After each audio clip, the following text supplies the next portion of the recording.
chat here in about a minute or so. Make sure we are good, but I am seeing good audio levels.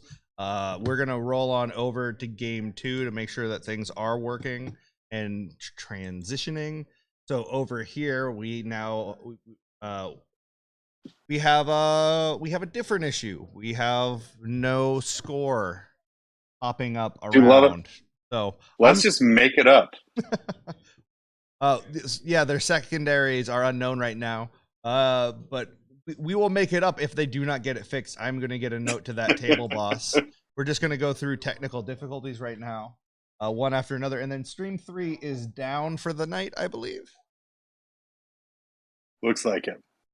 So we are going to go back to stream 1, and I am going to let you comment on how cool this table and terrain is from Warbird Gaming, and I am going to go take care of a couple technical difficulties. Yeah, awesome. Obviously, I was happy to see the lava table here and the beautiful, I would assume, 3D printed terrain here with the rocks. I got to see a beautiful game yesterday with Celestine jumping on that for Jesse Sal's Sisters of Battle. But today looks like we have some silly clowns versus some big bugs. You love to see it. With Vanilla looking like taking deadly performances, take your places, and Weave Veil as a secondary. Really taking advantage of the fact that you can take more than one faction secondary now. So, yep, they're taking away all of your command points, but you can absolutely take as many of the secondaries as you want, and you'll want to because a lot of these are super good. Matt coming in, big bugs with little bugs. I think looking at the screen here, he's chosen not to take any secondaries, which I don't believe is true, but it might be. I don't know how to talk. Did I do it? Can you hear me? Yeah, I can hear you. I wonder if they can hear me. That's the real question. Can anyone?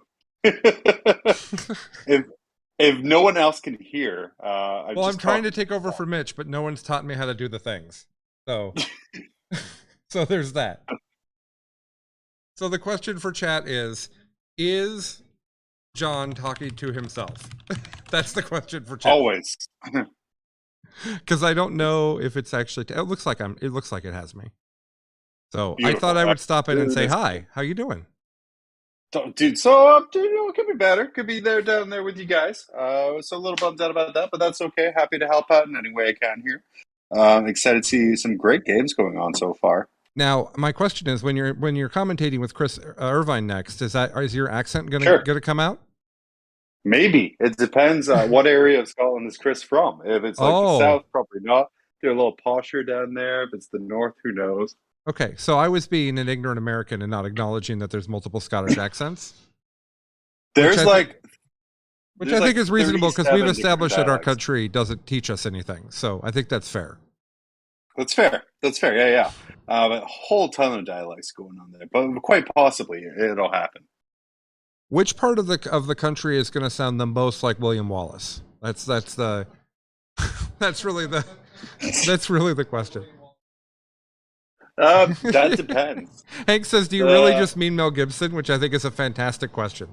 That sounds okay. So why don't they have secondaries? Do you think? Well, I think it's just a real big balls play from Matt. To be honest with you, not needing to take secondaries to win this game. Yeah, I would put us on table 2, but in fact, the overlay is broken on table 2. So we're going to stay where we're at with table 1. It looks like his secondaries are up now. It looks like Synaptic Insight, Cranial Feasting, and Spore Nodes. That's 3 from the book, I'm pretty sure. Yeah, absolutely. Like I said, both players right now doing a great job in just filling in as many of their secondaries with the faction specifics. The fact you can take more than one makes a lot more of them viable, and especially now a lot of them have been supercharged. That makes a lot of them viable. Yeah, for sure. So I think table 3 is not up. So I guess we're only going to watch this game for the moment. Beautiful. Hopefully it's exciting, and Anthony can maybe curtail his aggressive stance, much like Dash running the race at the end of the Incredibles movie. The chat is teasing Matt a bit about the secondaries he has taken. I believe that there might be shenanigans at play here. Let me tell you, I believe that these two gentlemen are up to hijinks and no good. I think that they have decided that they will both just take 3 from their book. I think that is what's happened here. I do not Sure, believe or that, may- I do not believe either of them are doing this because it is the optimum strategy. Or, maybe Matt really likes bookkeeping. Synaptic Insight requires a separate tally of things, which is always fun. Cranial Feasting, though, is actually a super great secondary against characters. It's like a better assassinate. So if Anthony's running character heavy with his clowns, it's actually a pretty good one to take in there. Who doesn't want additional bookkeeping, John? That's the real question. That's the only way to keep Chaos players happy, and apparently bugs as well. I have an incredibly close friend named Michelle who loves filling out forms. So anytime we go anywhere, if there's a form to be filled out, she will snatch it from my hands. Some people just like different things. She's like, oh my God, look at all these standardized boxes. I'm like, you rock it, you go for it. Just make sure you X within the box. Yes. Yeah, I just actually refinanced my house not that long ago, and I'm always amused at how many things you have to sign. How many legal documents can they make me sign? Who would have thought purchasing a house requires 75 pages? Yeah, right. And so many of them are legally built that we like. It's not like we have any say in. All right, so I thoroughly enjoyed the deployment here, where we've got the boats all huddled together for warmth in the north of the lava map. And the Flyrant, who can absolutely get that far, chilling at the south. You gotta love the quick airbrush of the Harlequins, the classic color scheme of that army this year. Yeah, I think these are actually Harlequins that were painted by like a 12-year-old girl. In all reality, Noah Badom's daughter painted them, and then he went through and put some gold on them to kind of make them look a little bit extra nice. But they're actually pretty fun in person. Well, now I feel like a jerk for making fun of Harlequin things. Good job. That was kind of the purpose. Yeah, I was thinking that your joke was funny, but wouldn't it be great if I just demeaned you in front of everyone? Was my That's fair. Yeah, I would gotta make me feel like I'm at home. Well, I want you to feel like I could be on mob rolls, right? Like It's impossible. We're actively recording at this moment. So. That's great. I really enjoy that. All right.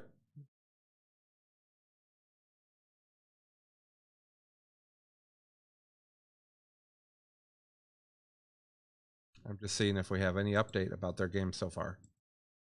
Looks like we do not. No, for sure, yeah. All right. Like nothing surprising really in deployment here. Everyone's kind of hiding behind their rocks. Hey, look, John Lennon's here. Are you done wrecking people now? Yeah, I haven't. Yeah, you're gonna play Alex McDougall at midnight. I am. Yeah, what are you gonna play? Okay. John's got to figure that out. Ooh, we have a table to check on. We have another table to go to. So with that, we're going to transition. Did you like the sound effects, John? Did you enjoy that? It was special. I feel great. My co-host is also called John, just so John Lennon, who's in the room, knows what's happening. So we've got the Chaos Knights versus the Orcs here. And it sure looks like the Chaos Knights are deployed. Do you enjoy, John, the one data sheet army that Michael has brought? Excuse you, sir. I believe there's 2 in there at the very minimum. But there's some beautiful, you can tell 13 War Dogs. Seems to be where it's sitting at right now. Some crazy people taking 14. But 13 is just oppressive. Because, it's a great stat check army. You can either deal with it or you can't. Yeah, I think that's true. Can you hear me? Yeah. Okay, cool. So I think that's pretty true. Michael also plays it really, really well. There's a lot of it's actually very similar to the arcing lot that he played so much, in my opinion. Remember, he played that that Necron vehicle heavy thing that had lots of rerolls and efficiency. Lists like that, you have to play them with a really good understanding of the movement your opponent can do. Like, you need to be able to manage how much can I commit, where can people be, so that your whole stuff doesn't get tagged, and then you need to make sure that everything has multiple shooting targets in case you kill something too quickly or something he doesn't get killed quickly enough. Those are skills that Michael is phenomenal at. So I'm always interested to see him play a list like this, where you're saying, like you said, he's giving someone a really hard stat check. It looks like secondaries wise, Chuck is presuming that he'll kill him, right, with bring it down and grind. And Michael looks I like. think Go ahead. I was going to say with Chaos Knights, you kind of have to bring it down there Yeah. because you're getting points for doing exactly what you're supposed to be doing anyway. And for grind, it's fair. Like each one is their own unit, so it's not out of possibility to score really big on those ones. Right, for sure. It looks like I could tell that Chuck went first, and because of where the kill rigs are at, and we could see the knights that the first two knights that moved up both have damage on them. And in fact, there's another knight over to the right of Michael's right hand that also has a damage tile on it. So it looks like Chuck spread out some damage. I can't tell if he killed one. No, it looks like Michael still has 13, right? Or 8. The benefit of the army, 13. it's really easy to tell if anything's gone. Yeah, 13 are there. Yeah, I counted to 13 successfully. Sesame Street would be really proud of me. Let's see, we have moving up here, and let me pull up Michael's list here so we can see sort of what we're dealing with.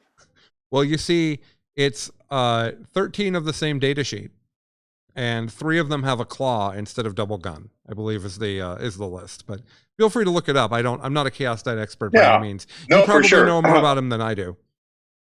On the plus side now, Chaos Knights have 5 different War Dog data sheets. So I'm assuming there's at least 2, possibly 3.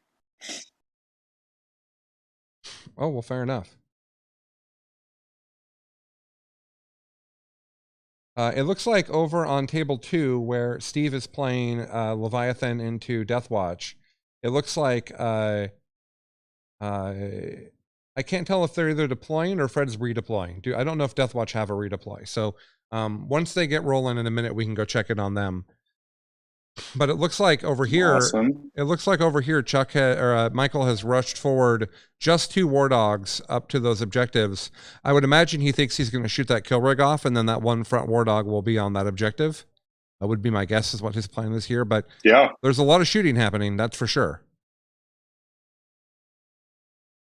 Absolutely. So much Shaka. The stream hosts aren't really giving us anything to go on, are they? Normally they talk and tell us things. No, it's that wonderful 9 p.m. time slot. Yeah, exactly. It's the true time slot. I'm interested that none of the knights died. It looks like Chuck had to split his fire, and I don't know why that would have been, unless I don't know why that would be. Maybe those dials are buffs. What do you think the benefit is like? What's that?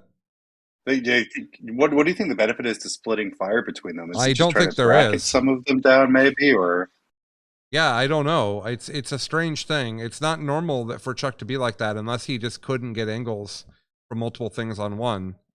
I'm just not sure. I don't know. Also, can you tell where Chuck's other kill rig is? There's the one in the middle of the table, but I know he has 2. Let's see here. So we have the one in the middle of the table here. Is that other one in between the 2 ruins at the top? My screen's a little. No, it's just a bunch of morons down there. Let me make my screen a little bit bigger here. Let me get a little. Yeah. Let me get a little more enthusiastic on the giant monitor here. Let me get all up on this. Yeah, I think it's right to the right of to the left of where Chuck's hand just was. I think he has a red kill rig and a yellow kill rig. And so I think he has them tiered, and that's cool because those knights that came up to get that front kill rig will get charged by that back kill rig. That's neat. Hopefully Chuck will be able to pop the guys that are in that kill rig out behind that wall that it's next to, right to the right of that kill rig, and they'll then get to charge in and kill a knight.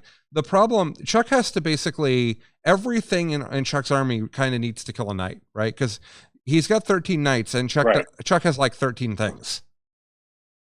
And orcs are so fragile that they're not going to get to kill multiple things with the same tool.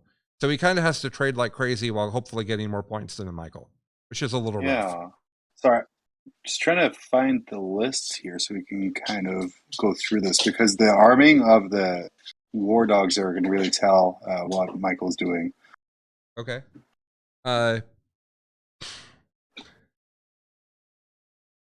That's an excellent point. We also could come back after the shooting phase and find out what happened, and we could jump over to one of the other games if you'd like. We can do that. I also found the list. So yeah, absolutely, we can do all that too. There's a pretty. I can tell that the Tyranids have gone first here, because we now have a bunch of pyrovores in the middle of the table. What's interesting about that to me is, do you think those pyrovores can see anything? Let me pull this back up here.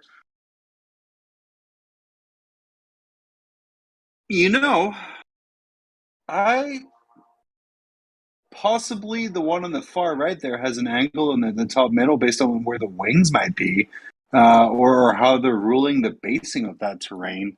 But yeah, that's real interesting placement. Whereas they're holding that objective with the pod, but you're right. I don't think they have much of an angle on anything. Yeah, those ruins. Those are ruins. Like I know that table. I've played on it. Not surprisingly, I suppose, since it's at my house. But yes, that terrain, if you pick it up, it says ruins underneath it. And I can't imagine why Anthony would be touching the terrain with any of it.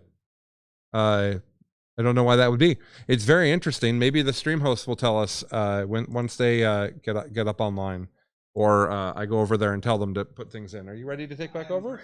All right, guys. Well, it's been fun filling in for Mitch. I'm going to hand it back to the one and only, the original godfather of Best in Faction, Mitch. There you go. That was quite the build-up. You guys had to iron all the tech and all the different streams, reset OBS, things that John in no way has any experience with. No, not at all. In fact, Mitch, I think he has a passion for OBS and loves it very much, and thinks that's no notes, perfect problem. Brother, I hate OBS so much, so much to the point where I just won't do it anymore. He's twitching right now. You can't see it, but he's twitching. Yeah, no, just looking through here. Actually, maybe here, Mitch. I'm looking through the GT list. I don't seem to see Michael's Chaos Knight list, the 13 War Pups. Do you know which kind of dogs he's running? So he's running 3 with claws, and then a mix of and then the rest are all shooty variants. I don't know the specifics, but I can go get a exact count for sure. Yeah, not a problem. Yeah, you can take a peek at that just so I can kind of see here. And then also we're kind of looking here, Anthony, choosing extreme violence of just deploying all of his pyrovores out of line of sight of most things. Apart from, it looks like possibly those Harlequin boats. Gotcha. Yeah, no. I will head over there and get the count on those on the Pound Patrol, and we will be right. I'll be right back. Paw Patrol, perfect.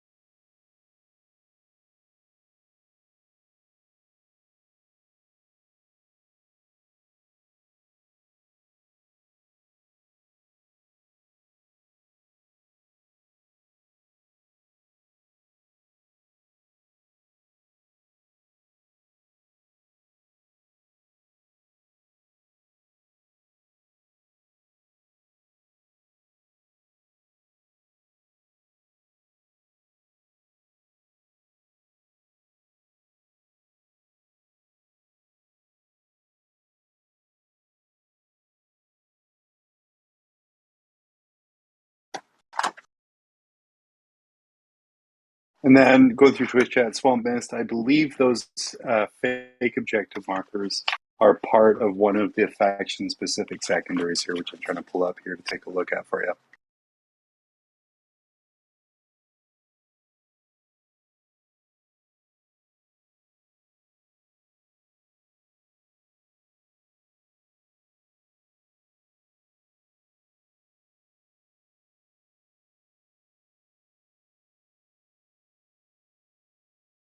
We have 3 brigands, 1 executioner, and 9 of another type that my brain decided to just let go of, but I'm sure you can guess.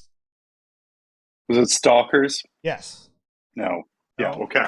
Yeah, 9 Yeah. stalkers. I don't know. Yeah. So lots of shooting for Michael there. Oh. Yes. Yeah, lots of shooting from Michael there. Pretty nasty. Pretty nasty list. So that's why he's probably hanging back a little bit because he doesn't have to go close because he's just going to shoot. Lots of questions in chat here about the 3 additional objective markers here.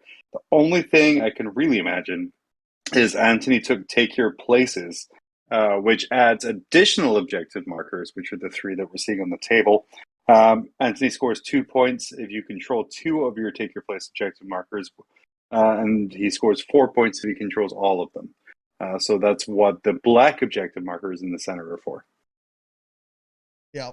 And what we're seeing here is he's really making it clear what part of the board he wants to commit to, and where he's going to have to be, or he's possibly trying to get Matt to hopefully commit to that area because he thinks that's the best area to come in and hit Matt at. Yeah, for sure. Because if you look at that center of the table, there's not a lot of cover in the center. So by putting those 3 different markers there, yeah, that's a lot of open terrain that he can line up shots for. Yeah, for sure. We're going to move right on over to Fred Fortman versus Steve Trimble. Okay, so this is what you love to see, Xenos hunters hunting Xenos. As an Imperial citizen, it warms the valves that have replaced the cockles in my heart. To see just... You love to see it. Yeah, absolutely. It's going to be great. And this is one of the few armies that exist that can look at the wall of meat that is the warrior spam that Steve is bringing and just be like, so what if everything wounded on hits and your transhuman did not matter at all and I was AP1? What if that happened? And then you just took 70 wounds. That is pretty disgusting. So I think that this is one of the few matches where Steve is going to want to be a little bit more cautious than he normally is with his warriors. He normally likes to just throw them out in the middle and be pretty reckless, but here he doesn't want to give too easy of a layup or a chance for Fred to use combat to sink his teeth in combat, because he can do the same thing with a unit in combat as well. Yeah, this is crazy, the tools that Deathwatch have to take that on there. Is that enough, though, to take on an army like Tyranids, even playing them post-nerfs like we're doing here? We're going to find out, and I'm really excited to see it because, as we've been saying, Fred is one of the best Deathwatch players in the world. There's definitely, we interviewed him earlier, and it sounds like there's definitely some guys in the UK who are competing for that title. But he knows all the tricks. He has a real depth of in his playbook. Like we saw him last round, Beacon and Jealous up against Zach's Thousand Sons and Knights, and just ace 2 Knights right off the bat because he identified that was what he needed to do. And then he also was able to pick up an extra 3 Terminators for free. So there's a lot of just, the dice skewed 1 order, off of average my way. Cool. That means that an extra, 10% of your army dies. Yeah, for sure. And like playing that one faction, getting really, really good at it is paying off sort of real dividends there for him. So we also see Fred here pre-measuring and looking at what that Flyrant can do, as it is the main beat stick that Steve likes to use, as it can come out, hit, do its thing, and then just leave. So he is lining up exactly where he'll be able to be, what he can do, and figuring out, I bet you this looks like a Beacon and Jealous. That's what this is.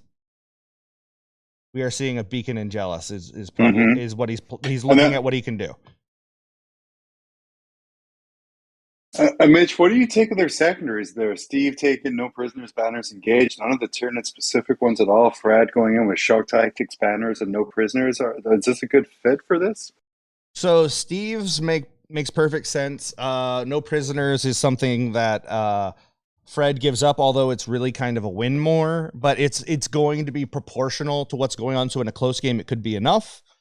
Banners make sense because a lot of his army just is going to move up and it doesn't really care after that. It's just like, I am here to exist, and then to hopefully get you in combat unsuspectingly. And then engage, he's going to want to push his meat wall up. This one I think could be a little bit of a trap for him because I think he's going to want to play more conservatively in this particular matchup. But I could be wrong, and he might just feel like no matter what, he's going to have to end up over there anyway, and that the army, it's just going to play into what his game plan is. Moving on over to Fred, we've got Shock Tactics, which I have the book here. We've looked at this one before, as it is one he has used, but we're going to pull it up real quick.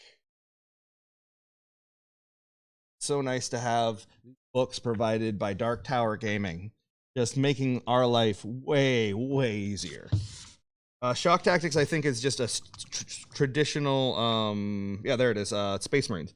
So, that is at the end of your turn, score 3 victory points. If you control one or more objective markers that were controlled by your opponent at the start of that turn, and an Adeptus Astartes unit from your army is within range of that objective marker. So, Stranglehold. You know, you just want to take stuff away. So that makes perfect sense. Banners, I guess makes sense. I think he feels like the Nids aren't going to get into his back line, but I'd feel like Steve can, or maybe he just feels like the OBSEC is enough. I'm not sure. Banners feels a little weird. I feel like he has maybe he knows he's going to have a second wave to go in, and he feels like he can throw their first turn away at getting banners up and then defend that actively. I'm not sure. And then no prisoners is an obvious pick when you know you have to chew through this much of the warriors. If you're not doing that, you're not winning anyway. Yeah. So No, absolutely. And Shock Tactics a great pick again against Tyranids here, especially with banners, because they're going to want to stay on those objectives, and you're getting free points for doing what you have to do anyway. Absolutely. So we're going to roll on back over here to table 2. Oh, no, we're on table 2. Table 3. Here we are. For Michael and Chuck, we've got Pound Patrol, because they're Chaos Knights. That's my pitch. Because it's yes, it's yes and John, yes and. Well, the first part is agreeing I'm right, Patrol. And then the second part is improving on it. But Paw Patrol, because Imperial Knights get pounded, so they're Pound Patrol. But yeah, it looks like here we have 2. The great thing I love here, by the way, it's all just depends on who's on the top of the screen. It's really easy to see. Sorry. It's easy to see game state because we have 1, 2, 3, 4, 5, 6, 7, 8, 9, 10, 11, 12 Chaos Knights remaining. So he looks like he might have lost 1. That is possible, or knowing Michael, he does like to outflank one as well. There was 13 on the table before, but there is that cool stratagem where you can just pull a knight off the table for 1 CP. It's one of my favorite Chaos Knight strats.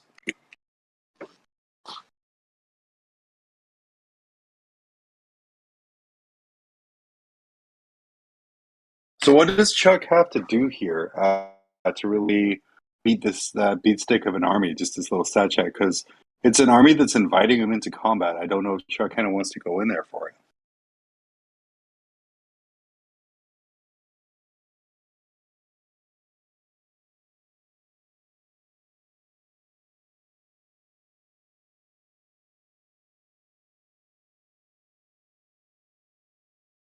Seems to be have lost to Mitch, which is fine. I was muted. Nope, just muted.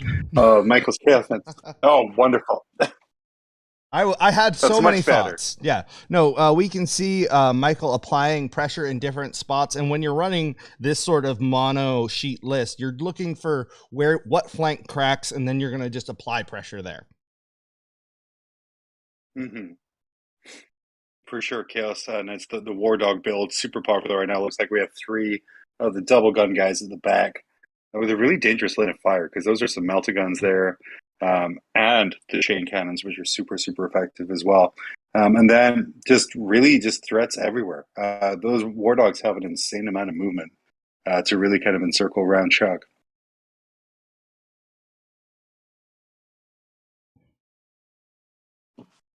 He did take Fitting Challenge as a secondary, which is, I thought, sort of unique here. That one there is you score a number of victory points for each identified unit that was destroyed.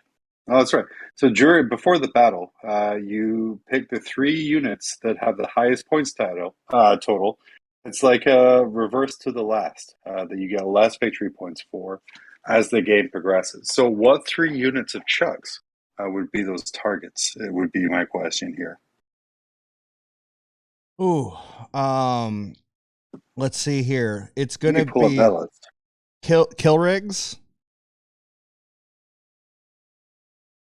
Not sure.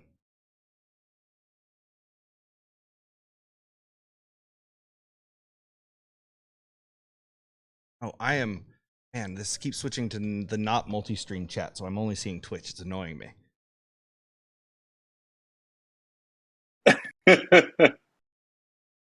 So I have to say, John, I really enjoyed the latest mob rules. Hello. That was very enjoyable. Thank you. People should maybe check out that mob rules. It was a nice surprise. Yeah, it was. It was a real nice surprise. Yeah. Where can they find that, and what is it covering? I got together to talk over.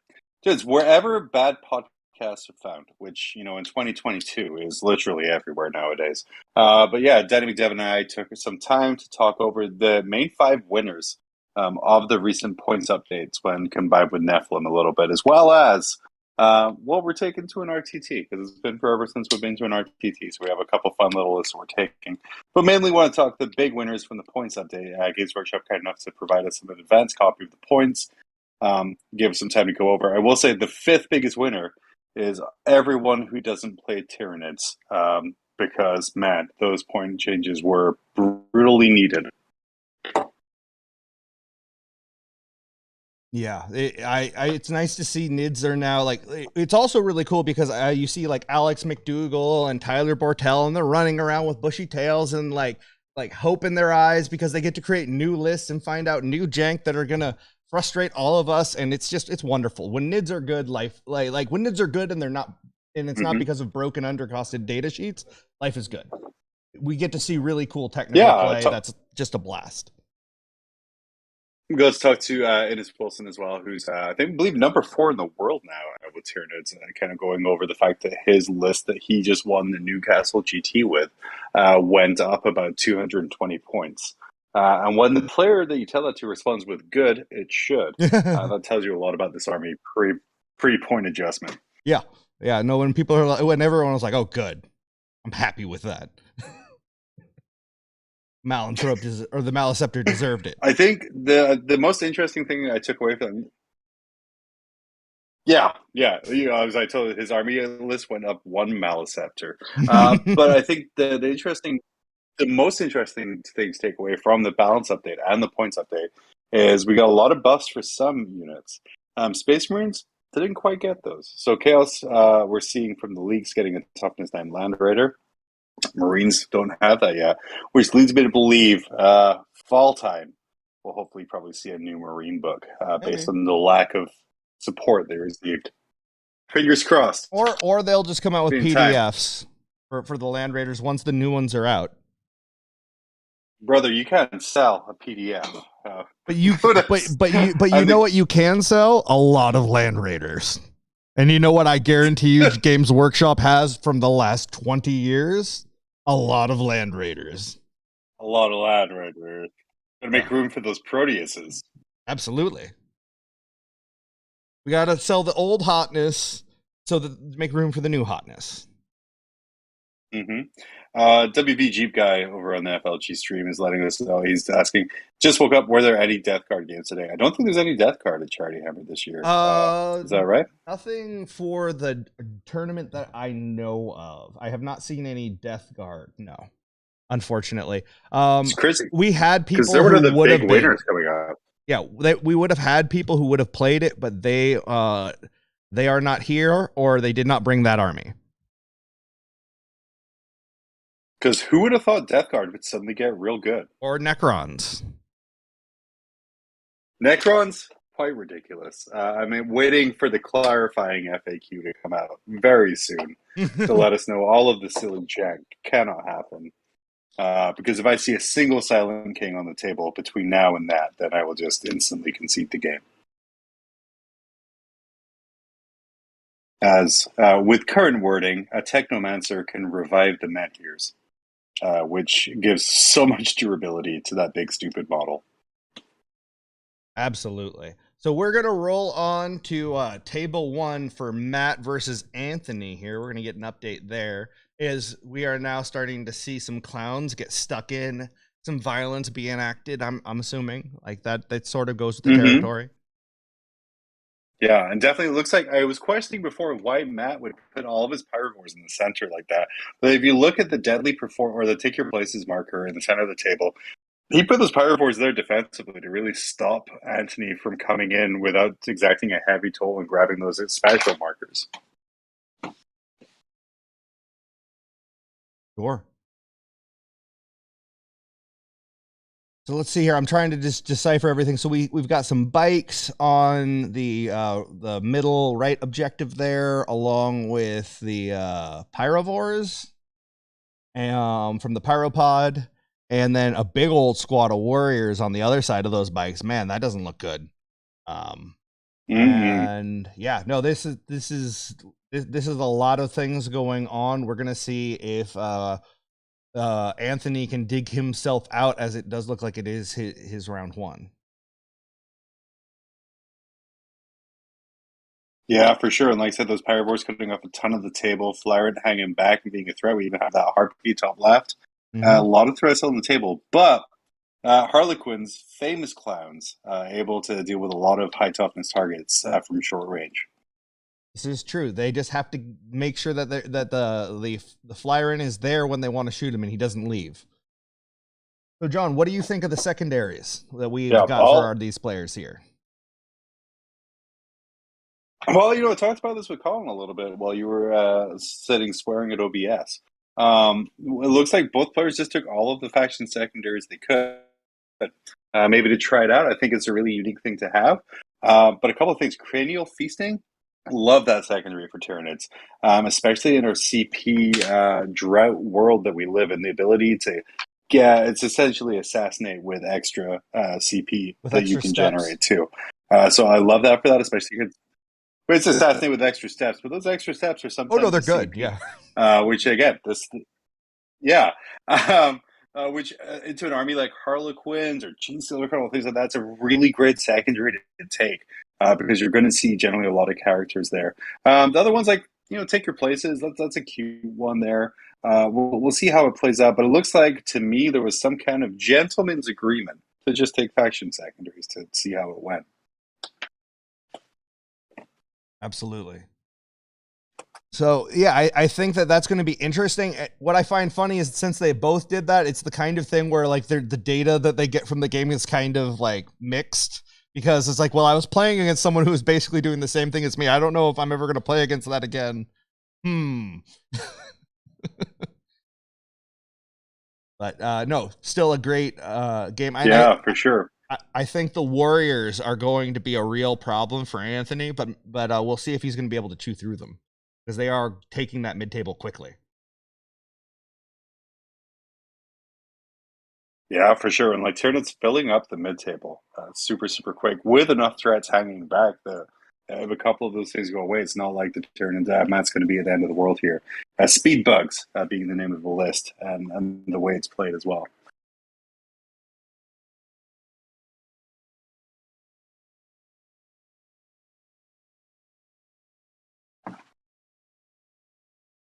Okay, we're gonna roll right on through to the Fred versus Steve game and see how that is going. Okay, so it looks like Fred has moved just very little forward, if anything. And we're now seeing Hugging Steve, a whole ton of cover there. Yeah. Oh yeah, he is ready to spring out. We have seen before that Fred likes to line up all this stuff and then it just explodes out all over the board. Just all kinds of Xenos Exterminatus goodness everywhere. Super aggressive with that flyer in there, but like I said, he doesn't necessarily have to stay there after he's this done. This is Trimble's favorite trick right now. He just loves to throw him up, be like, I don't care that you have it. No, slap, slap, slap, I leave. That is the whole thing. And it really it's an antagonistic thing to do to your opponent. I don't mean that in a negative, like a derogatory way. It really forces your opponent to have to feel like they're doing something about that, and it can force errors and misplays, which is what you want. Yeah, for sure. Because if you're trying to deal with a hype tyrant that can come in and slap you and run away, you're not paying attention to the other like 1780 of the list. And that one model can really hold you at arm's length in a way that like it's very hard to interact with. And he's a psyker, so he can come in, do mortals. Like, there's a lot of utility there. Yeah, it's a really, really like I get why he's so high on it, because it just offers a lot. So I'm seeing if maybe there was. Yeah. Even though he went up 20 points this week with the update, I was going to say, even though he went up 20 points this week with the update, still very worth the 220 that you put down on him. Welcome, the Amish Stag. Glad to have you for Charity Hammer at night. It's the same, but all of the I get to rulings say are the more. F word once. Yeah, it's the same, but all the rulings are more scantily clad. Luckily, there's no cameras pointing that way. No, we would never show our rulings. I mean, Well, like, what is this, OnlyFans?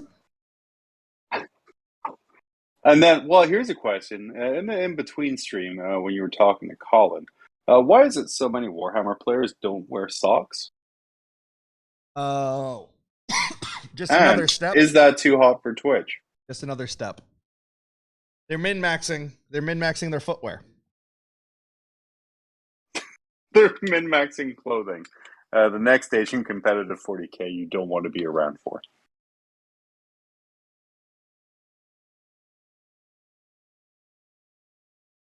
So here, it looks like we have some advances going on. A lot of Tyranids at this year's GT, right? Yeah, but I think a lot less than there would have been if we hadn't seen the nerfs we had. You have to think about it. We have John Lennon, Alex McDougall, Colin's not playing, but Colin's here, and Tyler Bortel, and I'm sure I'm forgetting someone. We have like all of the Tyranid players here, right? So Matt Evans, thank you. And Josh Shoots, yeah, everyone's here. So if Nids were the best thing on their own, that's what we would see. But we're seeing forces. We're seeing some people just being legends and YOLOing GSC on their own, I think. But in general, like, I think that the secondaries that GSC open up and the blips that they offer are just so good that how can you not? Yeah, we saw that last night. Tried to game between Matt and Alex McDougall, where Alex used those blips to screen out objectives, deployment zones. It was really fascinating to watch that level of defensive play, even in the deployment phase.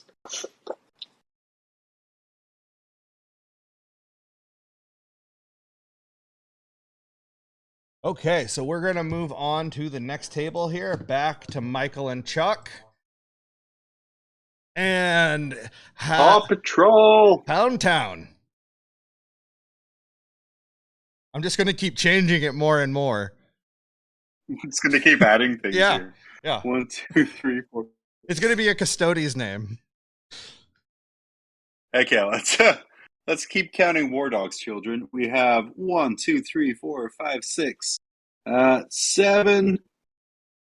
Like 7 War Dogs left here. Again, not sure. Chaos Knights have a great 1 CP stratagem where you can pull 2 Knights off War Dogs off the table. So not sure if that's happened there. Okay, let's see. So I don't see any kill rigs left. Or is there one in that top left-hand corner? I can't tell. It might be in the top left hiding, especially because that is going to be a fitting challenge target for Michael. So he's going to want to kill that as quickly as possible. Looks like he's already going to get the points for 1 fitting challenge because there was 2 kill rigs, including 1, right, where he's pointing. He's like, that's where your kill rig used to be. Not anymore. So he's definitely, I believe, going to get his points for that. A really good secondary choice for Michael.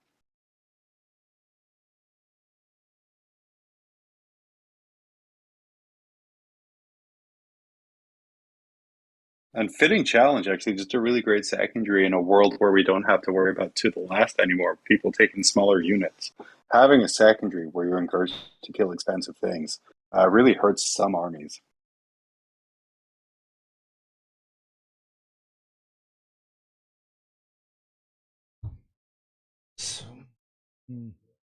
But what I do know is that orcs can always enact a great amount of violence in close combat, so like to not underestimate them. But at the same time, we talked about this in Michael's last game. There's a pivotal point for how many, like if you get past turn 3 and there are 7 of these knights left, that's a problem. Like that's Right, sort of the tipping point. Harbingers of Darkness gets really nasty after there as well, so you're just in range of all of these negative debuffs. Also, good luck clearing over 100 T7 wounds.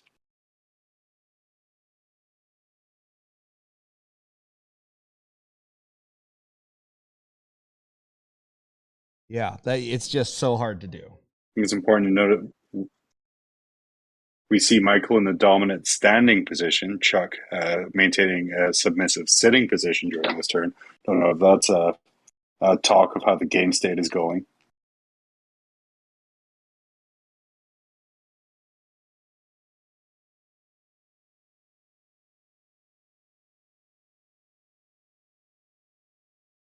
Mist in Twitch chat, very exciting, letting everyone know Battlescribe has been updated with points. So that way everyone can go in, enter their stuff, and it should be 95 to 96% correct. Hey, that's amazing.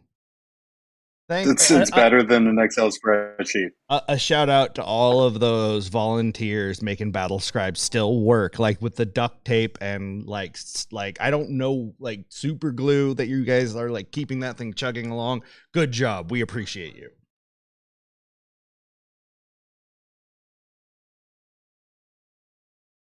The data team for Battlescribe are the most dedicated people in the hobby. Not the guy who created the app, but the data team.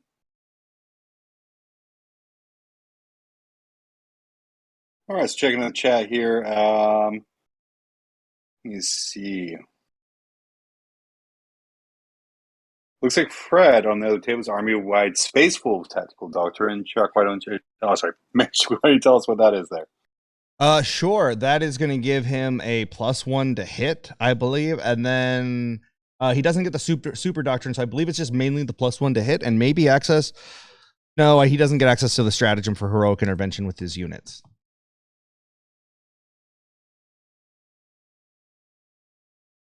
We're going to rotate through to the next table. Love it.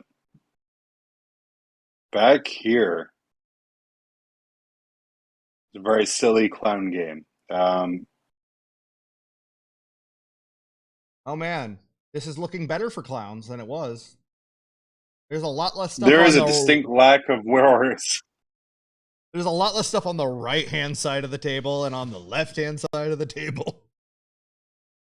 Well, I'm noting that there's one harpy less and no warriors, which is unfortunate. That's a large drop, especially with the new harpy point cost. Harpies coming in, I think, 205 base before any kind of adaptations. Yeah, this is Violence is looking like he may have had his way, and we will see how things shake out throughout. But I think they're just wrapping up turn 1, so we'll let the scores get entered there, and we're going to bounce on table 2 next. Oh, look. Love it. So many warriors, much chonk, all the meat, choo. On the Nid train, the durable obsec spam. That's never been good before in 40k, so it's nice to see it for a first time. OBSEC all of a sudden real good. There it is. If I hit the transition button so y'all can see what I'm seeing, it helps. But you know, I want to be I was scouting ahead to make sure the stream was safe. I didn't want to launch you guys into an unsafe gaming situation. So fair. And looks like those gene stealers YOLOing up the table there, right? Those are too big to be gene stealers, I think. Those bases look not warrior-esque. Raveners, maybe? That is a sizable charge that's been made there, so real good job by Steve getting those in there. And that might be some trouble. Yeah. Absolutely. We're also told in turn 1, there was a little bit of a whiff. Fred The Deathwatch squad killed 7 warriors, but hit the flyer with 25 power fist attacks, Oh, doing 1 damage. well, sometimes math just says, "How about not?" How about not? Dice Math games. math tells us there's an average outcome, but you have to remember the math also says every other possible outcome will also happen. So math is lying to you. Math is a liar. But imagine just the brass on Steve to just Just take it. Just tank it and be like, no, Hun- no, I'll be fine.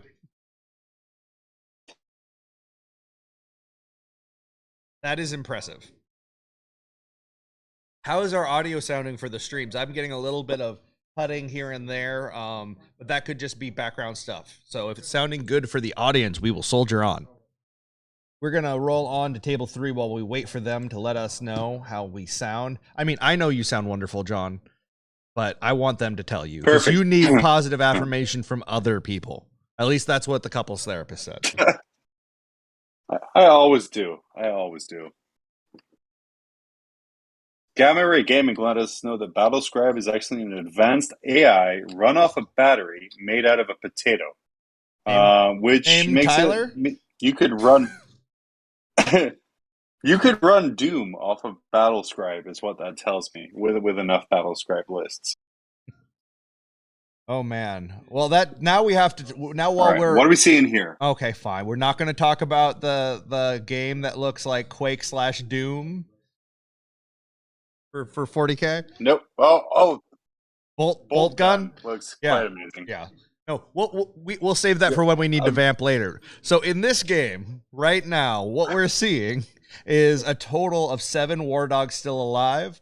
And I don't think we're seeing the correct turn. So I'll ask someone to go over there and ask them to give us an actual update on that. Yeah, maybe like a point turn update. If we had someone stream hosting, that would help. I'm going to send someone over there right now. Yeah, absolutely. Actually, it looks like we're down to 7, and it's a really bad turn for Michael if he lost 4 to 6 war dogs in his own turn.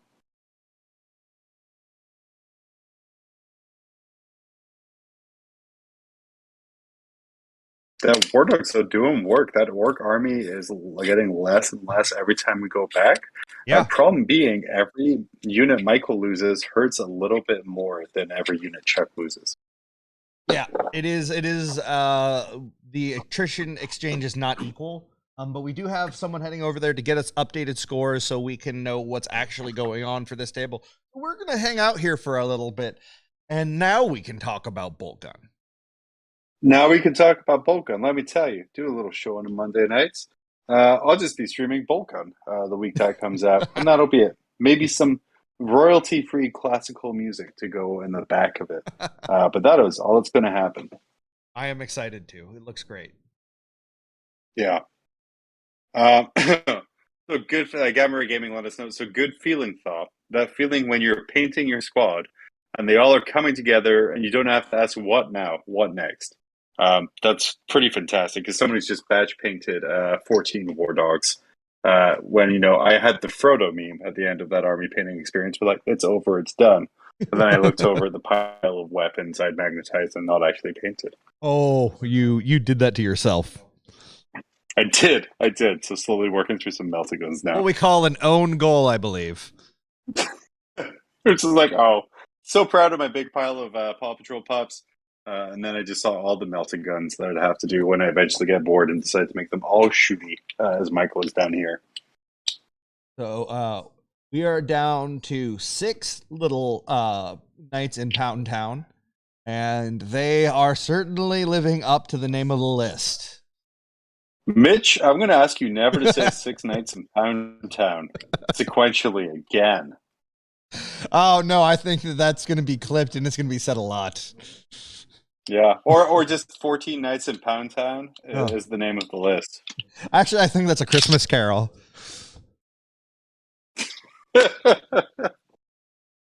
So that'll be for Hammer Out Cancer. It's a different event. Yes, yeah, it's 14 nights in Pound Town, which again doesn't make it destination viewing. I gotta say, Your average 40K player, not the best. We're not Steven Box here. Oh, we're just having fun, having a good old time. When we talk quads, we're actually talking of the number of X's on my shirt. I just thought you did. I just assumed you never skipped leg day, having met you. That's just that's how he beat Tyler. So like The event was something he just, that guys played that you don't know about John is when you meet him for the first time, he's incredibly tall and just shockingly swole. Like it's really like I felt really uncomfortable and he was standing next to Dayton Ober, an actual firefighter in Dayton, was literally just in a banana hammock and was like, you know what, I don't really feel like I can stand next to this guy anymore. I am starting to feel a little insecure, and that doesn't happen to me much. So John is the actual D weapon from 7th edition. That's what it was based on. Yeah, a terrible idea, I think, is where you're going for with that. Oh, I'm just setting you up for really good tournament interactions for the next year. Yeah, I appreciate that. I am very tall, but I'm also as wide as I am tall. So we're just baggy hoodies is what Mitch has set me on for the rest of the year. He was a skater boy, I think. Okay, so we have some updated scores here. Michael getting 0 on primary and loving every second of it, being like, I will see that. I go, you know what? Sometimes I just need primary for the second half of the game, and that's what we'll do for that part. You can make the game a binary experience, it turns out. I have to ask.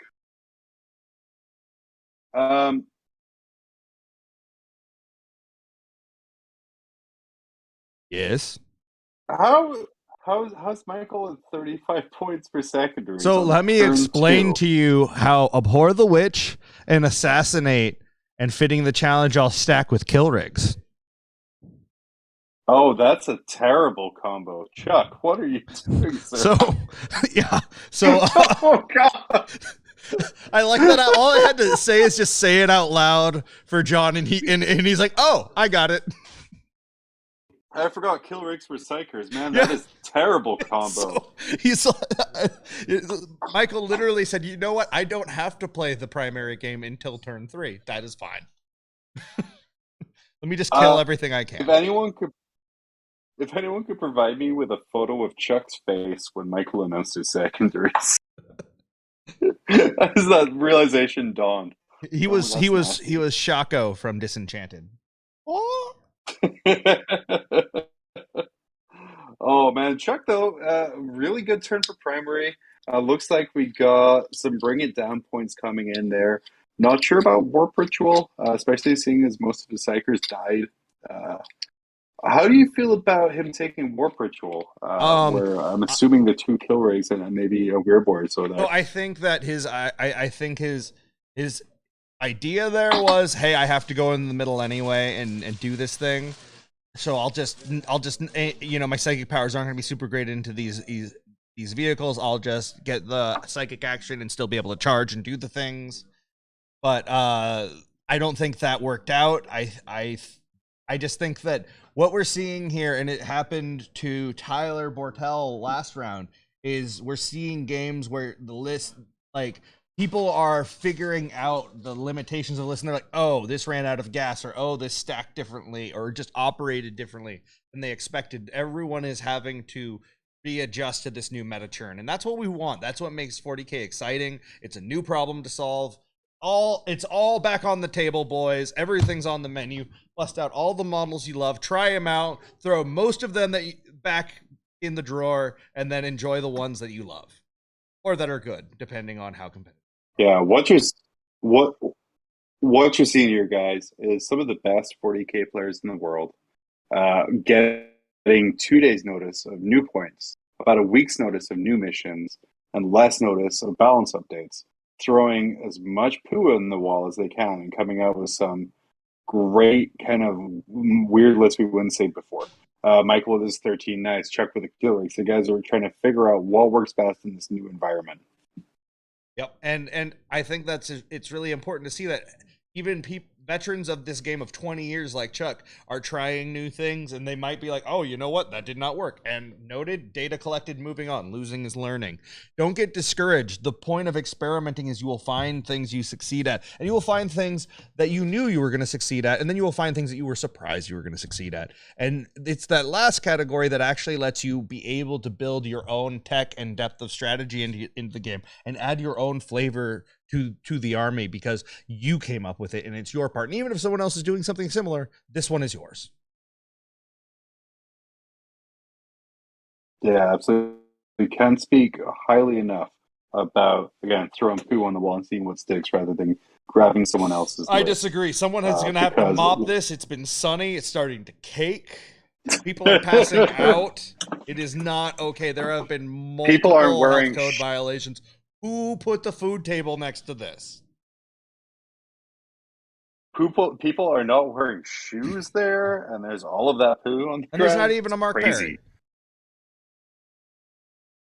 No, I think Colin not wearing shoes is a Mark Perry tribute. Yeah, probably. Cavalry Gaming on it with the jokes here today. Swole like the gorilla from the regular show, letting us know. Mitch letting the very true fact that I'm a 6'5" Randy Orton type, but no. And then Amish Stig over in the BitPod Twitch letting us know. I have watched him crack walnuts with his biceps. It's insane. Oh, you went strangely loud for that one, and I appreciate it. Guys, you just have to ask him at the next event just to show you. Just bring walnuts. Just bring it and just ask him. I will absolutely steal your nuts, and then I'll crack the walnuts. But Amish Stig let us know the 14 days of Pound Town is a Valentine's Carol. Starts in the 1st, ends on the 14th. I figured it would have ended on the 69th, but what do I know? Ugh. Yeah, we had Facebook users are asking, why can't I share this? Because it's secret. And much like in Lord of the Rings, keep it secret, keep it safe. Yeah. We're not shared everywhere. We have twitch.tv/BiffPod has the channel going there. Foul Pilgrim saying a fitting challenge is an interesting choice. I think you just got here to the stream here. Mitch, you want to let him know, and I won't laugh in astonishment when I figure it out, why a fitting challenge was a great choice against Chuck's Orc army. So we want to look at Abhor the Witch, Assassinate, and Fitting Challenge, and then understand that there were 2 kill rigs in this army. And I'll let the class do the math on their own, but they can check their work. Yeah. By killing 2 kill rigs in the first turn, that essentially gives them 12 points for Fitting Challenge. That gives, where we assassinate, another 6 points for Assassinate. And then it gives more points for Abhor the Witch, all proccing off of those 2 kill rigs. For a total of 35 secondary points in turn 1. It was impressive. We love you, Michael. It was an impressive total to the point where I thought it was incorrectly answered. That was how high his secondary total was turn 1. It was great. I had to explain. I had to say it out loud. Going into turn 3 for Michael, looks like we have 1, 2, 3, 4, 5 of the morons left on the War Dog list here. Started with 13. This is when it's going to get really difficult for the attrition kicking in for Chuck. I'm sorry. I had audio cutouts there. What was that?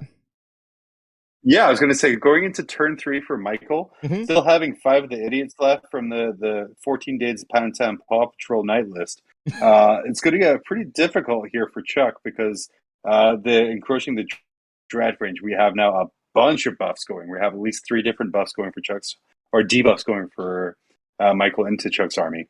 Well, I think that that Chuck is really on the back foot here with 6 of the knights from the 28 Days Later Pound Town Patrol Excelsior list that Michael has brought. I think I got that right. We're definitely nailed it that time. Got it in one. Perfect. Yeah. One take, guys. Go home. We've got this. The professionals are here. No. I think that Michael has Michael has everything in his tempo. Chuck needed to run away with primary score while dying, and that did not happen. And that is just gonna, and he cannot claw his way now with no psychers for warp ritual. Grind is certainly not happening, and bring it down is not happening. Which is, or I mean, actually no, bring it down will actually be maxed out. So that score will not be accurate. So there'll be a bit more there. So I'm guessing he's going to end up at probably 20 on secondary, and probably around 20 on primary. We'll see Michael end up with a solid probably 70s score. So a 40 something to 70 is what I would predict. The impressive thing seeing here, Michael hasn't left his table half at all. He's holding the 3 objectives on his side and just using the sheer shootiness of the War Dogs to just wreck face. Yeah, and do we? I was honestly, say, do we know, Mitch? What house is he running for those War Dogs? I do not know, but what I'm going to say is I think that we have spent enough time on the 28 days later Bullet for My Valentine, Pound the Pause Patrol in downtown Excelsior list and versus Orcs game, and we're going to move on to table 1 for some Nids versus Clowns action. Love it. Oh, back to the Anthony Vanilla special. Him running Harlequins into Tyranids. And I feel like the scores have not been updated, but they might be accurate. Well, we look here. Anthony's holding, it looks like 2 of his deadly performance, or take your places thing, so he should get secondary points for that at the very least. Yeah, I don't believe these are accurate points. Or maybe Anthony had a really hot turn too, and just got a lot of stuff off the table. We are definitely seeing a lot fewer Nids around. Can you see Swarmy around? Or is Swarmy in this list? The Flyrant is still around. I don't believe Swarmy's in this. No, it's just the Flyrant. Yeah, that Flyrant is just such a pain in the butt. Oh, he's going to be the bane of our existence going forward. Yeah. You can raise his points all you want. He is still a cool utility tool that's just a giant pain to take care of. Yep. And we see Anthony pulling out to try and grab the take your places objective and even getting that pod there.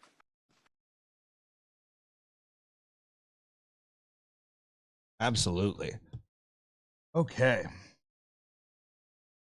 So let's take a look at, I think we're going to give them a chance to catch up on scoring for this table, and we're going to roll on through to table 2. Which is Steve and Fred. Okay, things have happened. There are a lot fewer warriors around. The Flyrant is still around. There is still a goodly number of Deathwatch. And I am not seeing a primary score for Steve, which is definitely not accurate. He's definitely got one, unless he just hasn't had a chance to score it yet. So, but if you look here, because we have he's holding his 3 home objectives. Yeah. So we should at least have hold 2. Yep. Well, what mission is this we're playing here, Mitch? 1 second, I'll find out.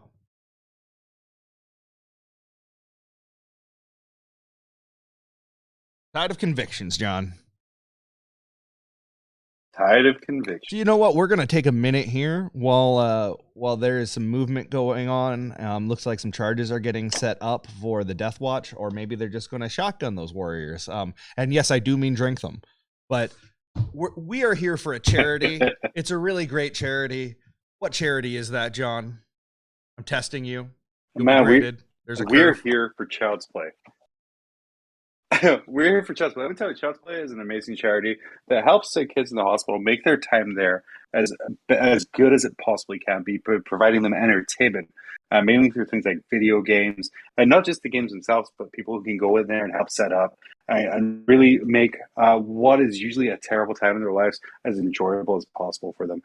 Guys, we've all been out. We've all taken care of things we don't want to have, or if you look at my YouTube analytics alone, I know most of you are between 35 and 44. We've either been hospitalized or been ill.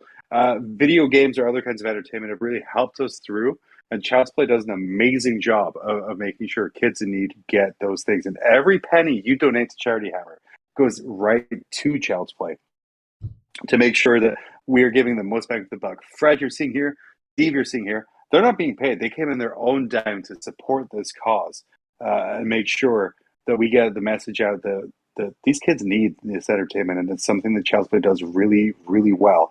If you're in the U.S., all of your donations are tax deductible, and for every $30 that you donate, U.S., not this fake Australian money, but every $30 U.S. you donate, you get one entry into the raffle, which has an amazing amount of prizes, including a $1,200 shopping spree thanks to Hammerhead Games, and a commission painted army by Mr. Sean Naden, which are some amazing prizes. And there's even more after that, right, Mitch?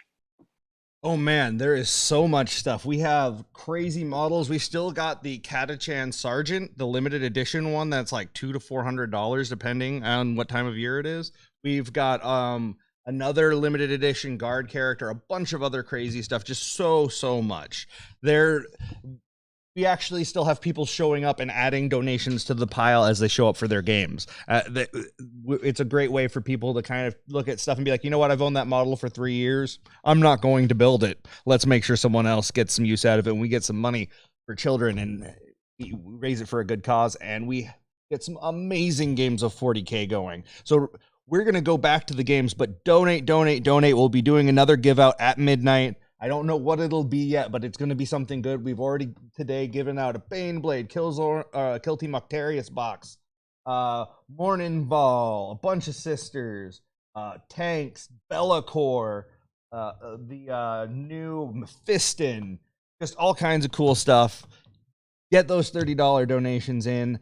Get them in before midnight so that we can give you something cool. The sooner you do it, the better your odds of winning. And the better your odds of winning an army painted by the captain of Team USA. That is unique. The other thing that you can get, if you want to really throw down, if you can afford it, the number one donator will get a set of Charity Hammer 4 objective markers, the ones that are being played on table 1, signed by everyone here at Charity Hammer. It is going to be amazing.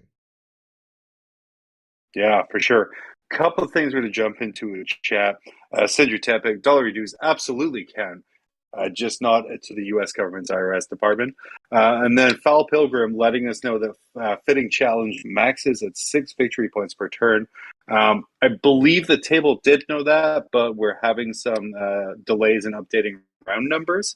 Yes. But it might also just be an honest mistake on the player's part. All these guys playing with missions that don't actually come out until tomorrow. But if I was a betting man, Michael Tempe is a phenomenal player. And he creates his own games. If you haven't checked out Outward Realms, please do. Outward Realms is a really fun game that is made by Michael Tempe. I would assume he scored that over a couple, and a sponsor of Charity Hammer. I would assume he did it over a few turns, and they just didn't update the overlay. Yeah, I would imagine that's the case. That we can go back and check with them in a little bit. However, let's look at all the Deathwatch just going kind of everywhere right now. There's a squad of, let's work from right to left on screen here. We've got a squad of 5 warriors with a bunch of Deathwatch staring them down. I feel like they're going to be able to take care of that just with the number of shots they can put out. Maybe I'm wrong. We'll see. But they're still standing on the objective. Go ahead. So you're going to say a lot of bolters there. Yeah. Possibly even the cool Inferno. What's the Deathwatch? The frag cannon? Flavor bolter thing called? Frag cannon, yes. Possibly even a frag cannon there. But it looks like, Fred's just saying frag it and charging into those warriors. What else do we have going on the table here? So Mitch? moving over down low on the bottom objective, we've got the Flyrant still in combat with what I'm guessing are the aggressors and Vanguard vets with hammers. It's very impressive that he's lasted that long, but it sounds like there was a pretty abysmal turn for the Deathwatch for one set there. Fred has the tools to kill that Flyrant. He has a captain that can ignore invos, a lot of different things. But it doesn't matter if you don't wound or like all saves are just made. So we see the bikes going up top and over into the middle there for the objectives. They have combat squatted out, and they are still infantry though, and obsec. So he is making a serious play for that objective, I think, trying to strip that off. We also have a whole squad trying to that is going to go and take that objective from those warriors up there. He is trying to shut down Steve. He is really going hard and betting that he can do some serious damage. I'm guessing that those are aggressors Possibly. I'm not, because the bases look too big to be the Vanguard vets. So maybe he feels like his aggressors can pick up enough of those warriors and then survive the clap back to make it happen. And you have to believe in some part that charge was inspired by shock tactics the secondary Fred took there to just Absolutely. retake an objective and kill off. We only have a couple warriors on there, so Steve's going to have to make some choices about whether he wants to pull off the objective to give Fred points or stay on there. Well, let's look at, so right now we have the combat that's happening on the right. If those warriors go away, if the Flyrant goes away, and if a good chunk of the warriors on the left go away, and then the warriors in the middle take any losses, Steve is in real trouble. I don't know what his CP situation is. It looks like it might be 2 or 1. I'm not sure, but this is not necessarily a good situation. Oh, yep, here we go. A couple warriors go there. Another one. Oh. Yep. Squad's down. Yeah. And just wounded on that one, down to 2 wounds. And really important to remember, he also has the 4 damage heavy thunder hammers in this list, which he might be rolling for right here, which just pick up warriors, even when you have feel no pain. That's a lot of ones in that roll. But that just picks up oh, that's a lot of ones. That was definitely the hammers, but just down to 2 warriors, and we're gonna see what else is gonna go through. Oh, he did not pick up 1 dice there, but that's okay. That's Fred, buddy. Get rid of those dice. 3 more 1s on that roll. Yeah. Well, they aren't his dice, but they are doing him dirty. Throw them. 2 more 1s. Oh man, and throw them in the trash. Rolling like a boss there for Steve. He is holding strong. 1 warrior is okay. 2 warriors is a problem. Models are getting picked up. Those warriors hit very hard. Mm-hmm. He needs to pick up. He needs 2 more wounds to be sitting in an okay situation. I think he was really hoping to wipe this squad, and I hope he doesn't put himself in a situation where he spends CP. He needs somewhere else along the way, because then that's really going to jam him up, and he will collapse quick. Deathwatch have to be played super technically well. If you mess it up, it really bites you. You do not have the wounds to spare. Mathematically, those warriors should be dead, but Fred, I mean, we never blame dice. That is the first sign of a good player. But Fred rolled more 1s than I think I've ever seen in a round of combat. It was real bad. 2 more 1s in that pile. Fred, buddy, switch dice with Steve, I beg you. Another 1.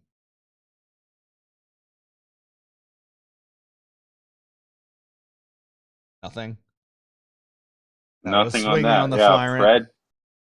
I'm guessing. He's switching dice out. We can see him doing it. Hey, RN Jesus, help him. Have mercy. Okay, we're going to let them resolve this, and we can come back and see kind of how all the clapback goes. And we're going to swing on over to table 3. Oh, no, table 3 is done. That was Michael and Chuck. So 76-46 was our final score. I said it would be mid-70s, mid-40s, so I feel real good about that. That's a little revisionist history. I said around 70 and around 40, but, we're going to pretend. Wink, wink. No one can stop me.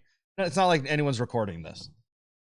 So this specific stream will not be a video on demand. I'm just going to say a bunch of rude words, and then Twitch won't let us stay. Run to Anthony here. I don't believe Anthony's score is correct. It might be.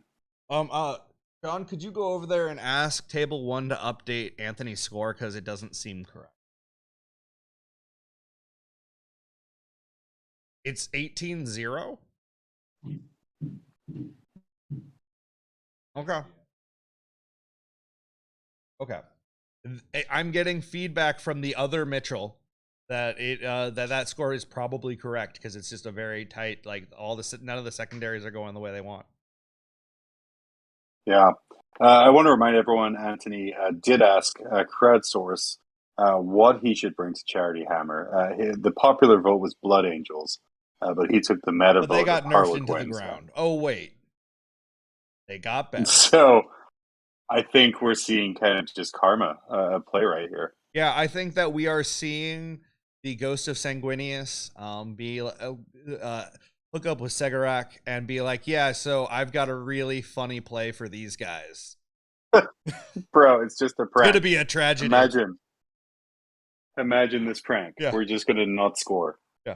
So just imagine no force, just none. He needs force, just threes. Oh, just threes all day long. The classic reroll ones and rolling nothing but twos. Yeah, absolutely. How is chat doing? Let's check in with chat. Let's check in, boys. What's going on here? Yeah. Shoot out some Causing, questions. let us know. Yeah. Causing, let us know. Forge World Knights would be fixes as people not wanting me to take my Crassus Knights at all. Buddy, I'm so sad the Forge World Knights aren't as cool as they could be. I would love some more X action. But not enough to lose the cool stuff I get from the War Pups. Could you imagine how gross Forge World Knights would be with some of those upgrades? Don't they get the keyword now? I thought the FAQ changed that. I don't believe you can take the. You get the dread table. And you get that kind of cool stuff here. What you don't get is the upgrades, the pointed upgrades, which is escaping my brain right now. Yeah, that's real important. The favors of the dark gods they do not get, but at the same time, favors of shark frogs. What? The favors of the dark gods, but I feel that would be disgusting if they had it. All right, so let's see. Check in on the other game. Yeah, let's move across. Keep it going. See what we got here. So those warriors sort of piled in more in that objective. Real bad news for Fred. That's going to hurt his shock tactics. Well, I think the question is, if he's taking that center objective, it might not matter, and he has also smartly moved off of one objective, so he can move back onto it as well for taking an objective. Oh, yeah. Fred is really good about that.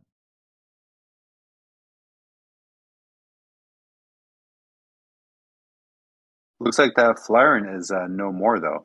Oh, good catch. Unless he went up into reserves, I think you are correct. Finally, some good fortune for Fred. Yeah, it has been rough roads for the Deathwatch. It's like... go ahead. I was going to say 25 Power Fist attacks should not do 1 damage to a Flyer. No, that's wrong. It's like one of those puncher massagers, and the Flyrant just has his abs out, and they're just like massaging along.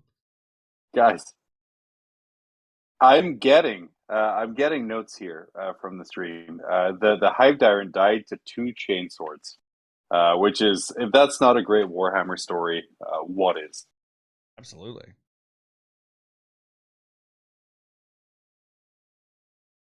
We're being told that on the Anthony Matt game, the extra objective markers are for both spore nodes and take your places. So it seems that both placed are extra objectives in the same one, which is a little bit of a lull. But I would call it spiteful. It's spiteful. But trying to commentate a game and deciding which one is spore nodes, which one is take your places, awful. So thank you for doing that, even if it cost you the game. Yeah, no, it is appreciated.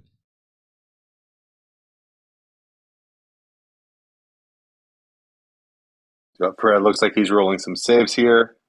Classic Fortman ones, one after the other. I'm looking down here. I see, 5 1s in that roll off. And that's the squad.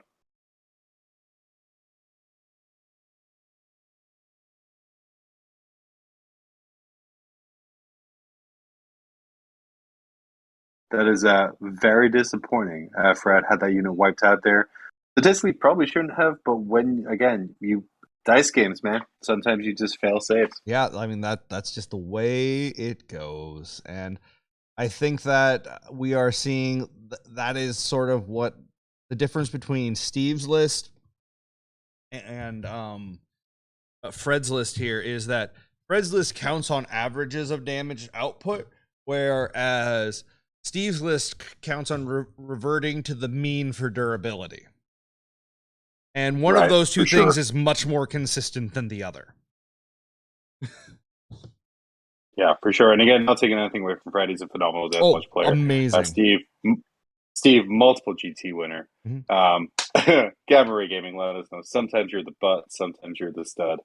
Yeah, and Fred has a better descriptor. Won multiple GTs as well. I know he won a major in Hawaii back before everything got locked down, I believe, as well. With I think with Deathwatch, and he also won the qualifier GT for Charity Hammer last year. So yeah. No, they both really good players, but the mathematical lesson here is Deathwatch have theoretical and average amounts of damage that they put out, but there is a certain consistency to the quantity and the quality of the warrior. Yeah, absolutely. And I think all three of our stream games we've been seeing follow Gamma Ray Gaming. So sometimes you're the butt, sometimes you're the stud. Of 6 great lists, but just some really rough matchups for 3 of them. Yeah, and sometimes sometimes you're going to construct a list and you're not going to realize what the secondaries your opponents are going to take against you. You're like, oh, well, never mind. And you'll have gotten it ready, and you're going to play test it. This is why you proxy people for testing an army before you buy and build. Because you put it together, and then your friend comes over and goes, okay, well, I'm going to take this secondary. And you go, oh, well, shit. Never mind. We're going to do something else now. Fine. I guess if you're going to be logical and choose the right objective. I never proxy. I always go hard into just buying it. And that's why I have so much junk in my home. So obviously, yeah. There is a line I've been using because we have 4 boxes of bloodletters to give away. Every time I sit down to give them away, I'm like, no one has enough bloodletters except for John. But I do. I on a whim bought 120. So I have the way to my favorite list that I run, and it's really fun to play. It's just exhausting. Is 120 bloodletters and 60 harpies. So the mistake is you're not taking your super swole body and really working the lower back as much as you should be. You are skipping back day, and you're really you never skip back day. Well, no, you clearly do. We know you never skip leg day, and you can crack walnut with your bicep. And that sometimes you do stunt work for the Rock, but other than that. I do. I'm like we filmed Dr. Jekyll and Mr. Hyde, and I was the before stunt guy. Like, how they photoshopped Chris Evans' face on the skinny guy for Captain America. It was like that. I got extensive tattoo work done. Looks like Steve's moving up a whole bunch of stuff. They said they could have just done it with like ink, and you're like, no, make it happen. Make it happen. It was permanent method. Scars. You kept yelling method the whole time. They got through like 3 inches of it, and then you're like, okay, this is good enough. I feel like I'm in the headspace now. I kept yelling meth the whole time. That's the weird thing. But yeah, looks like Steve's looking at this here. There's really not much left in that left-hand side flank to stop him, so kind of going all ham in there. Both armies super battered down. This is truly turn 2. What a bloody game. Yeah.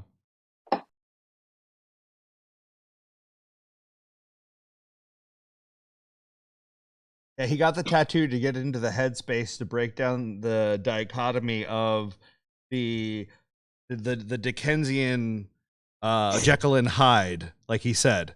Like he really wanted to get into the repression and then the unleashing of it, much like the Wolfman. Another movie he did stunt work on. Your IMDb, I don't know why we don't link it more. But it is getting more impressive, but I understand you like to do you work on the DL. This is a true story here. Steve Joel. How would anyone know what is a true story anymore? This is legitimately a true story. I believe you. One of the greatest human beings alive. Morning radio DJ in New Zealand. He has his own podcast where he interviews just amazing people. He's an amazing interviewer, a great product. Actually spent time with me to kind of help me improve, which I super appreciated. Has an IMDb page. Yes. Has acted in 3 movies. I have watched 2 of them, much to his chagrin. So, where he plays a news anchor. I don't have any story nearly as cool as that, but what I do have is a partner who has one entry in her IMDb, where she as alien alien abductee number 2. Mrs. Mitch is an actress. So here's the fun thing: there actually is we do like to do a weekly movie night. So the next time you are in town, we will secure this indie film that she helped a friend out with, and we will all watch it together, and we will have a great time, because I know that your passion for bad movies matches my own. It knows no bound, and now I have a flight credit I get to use. So yeah, absolutely. The next GT event, I'm gonna hop on down and watch bad movies. Let me see here. I'm gonna while over this. I'm gonna go to IMDb here real quick. This is the benefit of streaming. But anyway, yeah, please update. We're gonna slide, maybe even slalom over to the Matt and Anthony game. I don't know. That was more of a skid. Sorry, guys. I'll clean up my form. Yeah. Let's see what we've got going on here. Still lots of Harleys left. I see a pile of gaunts done in that signature Matt Evans way, where you can tell they were picked up with one hand and let go of just as easily and carelessly as my father let go of my family. No, I'm kidding. But not a lot of nids. It was my family. Yeah, that's true. We are half brothers. I was really glad he picked us. Yeah, for sure. Me too. No, looking at it here, it looks like Anthony got rid of a lot of the nits, maybe looking at just picking up and cleaning up for the rest of the time. I mean, typical. I mean, when your nickname is violence, the idea of you'll kill the enemy and then you'll score points really kind of fits the narrative. Yep. Still going back and forth here.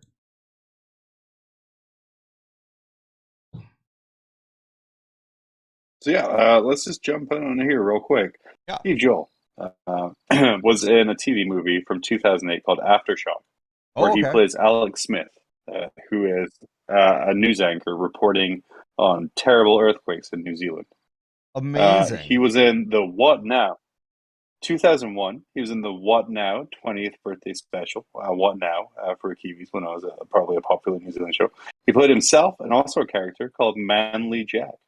He was also in a TV series called The Strip, where he was a TV journalist from 2003.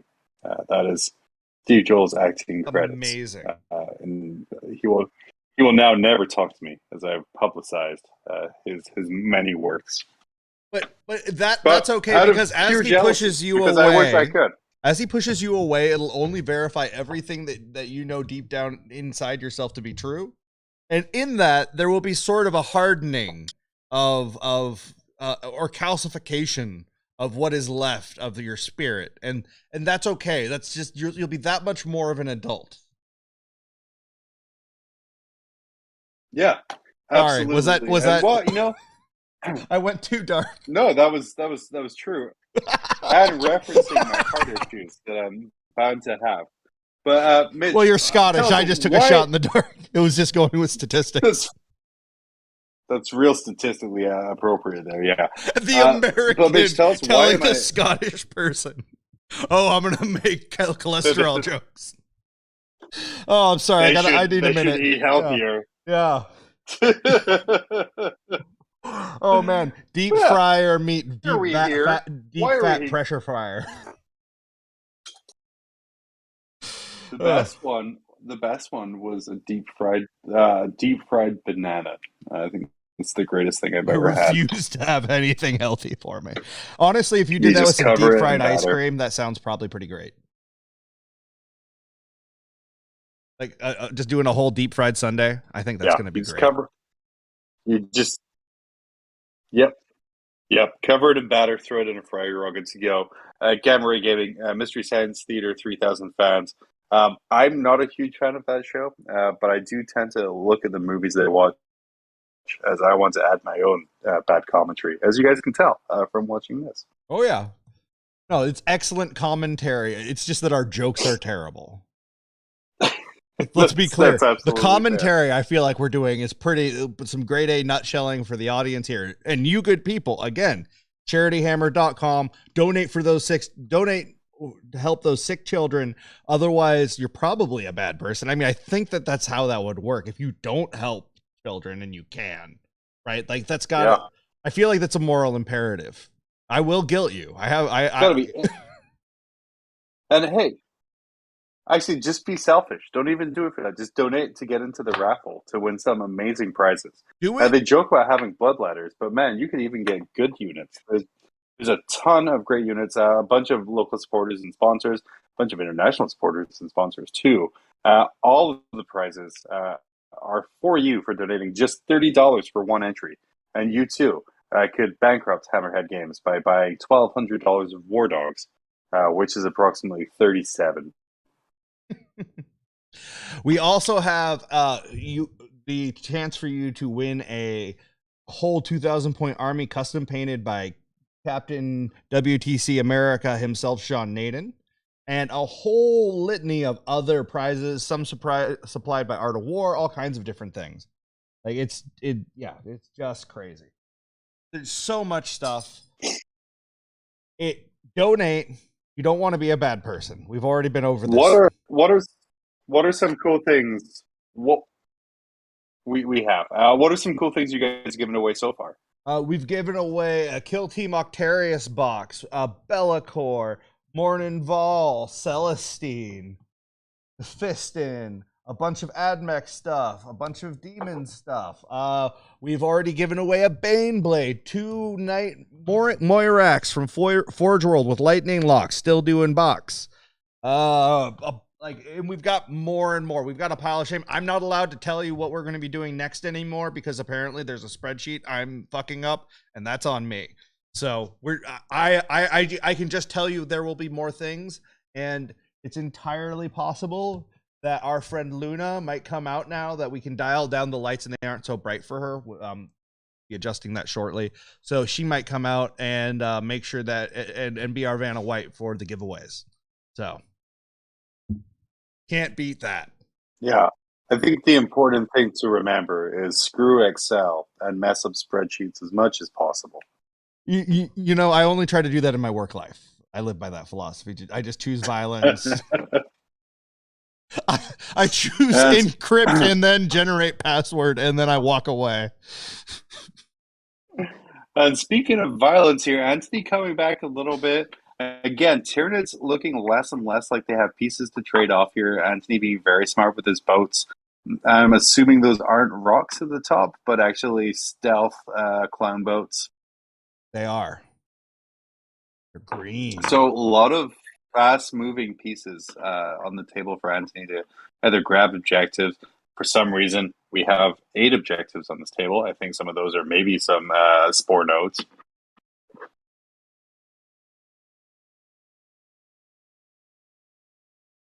Or maybe Anthony's just stacking the decks, so all of the objectives are his deployment zone. He likes them to know where home is. That's fair.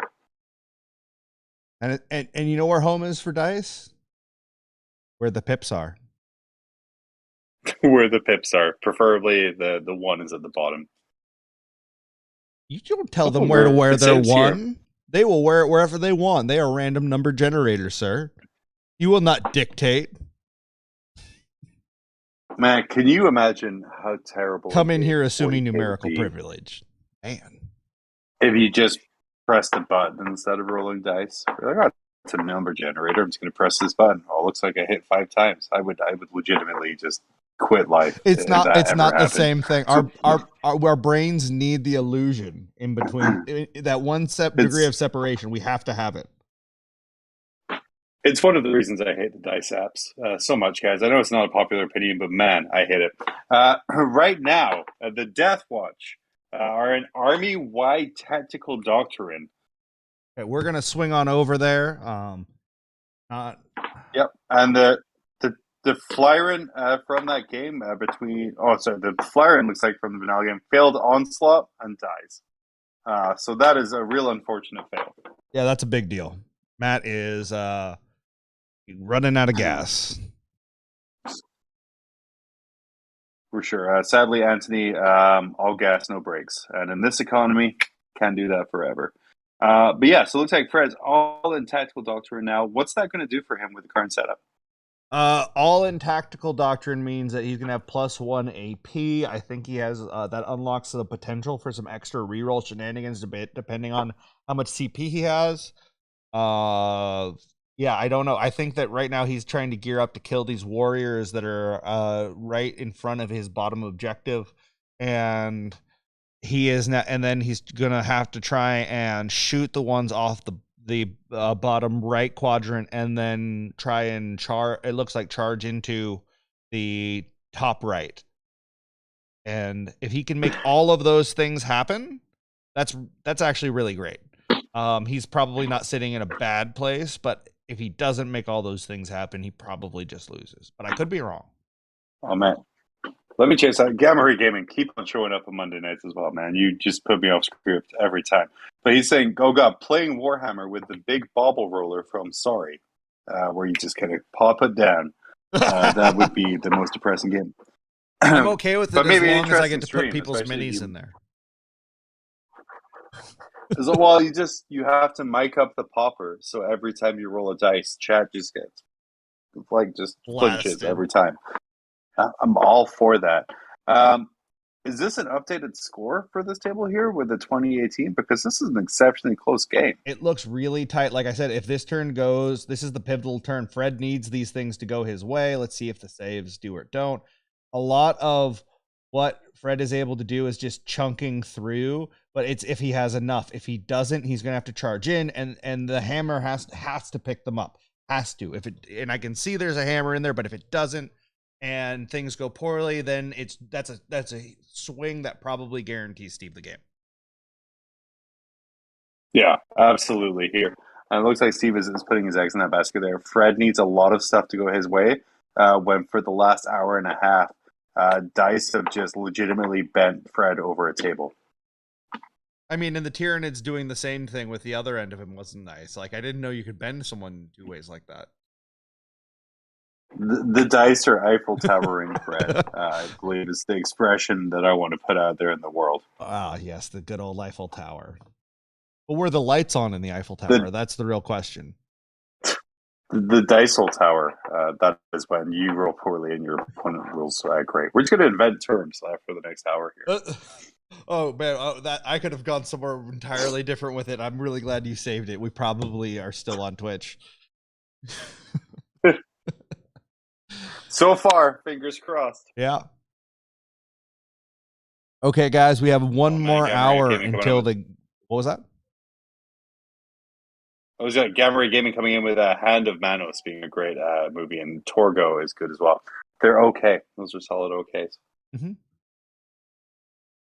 Oh yeah, you were saying it. You were hyping up. I was hyping up giveaways in an hour. Donate, people. Get on that spreadsheet. I can't give you stuff if you aren't on there. You can't be person who helps the children until you're on there. Like, there are other benefits than just raffle tickets. A smug sense of superiority over your coworkers, because you can be like, oh, I was helping participate in a charity event, even though you just sat on your butt and laughed at our terrible jokes. Like, that's another benefit. You can also, I guarantee you, this time. I was going to say, if you go to the Las Vegas Open, completely sold out now, by the way. It's going to be one of the hugest Warhammer events ever. If you donate to Charity Hammer, I will give you one crisp high five with what Mitch has described as my overly muscular hand that I now have to work out 8 hours. You guys really, let's be clear. If you are going to go for that high five, like, make sure you keep your fingers together. He will break one right off. I have seen him do it. I thought that guy's finger had to have been frozen the way it snapped off. There wasn't even blood. I don't know how it happened. It was impressive. Like he was. That's how I go 2 and 3 here. I'm not 0 and 5. Yeah. He was talking about dice rollers earlier, and I've seen him just take someone's phone and then just crush it between his bicep. Dude, dice rollers make me so angry. You have no idea. You have no idea. I've argued with someone at the table, be like, "You're not playing the game," and he's like, "Well, I'll clock out if I don't use this." And I'm like, "Then choose a different army or be better with dice." Good Lord, it's skills, people. Tell us how you really feel. Oh, we just saw the handshake on the other game. Anthony getting 69. Nice to Matt's 30. Nice. And there now we're just again, seeing the nice Violence Vanilla. I was gonna say Violence Vanilla living up to his name of just destroying the entire army and then choosing to score points because he wants to. Yeah, he not doesn't because need the to. game makes him. Yeah. He doesn't do it because the rules say he has to. He does it because he likes to. We're going to swap back on over to our final game here. Nice. I mean, win by 69 points. Like, Anthony, thank you. You can't write better jokes than this. Oh, yeah. I mean, we can't, certainly. Like, definitely. No, for sure. Yeah. No, we don't have Definitely the budget. no. Or the talent. Or sense of humor. Or material, life experience, insight, ability to relate to human beings. Sorry, what were we talking about? Perfect. Oh, what you heard there was taking a screenshot of the 69. Oh, I missed it. Well, I took a screenshot of the 2018 Fred scored. That's okay. We'll go back because luckily all of this awesome content is being created for free for you guys to encourage you to donate to Charity Hammer. It's there It's now. going to be available on demand. Links are going to be up at charityhammer.com. It's there now. So much content. 4 days worth of games with some of the top players in America. And some of Canada, good old Canadian bronze, Alex McDougall there as well. Just really donating the time to play some amazing games at 40K. Guys, this is all Nephilim stuff now. This is all new. We're in uncharted territory. All new points. Oh, Everyone. brother, Oh, you think I wasn't here? No, it's like, brother, thank you for putting the Anthony screen back up so I can take that screenshot. That's real friendship right there. Real friends help other friends lame jokes. That's the way it goes. Like baby birds, we help push them out of the nest and watch them fall to their death. But we can bomb together, bud. We can bomb together. I'm going to be right back. I'm going to grab a water because I'm starting to cough. My throat is drying out from all this talk. Yeah, absolutely, man. So we're just gonna hang out here on the Deathwatch game. Deathwatch again going up against Steve's Tyranids. It's a super close game so far. What it's coming down to, Fred is having a heck of a time with dice. He tried shock tactics on the top left objective, but Steve said no. You're going to roll a bunch of ones, and I'm going to wipe most of your unit. Fred, though, super smart Deathwatch player, moved off of a couple of objectives so he could retake them for those points. Which is why we're seeing a pretty good secondary score so far here. We're also seeing him move up on the top objective, trying to take down some of those banners that were put up so it stops Steve's passive scoring. Again, just two really great players from the Pacific Northwest being on a great game right now. Looks like Fred has transferred his ones over to Steve, losing that last model and that objective. So that in the next command phase is going to flip that banner away.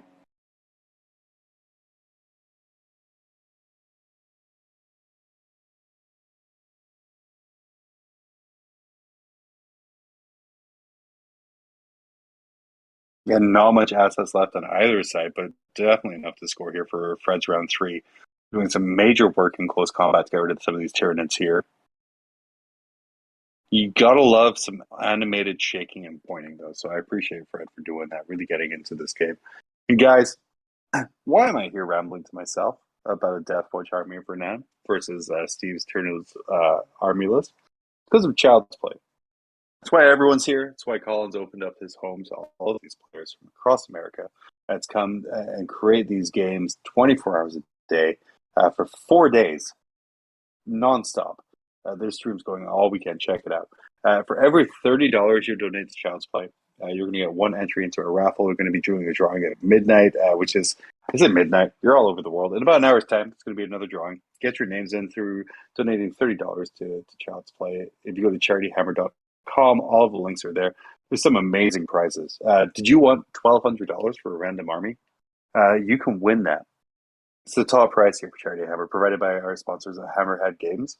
Also, you want Sean Naden, an amazing painter, as well as captain of Team America, to custom paint a 2,000-point army for you. He'll do it if you win that prize. Also, are you insane and want Bloodladders or Be'lakor? They'll probably be good in a few months again. Those prizes and more, provided by some amazing sponsors. All you have to do, go to charityhammer.com and donate $30. You get one entry. Donate 60, you get two. Guys, there's no limit on this. If you want to cheat, donate $30,000. And then you get a whole ton of entries. I'm not good at math, so I'll let you do the rest here. But what we're seeing here is Fred kind of not panic, which I think is a super good lesson to learn. Steve took a ton of his assets away. A lot of bad dice for Fred over here, but he's not panicking. He's moving up. He's sticking to his game plan. And he's staying in this game. It's going to be really interesting to see where the score lands at the end of this turn.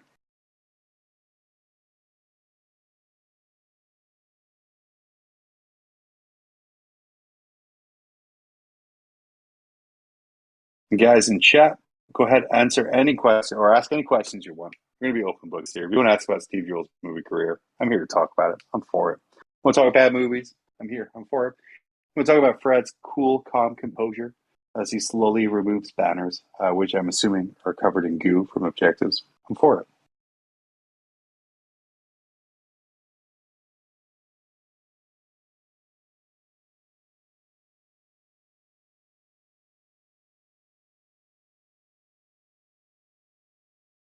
Aesthetic Deluxe coming in with a question here. What night haven't been eliminated? I have I'm returned. going to assume, speaking about the hardest GT here, Aesthetics Deluxe just asked, what night haven't been eliminated? Michael Tempe advanced after a very effective game against Orcs with his... man, where were we at with the name of that there, Mitch? I forgot where we're at with the name of that list. Oh, that would be the 28 days later. Bullet for My Valentine. Pound the Paws Downtown. Excelsior 69 night list. It's 13 War Dogs. It was brutal, and he chose some great secondaries. That was perfect. No notes. Chose some great secondaries. No notes, yeah. And so he advanced against Chuck's Orcs. Unfortunately, it turns out taking a bunch of Psychers against Knights, not a great idea, especially for characters. They scored very well very early in that game. It was a pretty early finish there. We also saw Anthony Vanilla advance as his Harlequins defeated a really rough-looking Tyranid army. But, sometimes Hive Tyrants be failing things. And the Hive Tyrant failed things, and the army kind of collapsed after that. Here, we're seeing a much closer game between Fred Foreman and Steve Trimble. Steve with the Leviathan Tyranids here. And a Hive Tyrant that does not fail things. That a Hive Tyrant does not fail things. Suffering as alternative players do with having their models not be able to stand up. But we were talking while you were away, Mitch, to use an old wrestling term, but intestinal fortitude of Fred. Fred has lost the majority of his army, but is still making some really great plays and scoring as many points as possible as he can. Talk me through, Mitch, kind of the importance of not being bothered, as it were, by large early losses. So I think that there's a really important, I think what you're kind of referring to is what I like to call like scrappiness, right? It's not the size of the fight and the size of the dog of the fight, whatever the saying is. Don't fight dogs. It's a terrible saying, but still, the point is, sometimes you go into a matchup where you are fighting an uphill battle, but the fact of the matter is you still have to play that game, so you might as well get as many points out of it. And it's just a human psychological fact that if you are looking for opportunity, you are going to see more opportunity. That's just how human brains work. So by always focusing on, okay, how do I get what I can out of what I have? How do I make the most out of what I have? That keeps you looking for those opportunities, and it helps you find ways to win. That's how you see some of these exceptional players who've been playing for a really long time, like Fred, be able to have comebacks in ways that maybe a less veteran player is going to struggle with. He's played horde armies, elite armies, knights, everything in between. He understands that he can win with just a few models left if that's what it takes. He can win with no models left if he plays his cards right. And that's what he's doing. He's playing it as hard and as tight as he can. Steve doing the exact same thing here. Let's be clear. There is very little left for Steve, and he is trying to get everything he can out of this as well.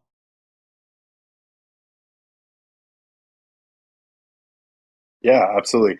Brian Aragon asked it over on our Frontline Gaming stream here. Of course, we want to thank Frontline Gaming and Art of War, as well as Best in Tabletop for streaming all of these games. Is there a way to see the standings in the pods? Where are we at with that, Mitch? I don't know if there is a way to see the standings in the pods. That sounds like a great question that I would love to answer. I'm going to answer it like the salesman and Family Guy. What a great looking question. No, I will see what I can find out. I will wander around to see who is still awake. But there will be none of the pods are happening at night. Mm-hmm. And I think the thing's important is are these are. We lost you there, John. You cut out. Oh, sorry. What was that? No, you're all good. Keep going. Keep going. Okay. You got this. Okay, so no, the pods are not going to be going on tonight. So tonight is going to be a lot of different, just fun matches, grudge matches, all kinds of different stuff going on. But that is all going to be kicking back up tomorrow. I think starting at around 9. It might be 6. I think it's not. So you'll be able to come back in the morning and catch all those great games. Yep. Or 9 a.m. What Mitch is saying refers to Pacific time, which would be about 1 p.m. Eastern, and then probably dinner time in the UK, probably noon like Eastern. Monday morning in New Noon Zealand Eastern. or Australia. Yeah, noon Eastern. Noon Eastern. Thank you. Time zones, man. How do they even work? I have my own. I mean, you're in Alaska, so Eastern, it's different. Like dinner time Britain. That's true. But yeah, a lot of great games tomorrow. Some of these pods are producing amazing matchups. And tomorrow is going to be some of the most amazing games you're going to see as the winners of the pods are going to advance and just beat each other down. Sorry, I was just catching up on when Danny will be commenting. So he's changing up his slots. You know, like sometimes those Grim After Dark guys, and I know, John, you know this, but man, they just grind my gears. Just assholes. Just changing slots at a moment's notice. Just sandpaper in your butt crack, just those guys. I feel like they're so smug, and they just think they got their jokes, and they just don't. They just don't. Brother, our smugness is 80% of our appeal. That's all I'm gonna say. 80% of your exports. Yeah, it's just smugness. No, I 20% is.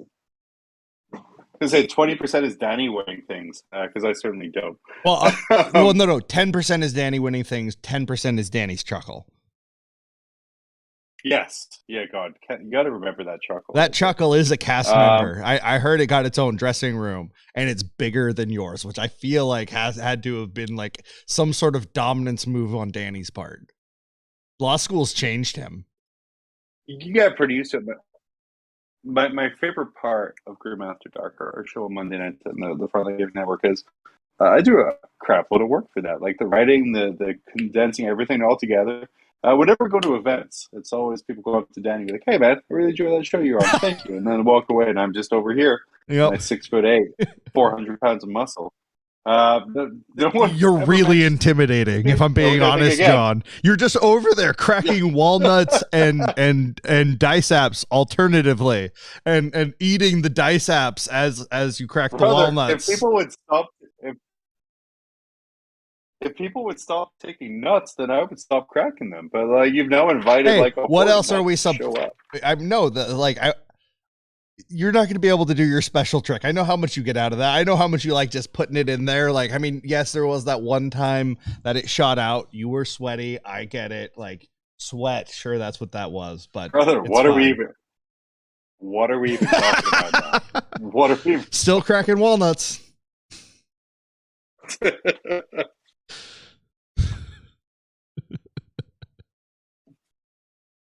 Oh man, let's see. What do we see here? Looks like Fred has back to the game. By the way, those containers are the third player because they keep beating people. But Fred looks like he has a chaplain bike in the top. Is that a chaplain bike? I thought I saw those X's over there. Very possibly. Or over the front of the. Very possibly, and that looks like it. Yeah. No. The bottom objective, he has one guy left, surrounded by warriors. And then it looks like there might be a couple guys on the top, between the top two objectives in the center. But again, going for that testicular fortitude of Fred, of just maximizing as much points as he can here. Oh man, yeah, he is scrapping out every bit. But this is where he's the thing is when you play out these games to the bitter end like this, you pick up tricks that you apply earlier in the game in other games. But that trick is something you wouldn't have uncovered unless you were playing every little scrap of what you had in front of you. Like it's the thing of like until you go down in the crawl space to see what's there and you do the dirt, like you do the work, you have no idea if that's a raccoon or a hobo living under there. You just don't know. Yeah, I think the important thing to notice here is for Steve, his score is pretty set as his friend, apart from no prisoners. He's going to make a huge swing for both of them, I feel. Because even though the Tyranids are up in models right now, Fred has removed a heck of a lot of those little bugs. Yep. Yeah, it's I definitely want to see where I don't feel like no prisoners has been accounted for in Fred's secondary. So that could be just, but also there's no prisoners on the other side, so that's probably going to push, if we're being honest. Because there's less Marines, but more wounds. Yep.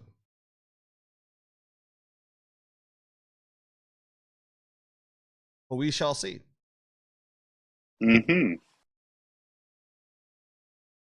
But a great game by both again. And again, just what Mitch was saying, I like about learning and defeat. Keep playing the game to the end. I know it's always the opinion is to just, if you know you're going to lose, just kind of accept it. Guys, the game means that you get a 0, and you don't want to do that. And also, you learn so much by learning how to scrap for whatever points you can. It makes you a full game threat rather than a half game 0. Absolutely. I think that the losing is learning is one of the most important things that you can really take to heart. And what I encourage people to do is play high model counter armies to begin with, because you're going to lose a lot of models no matter what, but you're not going to feel like you've lost the tools to play. And as you get more experienced and have more finesse and depth of kind of skill, you will be able to operate those elite armies in a way where they are able to survive long enough to do the things they want to do. But you have to work your way there. That's my philosophy on it. Yeah, for sure. Like playing for me for the longest time, I played Death Guard with Poxwalker spam or like 180 demons, and kind of playing those games where you're losing 20, 30 models a turn. You really got desensitized to it, and it kind of helps you play your game better because each loss isn't affecting you. Going from like say like a Custodes army where you lose 3 guys, like oh that's a half my army. It can kind of break your brain. So kind of playing hordes is a great thing to do to really strengthen yourself against the bad brains. Yeah. Okay, so it looks like I think they're tallying up. I'm guessing they're to the last, right? Or they're not to the last. No prisoners right now. I'm gonna go grab our stream host, Chuck, so he'll be available to keep covering things after this game wraps up until we get to midnight for the next set of streams. So I'll be right back. John will tell you about the amazing charity and his abs. Well, first let's talk about Child's Play. What does Child's Play do? It helps sick kids in hospital keep themselves entertained at some of the hardest points of their lives. Guys, I've seen my YouTube analytics. I know most of you are between 35 and 44. When you are sick, it is miserable to be by yourself, especially in these times where hospital guests are limited. What Child's Play does is it provides entertainment for those kids. It gives them video games, consoles, people to help set them up, so we're not expecting some, poor nurse with 37 patients in a half hour to do it, and kind of really make that time as enjoyable as possible. With your donation, 100% of it goes to Child's Play. This is something that Colin Sherman from the Best in Tabletop Network is putting on at his place, on his dollar. Everyone you're seeing here player-wise has paid their own way to get here to support this cause. And you can support it too by going to charityhammer.com and donating $30. And with every $30 donation, you got one raffle ticket. And what does a raffle ticket get you? So much stuff. Guys, I talked about horde armies. Why don't you just win a bunch of bloodletters? That's in the prize pool. There's a Bellator. There's probably a demon book coming this year. He'll probably be good again soon. You can get ahead of the curve pre-bandwagon Disciples of Bellator again. The big prizes coming at the end of the weekend here. You could be entered for a chance to win $1,200 store credit at Hammerhead Games. And guys, you all play Warhammer. $1,200 is an entire new army. It's a great thing, and we want to thank our friends at Hammerhead Games for making that available. Who better to paint an army than the captain of Team USA, Sean Naden, American Jesus himself. He will commission paint a 2,000 point army for you.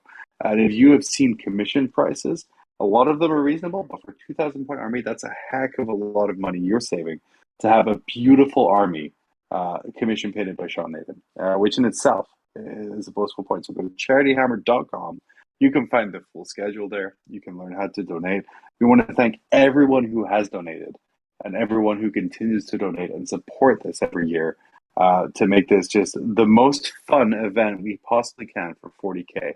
As we see now, back on stream, we're finishing up this game, it looks like, but we have a tied 30-30 score. Steve ahead on primary, but behind on secondary so far. Fred ahead on secondary, behind on primary. No prisoners is going to be such a swing in this game, but it looks like both of them are playing their hardest to make sure they maximize those points, so we're not relying on one secondary here. Steve, to the point of just destroying the terrain. He just wants to punch it out of the way. That's how much they care about these games. And Synthepec, welcome along, bud. Nice to see you. Have some great comments here. Never go into the crawl space. I'm assuming that is something Mitch said that I just blanked out.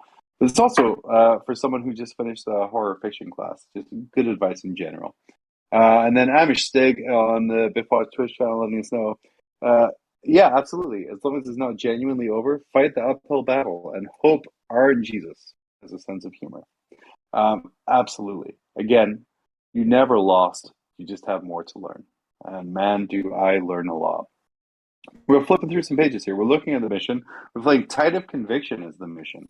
This gets unique because this is one of the ones where you hold 2, hold 3, or hold more. So it really limits the primary, and I think we're seeing that here, where Fred has done a really good job of countering Steve's ability to hold objectives. You only receive a Battle Force CP at the start of the command phase if you control the objective marker your deployment zone, so that's why we saw a lot of holding there. And then for the progressive endgame objective, at the end of each player's first, second, third, and fourth turn, the player whose turn it is scores 2 victory points if they control at least one objective marker in their opponent's territory. So again, I think that speaks a lot to sort of the aggressive player Fred and really shock tactics and banners, forcing him out there. It's going to be a really close game. It's going to be exciting to see where it goes.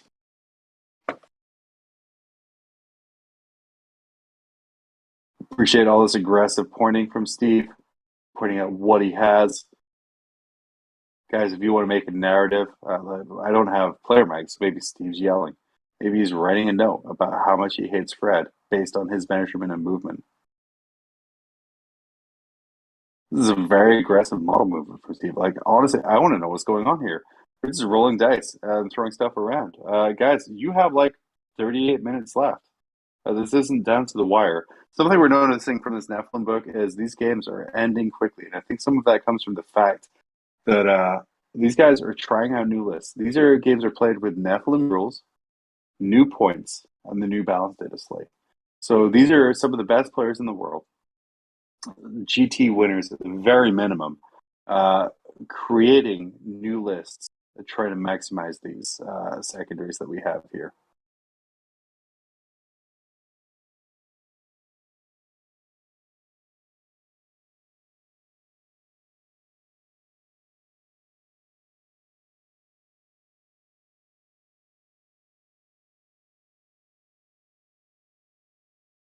And I think, as I said, we're getting pretty close to the end here.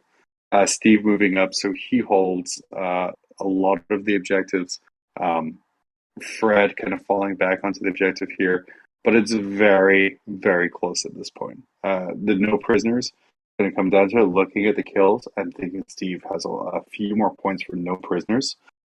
It's really going to be guaranteeing those primary points, which is what Steve did this turn. It was hold as many objectives as he possibly could.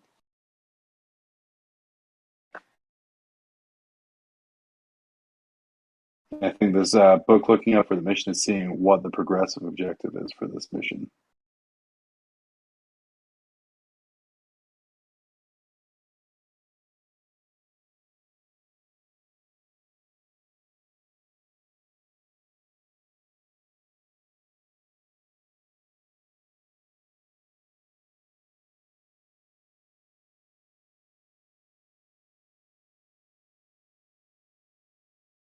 Hopefully get an update here about where we're sitting score-wise. Our chat's coming in. Looks like for his last turn, or the last turn here, we went Space Wolves again, Army-wide Assault Doctrine.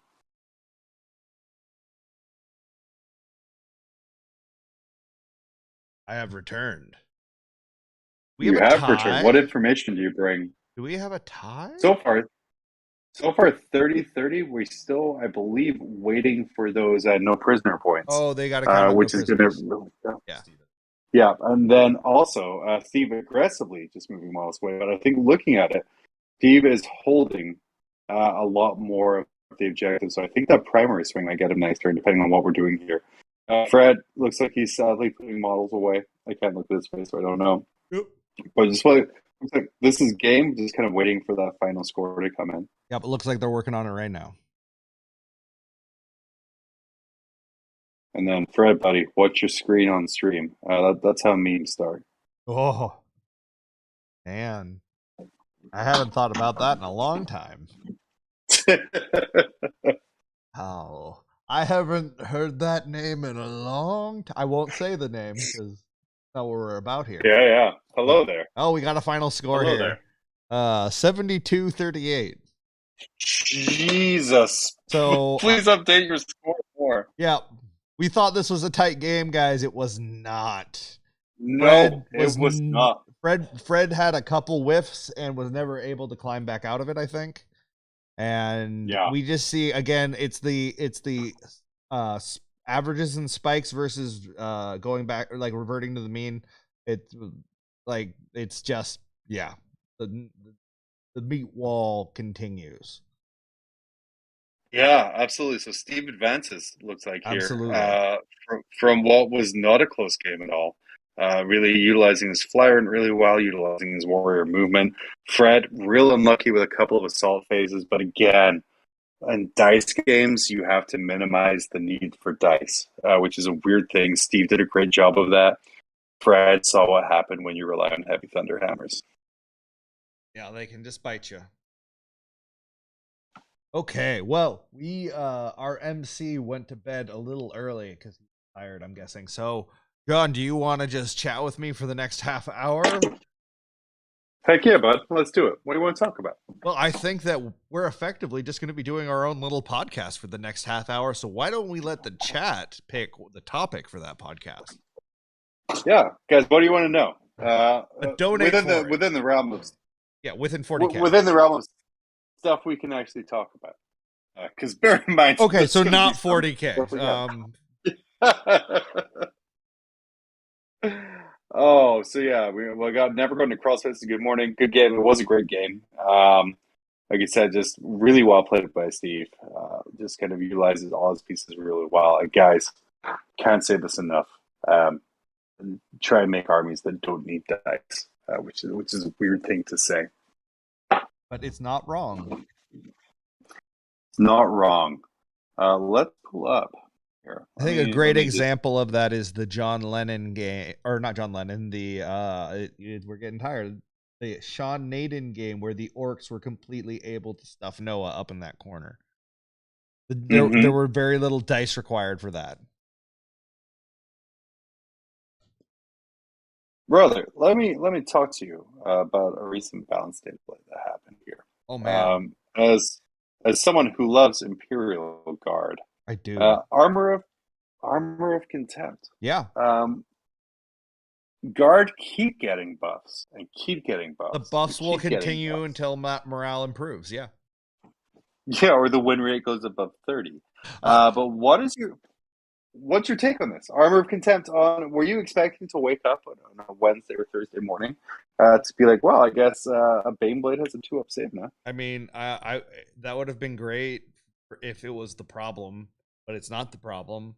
Problem is that guard can't exist long enough to hold objectives, which just doesn't really fix. I mean, it makes them really like there are a bunch of meme lists I want to do with 4 tank commanders now, where I'm just like, hey, guess what? There's 30 wolfen in front. You're never touching me, ha ha.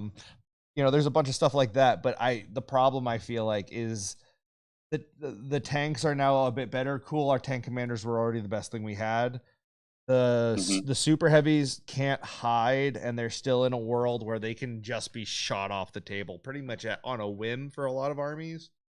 So I actually could see the with the buffs that other armies received, I think the guard win rate goes down further. I think it goes down further. So from like this week, this has been like a huge week for competitive 40K. Sure. Nephilim launches tomorrow. Points are completely updated, pretty much across the board. Who are the big winners coming out of this week that you kind of didn't see coming before? I think everyone is like blown away by what Necrons are right now. And we're all I think we all think we're going to be okay with what they're going to be. And we're like, oh, they haven't been good in a while. And then we're about to experience what Core King, which is what it's going to be called. It's going to be the Core King list. Yeah. Instead of the Arking lot, it'll be the Core King lot.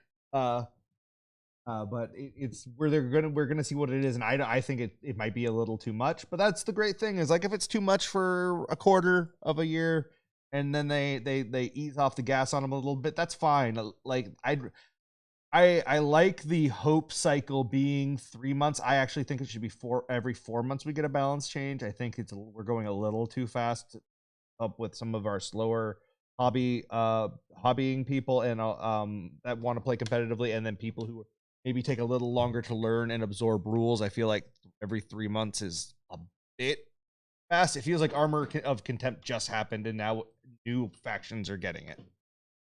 And that was what was crazy to me was when they announced, like, here are the points. Tomorrow there's a balance to this slate. And I was like, wasn't there just a balance to this slate? Yeah. That kind of just came out. And I remember when it first came out, that every 3 months there'll be an update. There was like joy. We're like, hey, you're taking care of it. That's great. But yeah, I think I'm on the Team Mitch here. Every 3 months is too soon. I think it should be wrapped up in the season model. So the Nephilim season should have a balance update. And then the whatever season should have a balance update, and it should all be tied into the same 6 month cycle of like this is what you're getting for 6 months. What? And yeah, we're gonna get some stuff like sorry, on you go there. Oh no, you're good. I was gonna say we're gonna get some stuff like the parking law, the corking law, which if you guys don't know, they just were like it seems to be they threw a dartboard at how to improve Necrons, and it landed on give all vehicles core. If you guys don't know, the Silent King is a vehicle. So now with the Technomancer can resurrect the Menhirs, which means you have to destroy 2 Menhirs and do at least a little bit of damage to the Silent King to stop him just constantly resurrecting ablative wounds. Mitch, sorry, you were saying. Oh, I was gonna pitch more names for the Silent King. Stouts. Oh, love it! Yeah. Nat King Core, Old King Core.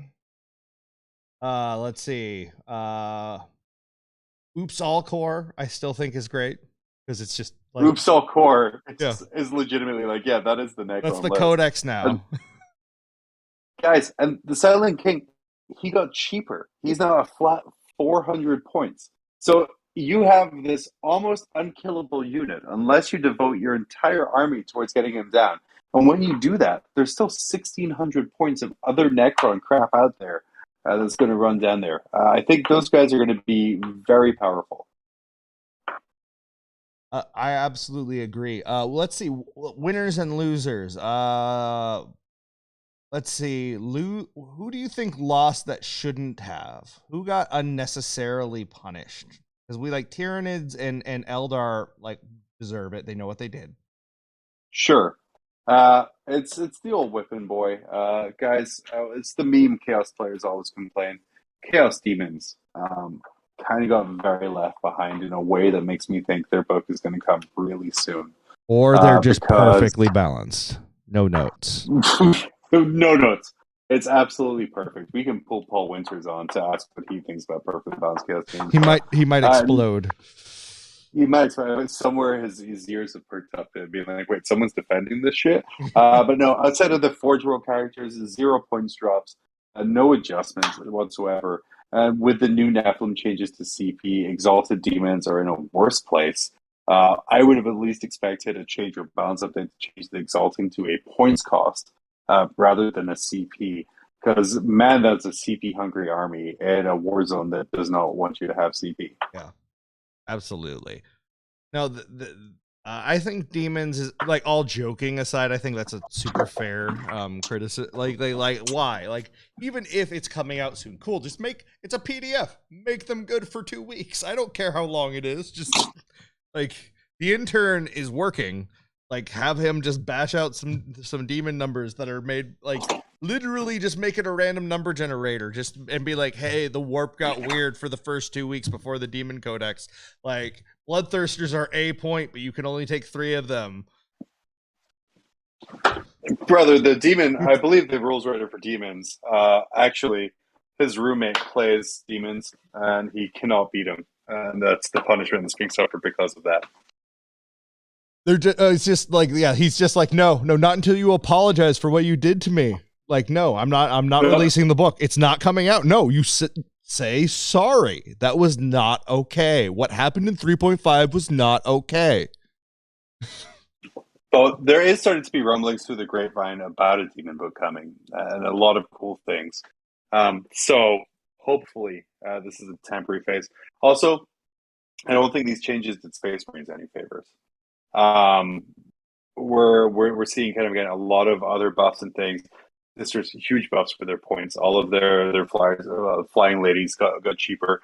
Their secondaries got a huge boost now that you can take more than one. But Space Marines kind of stay around about the same, and that kind of makes me think again that there's a new book coming from them from how little they were touched for the flagship army. I think Space Marines are have been stealth buffed just because there are so many faction secondary combos available to you. That I think that we don't even know yet what's going to be really good there. That's just my initial read. I don't think that they got directly buffed in any way other than Sangard, which is just amazing. Why not? I guess let's just send more of them out into the world. Why not? But don't clip their wings. You want to know who got indirectly debuffed into the ground is Admech, because man, you do not want to have to take a bunch of their fat. Admech still paying for the crimes of being good for 2 months a few years ago. Yeah. Mitch, take us through where Admech are in the meta right now. I know it's near and dear to your heart. Admech. So the good news is actually they did have some units lose points. Like the both types of the Electro Priests got cheaper, and I think Ruststalkers went down a point for some reason. So technically, like, if you want to run the Oops All Mortals or the some of the other like stuff that you can combo into other armies, there's still play, and obviously Richard Siegler can win with them, but that's, you know, we are not Richard Siegler, so we what we're talking about is they do not have good games into a lot of what's prevalent right now. They can bolster that by adding knights, but in general, they're just too inefficient at what they do now to really be in the mix as much. Yeah, for sure. Let's kind of move aside a little bit here. Your thoughts on ITC rankings? ITC, obviously, international tournament community. It has never been more so than right now, where the majority of the top 5 players in the world are all based out of the UK. Why do you think that is? Oh man, well, that's always the case early in the ITC season, first of all, because they have far more events earlier on. So they tend to accumulate scores earlier. I would say so that tends to be a phenomenon you'll see is that the Americans will catch up in the latter half of the of the season. So we'll start to see that happen over the summer here. But I would also say that there has been a lot of shifts in what's good and how things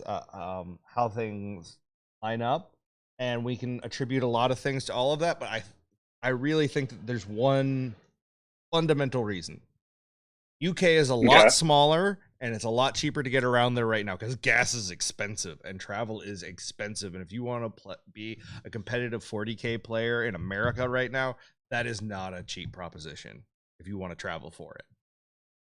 Yeah, absolutely. I will say as well, the formation of Warhammer tournaments from the UK as well has really kind of, I think, helped giving them the events they need. Yes. We've gone to a time where, like, it was America was surprised when all of a sudden some UK people showed up with the London UTs and everything. But now we have here 1, 2, 3, 4, 5, 6, 7, 8, 9.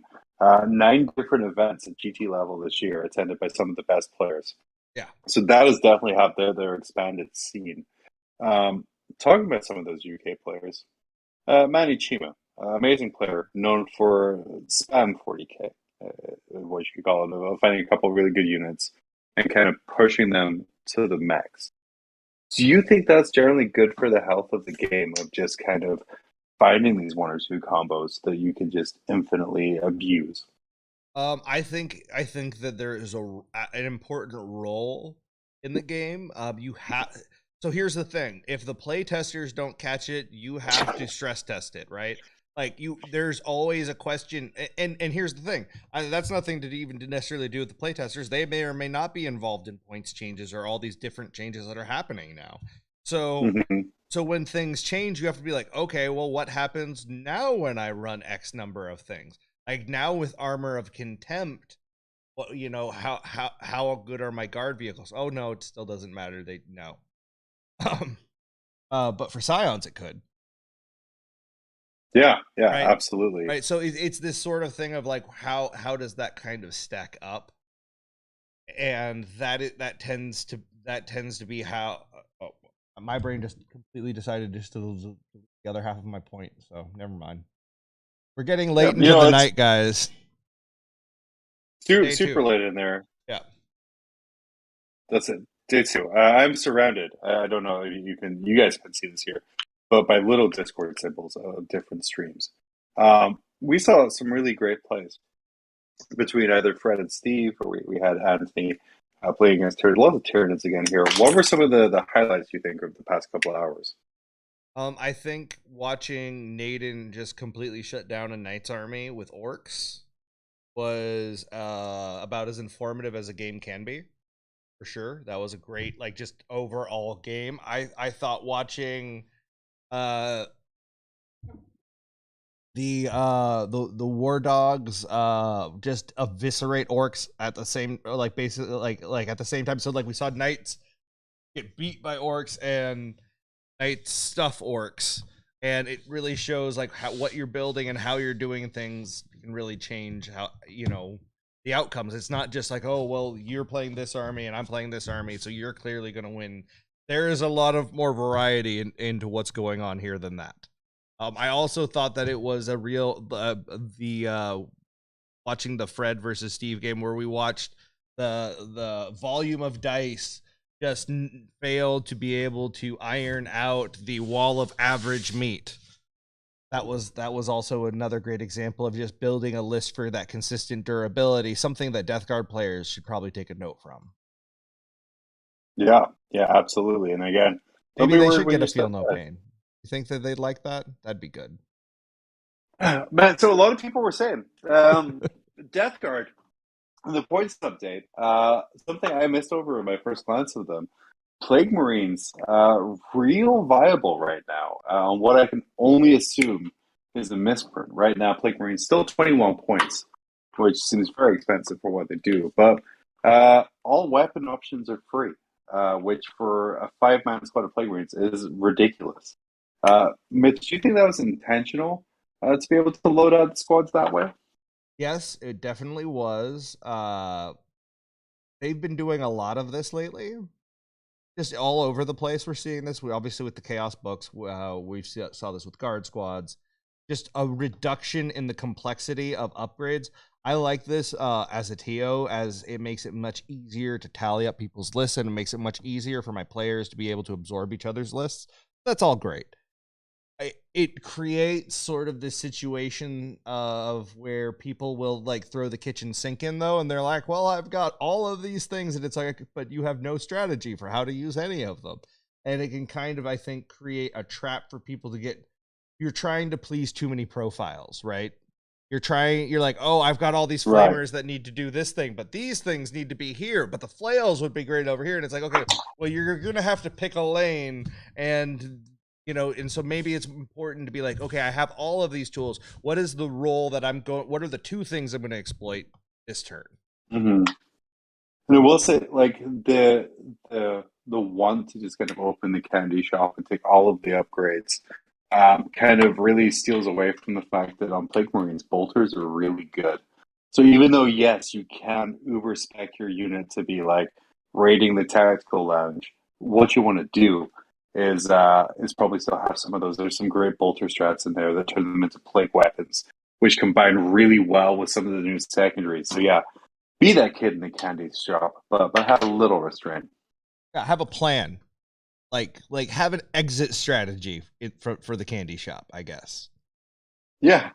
It's something Daddy would always ask me where I'd share lists or meme lists that I would get excited about. He'd be like, oh, it's cool. How does it win?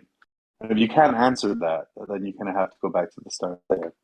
I like to imagine you like running up to Danny, like really excited, looking up at him for some reason, even though you're taller than him, and just being like, Danny, I wrote this new list, and him like leaning down and picking it up and be like, oh, what do you have here, John? And looking at it and being like, oh, but how does it win? And then you just being crestfallen and like taking it and walking with it, dragging in the mud back, just all the way back to your little list crafting shack that you have. There's a whole narrative going on here. The absolute worst part was during COVID. Danny was like my bubble opponent, so like he was really the only person I played, and I got really excited for some jank I thought I figured out for Gallerpox. I was on the Gallerpox jank for a while. I do remember that. And so I had that. I deployed all my stuff. Danny's army was 12 lightning lock Morax. Mm-hmm. So by the time I could deep strike my stuff in, everything else was dead. So, and I had painted everything. Everything looked great. And he was like, well, you can still put it down. I'm like, well, it's just going to die. I'm not going to score any points. So, no, I'm not going to. Luis in Spain is asking, did we use the new balance updates in these games? Yes. Every game you will see on all of the Streets of Charity Hammer from to now onwards is all to use new points, new balance, new missions. It's a new Warhammer season. And I can't even do a pun with Nephilim.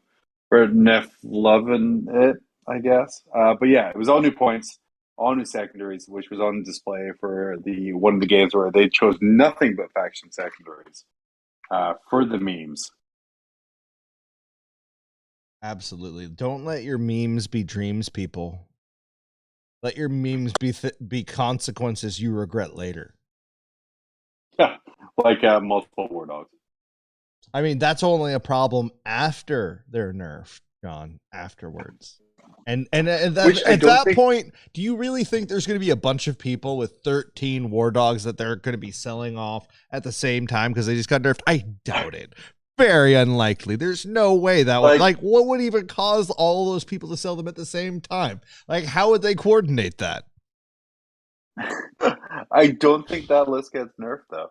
Because there are some real hard counters that really like give it a bad day. Probably not for a while. Yeah. What is it you guys say? It's a good 4-1 list. It is a great gatekeeper. Right hands. And yeah, it's like if you can't deal with hundreds of toughness 7 wounds, you're going to have a bad day. But most people will be able to soon. And it's got to catch them out before they figure it out. So, Mitch, what is Charity Hammer? Always a fun time. What's your highlight of the past few days? That's got to be when I was interviewing Josh Shoots, and he was just super sweet dude, sharing. He's come out here. He has his. They have their own charity event, that they do every year in memory of his brother, who passed unfortunately from cerebral palsy, and so they raise money for his favorite school, his brother's favorite school, and it was just such a heartwarming thing, and to hear that Charity Hammer had led to kind of like such like the next generation doing the same kind of thing. I was like, man, you can't do this on stream. I'm gonna cry. Like, not okay. Like, I'm supposed to be like a judge or something. This is not. Don't do that. No, it was amazing and just so nice and wonderful. That was definitely the highlight for me. Yeah, and guys, as we were talking about here, everyone's here for a reason. Charity Hammer is hundreds of hours of content over multiple streams, whole bunch of games going on between some of the best players in the world, and all the proceeds are going to Child's Play. Child's Play is a game industry charity dedicated to improving the lives of children and teens in children's hospitals around the world. Currently has a network of over 180 children's hospitals worldwide, as well as nearly 200 domestic violence shelters across the United States. So they help a whole lot of people. Started by those guys who do Penny Arcade, the great 3-panel comics we read. And you know, everyone who's here is doing it for free. They're on their own dime, taking time off of work, just making sure that they can play the most entertaining games they can. We thank them for the time. You can thank them too by donating. If you go to charityhammer.com, for every $30 donated, you will get a raffle ticket, and you'll be drawing great prizes for the entire event, which, Mitch, I think you're going to be drawing here pretty soon. You're also going to be able to win raffle tickets by answering trivia questions at the event. There's a whole bunch of ways to do it. And all of the content will be recorded and made available for free on YouTube. And Mitch, why don't you take over while I switch out my headphones? Absolutely. So, guys, we've got a game, I believe, with John Lennon coming up here with Alex McDougall, I think. Yep, there goes a very tired John Lennon. I'm going to hop over here and take over the MC's chair. So I'll be talking from there. So while John is swapping stuff out so he doesn't have to talk. Heck yeah, I did it on purpose. Yep, so we'll be hopping over there for a minute.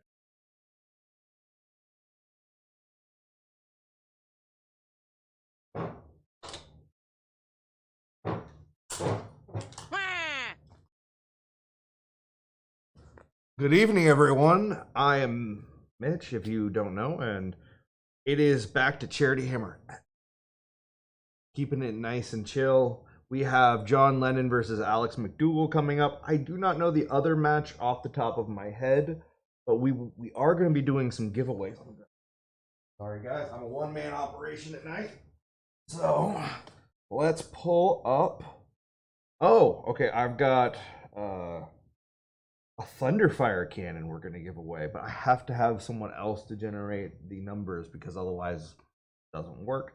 So I'm going to find someone to do that. Actually, you know what we're going to do? I'm going to hop back onto the stream, and since I don't have these items here, I'm not going to do this here. We'll just do it via audio with John yelling the numbers. So we're going to have some fun with that.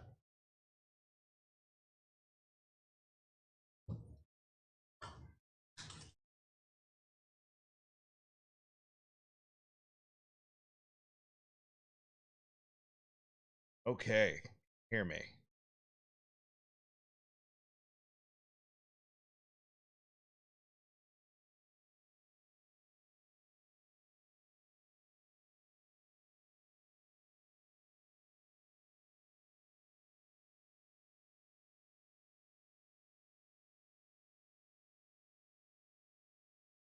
Are you guys able to hear me right now? Peter, is there a problem?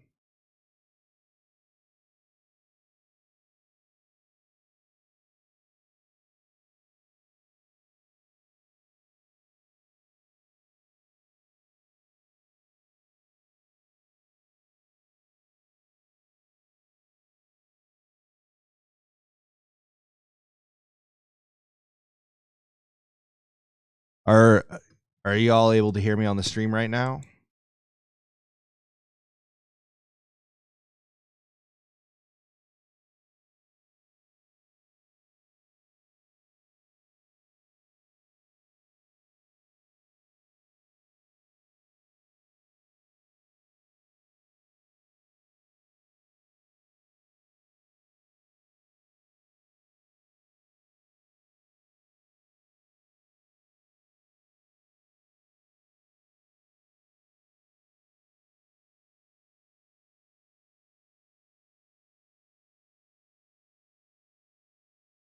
Excellent. Sorry, I don't have John here, so I've got to guess without your guys' feedback.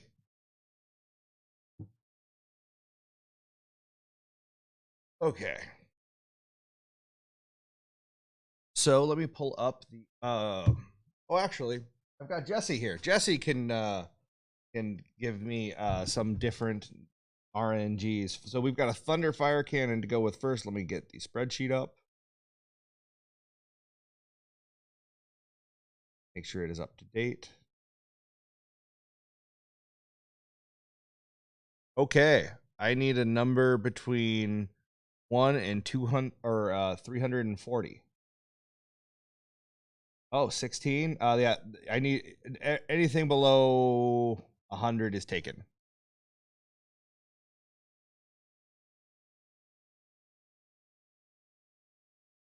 $205. See what we've got here. 205. Bill Gross, you've won a Thunderfire Cannon. Oh, let me make sure I type that in the right one. Okay, next up, we've got... we can do this over there. Hold on one second, guys. Okay.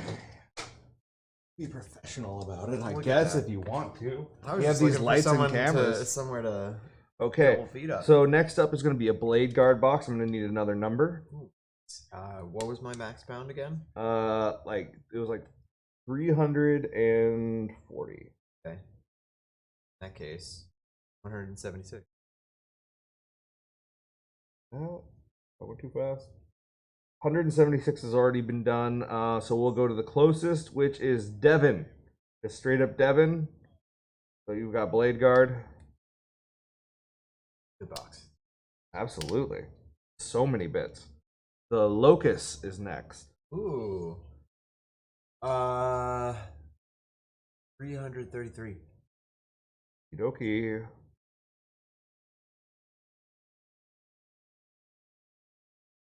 Oh, that is Lee Steger. Tiger. Heck yeah, he is here helping out with stuff. So, and he plays Space Marines. Or no, wait, that was the last one, Locust. Yeah. He does all kinds of crazy conversions. He'll have fun with that. Okay, we've got next up a Nexos. Oh wow, someone's friendly. Let's do. What? 201. 201. Well, yeah, that's an anonymous donor. So we're going to go. I'm killing it with ineligible guesses. It's actually a pretty like we've given away a lot of stuff, and you aren't eligible again, so you're doing good. Is it pick a number? Yeah. Hold on. So this one is going to Tim the Sorcerer. So Tim the Sorcerer, you just got a Nexos. Patreon number. Yes, I recognize the name. And last but not least, a Dark Apostle. You want to go for a number, Harrison? I'll pull a number. Okay, between 100 and 340. Because everything under 100 is, like, taken. 260. Also nice. Greg Gonzalez. Congrats, Greg. Dark Apostle. He should already be over there. I think I'm playing Fred on Stream 1. I think it's happening. Yeah, something to that effect. Are you playing this round? Yeah. Excellent. What are you playing? I'm playing Sisters. Again? I only brought them on. I was debating bringing my Space Marines as well. I play a Space Wolf successor that is just fun. That sounds like the correct answer. It really just is. Yeah. Their toolkit is one of the most fun in Marines. Yeah, granted, Blood Angels is really really cool and fast, which is a fun way to play this really game. good, yeah. Yeah, really good. Yeah, Sisters. I guess since it's not the GT game, I could make a a quick edit to my You list can if I call an like it a little audible. bit Yeah. better. That's what these games are for. Is you get good opponents, great experimentation, eaten by mosquitoes, a lot of upside. Are there mosquitoes here? Yeah, not a lot, but they exist. They are around. You will get bit. Gotcha. But- I'm glad I'm covered up then. Yeah, Yeah, maybe I will make the changes I was thinking about. go for it. I'm gonna do that. I now Awesome. need to. I need to. do Well, this so we're gonna live. let him go so he can do that. But Thanks. Have fun. yeah, thank you so much, Jesse. So guys, we're gonna let everyone get settled in there, and I'm gonna just pick a topic about 40K that we're gonna just vamp. I guess we'll just vibe. I'm gonna ask Tyler to give a topic, maybe.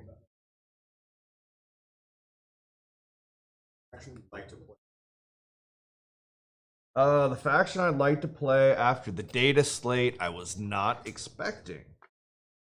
That's a really fun question. Let me give that a moment of thought. So it's gonna still probably be Imperium. That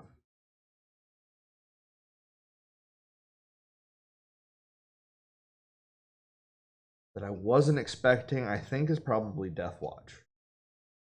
Deathwatch have so many tools, and the fact that you can just like windmill slam down Terminators or different like profiles so effectively that and really get the most out of Armor of Contempt and Combat Squad when you need to, but use them as meat shields when you don't. And there's just so many pieces to it. I don't have the time right now to commit to learning that technical of an army, but that is the one I think, looking at the world that has emerged, that I'm like, oh, that seems really fun and like a great hobby project as well, because the models are just super cool because they're some of the newest Marines. What's next? Let's see. Which Baneblade variant? Right now, I lean towards the Bane Hammer because you can modify advances and charges by half, reduce them by half just by hitting, and you can still have 10 dudes firing out of it. So you can do mortars if you want to be cheeky. You can do like vets with plasma, all kinds of different things you can really go with there. And the main gun is still reasonably good, whereas the Stormlord is just sad. So the Bane Hammer over the Stormlord for that reason. It's also a bit cheaper, I think, at like 30 points cheaper, something around there. It's still too expensive and it still can't hide. But yeah, it would probably be the Bane Hammer.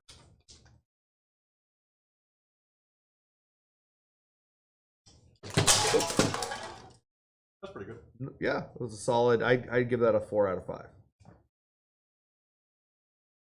Absolutely. So we're just having someone check to see if the tables are ready for us to swap over.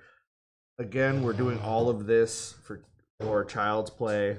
They are a charity that buys toys, video games, board games, and also employs staff to set those things up and make sure that sick children can interact and enjoy them while they're having going through obviously really hard times.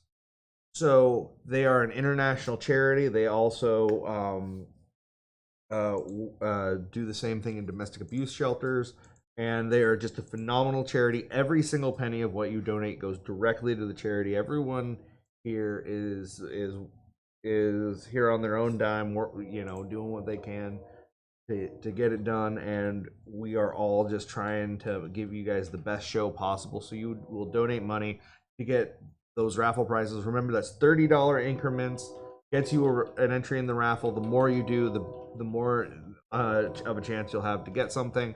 We have top prizes like $1,200 from Hammerhead Games, and $1,200 in store credit. To be clear, they're not going to just hand you cash. And then I custom painted an army by Sean Naden, the captain of the WTC team, the USA WTC team himself, and just tons and tons of crazy cool models. You saw me just give away 5 here. I'll have more to do later. It's going to be great. Donate. The more you do, the sooner you do it, the better your odds are. I'm trying to think if there's anything else. charityhammer.com, obviously. Yeah. And we are just taking the vibe down to, we're after midnight now. Oh, this is night 2, and it's going to be a long one, and I mean that in a great way. We've got tons of content coming up. Stream 3 will be dark until 6 a.m., but we've got John Lennon playing, I think it's Alex McDougall, but I could be wrong on that. It might be a different pairing, but I will get that info once I have everything set up, and we will get that covered.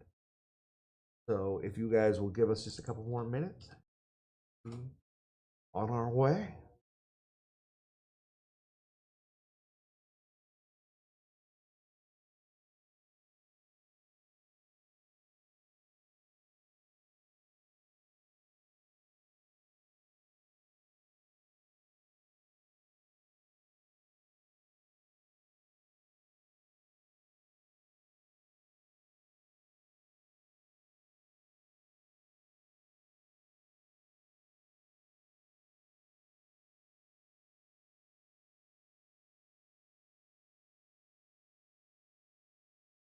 All right, Chris, you're up. Hello, everyone. Welcome to the midnight shift at Charity Hammer. Well, it's not midnight for me. I'm over here in the UK, so it's just turned 8 o'clock in the morning, and we're ready to have some awesome games being played. And we'll let you know when things get started properly. Looks like we currently have Matt on Speed Bugs versus Anthony on Silicones on stream. Though I think that's an old score sheet looking at the table setup, so we'll figure out who exactly is going to be on this lava table here. I do know that we're going to have, I think it's Fred versus Jesse and Alex versus John. So we'll see what they're running and what's. Pardon? One. Good morning, Chris. Welcome. Good morning. As it is breakfast time for you. But it looks like we're going to have John Lennon versus question mark, which is very exciting. Unknown. I will update my post-it notes. I'm just going to make a whole new post-it note. That's how important this is. Years of academy training wasted. Exactly. But yeah, some great games going on so far today. I'm excited for a couple of really good ones. I mean, I'm sure this one is going to be amazing. It was originally meant to be like John Lennon versus Alex McDougall, right? I think that's what the schedule was saying. That's why I was saying it was Alex McDougall versus John Lennon, but versus a question mark. That is a mystery I'm keen to solve. Just don't update it. If Table Boss could not update it, and then when Alex leans over the table, we'll know for sure. So how has your evening been going so far, John? Has it been going good? It's been pretty good. So yeah, looks like actually going to be John versus Jesse Sal. Jesse just won BAO with his sisters, so it should be a good battle, especially John, very familiar with sisters. And then the thing is, just before he jumped on the stream there, Chris, Jesse is going to make a couple changes to his GT list. This, of course, is not part of the GT, but just, I guess, an honor duel, because John didn't make it out to BAO, so he obviously wants to continue to win everything. This is going to be an amazing game. I'm looking forward to watching the sisters, because they just got a whole bunch of buffs, right, in an Nephilim. So it's going to be interesting. Yeah, a bunch of stealth buffs too, like being able to take more than one faction secondary really works for them well. The points drops in some of their like tankiest or beat stick units work really well. It's a super good match. Yeah, and are they playing? That looks like what, Tides of Conviction? Are they keeping that set up, or are they going to be changing to a different mission? Let's look here. Let's try and spy on them. They're looking at the Scouring. Look at the Scouring. I love the Scouring. Matt, you do? What about I mostly play melee armies, so I just like being in the middle and mucking things up. Fair. Big fair there. Hey. Now, see, when they said menage, I mean, never mind. But like, this is exactly what I was hoping for. 2 Scotsmen. Oh hell yeah! Are you hearable, Mitch, or do I just sound insane right now? Oh, am I not hearable right now? I don't know. You should stick around though. I can hear you. Yeah. Well. Oh, am I not hosting anymore? So I'm just behind the scenes now. No, you no, Okay. do all three. Well, just menage a trois. It's after. It's where it goes. What Worst case scenario. what would the Scottish term for a menage a trois be? The lucky bastard. I like it. Okay. Things that are not polite enough, or sorry, too impolite to say. Yeah. That's such a lovely For event. sure. Things that will get us demonetized or kicked off of Twitch. Got you. Yes. Yeah, Very quickly. things that will have Colin messaging me going, "You did what?"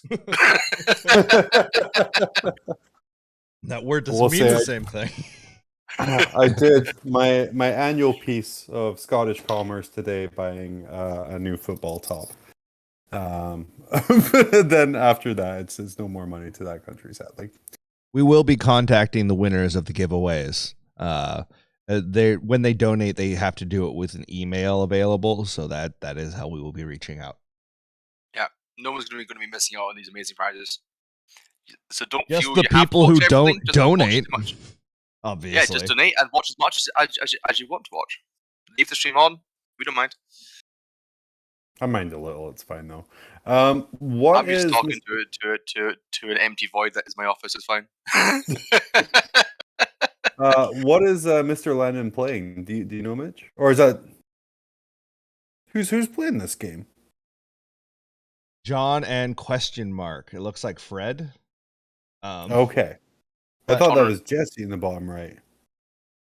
I'm gonna go. You guys just talk amongst yourselves. I'm gonna go figure out what's going on there and make sure we're good. I'm going to make more post-it notes apparently because I just wrote on John versus Jesse.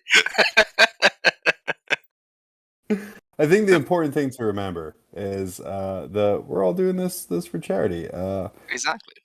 Chris here, giving up his breakfast to come in and help talk through some amazing games with some of the best players in the United States here. Seeing as the majority of the top 5 at ITCs in the UK, I can't say that. But this event is for Child's Play. Child's Play is a game industry charity dedicated to improving the lives of children and teens in children's hospitals around the world. They have a network of over 180 children's hospitals worldwide, and not only that, there's 200 domestic violence shelters across the United States, helping out wherever it is needed. All of the proceeds for today go directly to them. No one is taking a cut. Colin is hosting this. Colin Sherman hosting this at his own place. All the players showing up here on their own volition and free will, mostly, to kind of stream as many great games of 40K as they can within this period. Hundreds of hours of content. Go to charityhammer.com to donate. For every $30 you donate, you get one raffle entry to win a whole bunch of amazing prizes, including a 2,000-point commission painting job from Team America captain Sean Naden. Sorry, missed it up at the end there. That's fine. But you can update your post-it note, Chris. We have the right opponents. Hey, wonderful! I'm gonna dig this one out of the pile because I think I already wrote this. Oh no, wait! I screwed it up into a ball. Never mind. Mistakes are made. Want that pile? Yes, and there is also a top donor prize that wasn't mentioned there. So if you fancy spending some big bucks and trying to give the most amount of money to the charity in a single donation, you can win a set of these lovely objective markers made by 3D6 Wargaming, and all the players are going to sign them, so they're going to be unique. And what I think is the ultimate flex: rock up to a tournament, slap down these markers, got all the signatures on there. Maybe someone you're playing against has already signed it. Yeah, it's a pretty baller move. So to give you guys a little detail on what we're seeing here, so we've got Fred Fortman versus Jesse Sell, and this is going to be a real interesting one because with Armor of Contempt, Fortman is really doesn't have a lot of AP unless he gets into combat. However, we're going to slide over to our other game real quick because it is also very interesting. The table is not set up yet, but you're going to see some hints maybe of what's going on. What do we have here? Fred versus Steve. Fred's on 2 tables. Yeah. There it is. Oh, there. Just Oh my updated. days. Yeah. That looks like a Oh, lot wow. of This is Contempt late night times. Warhammer, guys. We've got Yeah. John Lennon playing Imperial Guard against Alex's GSC. Like, just amazing. Just an Guys. art of war off for the ages. Guys, you gotta let John Lennon sleep, otherwise he's gonna do crazy stuff like play a guard. He actually just woke up. Well, maybe give him some coffee then, because he's playing guard. No, that's how we got him to agree to this. So did he just miss playing guard so much from the worst RTT that happened it feels like ages ago now. Way back when Way Charlie back Hammer in started. the early Thursday morning. Yeah. A whole 25 hours years ago. Whatever it is now, yeah. No, Yeah. it's I think that this was a request, and I think it's also an experiment of like how much did the new guard rules really make a difference? So how many ratlings are going to be in this list though? That's what I want. None. Because I'm not involved. Sad. I was so hoping the ratlings would just go up and punch Tiggy at one point. They'll stop the uprising with just a swift crotch punch because that's as high as it was great when you're like, oh, you know what? I can't include Crusaders. They're low key good at 17 points each for a 1 wound model. Well, we definitely see a lot of tanks in that Imperial Guard army. We'll try and get some sort of lists there, but a bunch of tanks, a bunch of infantry. I also sure know that sure as guard. Jesse is in the other game is playing a changed up version of his tournament list to see if he likes it better, and so he is experimenting with the new mission pack and updates as well.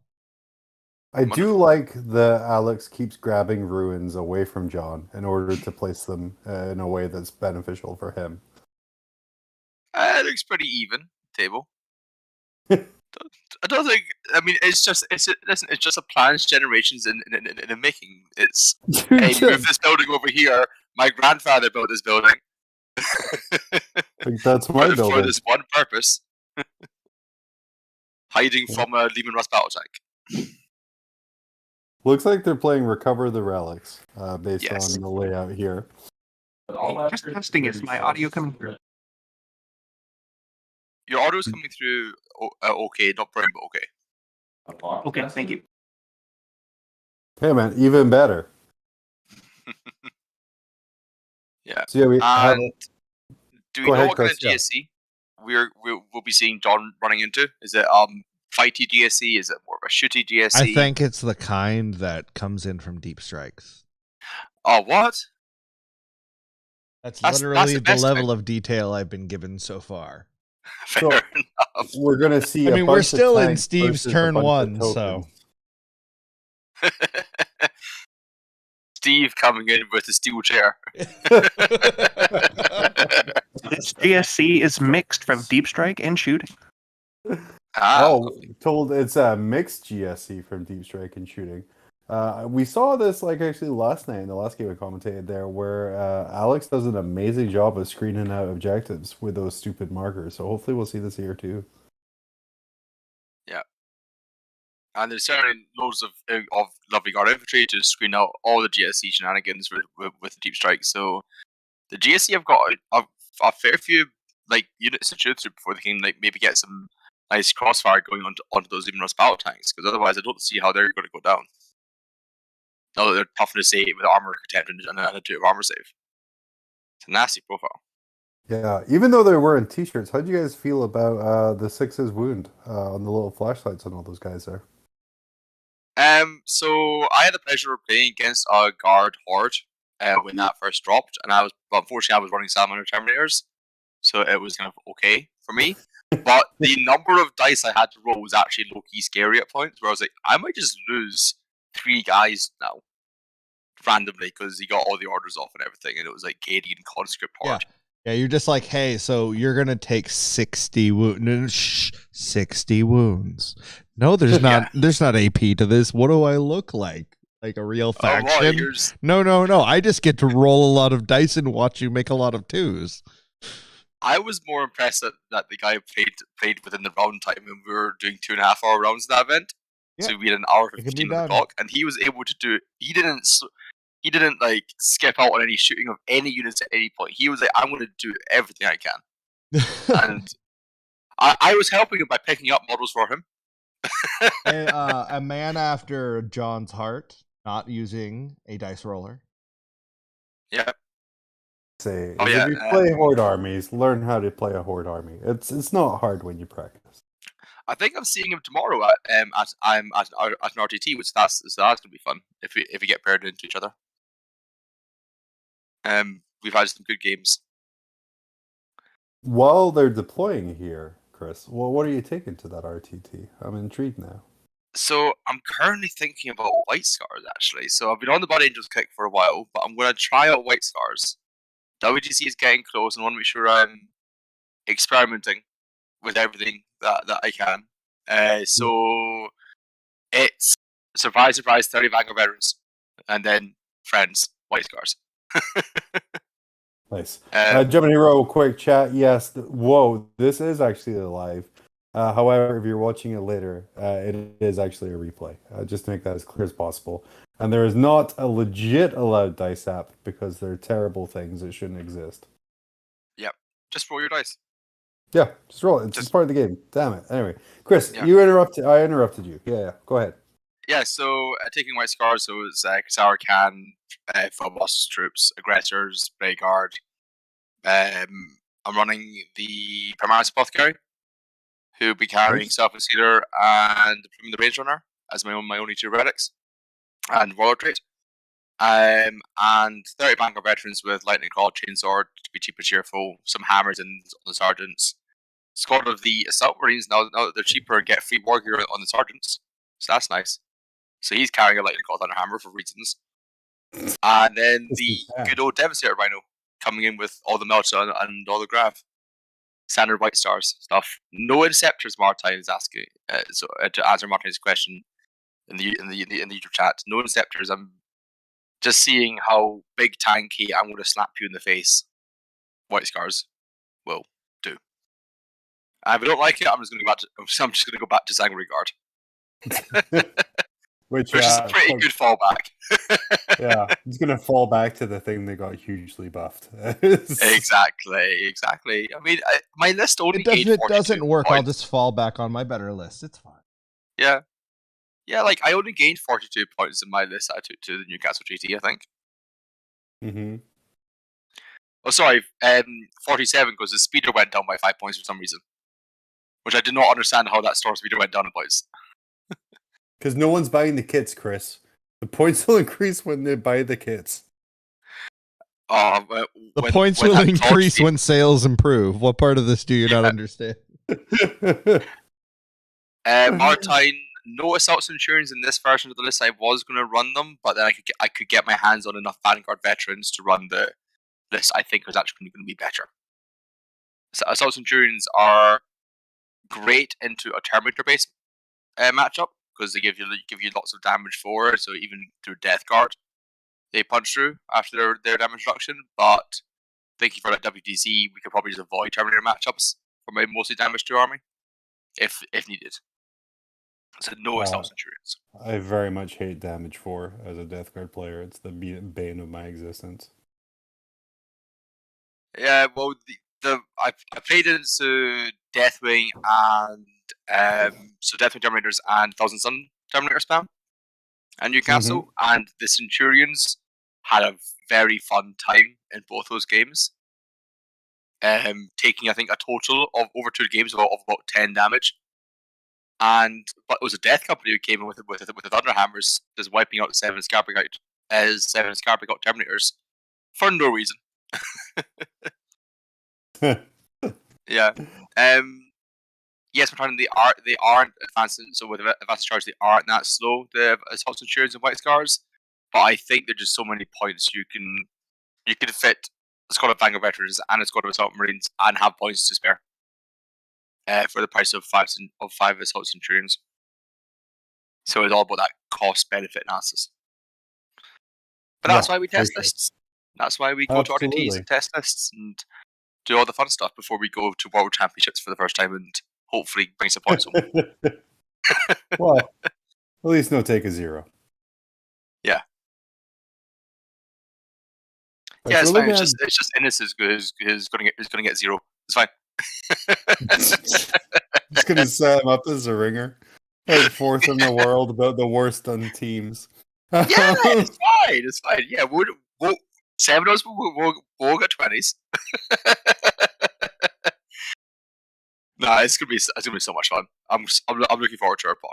So, are we setting up this game now? Yeah, so Enough of we're my setting up ranting. Fred's Deathwatch against Jesse's sisters again. Like Mitch let us know, Jesse doing a small variation of his GT list. So we'll see what gets up on the table here. Yeah, I see lots of bikers. So this is definitely Deathwatch. That looks to be a Primaris Chapman on bike there, sitting in the middle of the table, looking a bit lost. There's definitely there's also a couple heavy thunder hammers in there. This is the same as the last thing he ran against Steve Trimble. Nice. Okay, those heavy thunder hammers is coming in with that maximum bonk energy. To be fair though, those thunder hammers, he managed to whiff every single swing by rolling ones in the last game. They should try not doing that. Yeah, just roll good. Yeah, just Don't roll bad. Yeah. But I think what's super interesting to see in these two games that we have set up here, Jesse's experimenting with some new sister stuff here against Fred, who, like in the last game, he's a GT winner from Hawaii. He does a really good job in the Pacific Northwest there. And then over on the other table, we have two great players in John Lennon and Alex McDougall, and John Lennon trying out maybe some new guard jank with those armor contempt changes. Yeah. What is the usual AP for like GSE shooting? Do we know? Like, is it like -1, -2? Roughly. I don't think it's good. I'm trying to think. I know there's seismic cannons. I think they're preferred anti-tank ranged gun, and that's AP2. So those demon russes are going to be on a 3-up save against those, which is just not enough. So some jank is going to happen there. Or some heavy bonk. Jank and bonk is how you win 40k games. Even then, the shortwave seismic cannon is only strength 6. So we get the situation where Lehman Russ is a really good toughness value into that as well. It's only damage 2. And there's a lot of armor on John's side of the table. And I think there's an upgrade, one of those tank commander upgrades, which is -1 damage for Lehman Russes. Which just entirely makes that shooting non-existent, basically. Hey, Vic, #1 player in the world checking in. We're going to try and get player mics because I kind of really want to hear some of these players' talks on this. Mitch, can you let us know we can do player mics on these?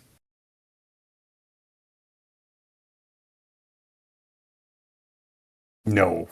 Table boss, can you let us know if you can set up player mics? At least for the players have mics on. John and Alex have mics on, and they are showing up as inputting for me. Yeah, we'd be really keen, and I think that the chat as well be really good to hear kind of the thoughts of John and Alex and those. Okay, I will see if I can figure out, because they have mics on. Mm-hmm. We're being told by our production they have mics on. I think we just need to figure out the OBS way to turn the mics on. Again, as much as we want to watch Fred versus Jesse, see and get a chance to see John Lennon experiment with Armor of Contempt at Lehman Russ is a huge thing to be able to see. Oh yeah, it's such a massive showcase and an exhibition of the new rules, which could change everything. Maybe this brings Guard's win rate up by a lot, and they start to get some nice wins in there. So, and then Chad, just letting you know, we're watching Fred Jesse right now, but we are looking at getting John Alex.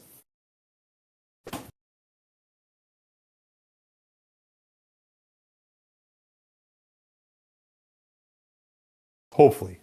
But while we wait for that. Sorry, you were saying, Chris. If Fred's running the Army of Renown for Deathwatch? He was in the last game, so I assume it is in this as well. That's where most of his games have been recently. So this does look to be the Army of Renown for Deathwatch. Such a great little set of rules that where you can just jump between the different chapters. Mhm. And also Yeah, you for have sure. that lovely 3 CP stratagem, if you can afford it nowadays, to just say delete a thing with Butterfire. Yeah, CP, much like gas prices, Yep. very large, very hard to come by. How do you think that's going to affect an army like Fred's? I mean, Warhammer community and all of kind of the main places we're talking the past couple of weeks, where the CP mostly stays the same. It's the distribution during the game that changes. How does that affect an army like Deathwatch? I think you need to have a really good plan going into the game of, I know at one point, usually around turns 2 or 3, when I may be sitting in the tactical doctrine to trigger that 3 CP. So maybe you need to make sure you're starting off with 1 CP in your list, then you'll gain 2, or so you gain 3 CP before your second turn happens. Mhm. And then that way you also have a chance to CP reroll something that's unlucky, or you just say screw it, I'm just gonna have no CP and not spend any CP in the first few turns and just do it that way. But I think most lists, particularly Marine style lists, need to have 1 CP start in the game, so that if they do get alphaed by something, they can have that chance to interrupt or use a powerful defensive stratagem like transhuman physiology on a Mhm. larger primary scale unit. Yeah. I'm not too keen on what the other Deathwatch stratagems are. I know they have a lot of really nifty, tricksy ones. But I imagine again they all cost CP at the end of the day. So you need to have that game plan going in. Yeah, absolutely. We're gonna ask to Boss here if we were able to switch the stream over to check the Alex McDougall John Lennon game. That way we can kind of see where the deployment is I at guess, that John, point. just for you. I appreciate that, Table Boss there. Again, John trying out the new guard with the Armor of Contempt. You can see heavy tanks. Alex with a combination of deep strike and shooting shenanigans, we were told. And we've also got all of the new guard secondaries being shown here. Give me 1 second. I'm going to go and get my Nephilim book so we can look at what these actually are, because I have no idea what any of these words mean. So I'm going to be back in 1 second. Yeah, absolutely. And while you're doing that, I'll look at my Nephilim book right here. We can go through what some of these are. So the big change coming out of the Nephilim pack, you're no longer limited to a single faction secondary. And that's where a huge boost to the guard. So he took Special Orders, which is a shadow operations. It's an action. You take 1 infantry unit from your army, and you start performing this action at the end of your movement phase. If it is within 12 inches of a friendly officer and is within range of an objective marker you control that is not within your deployment zone, and has not already been expunged by your army. This action is completed at the end of your turn. If completed, that objective marker is said to be expunged. Roll a 1d6 each time you do. On a 6, you get a command point. And we're seeing these secondaries throughout the book as ways of gaining command points on 6. Great objective for really adding to your command point pool, especially with the small pool you start with here.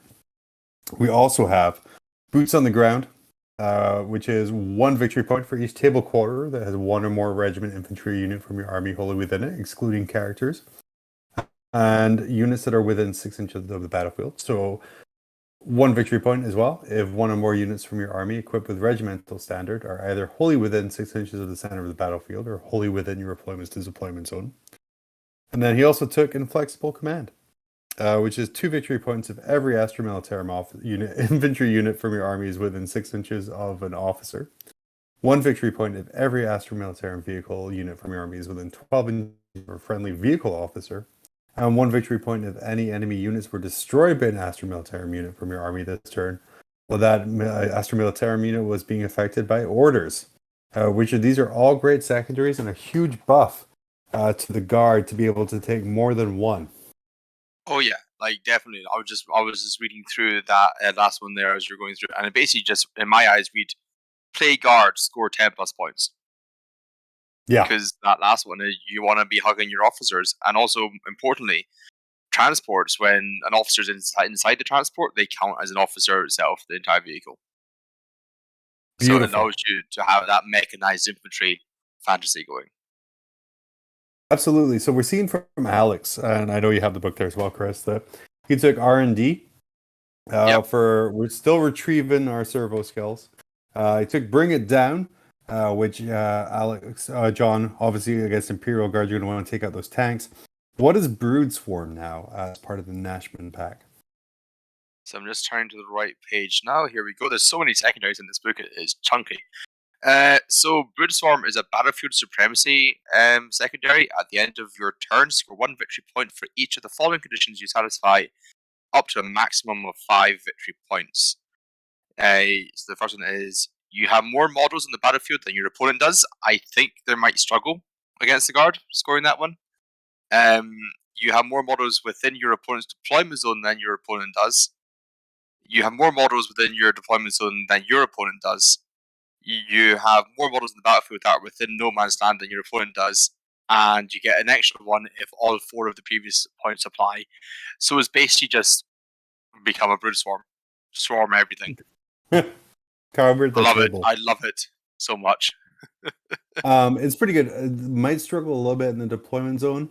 Depends on how aggressively John plays those tanks for no man's land. Yeah, like just that bullet point there, which is more models in your opponent's DZ. I know they can come in within like 6 inches or something like that, with like a couple units if they only shoot. But there's still a lot of guardsmen bodies.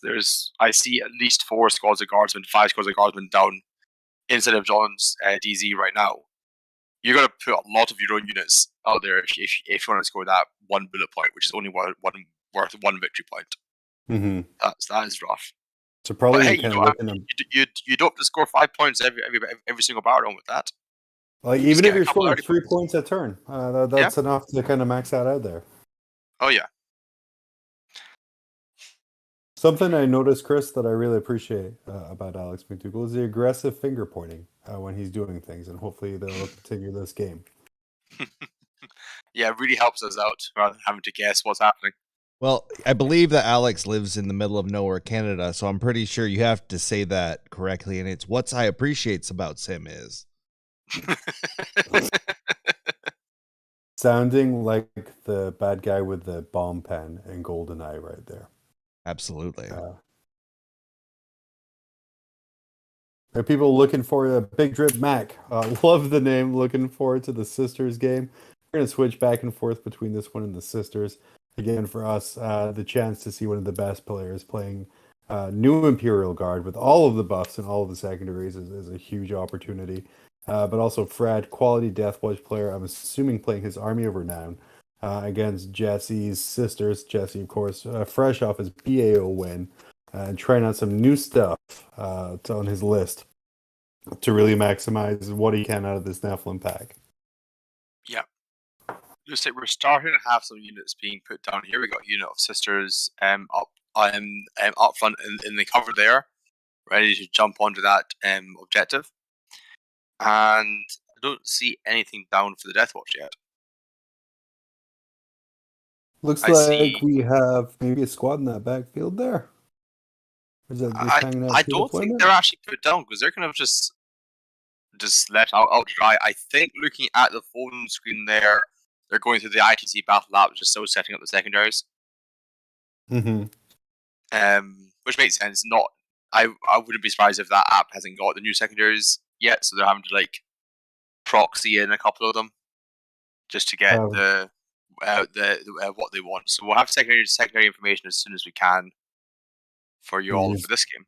Pen and paper like nerds.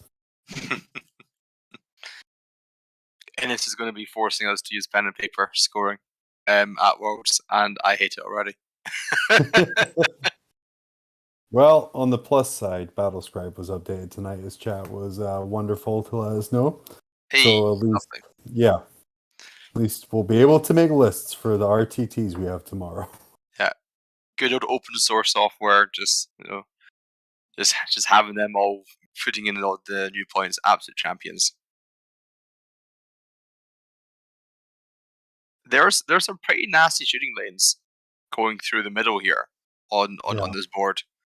And from what I've been told is all of these rock structures are treated as ruins. Yes. Yeah. But even then, still, yeah, that open. Yeah. Good luck. Yeah, and I think the smaller rock clusters towards the middle of the board are forests. I think people have been running them as. Mm-hmm. So you will get some negatives, but I mean, there's still some very tasty line of sights going here. So whoever's got the bigger, better guns is going to love this. If you're going to want to, and I don't have any kind of telestrator here, but any of those 3 middle objectives, if you want to hold those, you will be in line of sight of a gun. Yep, and not that far away either. And the great thing, and the great thing about Deathwatch is that they have all those special issue ammunition, so they can forego doctrines to get that, I believe, on a unit by unit basis. And one of them is plus 6 inch range, if I'm not entirely mistaken. So that might come in handy. And they can stay outside of the similar multiplier coming back at them from the sisters. Yeah, absolutely. Again, we're doing our best here without sort of information about the lists. Turns out Chris has an amazing eye for what is being put down, so that's going to be hugely effective on what we're seeing here. But again, we're looking at Jesse, who's doing a experimental sisters list based off of his GT list, but using more of the Nephilim packet.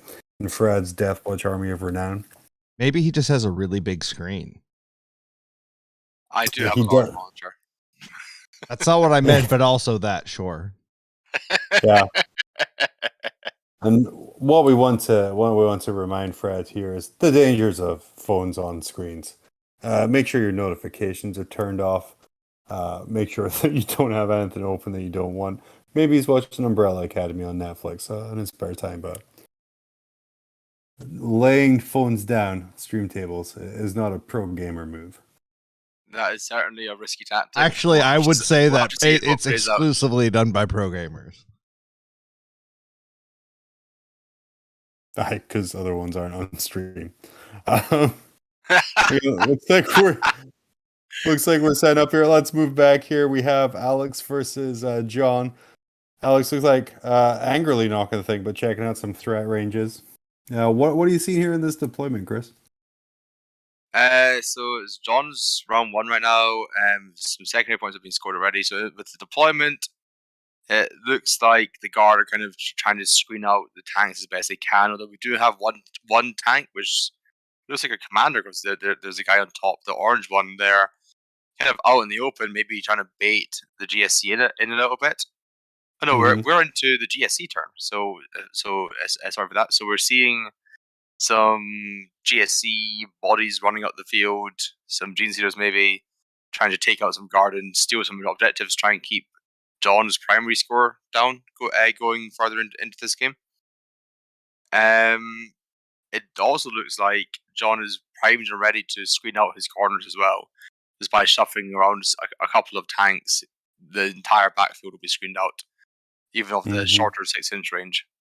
So maybe only the if there's a unit with I think there's one unit that can get the 3 inch range deep strike via points upgrade.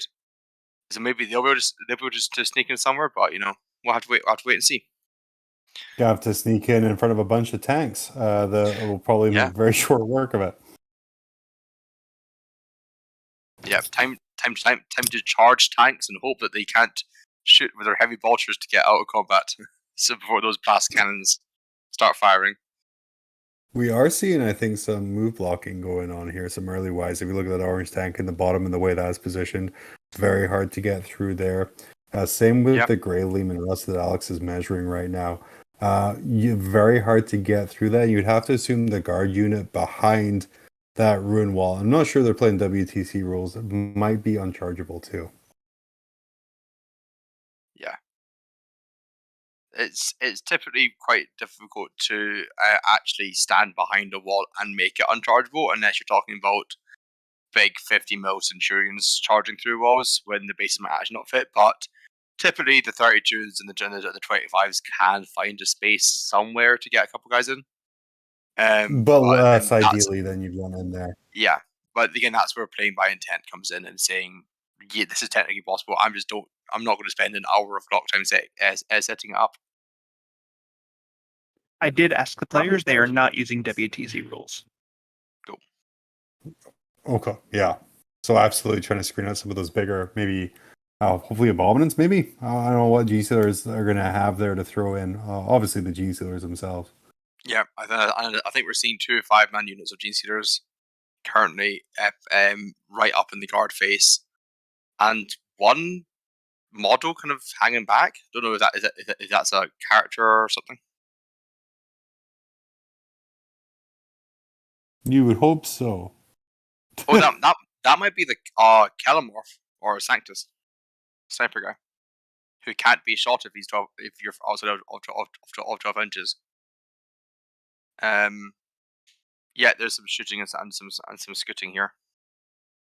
So I think that's a Calamorph. Brother, Who you is say now shooting and scooting because shooting that's and my new scooting? favorite phrase. Yeah, shoot and scoot, maybe. Yes, that Calamorph just took some pot shots and now is scuttled back to within 3 inches of a friendly unit, so that he has now got the character protection.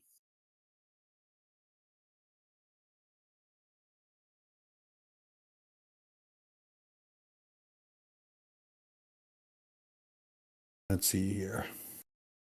Clinton Hobbies over on Twitch says, Charity Hammer hype. The midnight shift rolls on. Absolutely, we are very hyped for these exhibition games done by some fantastic players, and hoping to raise some money for sick kids. Like I said, and like, where else can you see these lists being tested? Because again, John, I think pretty excited about Imperial Guard coming in and being able to run it against someone like Alex, who's an extremely good cult and a Tyranid player, is a really good stress test for this. And especially on Jesse on the other table, getting to test his sisters out. Some really good quality games here. Oh yeah. And it looks like we have a charge going on. They were lifting the building up there to measure the charge, get an accurate number going, which I absolutely love. I see time and time again players measuring over the building and then adding an inch or cutting an inch, and just lift the building. Just make it easy. Don't guess. So that charge was made, and the second charge here, yeah, that's been made as well. And maybe we're going to get a tag on that tank commander with these Gene Stealers once they've done munching some guard. Hopefully, that definitely seems like the intent there on that. Yeah. I would hazard a guess to say that those Gene Stealers who will be placed on top of the ruin are probably actually on the bottom floor, which is another common thing you see just to make things easier. So yeah, you say you're doing that just in case people are watching and don't know what that means. Well, what does that mean exactly? So technically speaking, those Gene Stealers could fight down because it's 5 inches vertical, 1 inch out for the engagement range. Mm-hmm. But players who are comfortable, and if they're comfortable in the matchup, will just say these guys are going to be on the bottom floor and then place them on top, just so that everyone knows where exactly they are, and you're not mistakenly thinking there's only 3 models there because 2 are hidden behind or under or something. Right.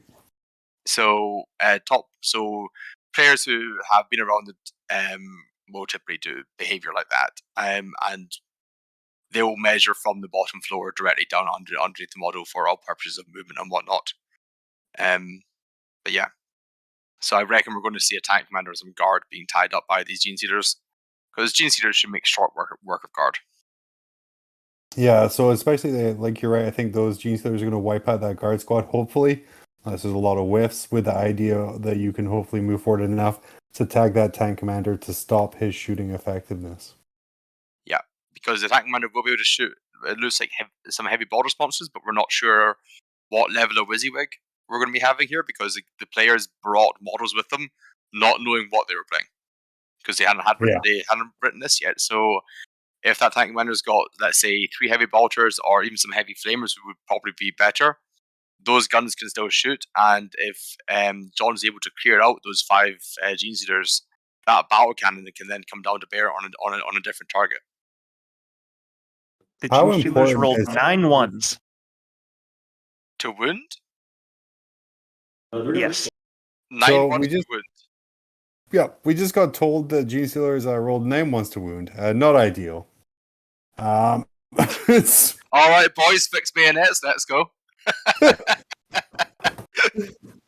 most likely not being able to wholly tag as much as you wanted to there. That's unfortunate. Yeah, there are ways where you can put the models in there and move them in such a manner where that you can have one guy who's kind of like double stacked and 0.1 inch away from being engagement range of that tank commander. So if things like that happen, he can still swing round in the pile-in or consolidation. So you can build in contingencies to tag things. Oh, it's the GSCs up at the top that absolutely fluffed it.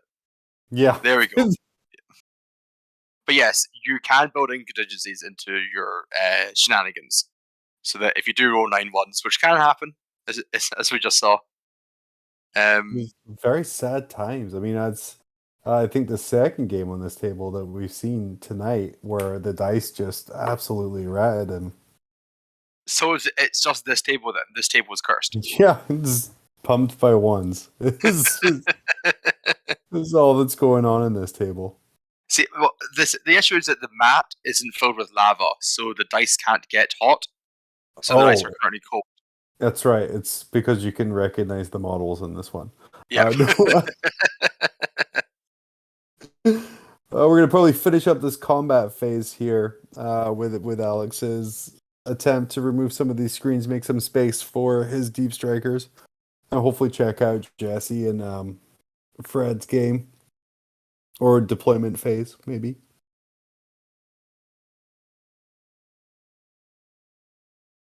Looks like we have John doing some counter punching back or some saves maybe. Which, it's never a good sign when the guard are getting saves. Their armor is not contemptuous at all. Not in the infantry. Oh man, could you imagine if infantry did get the armor of contempt rule? I'm sure it'll make some difference. We were talking about this before the game started, about how Games Workshop just seems to want to buff and buff and buff and buff guard, but only in ways that aren't actually super helpful to guard. But that's certainly one of them.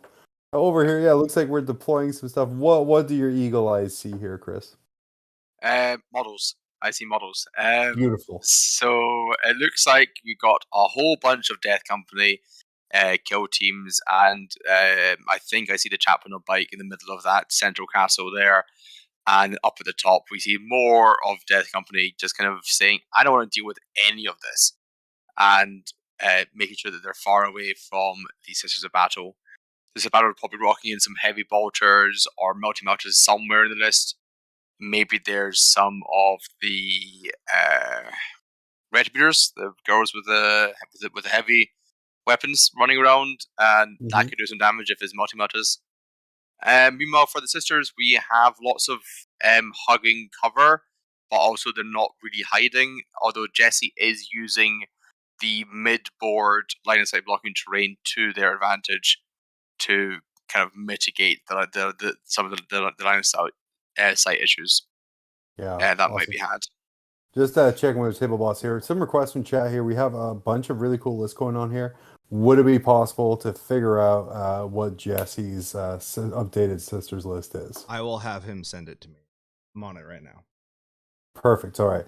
So, Vic, we're going to have that list sent into a chat so we can put that in there and kind of let everyone know what he's got. That'll also help us out in figuring out what's there. Question for you here while we're waiting for that, Chris. Question of the day. What is the best dice roll you've ever seen in person? I.e., need to make 14 4+ saves to survive in making all of them. Oof. So the best one I've ever the best one I've ever done personally is actually a TTS game. So this is in the depths of lockdown, and I had a friend throw into my Archon a unit of Blood Angel Assault Intercessors in the Assault Doctrine, so getting all the attacks in the world, and I had like 32 saves to make, and I made 31 2-ups. It was hilarious. I've done a similar thing with an Archon, but the important thing is you roll them one at a time, obviously, because you can't. Oh yeah. But you don't look at the dice, and you maintain eye contact, and that's how you figure out if your dice worked. Also, I think it's just a scientific fact that you roll better when you roll one at a time. I mean, at least I always seem to do.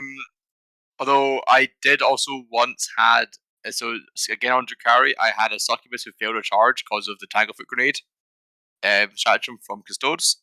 So she was out left hanging to dry. It was a unit of Hurricane Bolter bikes came out and shot her with all their bolter shells, and she died to the wound exactly after taking out 29 saves. So that was a lot of 4-ups there, but I couldn't quite. I couldn't quite get it. I even CP rerolled one, couldn't quite get it. And then Altiton, a lot of people asking for lists here for these 4 games because we have 4 really cool looking lists. We are working on getting that out here so we can know, so you can know what some of the top players are playing in the new Warzone Nephilim Grand Tournament packet coming out here. Because lots of big changes coming here, lots of secondaries that you can now take, lots of updates, a lot of changing. We had John Lennon playing a bunch of Lehman Russ tanks. That's how much the meta has shifted, hopefully, with these updates. Speaking of tanks, we have a Rhino down in the middle, so there may be some Dominion in there, right? Pre-game move that Rhino up. I was going to say, first turn roll off. We might not have lists, but we know that Rhino's going to be moving forward and then unloading a bunch of people. Oh yeah, like we understand how the game works. I can tell you the Rhino has a nice plasma center.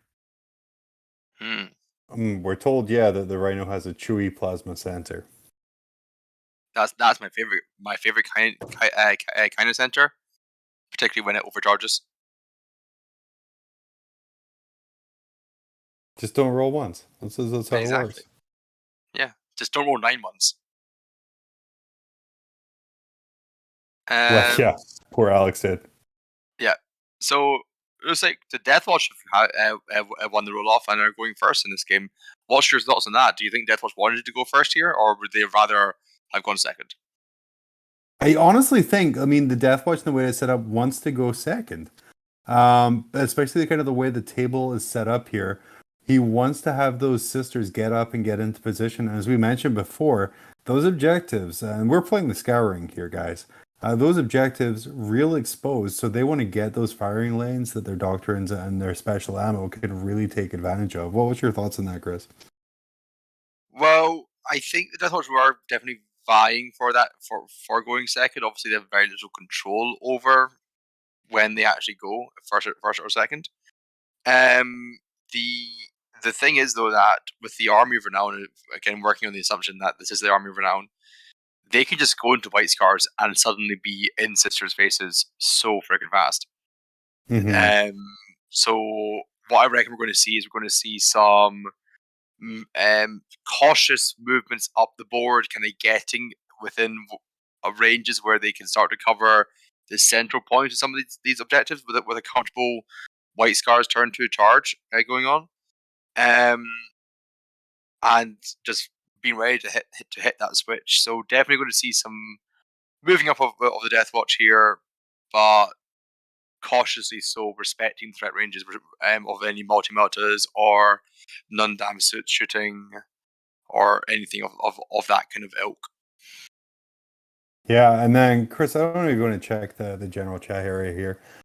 John Lennon has posted his Imperial Guard list, trying to get a hold of other people's. So if you, take a peruse. Let's swap over to the other game, as the Guard versus JC game, if we can, Tech Priest, and just want to talk through this list. So John Lennon's list, we're going to have Creed, Company Commander, Primar Psyker with Night Shroud and Barrier, 3 units of infantry squads. Then we're going to have 3 command squads with 4 plasma guns each. Knight Commander Pass with a heavy bolter, plasma, and demolisher. A tank commander with a demolisher, plasma, and heavy bolter. 2 units of infantry, an Ashpath with barrier, a wyvern, and 2 chimeras, and then 3 Lehman Russ demolishers and manticores with full payload. So that's a lot of tank, a lot of chaff to get through. You got 50 guards and models before you get into anything juicy. and those command squads, they're probably going to come in from reserve and light up a target of choice with their plasma guns, and try and do some damage that way. Yeah, absolutely. Probably Then we also by a company commander to give them some orders. Yeah, and we also got Alex's Gene Stealer cult list that he's playing here. He is running a myriad cult with Industrial Affinity, Toxin Agents, and War Convoy. He's running a Patriarch with Mass Hypnosis, Might from Beyond, and carrying the Unwilling Orb. That's his Warlord. He also has a Primus. We have some hybrids. We have 5 with auto pistols, 5 blasting charges, all this fun stuff here. Lots of heavy rock cutters. That might help with the tanks here. We have 1, 2, 3, 4 heavy rock cutters. Heavy rock cutters in that squad there. We have a hybrid squad, which looks to be bare bones. 2 of those guys. We have another hybrid squad, which is so we have 2 5-man hybrid squads. We have a 10-man with 2 seismic cannons. We have another 10-man with 2 seismic cannons and another 10-man with 2 seismic cannons. It's almost like you knew he was coming up against tanks. Then we have a Keller Morph who has the Worm Tooth Rounds Relic. We have the Pure Strain Gene Stealers squad 5-man, 2 5-man Pure Strains, and then 3 Rock Grinders, 3 Goliath Trucks. And then we have a Patrol. This man hates command points, can't stand them. Wants another Patriarch who has Psionic Blast and Psychic Stimulus. We have another bunch of rock cutters. We have more hybrids and another Keller Morph. So really spec'd up to anti-tank here. That is a lot of anti-tank. But this is probably a stress test game, right? Let's see how much the armor can attempt to help Stephen Russ. I'm going to just quickly look up the profile of those rock drills because I know they're nasty, but I don't know how nasty. Yeah, Bubble Hurts, the feed where people are talking to. This is a combined feed, so we're jumping between games right now. We're just talking about the lists we have access to, which right now is just sent by John Lennon and little Alexander McDougall. So we just went through the list for the other table to keep it as confusing as possible. When we get Fred's list, Jesse's list, we will switch to the Lennon game so we can make sure to continue on as we started here. Yeah. Those rock drills, for people who do not know, they are ×2 strength, so they'll be strength 8, -4, and damage 1. But they have a special rule. Each time an attack is made with this weapon, if a hit is scored, that attack automatically wounds a target, and on an unmodified 6 roll, a hit roll of a 6, the target suffers 2 mortal wounds in addition to any normal damage. So that's a lot of AP4 and a lot of mortal wound potential as well. A lot of I don't care so much about your Armor of Contempt. Just again, forcing lots of dice. Speaking of lots of dice, we have John rolling some shots here with the Imperial Guard. Looks like those GSC, those Gene Stealers have been killed from his deployment zone, and he's regained control of the board, and maybe some damage going on to that character. Now he's the closest target to that Laban Russ. So Jesse's list has been uploaded into the messenger chat for hosts, and beautiful. Fred's list is unchanged from the tournament. So if we can find that.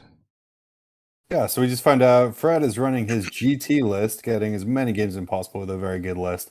We also just got the sisters list that Jesse is running, which I'm putting into the Discord for you here, Chris, so you can go over that.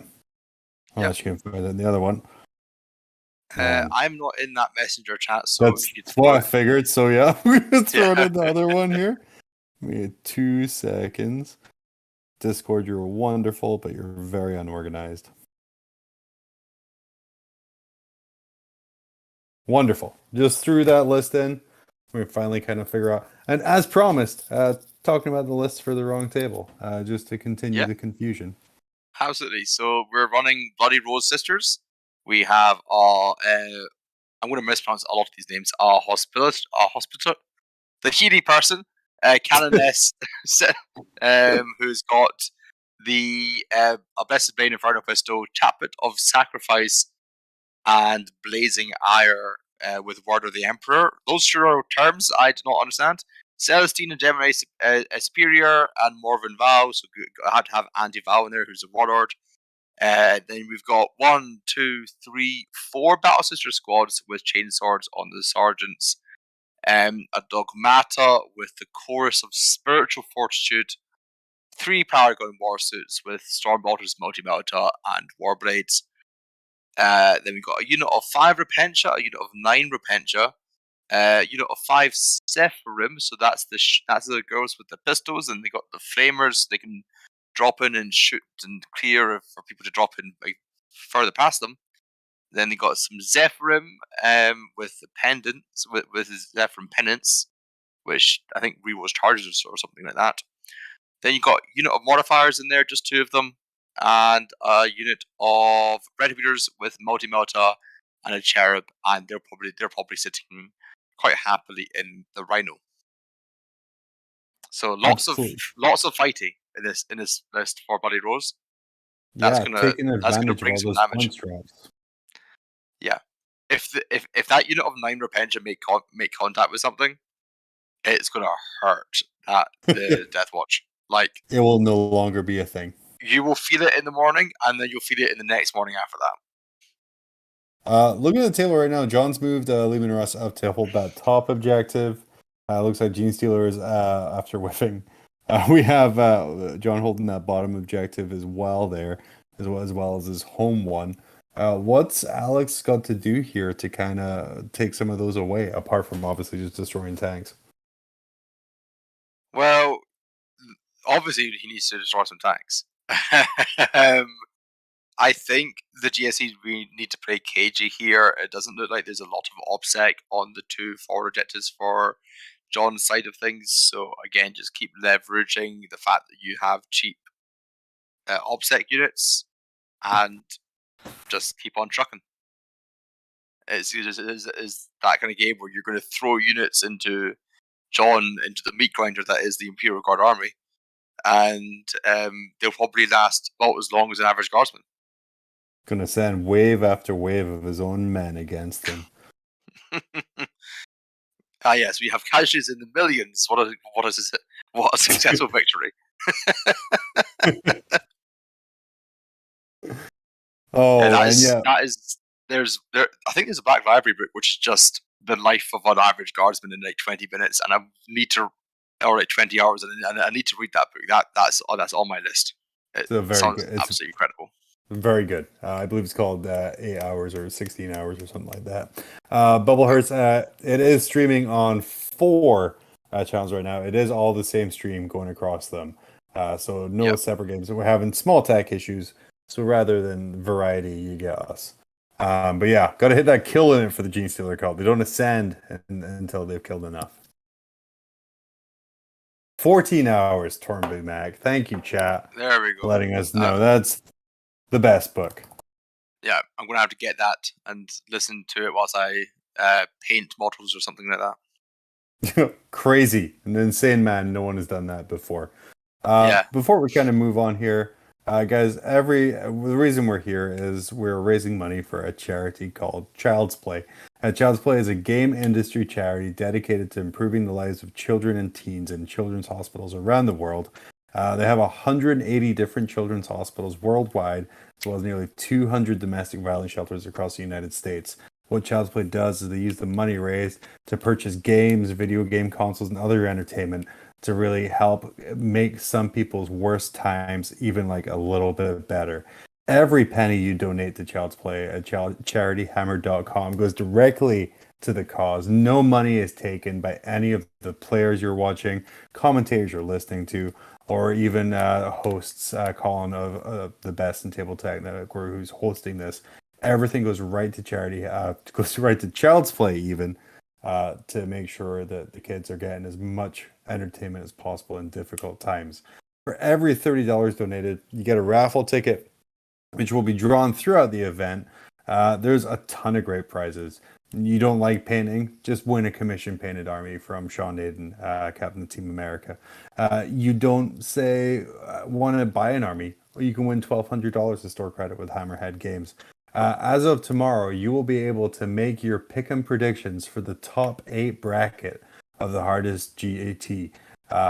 Winner of that gets a Chaos Knight box. And let me tell you, I don't want to see another War Dog in my life after painting 14 of them, but it's a beautiful kit. And you could win that simply by predicting the correct bracket. All right, shilling gone. Now go ahead. Yes, donate if you can. We're swapped back to the Sisters versus Deathwatch Other game. stream is Yeah, the Deathwatch. chugging a bit right now, so we're gonna give it a chance to maybe catch up with whatever's going on there. So No worries, thank you very much, Tech Priests. That's Tech Priest Mitch, if I guess correctly. So yes, the Deathwatch have moved on up just to probably tease in those threat ranges a little bit. Say to Jesse, if you want to get onto the table in any meaningful manner, you have to go through my army. Looks like the top squad's towed into the ruin. If you guys don't know, the lava rocks all over the place, those count as ruins. So definitely making beneficial use of that terrain there. Yeah, lots of cover saves going around. Do you think the Sisters are going to have a hard time chewing through this Deathwatch army if they do go White Scars next turn and just present them with all these Marine bodies? You know, I think honestly, like, I don't think Fred's army has a lot of AP, and when Sisters have an Armor of Contempt as well, I think this almost comes down to a dice off, where yeah, Fred can move into White Scars and cause issues that way, as you yourself well know. But do Sisters have the weight of dice to just kind of take care of it? I think I'm not sure exactly where the upgrades are, if it's all just heavy thunder hammers or if there's some like lightning claw sergeants, because lightning claw sergeants would do work in Sisters. They're only one wound each. You're running on threes, re-rolling everything. So maybe that's how they're planning on chugging through the Sisters, and with some bolter fire going on the way in if you have any assault bolters somewhere. But I think the Sisters, looking through their list, they've got a lot of good AP melee. You've got the Repenser, you've got the Zephyrim, you've got the Paragon Warsuit, Celestine Antival, and the Mortifiers. They will do some damage into those bodies. So it's all about who has better impact threat and who can dictate the terms of engagement. Which is going to definitely be Fred's interesting. being pretty cagey with it so far here. He hasn't overextended himself, still pretty much into his zone, not trying to grab too many. Again, with the scouring, I believe it's still hold 2, hold 3, hold more. Yes, it is still hold 2, hold 3, hold more, and you The get, worst. and it's just, and there you got the action which you can scan each objective once, and you get points for the tertiary. Looking at I think the Miracle Dice pile for Sisters, I think I can see through the stream here we have a 3 and I'm going to say a 6 or a 5 on Miracle Dice for Sisters. That could help with charges, particularly with some Zephyr moving 12 inches. The gap between the two armies was only 24 inches to begin with. Those bikers are probably around the I want to say 18-inch mark away. So if you use that 5 or 6 on a charge, you're pretty much guaranteed to get in with some Zephyr if that's what you want to do. And yep, we have some Zephyr moving up now in a pretty aggressive manner. Yeah, good call on that one. Yeah, because that's definitely a gap that they can make with those Miracle Dice. Those folks, those objectives in the scouring. Another reason the scouring is such a divisive mission. All of these objectives are really close together. So even grabbing one in your own zone will result in you being in threat range of a lot of stuff. For sure. And if you're the melee army in this mission, you're definitely going to be having a good time because everything is within decent charge range of you. Mm-hmm. And the Sisters have the advantage of the Miracle Dice where they can just say, "I choose to make this charge now. Thank you very much."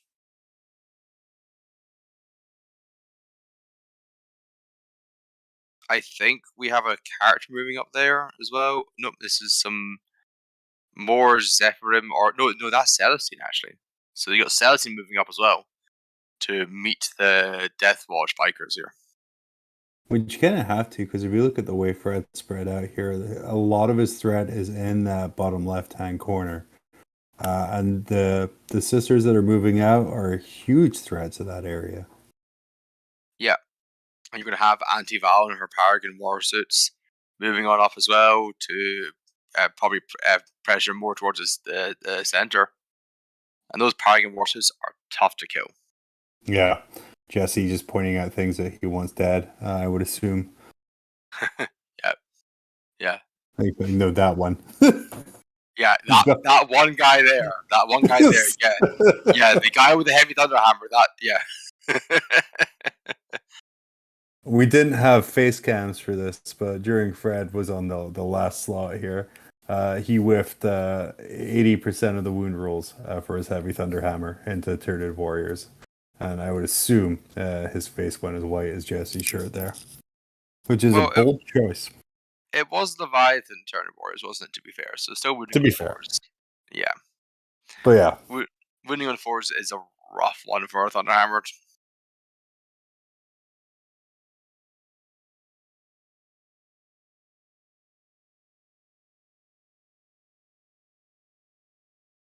So we're seeing some more shuffling here from the sisters. It looks like Jesse's trying to screen out his backfield. Maybe there's a squad in the Teleportarium for the Deathwatch. possibly. Again, it's let's see. Let me see if I can pull up Jesse or Fred's Deathwatch list cover. Retribution 83. We're trying to make player mics work.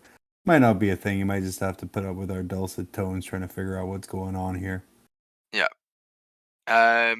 Bubble Horse is asking, is there any way to see how much has been donated so far? I'm going to pass that question over to Tech Priest Mitch and see if he can give an updated count. I'll raise you one Mitch and go to me. Currently, you're sitting at $11,322.77, which is an incredible number. Hey, let's go. Again, 100% of that going directly to Child's Play. So thank you everyone who has donated so far.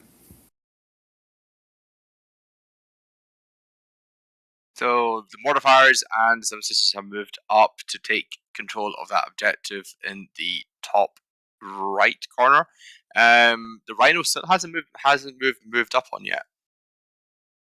So I don't think we're going to see an overly aggressive play from the Rhino. If the Rhino moves up too far, the Rhino could find itself getting wrapped and trapped and making it a pain to disembark from it.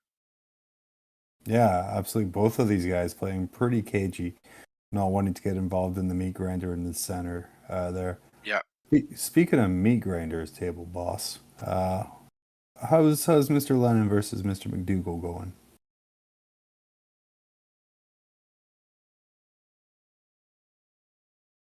It looks like some frenzied McDougal dice rolling. What do you see here, table state wise, Chris? So we see some acolytes of some description popped out of a transport, run on up, and I see the ultra-friendly silhouette of some heavy rock drills getting ready to charge into that tank commander, and hopefully that tank commander has some crossfire tokens put in it. Otherwise, that tank commander might just overwatch with the 5+ overwatch stratagem. So the GSC do need to be careful and shut down that overwatch before it begins. Coming further down the board, we see, I think, the Patriarch, or I think that's the right term, the big daddy of the GSC, coming in to charge the Chimera, who is sitting in the middle of the table, threatening as a Chimera can be, and I don't see any shenanigans happening down in the bottom two objectives. Outside of some trucks moving on up to load their firepower somewhere. the rock grinder kind of trying to move up in the bottom, little Goliath in there. I will say we do know as well, John incorrectly had his secondary listed before as special orders. It's actually by Lasgun and Bayonet, which is 1 victory point each time an enemy unit that started the turn within range of an objective marker is destroyed by one of your units. Which again, it's just points for doing what you should be doing anyway. Yeah. Which I think is a common theme for these new guard secondaries. The guard need the help. Like they really do need the help until the book comes out. And I mean, this is why they took Stranglehold out. They were saying Stranglehold was just playing the game and scoring points for playing the game. And but now factions like guard need the help, so they'll give it to them. Retribution 83 on YouTube. Ooh, daddy. Yes, the GNC daddy's coming after. Yeah, this is where you get to have like post coffee Chris. Now, like the caffeine's in my system. Yeah. It's only going to get madder and madder throughout the days, so stay tuned. Yeah. Of course, you're getting Chris. What looks to be like 8:30 in the morning his time, 9:30 in the morning his time. You get me 12:30 at night my time. The only reason I know that, of course, my beautiful parents over in Scotland let me know I never call them enough, so I'm very aware of the time over there mostly. Yep. And Daddy has. I mean, that's the only effective way to not call them is to be aware of the time. That's fair. That's fair. Yeah. Also, to be lazy. But yeah, Claw Daddy. Claw Daddy. Welcome to the madness of the night shift of Charity Hammer, where the points are made up and the scores don't matter. Well, I had run with Alex's original nickname that he'd given himself, which was Canadian Bronze after his 4th place LVO showing this year. But I think Claw Daddy is even better, and some White Claw inspired shirt is in his future. Yeah, absolutely. Sindri Tepek over on YouTube says it is 4:19 here in Atlanta. Oh, that is early. That is early. I think that's late. One of the two. That is the worst of our worlds. Like staying up late is one thing. Getting up on time is another. But being like 4 a.m., nothing good happens after 4 a.m. Yeah. So it looks like those acolytes with those heavy rock drills have made contact with that Leaving Russ and should do some good work in getting through that armor with those mortal wound output as well. To be fair, though, Alex did roll 9 ones to wound with Gene Stealer. That is very true. Hopefully not 9 ones, because all the rock drills need to do is hit. There are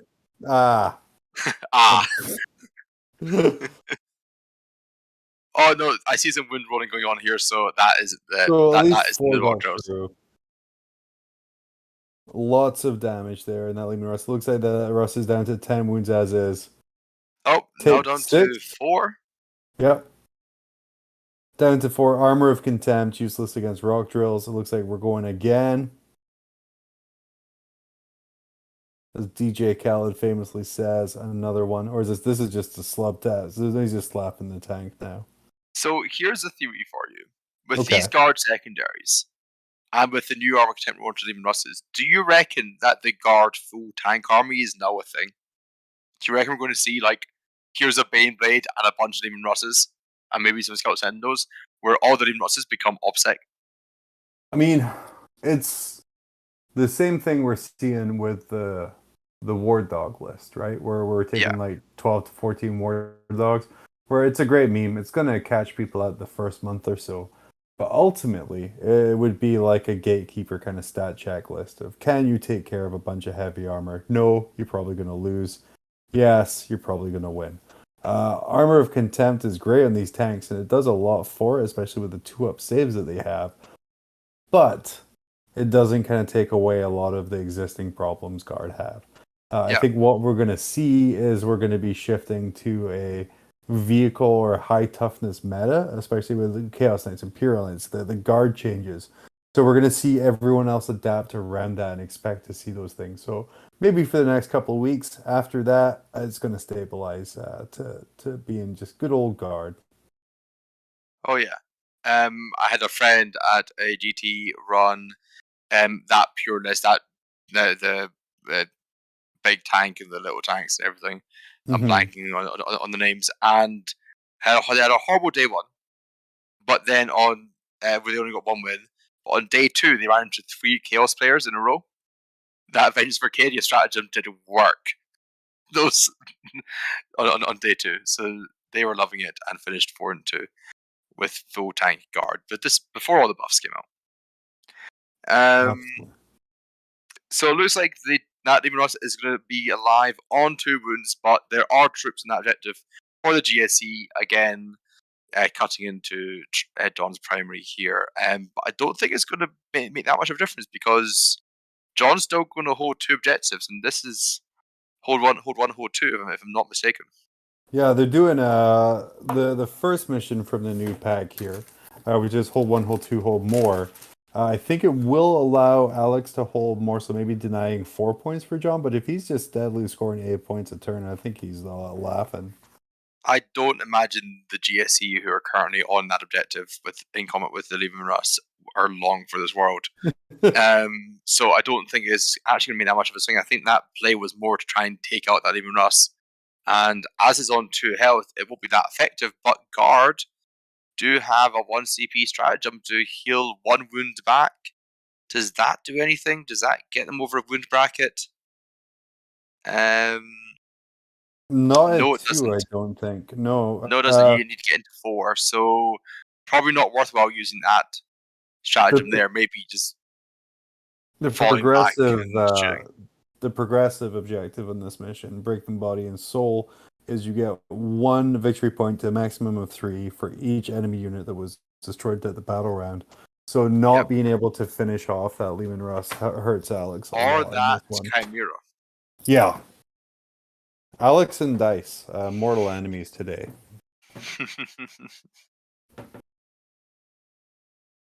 You used to have, like, was that the Chimera? Is that just hanging out in a forest over there? Looks like John is disembarking from that Chimera with some guardsmen ready to be a nuisance and try and mess with the GSE primary. Try and move on to the objective there, you're thinking? Are we I think it's probably going to be an advanced role, to be honest with you. I don't see an officer nearby. And I don't think we saw any Vox casters for the guard. They haven't received that buff of Vox casters, are just free now. At least it wasn't on the list, so I'm not sure. No, it's on there to do as they continually buff guard in ways for the. Yeah, we keep buffing it and nothing's happening. Oh, this could be some command squads coming down. Actually, lots of 4-man units with the plasma. Oh yeah, some plasma bomb. And also doing some nice move blocking as well. Yeah. So I think that's what was in that Chimera there, giving you some reliable targets of choice. Because I think the Chimera can transport 12 models for guard. I will check. Yep, 12 models, so 3 squads of plasma guys. That's a lot of plasma. That's a gross load. And that's where I'm going to leave that. How is Jesse versus Fred moving on, just as we're finishing up the movement phase here? Maybe check in on that one real quick, as John's doing some measurement.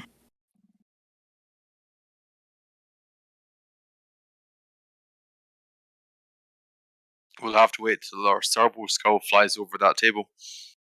Having flashbacks of the Dawn of War Cerberus skull noise now. The little trilling. Too much. Too real, man. Too real. Too real. John moving that Lehman Russ up to try and knock off some shots in that Goliath there. Oh, maybe not. This one is dead. This one looks nicer. Yeah. Well, I think looking at it, it's just a little out of range of possibly some of the Sponson guns. Yes. From that middle one there.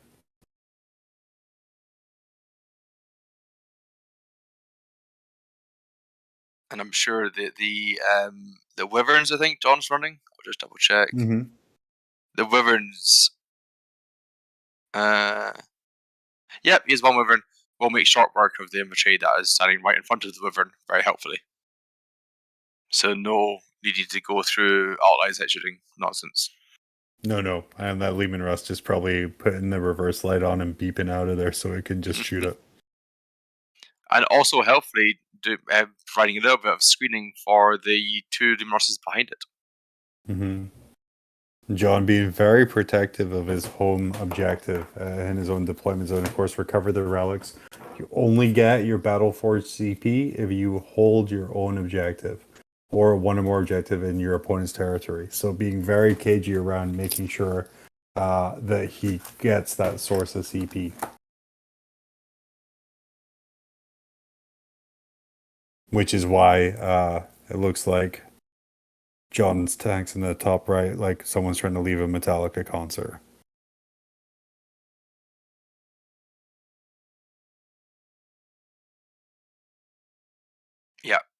Yeah. In this mission, you really have to hold on to the objectives in no man's territory and beyond, because you're just not going to get your CP. And before it was okay because you would only lose one. So the armies without forward deploy would only lose one CP. Now you lose two, which is huge. So if your codex has a way of pre-game moving out or forward deploying, take it just for this mission. If it's in the whatever rules pack you're going to be playing under. And let me share some secrets. TOs are lazy. A lot of times you're going to do a mission 11, 12, 13, or 11, 22, and 33. But a high chance this mission will come up. Yep. It's also just a very simple mission. Not that complicated. Just go kill things.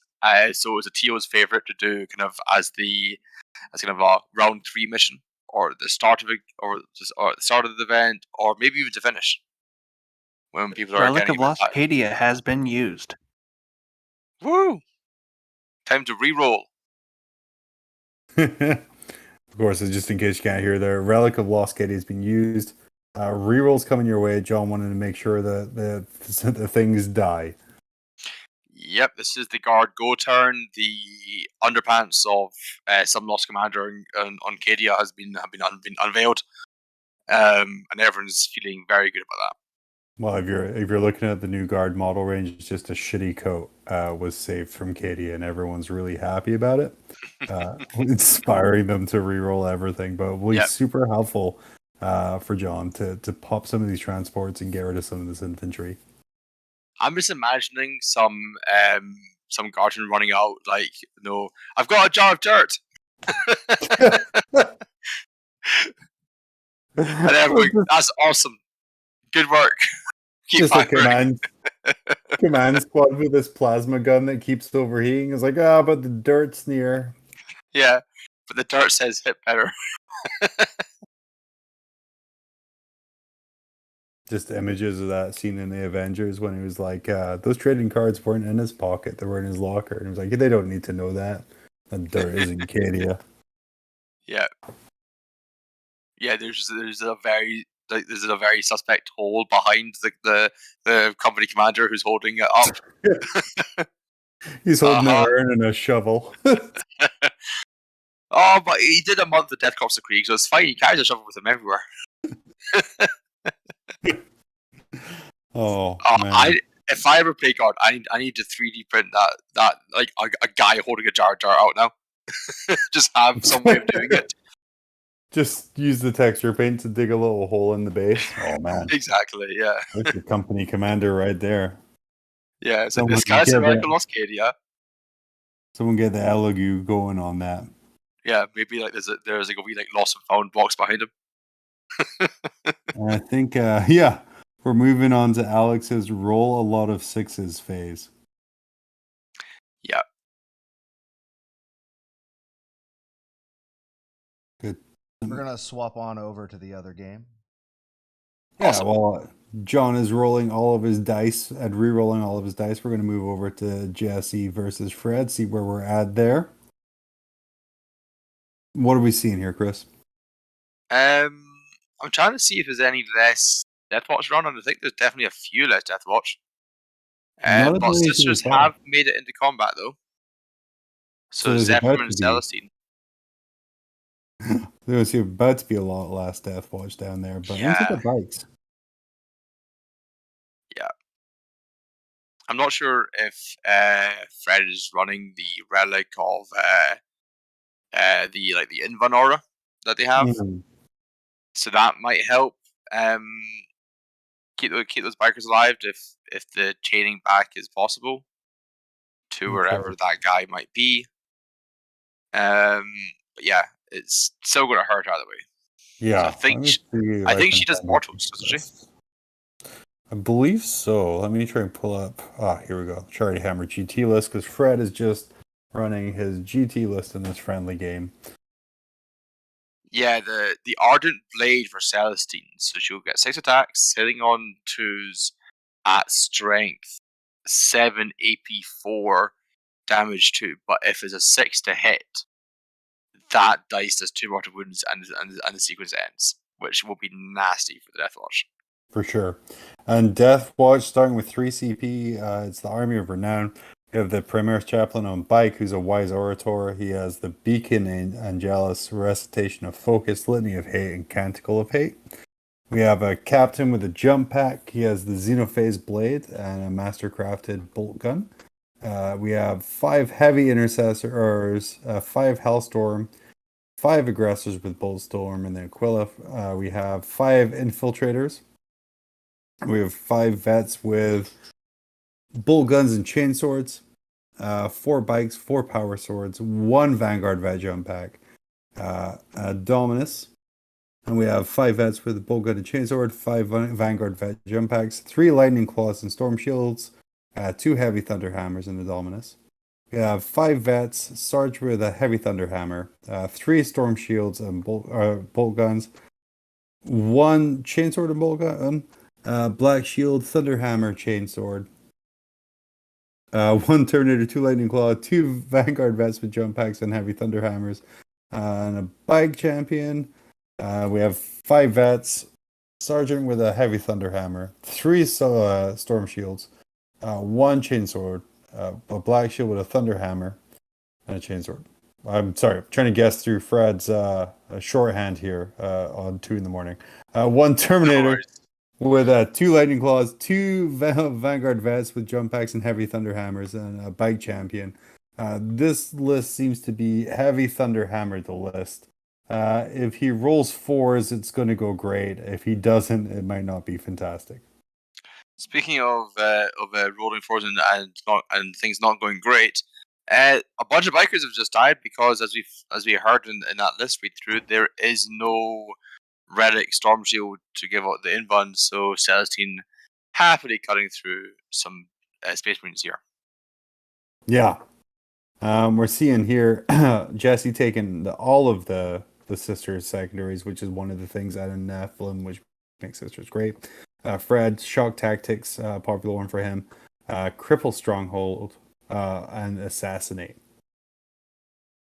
Yeah, I'm going to quickly look up Cripple Stronghold, but I have no idea what it does. Well, it's Cripple Stronghold. I'm going to assume that's a typo. The Stronghold. The Stronghold. Deathwatch. Cripple Stronghold. This is a long one. I'm going to read it and then summarize because I'm not reading out an entire page. No, that's something I would do because I didn't want to summarize. But regardless, sisters doing what sisters do best and just removing models, clearing off that bottom objective. This is Stranglehold, hold 2, hold 3, hold more. Right now, it looks like Jesse's holding 3 and more. So Fred has to kind of make some movement here, play some aggression to kind of get some more objectives back. Okay, so Cripple Stronghold.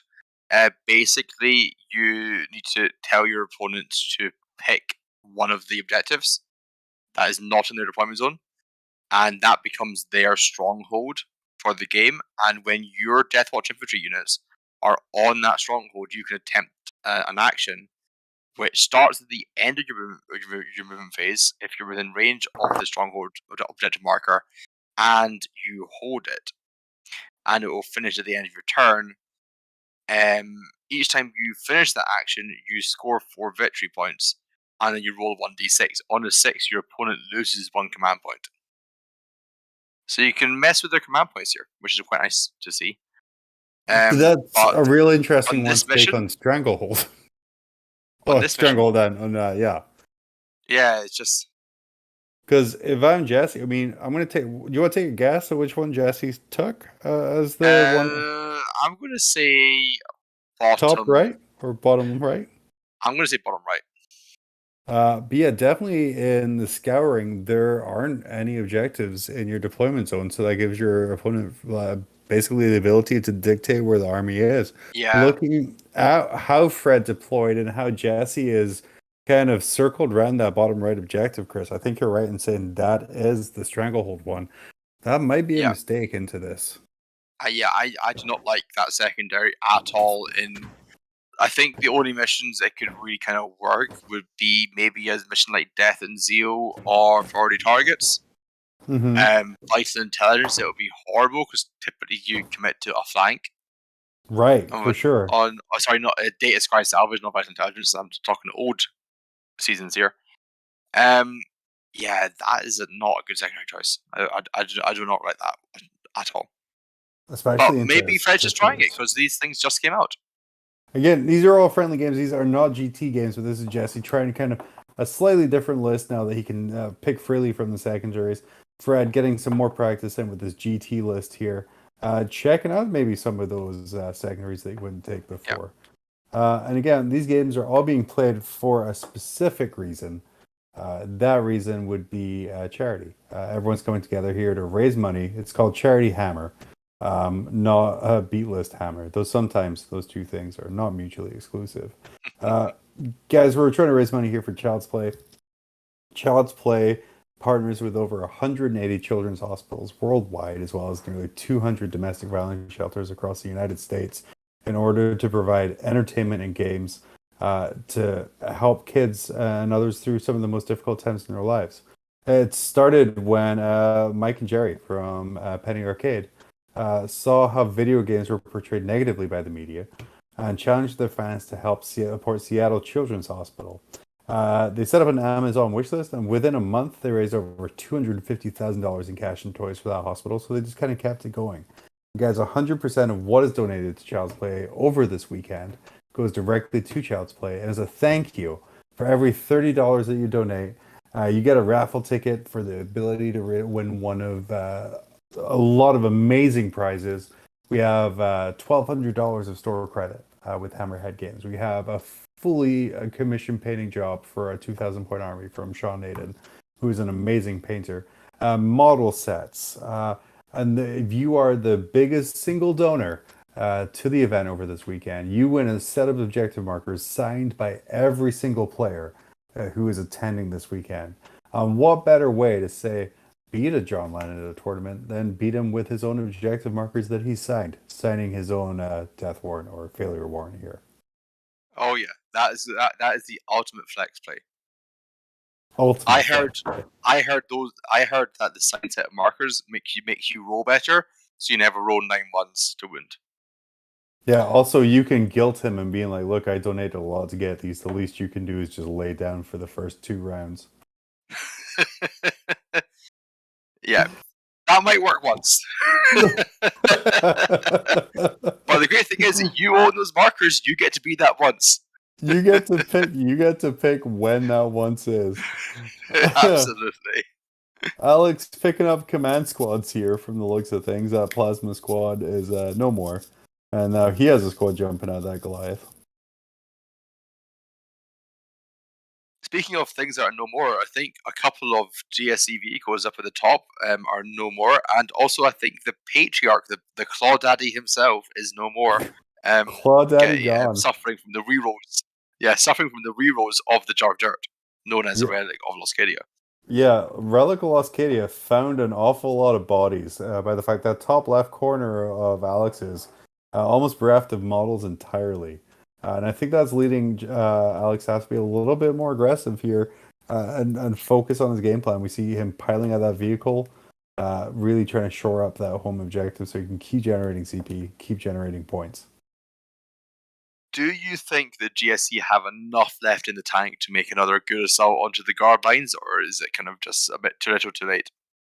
It's a bit too little too late. If it wasn't for that like triangular block, Y-shaped block of tanks up there, because here's the thing, John screened that top right corner really well with tanks. If you can get through 3 Lehman Russ, then you can finally get rid of the Hydra and things that are going to wipe out that infantry. G's are called real squishy, and those Hydras are going to do amazing work to get it, but you can't access them unless you get through 30 odd plus toughness 8 wounds with a 2+ save and armor of contempt. I think John screened that out fantastically to the point where Alex is really just scrambling for points in this part of the game. Yeah, I definitely. I mean, even armies like I know, like, because they're my go-to Blood Angels are going to struggle to chew through that many wounds with any level of being efficient. Like Siren Guard running with 35 attacks, wounding 4s at AP4. It's just like you probably get through 1, maybe 2, if you're lucky, and it's just then you're facing down the rest of the Guard army, And if it's I gonna be a lot of remember shots. right, there's 3 squads of rock grinders in there. But with all of the transports being popped, getting close enough to use them while surviving those Hydras is going to be the hard part right there. So again, at this point, John can keep his little firing base in the top right-hand corner and let the other units in his army do all the work. Because with the threats we're looking at right now for Alex is we have a Goliath, we have 2 Goliath trucks, a couple of Neophyte units sort of left over there. It looks like we have a unit of something coming out of reserve, looking to be about 8 inches away, so that might be another Rockjaw unit coming to charge into that Wyvern. And we have another unit of Acolyte hybrids who just got out of the damaged truck in the bottom left side of your screen. Not sure what they're going to do. It looks like they've only just moved out through the 3 inches. I don't think they've made their actual move yet. If so, they can definitely try and run up and clear the guys who are just being measured to, or clear out that home objective, or make just a charge onto the Chimera to have one less thing on the field. Yeah, a really good play by Alex as well to go for those Hydras, just to try and kind of save his infantry, which is the heavy hitters he needs to take care of the Lehman Russ. A lot of people would be tempted to go for the big scary tanks, but they're not what's taking away all of his tools right now. Yeah.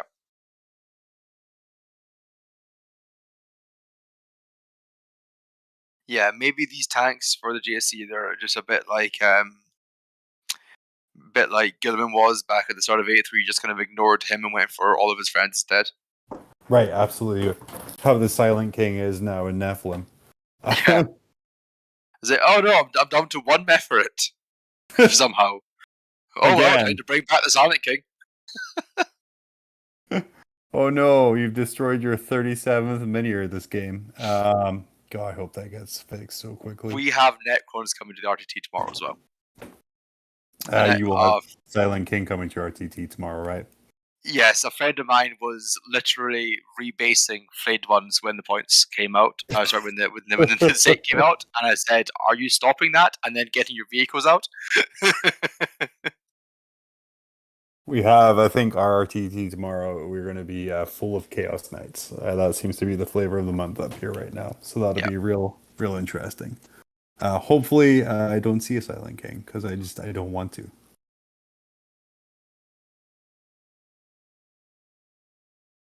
Got some more color coming in the bottom here. Yep. Again, looking to be about the 8 inches away, so they can make a charge move. For those of you who didn't know, GSC can either come 8 inches away and charge, or 6 inches away and shoot. So it looks like we're getting some charge action going on in here, trying to put some pressure onto the objectives.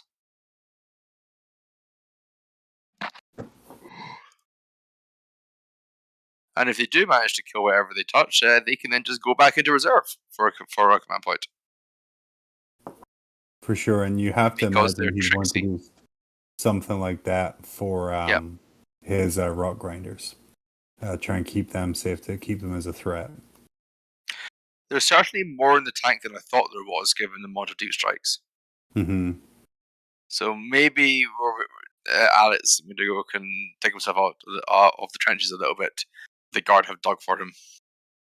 Yeah, absolutely. Like I said, it's still, I think, a task to get through that wall of tanks on that top right-hand side.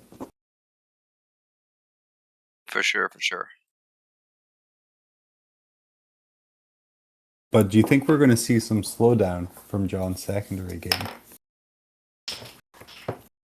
So what's he got? He's got kill things with that are on the objective. He's got boots on the ground, which is B places, right?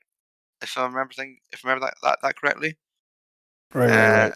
He's got to get past 30 pages of Adeptus to start these ones first. I've got it. Boots on the ground, 1 victory point for each table quarter that has 1 or more regiment infantry units wholly within it, excluding character model, and not within the center.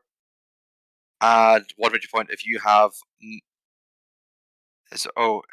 victory point, or if 1 or more units from your army is equipped with a regimental standard within the center of the battlefield, or within your opponent's farming zone. So that one, John should still get like a couple points each per turn. So +2 points, +2 points, +2 points. The turn where he popped out the command squads, which are now dying, he would have gotten a 4 for that. Mm-hmm. So that's nice. So I reckon we're going to see Boots on the Ground finish about 10 to 12 points. By Laskin and Bayonet, that should be 10 plus points as well. And Festival Command, again, that's just play guard again, right? So that should be, I'm expecting 12 plus from that one for the guard. Do you think we're in a situation with guard where they're like, hey, you're going to struggle in primary maybe, so just here's 40 points for your secondary? Very possibly. The guard, but mind you, the guard in the hands of a good player like John, with the right build, which is enough OPSEC idiots running around, they can mess with primary real bad. They may not score primary that highly, but they can mess yours up.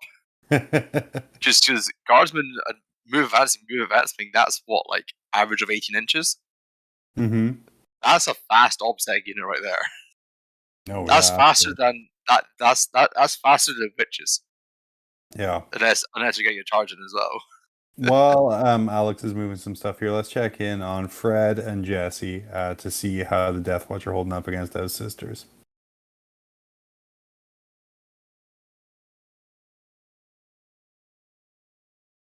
I'm going to continue to ask for things with 0 notice as well.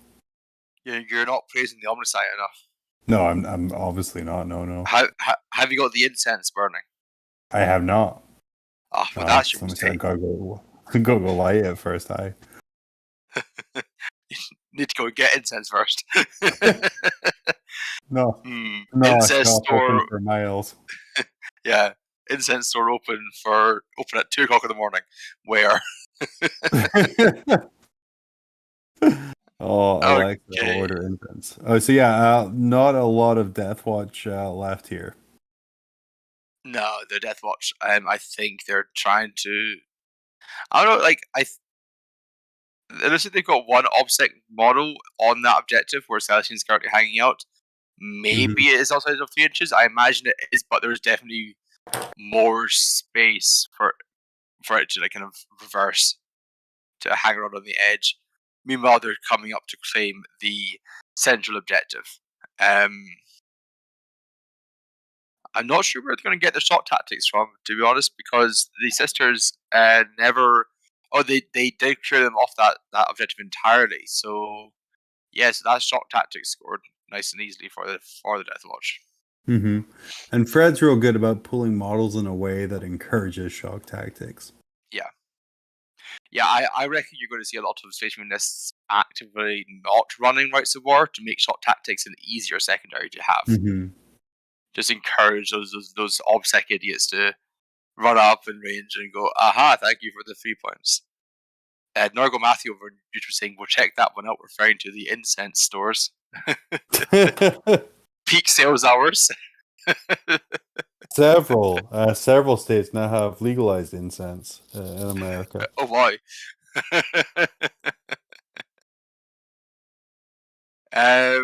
Yeah, it looks like the Deathwatch are trying to play cagely here, but I think the sisters are in a very good position to come down very hard with the Deathwatch next turn, taking them off of all but one objective. Mm-hmm. Which we're playing scouring, guys. One objective doesn't get you anything.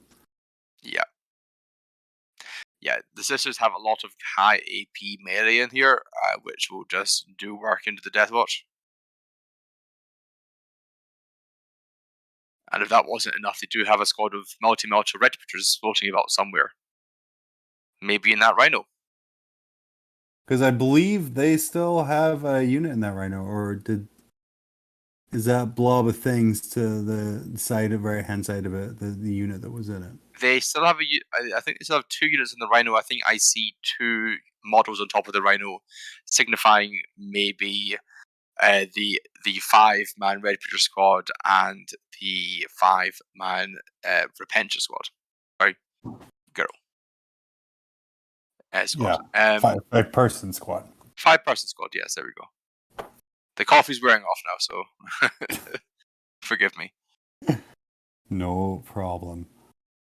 Yeah, it looks like we're gonna have to see something. I think Fred's gonna have to make a couple big gambles.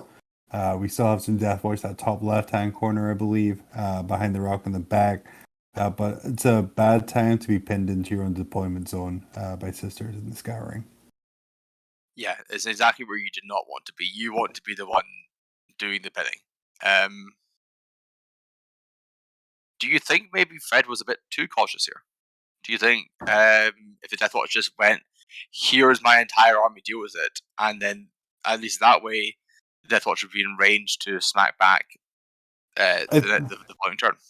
I mean, I think so. I think the thing is, Fred played a little cagey because there are a lot of combat threats and a lot of things that are just going to kind of tear through his armor like butter. And especially you have that Rhino threat up there. You have Anti-Val, you have everything there. It can be really hurtful. So you try to play a little bit cagey. Sadly, Jesse just dropped Trell and pumped Ray away. And moved all the way across that bottom table. He kind of really closed off that bottom right objective, we believe, is the cripple stronghold, which is what I'm going to call it from here on out, which I don't think anyone should take in a lot of the missions. Yeah, I think the way I want to say it, Fred's a phenomenal player. I want to say he's maybe trying cripple stronghold as a mission or as a secondary, and I think sticking to that and committing a lot of his army to that bottom half of the table has just cost him a lot. Yeah, I would encourage everyone to try out their new secondaries at least once, even if you think they're not the best. Because until you actually see it on the tabletop, you won't really know. Because So I mean, we're saying like here that cripple stronghold isn't a good one, but if Yeah. it fits your playstyle and your army, then it can be the best one. It looks like a unit of sisters dying here because the Miracle Dice was just being rolled. Looking at the Miracle Dice pool, we have, I think that might be 3 6s and a 1, which is a very nasty Miracle Dice pool to be facing into. The 1 being used to save a unit from morale, of course, and those 6s making even a 12-inch charge easy. Yeah, absolutely. Which means you really have to respect those threat ranges because after you might go, it's a 10-inch charge with a Repentia, they'll never make it, then suddenly Miracle Dice happen. Yeah. Something I've come to realize is with Sisters, threat range is the maximum amount of movement because the Miracle Dice will make it so.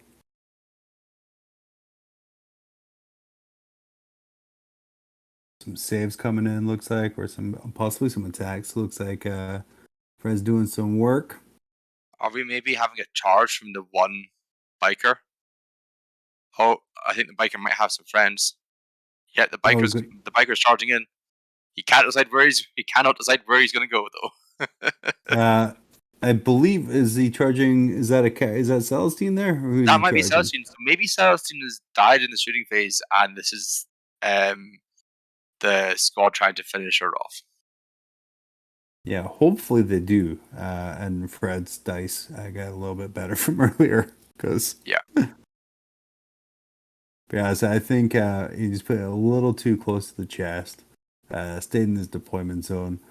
Guys, scouring is a meat grinder mission where you just kind of run to the middle of the table until one person doesn't have any units left to die.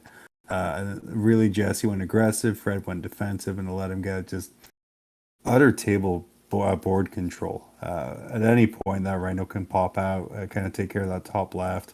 Jesse's really dictating the pace of this game here. Yep. Those Paragon Warsus next turn with Anti-Val are going to happily clear the middle and just stand there and basically just T-pose after that. Yeah. The sheer arrogance of using 400 to 500 points of your army just to stand there and be threatening is just right. Godly. Please come to your stronghold. We will not allow you in. Let's check out, while this combat is going on, what's going on between Mr. John and Mr. Alex. Loving our tech priest learning my audio cues here. We're down a tank. Oh dear. Mind you, that tank was on 2 wounds. So Yeah, we're down. If that tank had survived, something had gone wrong. Yeah, we're down to 2-win tank. The block still in, John, using those 2 tanks. There's no way you can get a base through there. Their tips are touching barrel wise. And again, we still have the anti-infantry up at the top there too. What's the game looking like to you just now, Chris? It's looking like the GSC definitely still have the work cut out for them, but if they keep on removing these scoring opportunities that the guard have, so taking off their chaff, taking off their weaker tanks soon, John might be in the game where he's got 3 or 4 models left. Mm-hmm. Yes, those models are the Unros battle tanks, but it doesn't matter if they can't get line of sight to things hiding behind buildings, or if they can't hold objectives because they're not OPSEC. Yeah, and they're going to be forced to move to try and get objectives at that point here. Speaking of, it looks like it is John's turn. Maybe I see some movements happening. Yep. Which I'm going to assume is John's turn 4. Yes. Looking at that. I wonder if Alex's scores have been updated, but we'll have to see if they do. They're pushing through right now. Oh, cool. Scores are updating as we speak. Cool.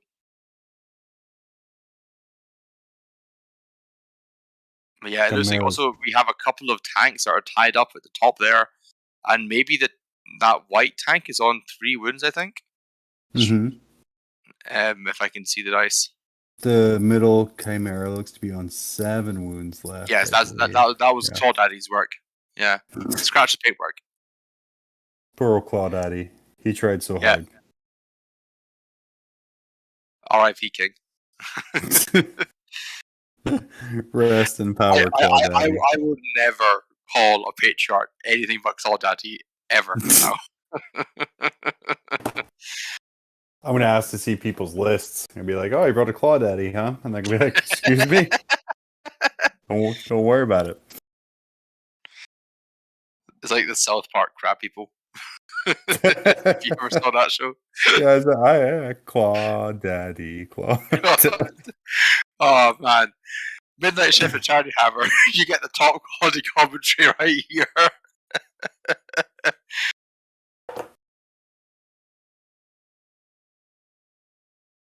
It's only going to get wilder and wilder as the night draws on. The night draws on. The morning draws on for me.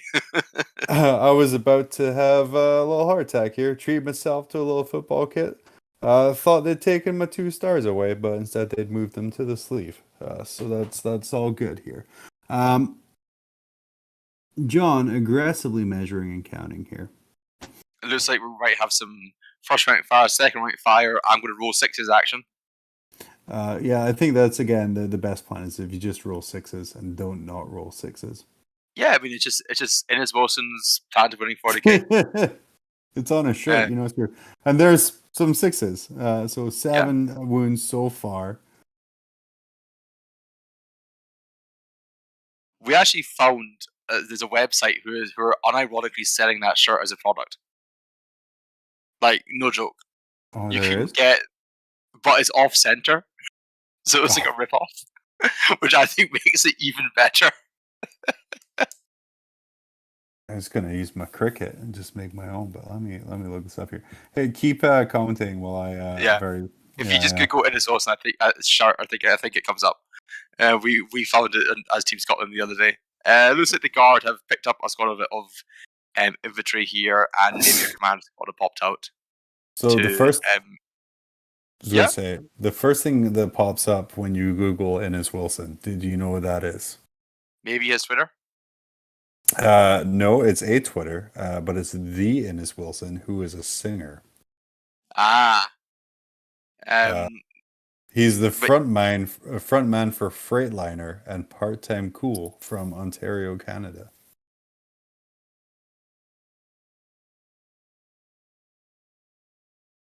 Innes, well, yeah. So if you could go Innes Wilson's 4K shirt, it comes up. So we did this as a limited run shirt from a small business nearby in the town where Innes lives. And it's just now some company has taken it because we uploaded photos from an event once. That's amazing. Yeah, so for those of you who do not know the t-shirt, it reads the 6-step plan to winning 40k by Innes Wilson. So it's roll first, don't go second. Roll 6s, don't roll not 6s. Win the game, don't lose the game. All right. Which again is all quality things. I'm going to be DMing for a shirt there, for sure. But yeah, what's actually going on in Warhammer this time of night? So it looks like some saves are being rolled for some more acolyte hybrids who are standing out in the open, sadly, against some plasma gun fire or something of the like, and are dying horribly as a result.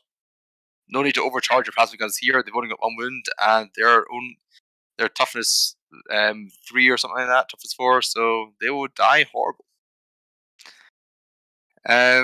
Meanwhile, tanks have fallen back so that the other 2 tanks can support fire in and get rid of the pesky GSC who are currently occupying the top right objective. Yeah, the guard are kind of been pushed back a little bit here, haven't they? They have. No, absolutely. So I was disturbed by a related product to that Innes Wilson shirt that I saw. I'm gonna have to get one. We're at WC. I'm gonna be ordering one now, for sure. I'll be a guard being pushed back. The tank wall in the top left kind of broken up, top right kind of broken open a little bit. Alex forced to kind of keep one of the Goliaths back on his home objective to keep generating that sweet CP. And we are stuck now with merely 3 Lehman Russ. Yeah. And unfortunately, though, it looks like a lot of the GSC infantry have been picked up. I think there's 1 squad just hanging out by Alex Mendigo's hands up at the top there.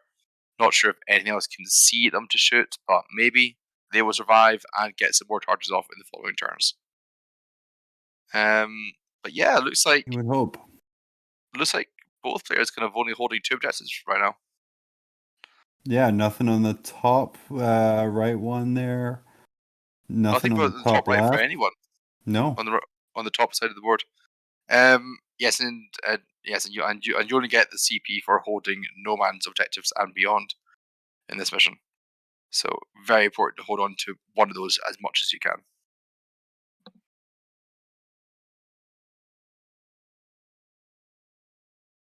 Sindri Tepek over on YouTube says those tanks may be in a bit of trouble. Absolutely. It depends if the GSC can keep the pressure up. You would certainly hope so. Yeah. I think though there's only about 5 infantry left in that deep fight squad, just at the top there, past the building. If they pass the morale check, they can probably tie up one or two of these tanks again. This kind of comes down to a race between how fast John can clean up the infantry squads and how quickly Alex can close the gap and get rid of some of that anti-infantry tanks. For sure. I don't know how Alex's R&D is going as well, but it looks like he's going to struggle to get in to do R&D in entirely within John's half of the board really at this stage. Not sure if he's pushed a squad back into reserve after deploying them on the table so they can stay in for longer and they can pop up and do it. You would kind of hope the bottom right-hand corner has a little gap for him to try and go in, but it's a suicide. The bottom right-hand corner should. It just depends if he has anything that can get there. Right. Yes, Alex needs to do some catching up, but we haven't had Alex's turn 4 primary yet, I believe. Mm-hmm. But it looks like John's currently holding a 10-point lead, which may stay. Has a 10-point lead. It looks like we have some command squads charging into combat with the GSE, which may be a mistake, because even the base GSE troopers can do a lot of damage in combat versus the card. They sure can. Maybe it's just sort of a play to try and get some free extra movement off of that command squad to get it back in that home objective. It's a risky play, but at this point you have to feel John's feeling pretty comfortable. Yeah. It looks like we have Athion Veretta over on YouTube saying, "Holy cow, is Charity Hammer 24 hours?" It's a bit more than 24 hours, isn't it? It's like 80 hours or something like that. It's Thursday afternoon to Sunday afternoon. Yeah. Luckily, you have a quasi-cultural multinational team helping take care of it from afar. Chris benefits being in Scotland, where it's about 10 past 10 in the morning. Me, of course, being in Alaska, where it is 1 in the morning. But yeah, you have some great players like John Lennon, Alex McDougall, playing an amazing game, trying out some of the new rules. John's trying out Guard with Armor of Contempt to somewhat success here. We're also, in this time slot, we have Jesse Sells, recent BAO winner, taking on Fred Fortman, a really good quality player from the Pacific Northwest, and his Deathwatch, and another great game. And we're all coming together, of course. Chris, why are we here? We are here to raise money for Child's Play, which is an amazing charity which operates all over the world to put entertainment systems, video games, board games, toys into children's hospitals and domestic abuse shelters. They also have ground staff, which they employ full time to do the tech support, the setting up, teaching kids how to play, so that the nursing staff aren't overwhelmed with more things to do. Because goodness knows they already have too much to do as it is. It just helps kids pass the time whilst going through some of the toughest parts of their young lives. Every $30 you donate will get you a raffle ticket, which is our way of saying thank you for giving some money to the cause. And we have given away loads of prizes already, so we get lots of small prizes, which happen in between each round. And we also have some big prizes. So we have a $1,200 voucher to Hammerhead Games, which is basically a full army, as I understand it. Of any game system, or then some. Then you have Sean Naden, who is the captain of Team America and is an amazing painter. Will paint you an army. You can chat about that with him if you win and see what you two can come up with. And we also have a top donor prize, which is these lovely objective markers here on screen, made by 3D6 Wargaming, will be given to you and will be signed by all the players and all the staff and everyone at Charity Hammer as just a way of saying thank you to our top donor. So you can go and donate via charityhammer.com. The link's in whatever streaming service you're watching this broadcast on down below, and just give what you can. And also shout about this. Go tell your friend to watch this. Share, like, comment, subscribe, anything you can to boost the signal. It's really Chris, we're going to make you a YouTuber yet. Like, comment, subscribe, smash that bell. Let the people know. I actually have a channel. as you can tell. It's just at 10 in the morning. Coffee's wearing off. Yeah. It was just made as you said that sentence. No, so I have my own channel, but I'm not going to shout about it because I'm not here to shout about myself. I'm here to shout about the kids. Yeah, awesome.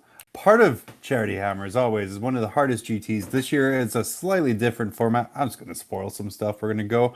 They played in pods to decide who would advance, and the top 8 were decided earlier today. The games for that are going to be tomorrow. Do you guys want to hear some pairings for that one real quick? Oh, yeah. Kind of pushed out here. Yeah. So the pairings for this single elimination, Elite 8. It's going to be John Lennon, who's on stream right now, one of the games here, with his sisters against Mitchell Hunter's Custodes. We have Anthony Vanella with his Harlequins against Michael Timpey's Chaos Knights. You have Sean Naden running Orcs against Matt Evans' Forces of the Hive Mind. Then we have Alex McDougall running Forces of the Hive Mind against Jesse Cell's sisters. Those are the 4 big matchups tomorrow. What are your sort of thoughts about that, Chris? That was a lot of information to absorb there. So no, not at all. Yeah, I am going to just basically say, I was going to point out one thing to the audience. A lot of the players that have just been name dropped now, they're currently playing, and it's good. They're going to be done at 3 o'clock in the morning their time. Then they're up at up for 9 to play games, and they'll be sleep deprived going into this already. So this is some tough 40k action coming your way. I know that Sean Aiden has been crumping it with the Orcs. So that's been so I reckon he's gonna have a good game in. Anthony Vanilla, I'm a little bit disappointed he's not on the Blood Angels. Said he would. He said he would. There was a poll and everything, but I get it. He didn't really have a list he liked, and you want to bring your A game to this kind of event. So I get it. So I'm keen to see how the Quins get on. Because the Quins got changed a lot in the data state. And then I reckon John Lennon with the sisters is going to be a spectacular game to watch. Yeah, absolutely. Who is your pick? Who's your pick to take the whole thing? We have in our top 8, which I can run through again here really quick, seeing as I just kind of blasted through the whole thing. We have John Lennon playing sisters. Mitchell Hunter playing Custodes. We have Anthony Vanella with Harlequins. Michael Timpey with Chaos Knights. Sean Naden with Orcs. Matt Evan playing Forces of the Hive Mind. Alex McDougall playing Forces of the Hive Mind. And Jesse Sell playing Sisters. I'm going to have to give it to the Orcs. Sean Naden on the Orcs.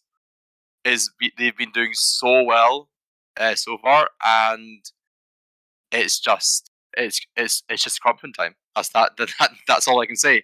If Anthony was Blood Angels, I would be backing him all the way. But he did betray me. So no. He cowered it out. Guys, if you go to Challonge, CHALLONGE.com, you can put down what you think the bracket is going to be. Search for Charity Hammer Elite and the number 8, all of those separate words.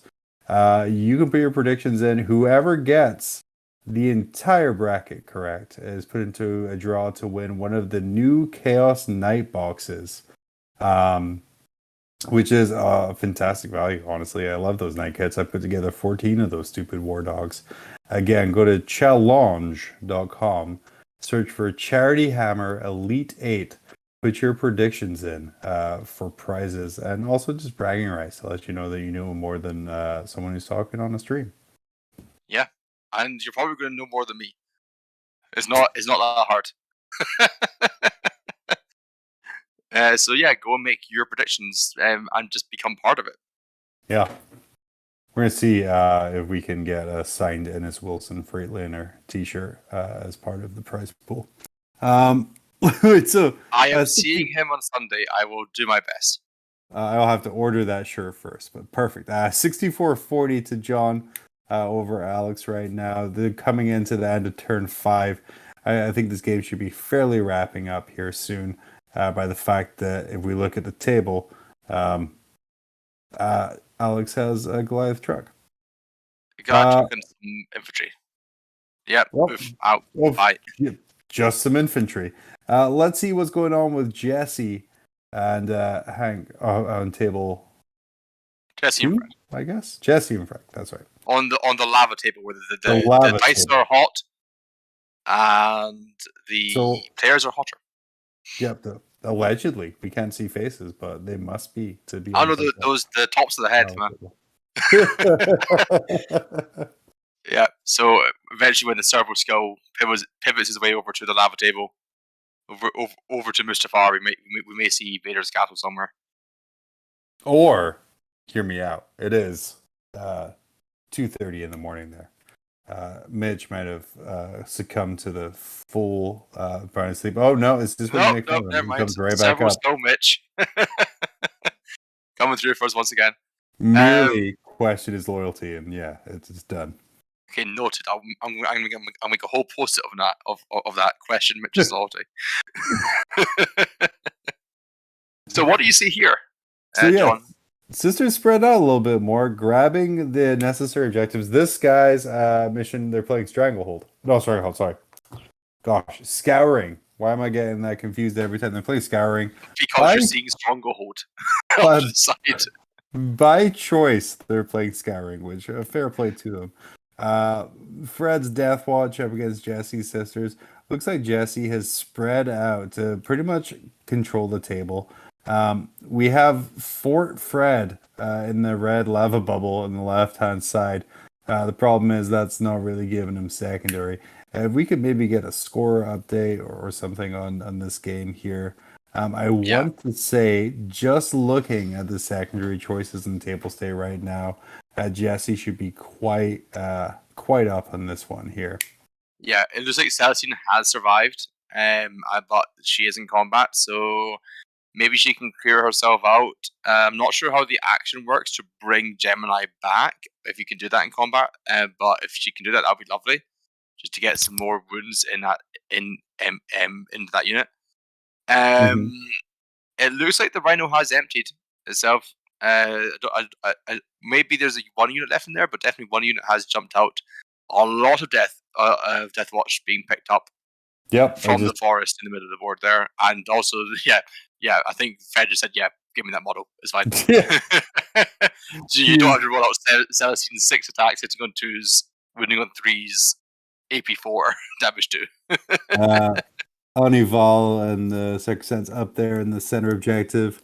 We have now holding 3 and holding more. I believe they're holding the top left one as well. I think so. Maybe some repention there. But I just want to point out that the Miracle Dice pool for Jesse is not looking strong whatsoever right now. There's 3 1s there. I guess we just gotta hope. He's just gonna hope that he has to take a whole bunch of morale tests, which the Deathwatch may be happy to oblige in providing that service. Not sure if the Fred's going to switch into a different chapter here at the start of his 3rd turn. But he hasn't got a lot left in the tank, but it's still Space Marines at the end of the day. They still can do some nifty things. I don't know if there's any CP kicking about for Fred, but if there is, that might help. Looks like we have a couple kill teams still left. We have our top left unit hiding behind that lava rock heroically. Assuming those aren't casualties. Then the middle, it looks like we have a squad there. So he still has some things to throw out. But we're really going to have to kind of dig deep to make it happen. He can, if I remember right, combat squad for a command point, right? I think or breakdown. That's an old rule. Is that old man addition, fatigue, and sleepiness? I think that's 8th Ed Space Marines had that. Trying to kind of figure out some ways here that Fred can and split and maybe hold some more objectives. Scouring. You've got the chaplain on bike who can maybe go finish off Celestine by himself. He's not a pushover in combat. Mm-hmm. Particularly with some reroll to hit support from the Litanies. And I think at this point the Deathwatch just need to kind of just do one big push and hope it's enough. Let him go hard. Yeah, switch into White Scars or Blood Angels and go into the Assault Doctrine and just try and get in there. I'm not sure how many command points Jesse is on. If there's an interrupt threat looming, but certainly, like, if it was me, if there was no interrupt threat looming and there was 3 ones in the Miracle Dice pool, I would be pushing everything I had. Right, absolutely. Because usually where Miracle Dice come to save, and Jesse has had a lot of 6s up to this point. Your point about this pool, that is not a threatening pool. No. However, there is one trick that you can do with Miracle Dice and ones when you're getting charged at as sisters, but it's not What's going to that? help them that much. So, back at the start of the edition, there was a bunch of plasma pistols being floated around on the Sergeant Superiors, and they were always the last one alive because they had all the bonus war gear. So what players were doing, I saw this in Art of War a few times, was you would multi-charge the Sergeant Superior and something else, and then they would overwatch you with the plasma pistol, overcharge it, use the 1 to die, and then suddenly your charge is going to fail because you can't make that. You cannot make it into all charge targets. So devious. You gotta love it. It is tricksy trapsy, but it is 40k. That's kind of the name of the game half the time. There's Looks like a nothing big more push from- grimdark than self-suicide to stop the thing happening. Oopsies, it got hot. Oh well. It looks like the chap on a bike and the Deathwatch kill team has pushed up into Anti-Val and the Paragon warsuits. I wonder if anyone's going to run over to deal with Celestine, though. It's had a lot of resources put into that center objective, but it looks like we're doing some measuring towards Celestine there. It's like you can't leave her out. No, Celestine will happily just go clean everyone up. You don't have to hold every objective to win the scouring. You just have to hold more than your opponent. So sometimes just walking off objectives is the thing to do if it means that your killing unit can now go and kill something else. Mm-hmm. I'm not sure how many wounds Celestine's left on.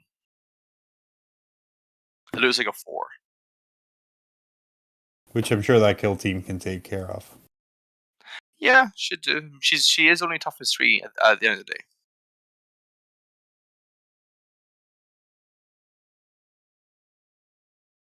Let's just check chat here.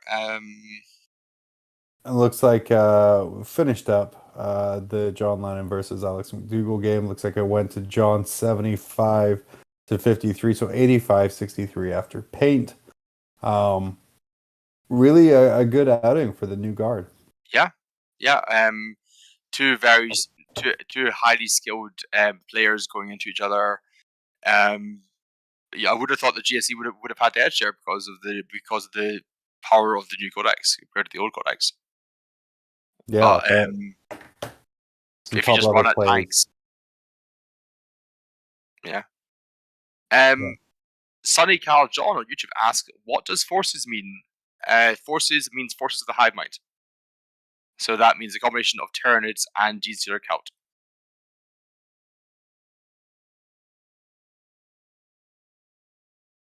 Which I just want to highlight one audience member, and Nurgle Matthew has been because I've seen them both on YouTube and on Twitch chatting in both chats frequently.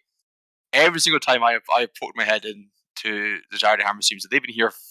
They're in for the long slog. So keep it up, Nurgle Matthew, absolute champion. You know what's crazy is he's in the Biff Pod Twitch. He is in the Biff Pod Charity Hammer. He's in the Frontline Gaming Network one, which is the aggregated chat that you got there. It just pops up everywhere. He's like, the little pile of Nurglings is actually 30 models on 140mm base. YouTube and Twitch is just Matthew's 40mm base. Nice. So yeah, it looks like the kill team that was hiding valiantly behind the rocks have popped up to deal with the couple of sisters that are on the objective to reclaim it for the Deathwatch. Beautiful. Which will also give them shock tactics. Which is a nice little bonus. It's not much of a bonus, but it's nice. It's something. When repent, you're kicking your teeth in. lots of dice being rolled here, so this is probably some bolter fire coming from one of the kill teams. And that was not a save, or whatever it was. Let me check something here real quick.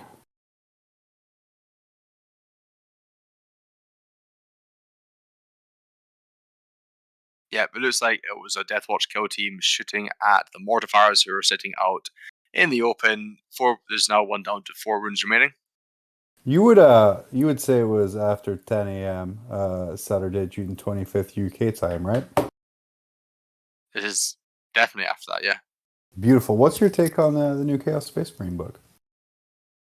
I haven't read too much into it myself personally because I'm not a Chaos player. I was more focusing on the Marine stuff that was coming out the last few days. What I do know is Abaddon is a beast. He is a beast and a half. I reckon every Chaos army under the sun is going to have an Abaddon in it, as long as the team setup does allow.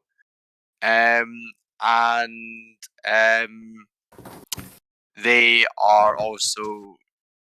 I know the mark system has changed and it's quite nice, and I know the Legion stuff is looking quite interesting. All the Legion traits. I have an Alpha Legion player who is begging for me to let him use the Codex in the RTT tomorrow. I said the book's not out yet. we also have a player who's very excited wants to use it at our RTT tomorrow. But as I let the TO know, it sets a dangerous precedent when people who have access to the rules early get to do it before release.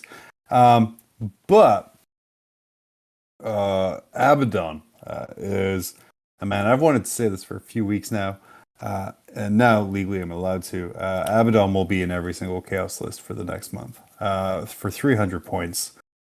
He is insanely good value. He buffs all Chaos. To the point where I'm looking at a list which is just 11 War Dogs and Abaddon. Oh yeah. Oh no, you say I don't get to use the Chaos Knight Warlord traits or relics. So fine, it costs points anyway, or it costs CP anyway. So yeah, if you have a game coming up against Death Guard, there's probably going to be Abaddon there. 1,000 Suns, probably going to see Abaddon.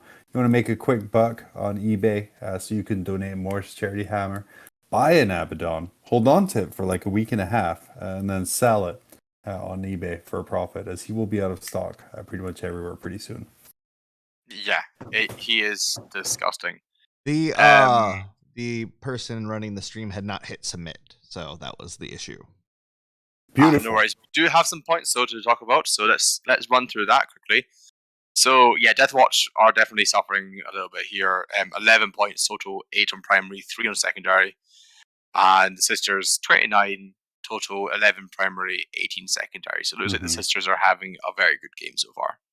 Yeah, Fred can definitely pull some back from Assassinate. Definitely pull some back for Shock Tactics. Cripple Stronghold, I think, is what loses Fred this game. Actually, Table Boss, can we get confirmation about which objective is Fred's Stronghold? And also which one is the shrine that the Sisters have to defend. Because that's another stand. I will get that real quick. Yeah. Looks like we have a charge from the bigger kill team going into Anti-Val, so let's see if they can take her down, which would be a huge win for the Deathwatch at this stage. Yeah, as well as a lot of reroll efficiency gone. But she is not easy to kill. No. I think she lowers damage taken, and she has a good invulnerable save. I think it's like a 2-up, 4-up type deal. Let's pull up her data sheet here. Yeah, she halves the damage characteristic of the attack. So those heavy thunder hammers only damage 2 into her, and she's got 8 wounds, which is not ideal. Usually you want to just pepper her with little small hits. Can't necessarily do that in this situation here, but Fred going hard into her to try and really get that out there. I'm going to rephrase that entirely.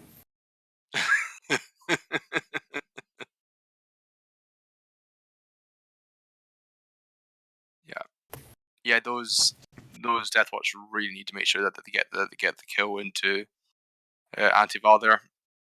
Because she's no slouch either. She has her Lance of Illumination can do a sweeping blow, which doubles her attack. So she has 10 attacks going in, strength 5. So you're going to be wounding him on 3s. -2, single damage, but man, it's enough of a pain. Her lunging strike would probably even be better here. It's strength 8, -3, 3 flat damage.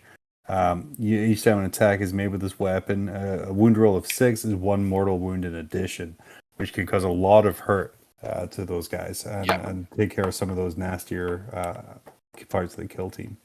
And because she has to be the warlord, she gets her warlord trait, which basically turns her into Drazar. She can reroll all of her hits and all of her wounds in melee. If he paid for the warlord trait. So you guys saw the objective that we pointed to a little bit earlier? Oh, no. We weren't paying attention. I was not looking at that. I was getting more of Val's day. This is the kind of hosting we expect at 2:30 in the morning. Heck yeah. And I mean that in the best way possible. I do believe it is all on the so it is the bottom right hand is both. Bottom right, yeah. That's what I thought. That's what called. Yeah. So Jesse's going to continue to score that, and it's going to be pretty hard for Fred to get there. To get there, he's going to have to chew through some Paragon Warsuits and Morgenthau. Gonna have to strangle them. Strangle them. Please do not ever change that. For now on, it is Stranglehold. I'm kind of sad that's gone away as a secondary because I wish I could Stranglehold the board.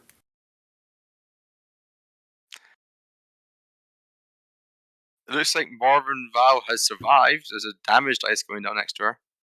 Mm-hmm. Took a couple wounds. Yeah. I only call her Anti-Val because that's what my friend calls her whenever he plays sisters. No, brother, which just makes it a lot nicer. Just the sisters taking out like a nice day out on the town with Anti-Val. I think we all have an Anti-Val. Yes, we all have that ant who's in the mech suit and with the giant spear, yeah. Some more attack dice being rolled for the Deathwatch here. 5s to wound there though, so that might do something to someone. This may still be on Anti-Val, and I think I see 2 wounds remaining. So this could be some this may be the Terminator's Thunderclaws going. Oh, there's not a great dice rolls. No, but it should only be AP 3, so yeah, those 3s would still fail if they're in the Zell Doctrine. Is that Val dead? That is Val gone. Some good swings there from that kill team. Yep. That kill team now has the big challenge of surviving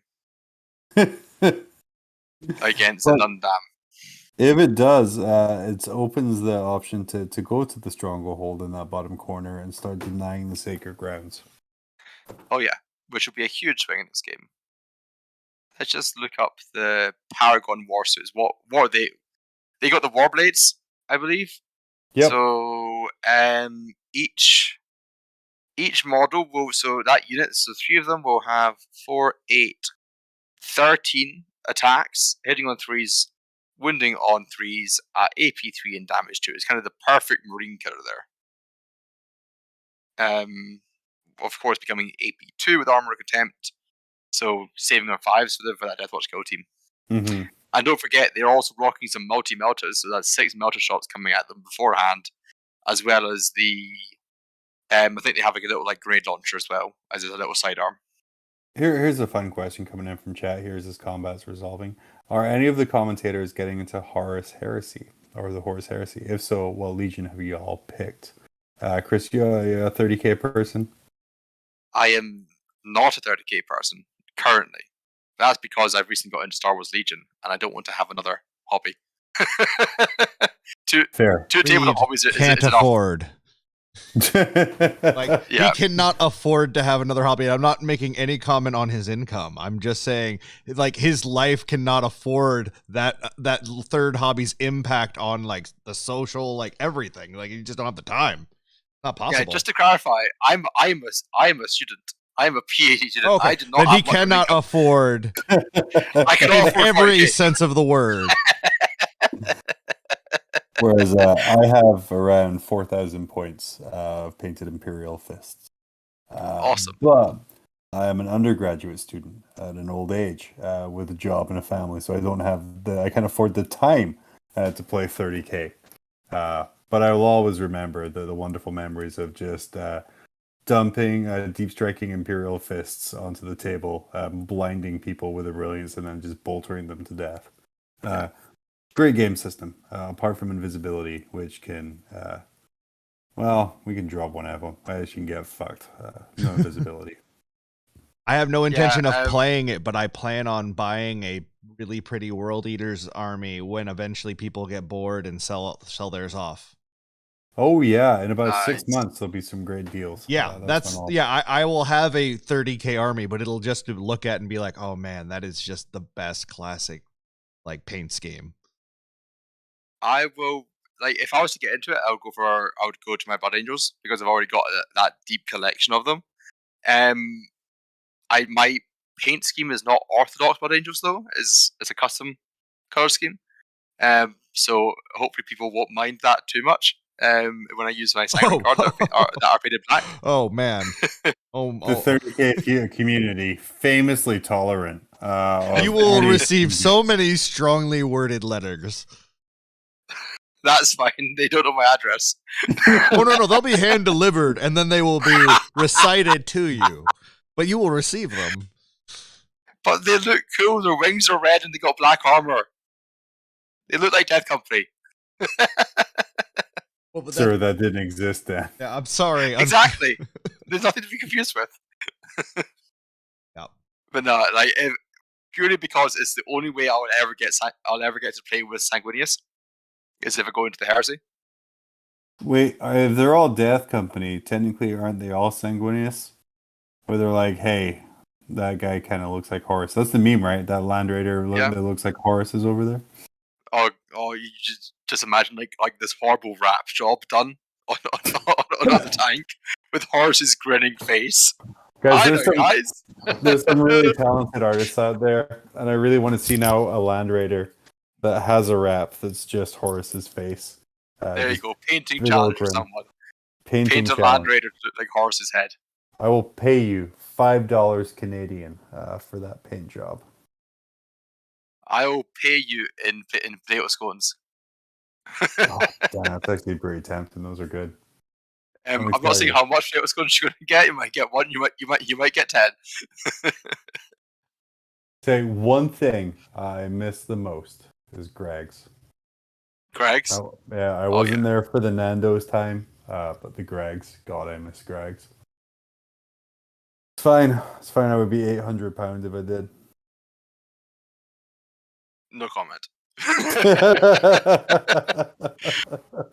But yeah, no.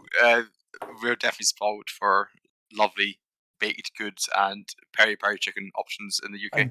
Just a good Indian place, man. Oh yeah, the things you don't think about, but yeah, bereft of any kind of good Indian place over here. So here in town, a student from years and years ago realized that there's no like cheap Indian for the students to go to. Mm-hmm. So they set one up after they left university, and they have a student deal where you get like a starter, a main, a naan bread, rice, and poppadom for like £8, which is insane. That's like the price of like a main dish somewhere.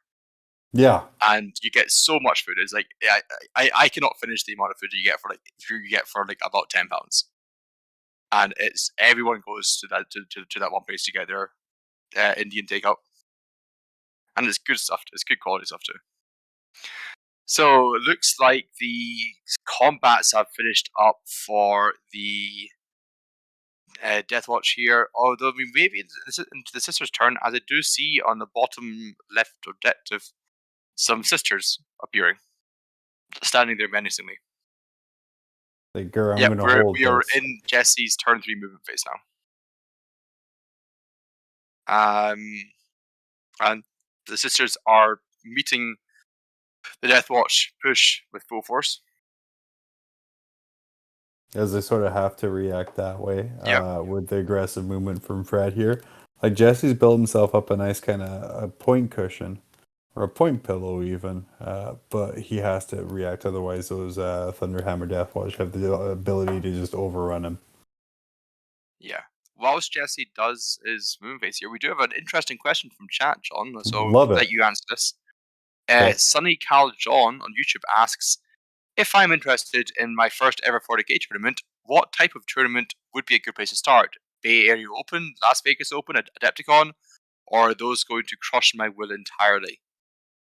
The big events. So like I rag on Adepticon a lot as kind of more of a casual event.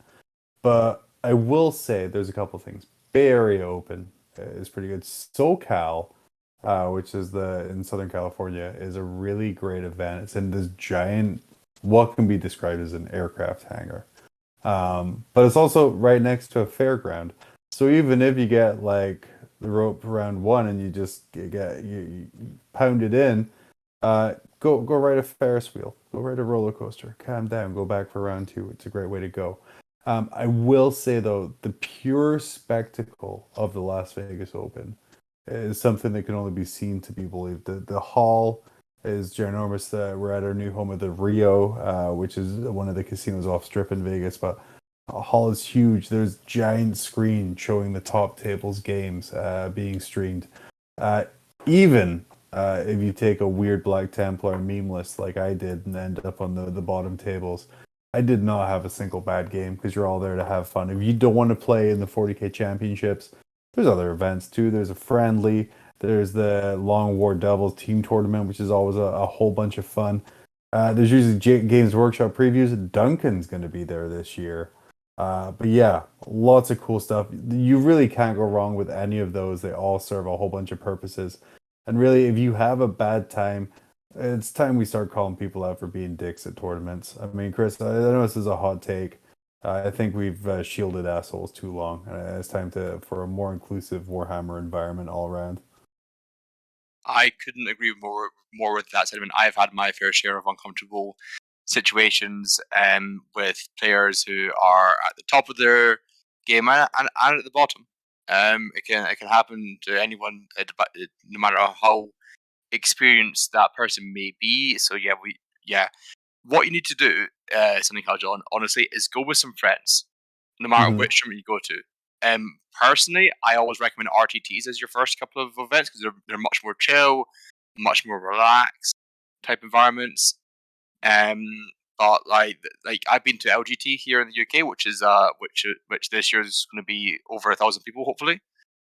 Again, you're going to have enough refs there who are like paid to be there by the TO, so that any rules questions, any issues you may have, call a ref over. So you'll be fine. It's not going to crush your will entirely.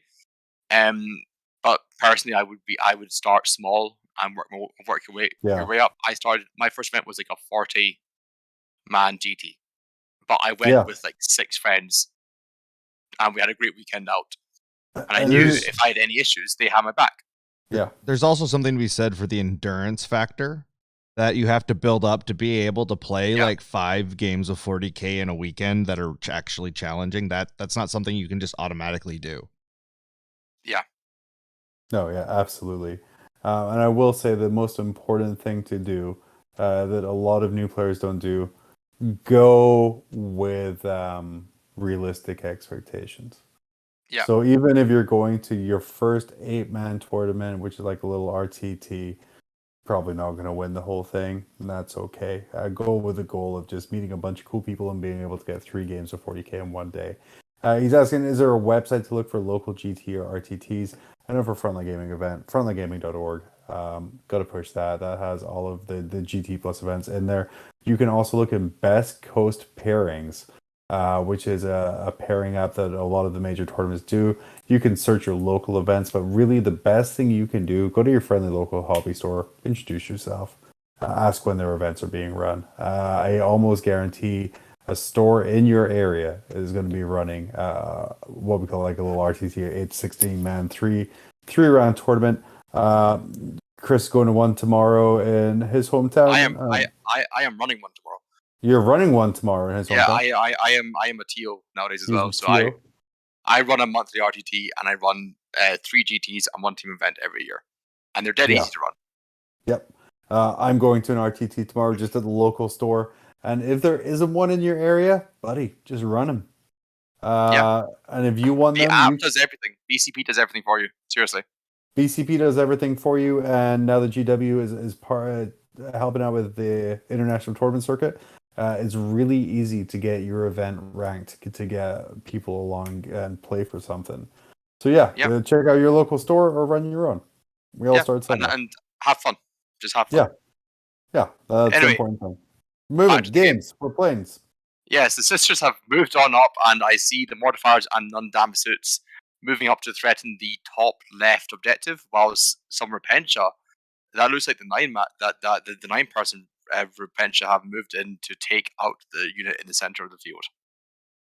Looks like we have some positioning by the Rhino there to try and protect the non-dam suits a little bit from the punchy kill team that took out Morgan Val.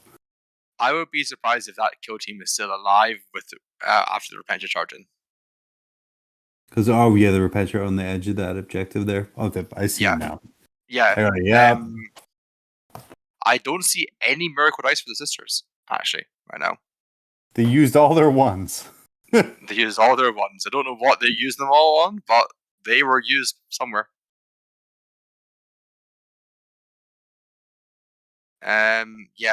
It's looking like it's clean-up time. I think the bike chaplain has just died to multi-mata shots from the Paragon warsuits. Because I no longer see that model on the table. Nope. That'll do it. Those warsuits will do there. Can all be Black Templars, only taking 1 damage per gun. I wouldn't be surprised if we see only the kill team, the 5-person kill team in the bottom left corner alive at the end of this turn. Yeah. It depends if the Paragon can make the slightly longer charge into the unit that is at the top of that ruin in the left-hand side center. But just really solid game by Jesse. Not drawn out to being too aggressive. I think Fred was a little cagey, almost in a way to draw Jesse out to fill in some of those objectives. Again, I think one of the reasons he wanted to go second was to kind of react. But Jesse kind of just played his calm little game. Really strongholded up in the bottom corner to gain his to defend his shrine, but also to deny Fred. And I think Fred could have made a better game of this, but again, the cripple stronghold was just again, these are practice games where we're trying out things to see what works. I don't think cripple stronghold is something Fred's going to play again for a while. No, and definitely not in this mission. Yeah. So we have 10 minutes left before new games are up, so I'm going to go them an update. You guys can keep on chatting. Awesome. Yeah. So I think as we're wrapping this game up here with Jesse's turn 3, a little longer than obviously the very practiced Len and McDougal pairing going through. What are your kind of roundup thoughts on these 2 games that we saw? The Imperial Guard winning to the degree in which they did surprised me, to be honest. Imperial Guard for the longest time have been kind of like the meme army of Fortigate, and it's good to see them starting to come out of that factor. And kind of stepping over the bodies of Chaos Demon players on the way. So that was nice to see. I thought John did play it very well, where he made sure that not too many of his tanks were getting tagged up in combat all the time. But for a while there, we thought he was having to make a fighting retreat. Yeah, and might have been out of the game, but the points don't lie, and it was a decent sized win. It's about a 30-point victory, 40-point victory. Yeah, and instead of just doing that, he was just shoring up his what he needed to do, right? Exactly. It just shows you the power of those new guard secondaries. Whereas this game here, we're kind of watching the twilight phases of this game being performed. That the Paragon Warsuits did make it into that kill team unit there. This to me was an education in playing around threat ranges. I think Jesse did it very well, where he took I said what charges. He sent in Celestine confident of her ability to live through the punishment that the Deathwatch can do, and also take out some Deathwatch Marines by herself. And then just clogged up the middle of the field with some very durable units, and it worked. Yeah, absolutely. What could Fred be doing differently next time? Like if this game was to restart, click style, what can Fred do differently to have more of a game into this Sisters Army? First of all, click. That's a reference I've not heard in a while. It's a very old Adam Sandler movie. Yeah, as we watch the Deathwatch unit being picked up here by Fred. Oh no, wait, there's 2 left. Oh, maybe not. So I think Fred should have. So last time I played this mission, I played it into Blood Angels into like Harlequins. I just said, what if I just stood in the middle of the table against you? What if I just see where that river of lava is? What if I put my entire army there? What can you do? And it's like Harlequins; they can shoot, they can punch pretty damn well. I lost some Zion Regard, and then I was able to attack them with all my units in the following turn. It was great. Yeah. Maybe Fred could do that, but there is the risk where Jesse goes, great, here's some Repentia, here's some Zephyr, here's Paragons, here's Mortifiers, here's Celestine, and here's Anti-Val. That's 6 combat units going into your stuff. And with Miracle Dice, those charges may not look all that improbable. Yeah, for sure. And So I think it's really tough. letting Jesse dictate where the battle was taking place through Cripple Stronghold really kind of hurt Fred, because that played into Jesse taking Defend the Shrine. He's like, okay, well, I have to stop you from getting here, so I might as well get some points from it.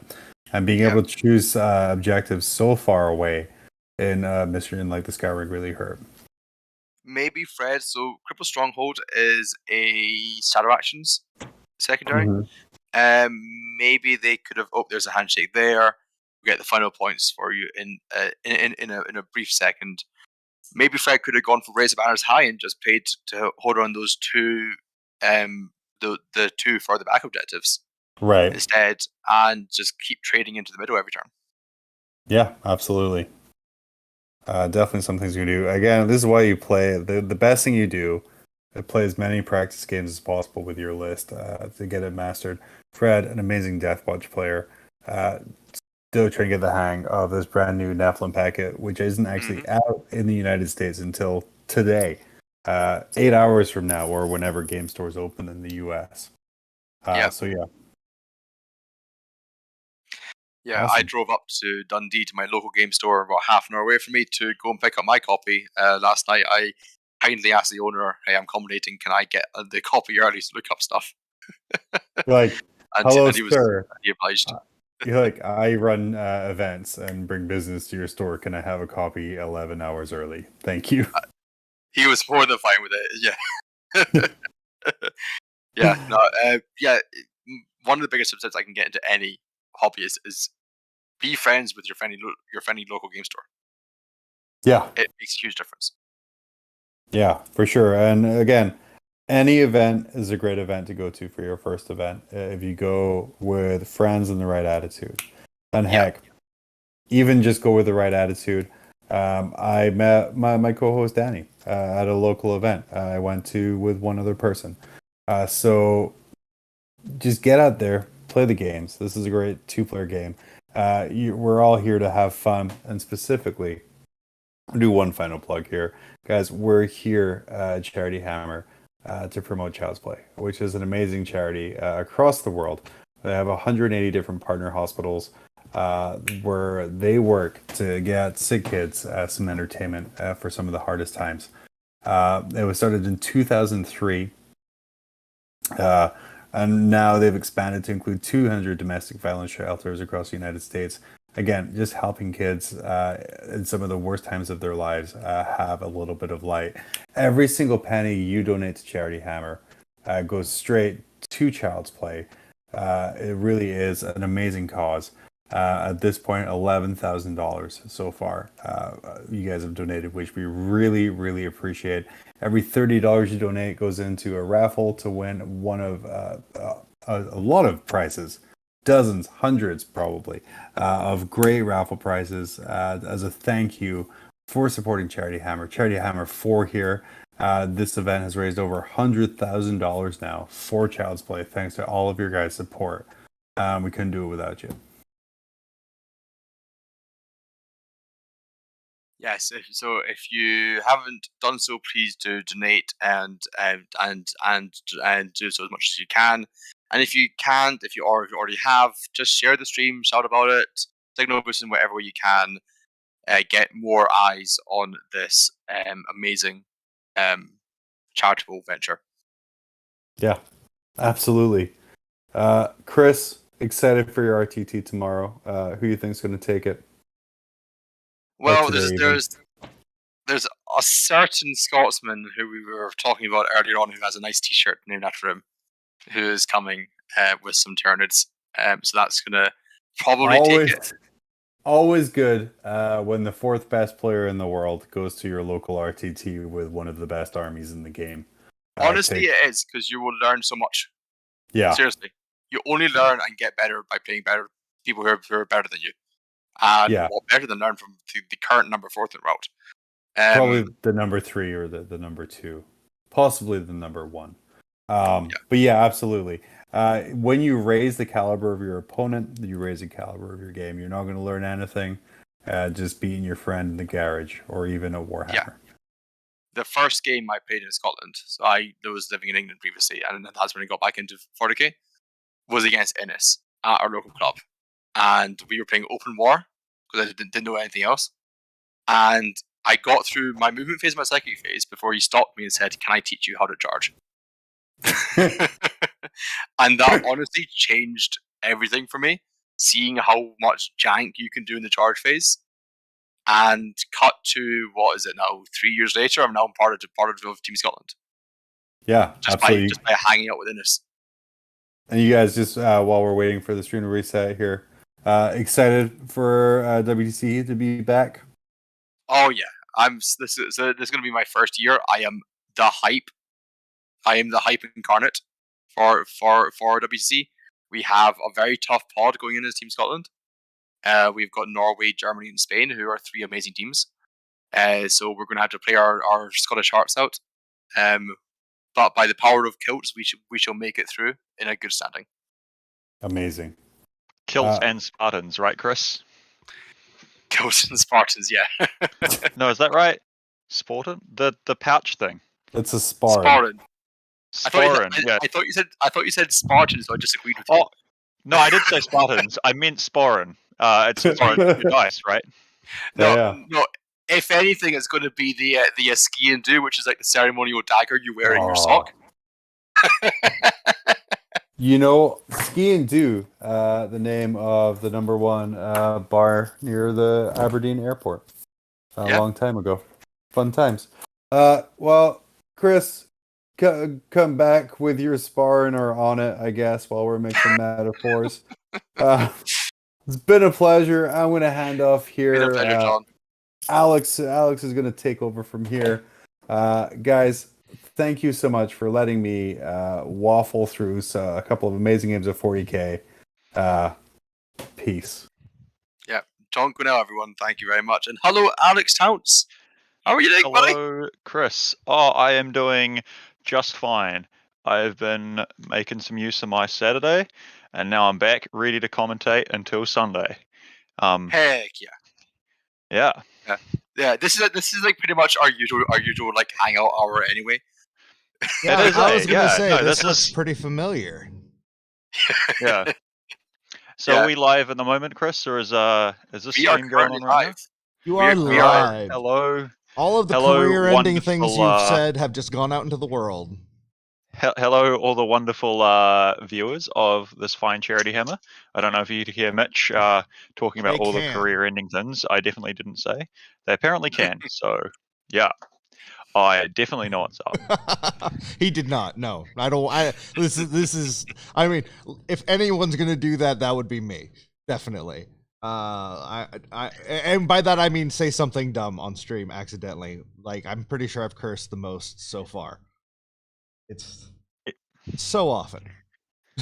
Well, you're running with like no sleep, so it's allowed. I have been here since Thursday. Yeah, how is this third Thursday, Chris? Not Chris, Mitch. Man, you'd think I'm the one without sleep. Yeah, it is third Thursday for sure. We are, so let's see. I got here around noon on Thursday, I want to say. Yeah. So how many hours sleep have you had since then? 4. Oof. Oh baby. Yeah.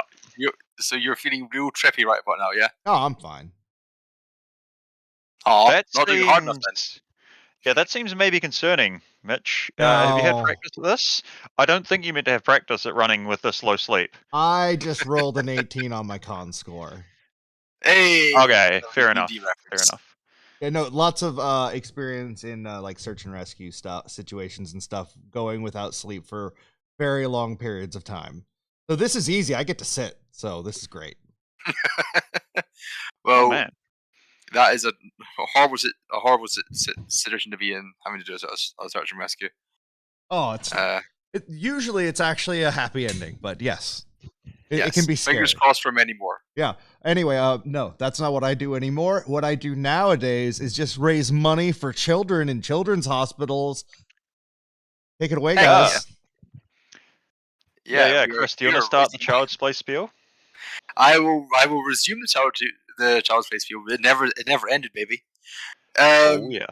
So we are here raising money for a lovely charity called Child's Play. Here at Charity Hammer. Child's Play is a international charity which is in several countries, including the UK, US, Canada, and Australia, where they will put toys, video game consoles, video games to go with the consoles, and board games into children's hospitals, domestic abuse shelters, anything of the like, sort of stuff like that. And they also have some ground staff that run around making sure everything's working, that the kids know how to play the games, which is such an amazing extra service that they provide, purely because they got feedback from the nurses going, "This is great. We don't know what to do with it." So good on them for recognizing and solving the problem. And every $30 you donate, we get some lovely prizes. Hey, Alex, what are the prizes? What are the prizes? Well, there's just like so many things you could add to your pile of potential. I picked up from my commentary time. Some may take shame in this potential, but anyway, just all sorts of different box sets. Some of the bigger prizes, I believe there's a Chaos Knights box getting given away. If not, I'm sure one of them will just like magically appear. That's sort of how things work here.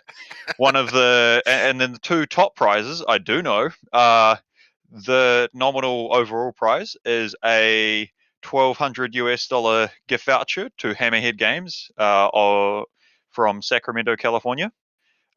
So you can use that to get all sorts of Games Workshop Warhammer goodness if that's what you're after. But also Hammerhead Games stocks pretty much every tabletop wargame you could want, including Outward Realms, who Michael Timpe of Charity Hammer created. Yeah. Yep. And then the second place prize is Sean Naden will commission paint an army for you. Oh yeah. Yeah. And his models look amazing. Oh yeah. And there's also a top donor prize as well, which is these lovely objective markers made by 3D6 Wargaming. We will collect a set of them at the end, get everyone to sign the markers, and send it to whoever who donates the most, making arguably the most unique set of markers in 40K. Yeah. And who knows, maybe you get them, and then maybe you play off against John Lennon, and you throw these down on the table, and then he takes it easy on you for like the first 2 turns. And you just jump up like from full seated position to squatting on the table, and just the intimidation factor is too much. The powerful display of legs, and then you could maybe win against them round 1. Like like some Charity Hammer attendee, I am blanking on his name, has done. But yeah, so who have we got lined up? Is this the previous game score? We're gonna still go showing, get Chris? those cleared. I'll be right back. Yeah. And after So I get that rectified. I think if the schedule is to be believed, which I think it should be, we have the matchup known as Zach Attack versus the Hunter. So we have Mitchell Hunter versus Zach Nelson. I think this should be on the lava table, as is on table 1 on the schedule. That is correct. But we should get that all confirmed. Hey, I'm correct. So far, you're so good. Zach will be playing his 1,000 Suns versus Mitchell's Custodes. T Suns into Custodes. Is there Magnus? Do we know if there's Magnus? No, there's no Magnus. There's just lots of I believe if Zach's not changed his list, but he might have done, I believe he'll have at least one unit of 10 Scarab Hulk Terminators. There might be 2 of them now. And also he has 3 War Dog Executioners, I believe. They're the Chaos Knight equivalent of Helverins with their AP2 3 damage autocannons allied in there. Lots of backup. And then on our second table for this stream slot, we have Paul Winters versus the one and only Tyler Bortel. So we'll have to see what comes of that matchup. Yeah, that is 2 faction experts with a couple of factions that have had their highs and lows. In the case of Paul's beloved Slaanesh, they have been a bit on the low side for a long time. Yes, but unfortunately, Alex, I'm going to have to abandon you for a few minutes whilst these games get set up, because Nara, my dog, is looking at me saying, if you don't take me out now, your carpet is forfeit. So I'm going to be back in 5 minutes. I cannot argue with Nara. Nara is Chris's wonderful dog, and so hopefully I don't have a coughing fit while waiting for him to come back. So yeah, I should do the fun interactive thing and open up my YouTube and Twitch chats so we can see what you lovely viewers are saying. So why don't you say something in chat if you want to reply, and I will see them just in time for the delay to kick in.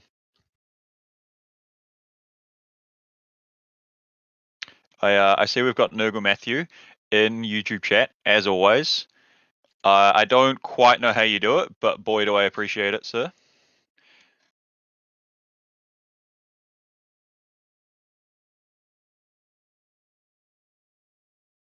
So, yeah. Without knowing what's coming up, I am blanking on what to vamp here. But, yeah. Everyone that hasn't donated, yeah, just reminding you, you can go to charityhammer.com. I believe the links should be down below in the descriptions of both of YouTube and Twitch. And yeah, you can donate to Child's Play, as has been said many times. Every $30 you donate will get you a raffle ticket with a chance to win a whole bunch of awesome prizes. So yeah, we're just waiting for this here table to get set up. The wonderful lava table with its big obscuring pillars. Looks like we are setting up for mission 1-1, which I cannot remember the name anymore of, but we can check. This will be from the new Warzone Nephilim mission pack. So everyone will be starting with limited CP, gaining 1 every player turn instead of each of their own turns. Yeah, and so this is mission 1-1, recover the relics. And so these players will be hoping they have some sort of forward deploy so that they can start on one of the objectives outside of their deployment zone. Otherwise, they will not be getting any of their command points for the first until their first mover phase, I suppose, where they can move and hold one of the objectives, because that's one of the mission rules for this specific mission. And otherwise, this is a hold 1, hold 2 mission, if I'm analyzing the objective setup correctly. And in addition, players will get sort of bonus primary points, sometimes called a tertiary objective, for kill points, basically. For each enemy unit they kill each battle round, they will get a point. So that is the rundown of what I assume this mission is, based on the objective placement. Just while we're waiting for players or Chris to return. I don't know if we have a table boss that can hear me that might be able to flick the lists into some channel where I can read it, and we can go over them. So bear with while I go and check for that somewhere.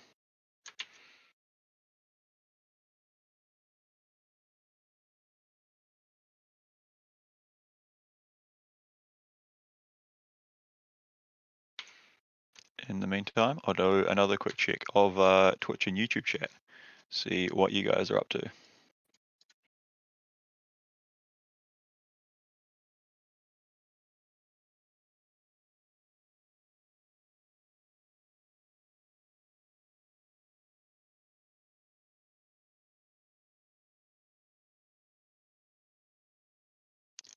So yeah, sorry everybody, I don't think I've got any chats here just yet. We've got information from, it looks like last game, going through Jesse's list with sisters, it looks like.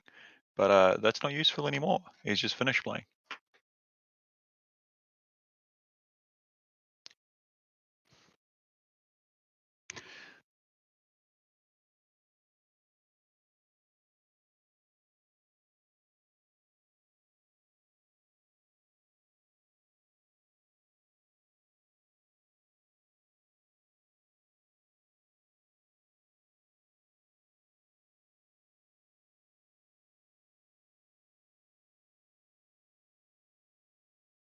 So yeah, if anyone's still here, please say something in the chat.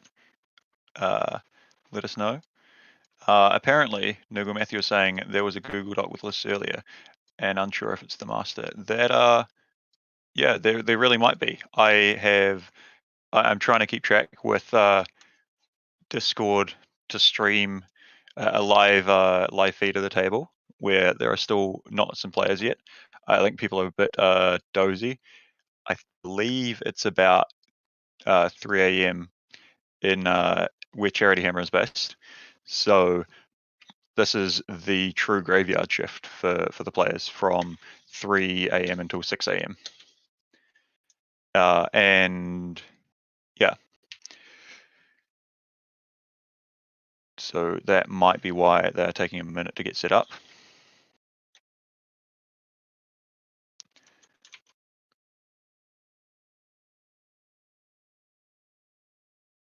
Oh, look, Nurgle Matthew is just fixing everything. He's got a link in the Twitch chat with a bunch of lists.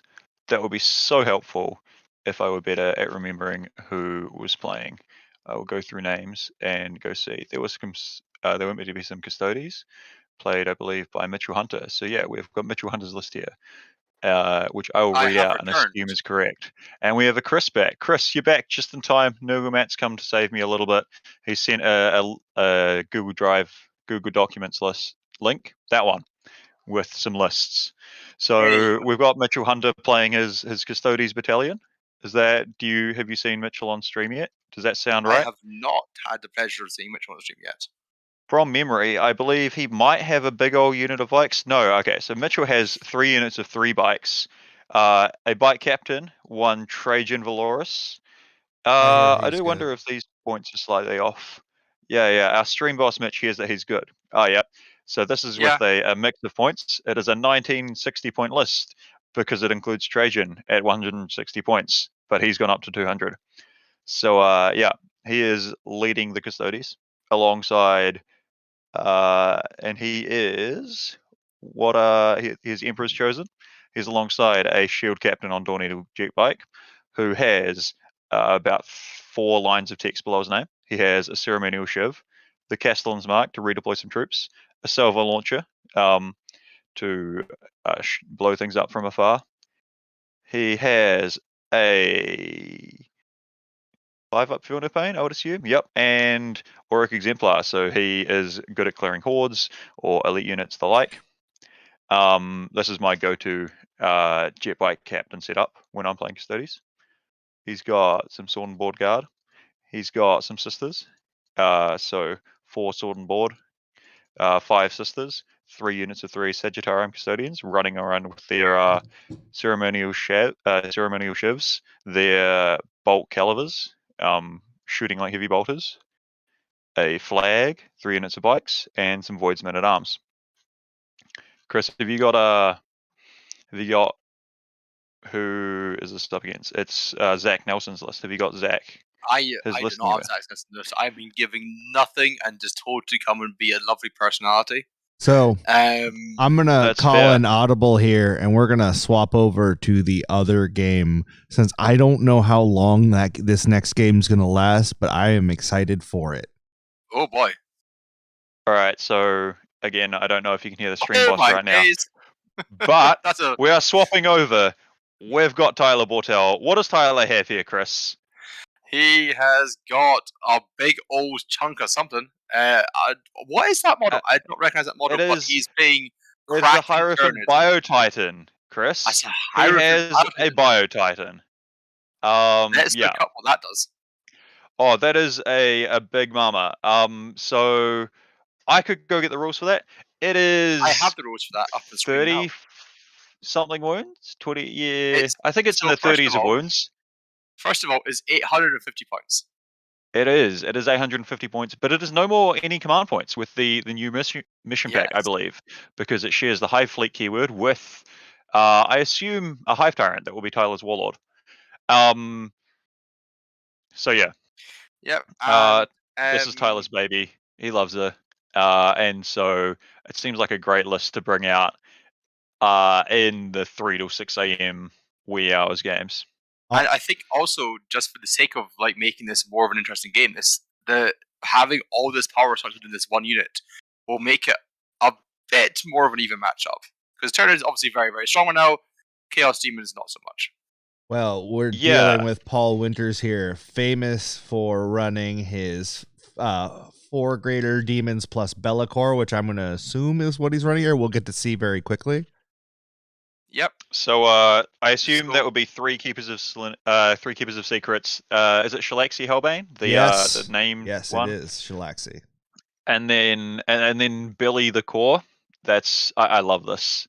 Belly the Core indeed. So just to give the viewers an idea of what this Hierophant Biotitan can do. So first of all, it's 34 wounds, toughness 8, and a 2-up save. And I believe it's also got a 5+ invulnerable save. So it's got some good defenses. Offensively though, it's got a range 12 assault d6 flamer, which is 7 -3 damage 1. Chris, that is not the interesting part of that Biotitan. Get to the big guns, my guy. I'm getting there. I'm just teasing them in. We have a dire biocannon, 48-inch range, and first of all, there's 2 of them. So he has 16 shots at range 48, at strength 10, -3, damage 3. Boom. And if I'm not mistaken, he also has the ability to gain to +1 to hit on those. +1 to wound on those cannons. He certainly does. Yeah. So that is strength 10 +1 to wound, 4 damage apiece. With 2 lots of 8 shots. 3 damage. 3 damage apiece. I apologize profusely, but that'll put some burden on. All you got to do is take D3 mark wounds out of your 34 wound count. Oh no! I don't know. It's yeah. So and in melee, it has 6 attacks at strength 10 -3, 6 damage, rerolling hits of 1, or and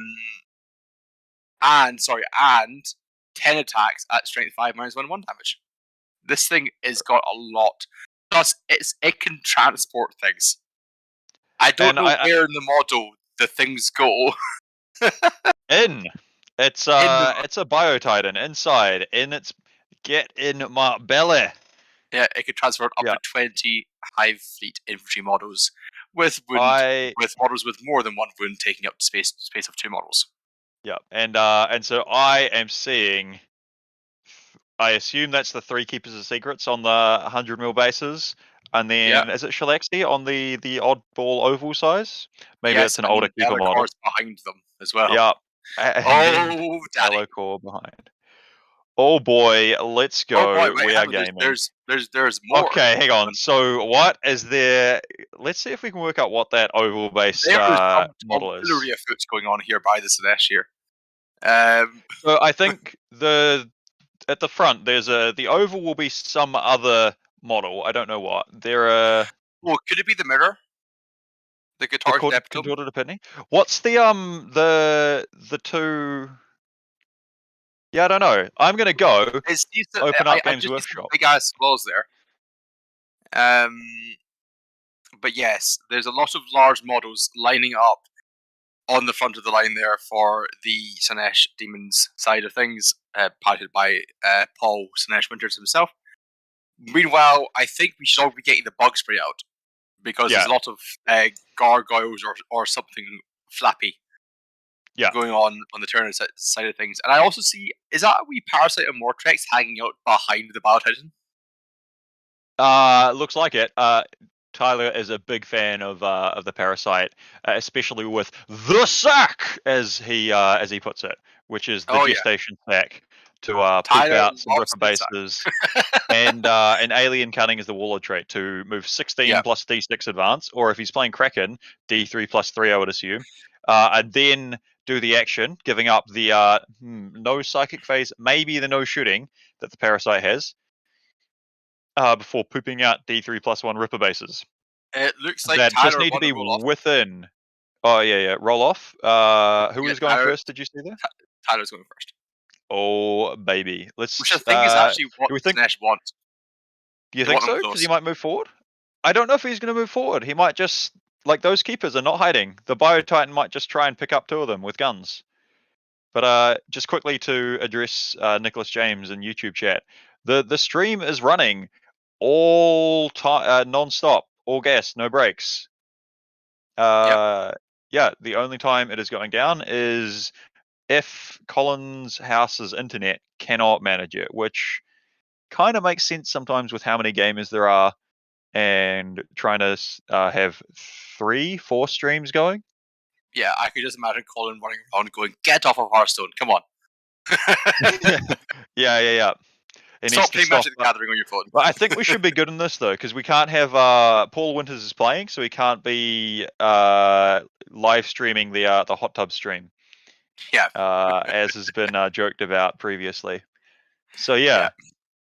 I see Neurothrope. I see gargoyles.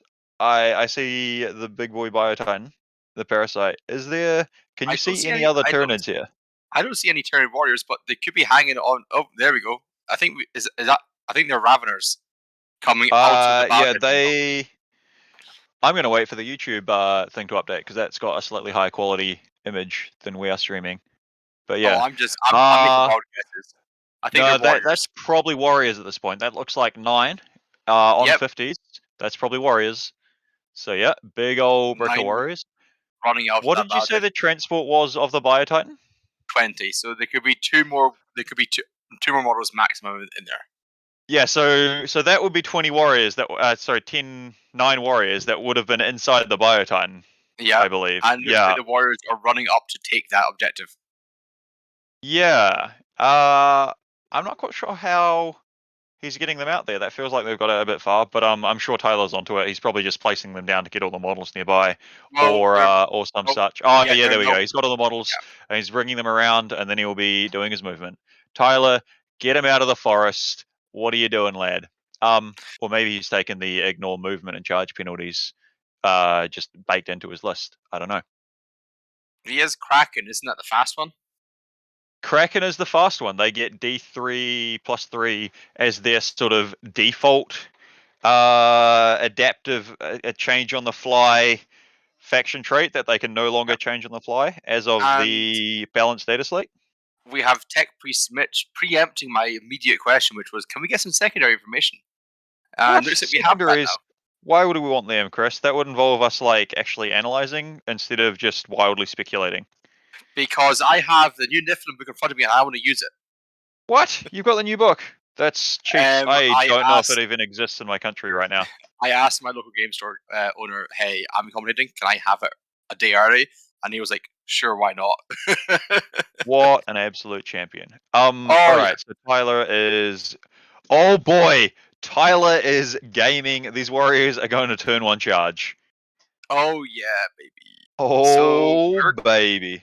Well, they need to cast Onslaught for that if there's an advance roll. Look, and there are you're some right. denies. You're right, but this is Tyranids. And Tyranids do not cast the deny range if they don't want to. Do you wanna go through? Have you got any experience playing against bugs, Chris? I can't imagine why you might have got some experience doing that. There's only some guy called Winnis Olsen who lives next to me. So not any good Tyranid players, right? No. He's okay, I guess. So it's that is Winnis B. Elson. Is that right? Yeah, I believe that's his name. I don't really know him all that well. So playing into Tyranids, I haven't had the pleasure playing into like a warrior spam build yet because that's not what Innes was running previously. I don't know what his plans are after the changes, but we are essentially going to be looking at a brick of toughness 5 3-wound models with reactive transhuman and reactive -1 damage taken. Can they pop the reactive transhuman? Or is that monsters only the transhuman? I think they can. I'll tell you what. I'll send you in a book. Do you want to try find a book and get us an answer? And yes, I'm definitely looking this up in a book. Yeah, and so I'll just go over quickly how the way that Tyranid's going to make sure they don't get denied is. And so also I realized Kraken has an auto 8 advanced stratagem, so they might have used that. But yeah, so the way Tyranids can just choose to not fail powers if they want is the Neurothrope will hand out a cast on 3d6, drop 1 ability in the command phase. Neurothrope being a Tyranid Psyker HQ sitting at the back. It is the back leftmost model Tyler has there. And then if it is within 12 inches of a synapse creature, or something roughly like this, it can begin to form a synaptic network. So you see almost directly above the Neurothrope after the Biotitan's moved is the Parasite of Mortrex, which is a synapse creature. And then above the Parasite are the Tyranid Warriors within 12. And so the Tyranid Hive Mind can pass psychic powers down the synaptic sort of telephone wire hive mind chain. So the Neurothrope casts outside of deny range and hands it off to the warriors. And even if they didn't have that trick, the Neurothrope could just sit right behind the backmost warrior and be fine. For sure. And it looks like that's. I assume that will be Onslaught. That's just been thrown down there. Maybe Catalyst. Onslaught and Catalyst going on to something else. Unless Catalyst is going on to the big old Biotitan there, perhaps. Which effectively gives it 1/3 further wounds, bringing you up to nearly 50 wounds. I do wonder. I think Catalyst might only be a 6-up on Titanic these days. A 6-up for no pain. I will check that again in my book. 1 second. And so yeah. But so those Tyranid Warriors, if they have had Onslaught cast on them, will be advancing and charging without. They will be able to advance and charge. Yep, Titanic is 6-up, so effectively giving it 1/6 more wood when pushing it into the 40s. Yeah. So are you ready to hear about some of the demon secondaries that have been taken? The demon secondary, because they have secondaries now. Yeah. Right? Yeah. So first of all, we have a spelling issue. So we have Reality Rebels versus Reality Raiders. So Reality Rebels is the correct spelling. It is part of the battlefield supremacy. At the end of your turn, score 1 victory point for each table quarter that has 1 or more Chaos Demons units from your army wholly within it, provided your opponent does not have more. Have been autocorrect doing that. Sorry. Yeah, no worries. Provided your opponent does not have more units wholly within the same table quarter, and it does not count for stuff in the middle. And score 1 victory point if 1 or more Chaos Demon units from your army are wholly within 6 of the middle. So B places the score points. Yeah, that just sounds like a slightly nicer version of Engage on All Fronts, right? Yeah. Because you can start scoring. You can score for just 1 table quarter, Or you can, it's a bit more binary. Yeah, The opponents can stop it. You're pretty much guaranteed to have 5 from that from your own table quarter. Yeah, for sure. Yeah, and if there's that was part of being near the center as well. That just seems really good for this Slaanesh army that wants to. They can just tow 1 unit down to that bottom quarter, get something within the middle, and they'll be scoring 3 points a turn at that rate, which is pretty good, really. Meanwhile, the spoilers of reality is a shadow operation secondary, and any infantry unit can do this action. I'll just summarize it for you all. So as one or more demons unit can perform an action end of movement phase to the start of your next command phase or end of battle, whichever comes first. You must be in range of a different marker, and you must control the marker to start the action. And every one you do, you get 4 points. I like that they've made it 4 points rather than 3 points, as they tend to be, because demons need the help, one, and also means it's very possible to get maximum points on a 5 mission on a 5 objective mission. So was that it goes for a whole turn? Could you start that multiple of them in a turn, or only one per turn? Yep, one or more Chaos Demons infantry units can do this. That is quite strong.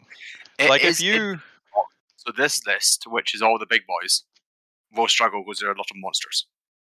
So that's true, but also if you're just applying this pressure with, oh dear, that is a Dead Keeper. I think that might have been the Bio Titan going bang. Yeah. And Tyler is taking none of the new Nid secondaries. So I think that was probably a split firing Bio Titan. I see a stack of wound dice behind it, so I would assume that means it did take D3 mortal wounds for +1 to wound. And the wound counter next to the unidentified oval-based demon, which, shout out in Twitch or YouTube chat if you think you know what it is, has taken damage as well. And I'm picking he'll be trying to pick up the spear, so to speak, the warrior's shooting. Or not, or he is just going to charge in. I would assume that is Tyler making a charge with the warriors. Yep. Yeah, so get stuck in, lads. So I'm going to just check the base sizes of things. So I think we have, I'm going to try and pronounce this, Selexi the Vengeful Allegiance, which is on a 50 mil base, which is the keeper that looks a bit different.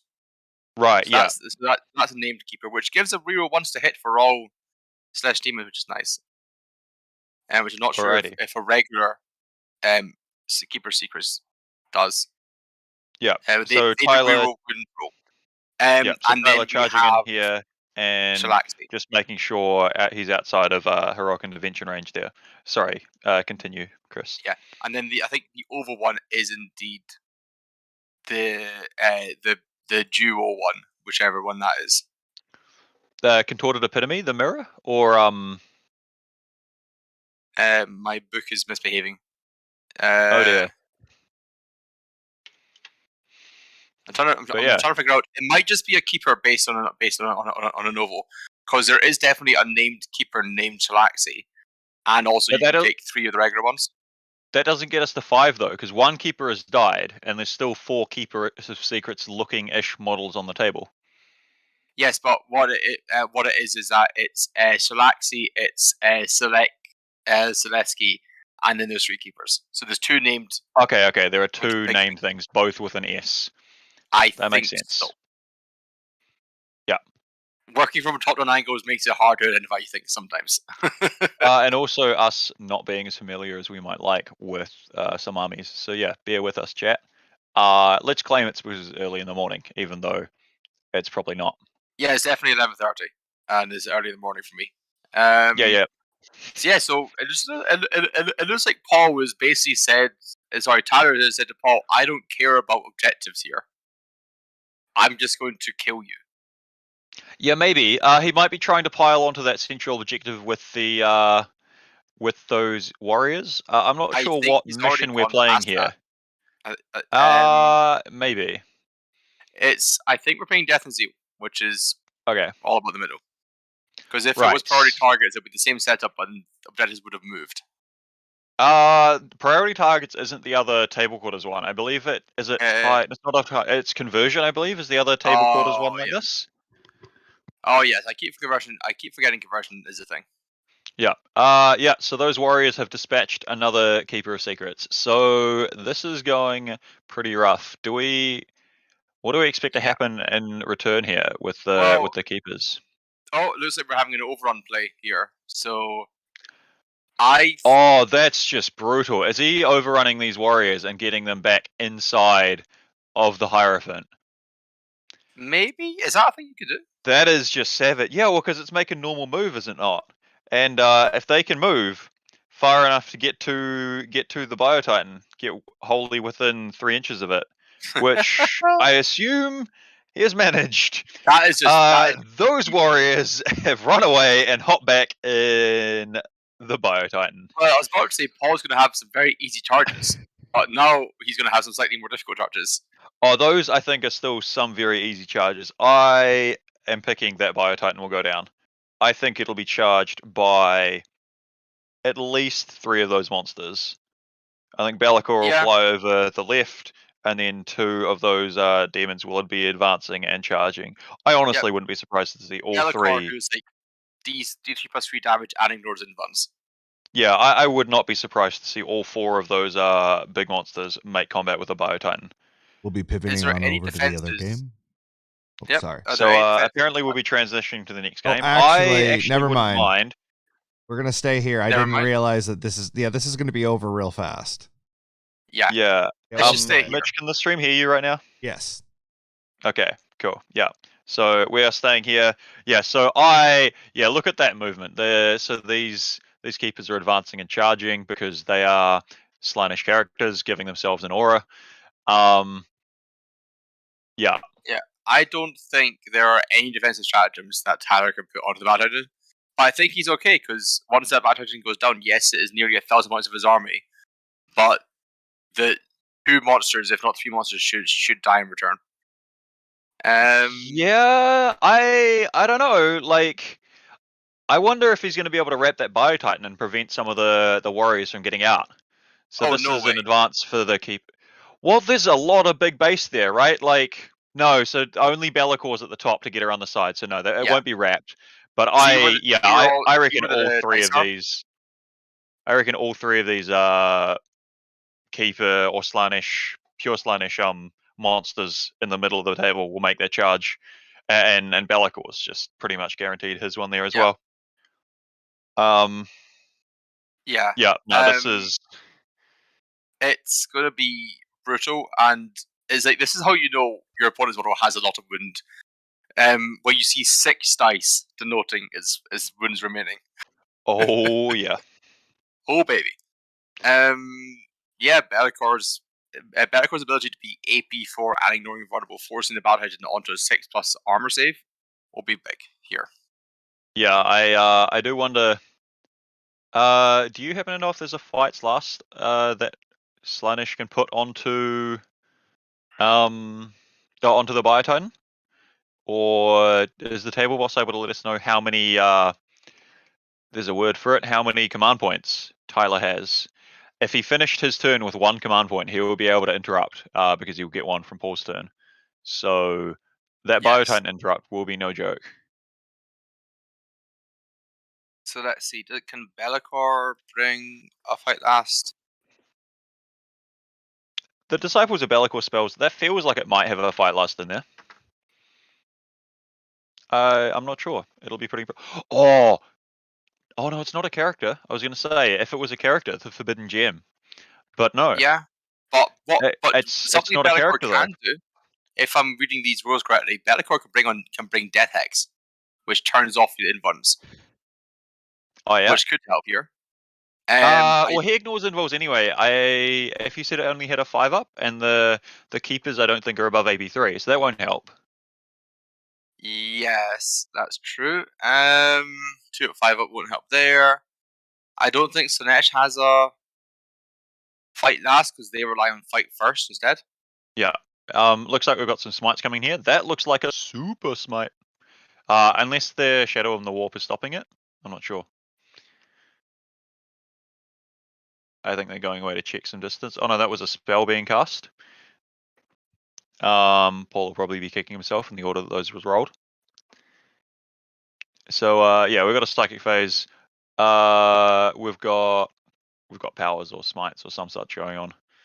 Yeah. I think that was a deny there from Tyler, because if he's in deny range, I think he's in shadow range. Only down to 5 dice now for the wounds for the Fire Titans. We're getting there. Yep. Okay. Yeah, I reckon if the Tyler has animated CP because I see a D20 sitting in the bottom rune there. Unfortunately, I cannot read it. Yeah. So I think there was some shooting coming from the whips of one of the Keepers of Secrets potentially. Yep. Yep. So tick, tick, tickle, tickle. Down goes the wounds of the Biotitan.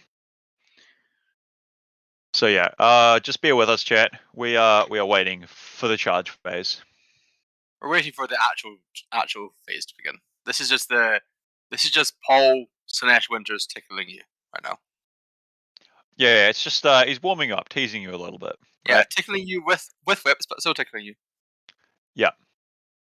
And if it's agonizing, then that's kind of what Slaanesh is about, right? So yeah, that's more on you than on him.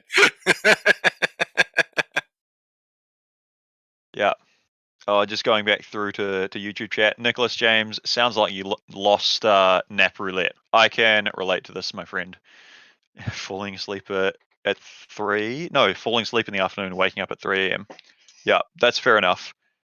I am going to be here commentating until 4 a.m. my time, the wee hours in the morning, to help make it through the night shift of Charity Hammer time.